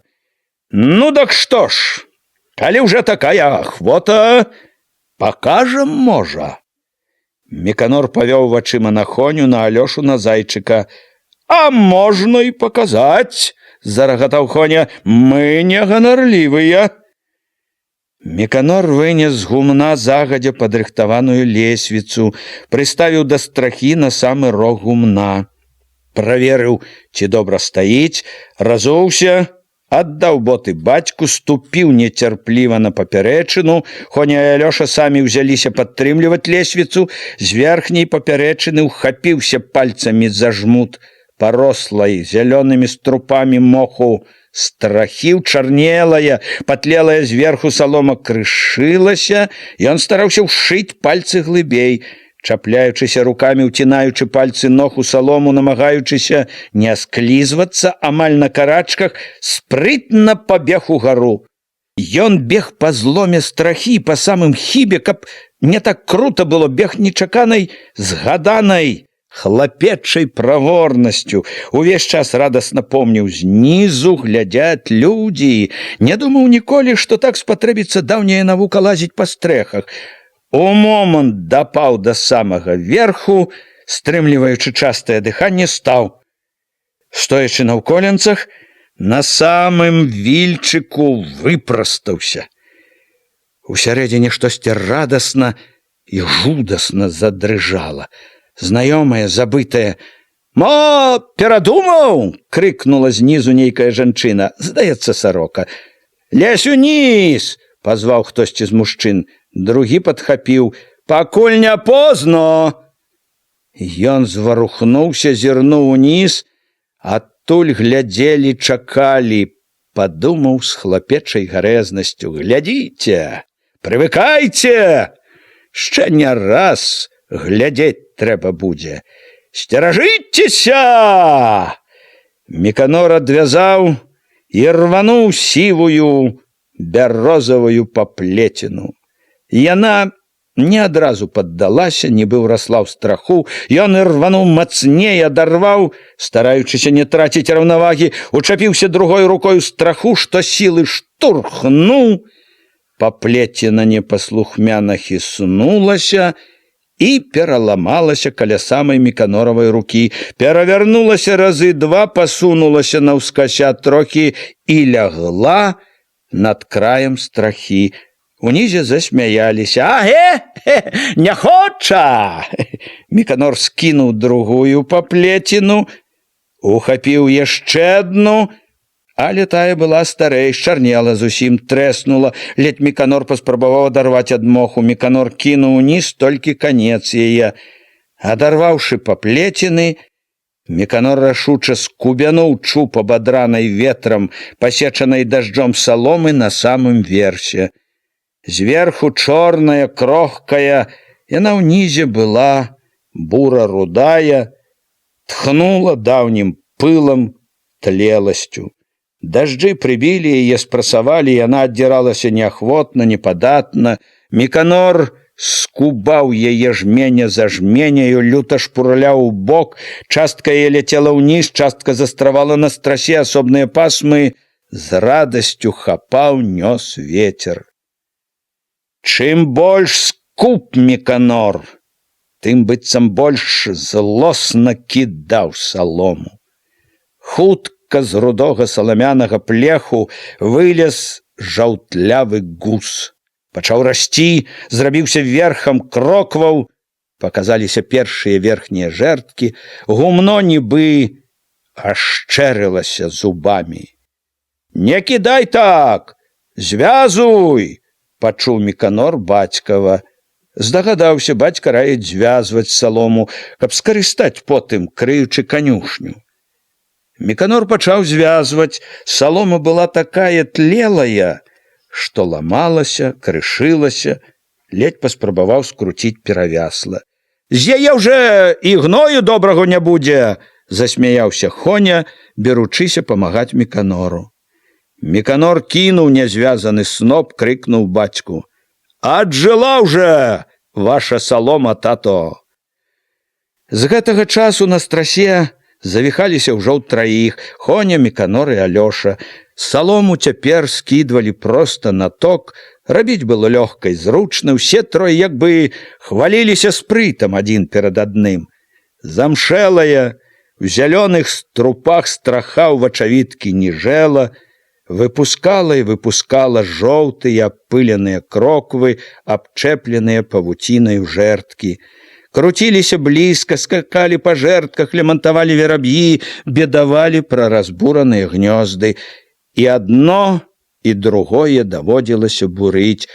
Шэрыя, рупліва склееныя ластаўчыныя хаткі. Не толькі Алёша вельмі чулы да птаства, да ўсяго кволага, а і Хоня прыпыняўся, натрапіўшы на такую дамоўку. Адзін Міканор гнаў сваё цвёрда.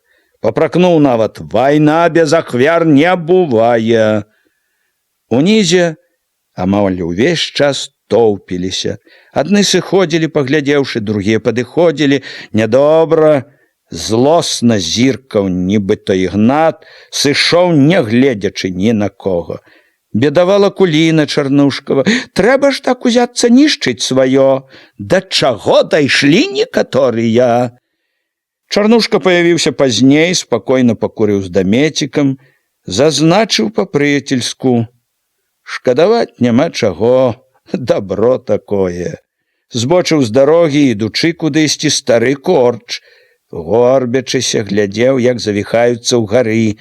Калі ціха, як на пахаванні падышла да Меціха, разважна супакоіў: «Всякаму свая чарга. Быў тут, дыміў люлькаю, кашляў сусед Дзяніс. Малады Васіль не паявіўся, здалёк зірнуў і адвярнуўся, падаўся сваёй дарогай. Па-рознаму глядзелі і іншыя, што збіраліся каля гумна. Адны гаманілі між сабой ціха, разважліва, другія чаплялі тых, хто на гумне. Ні аднаго радаваў імпэт разбурэння, нярэдка чуўся смех. Багата было і такіх, што глядзелі моўчкі, сур'ёзна, сумна. Якіх усё гэта трывожыла. Да абеду гумно абадралі. Свяцілася голая, сохамі, кроквамі, рабрынамі жэрдак. Пасля абеду сякерамі сталі абсякаць жэрткі, прыкручаныя з сохлай, цвёрдай, як жалеза, лазой. Хіліліся яшчэ кроквы, але да вечара паскідалі і кроквы. Трымаліся пакуль сцены і цыбатыя з сукамі, з раламі ўгары сохі. На другі дзень не стала і сцен.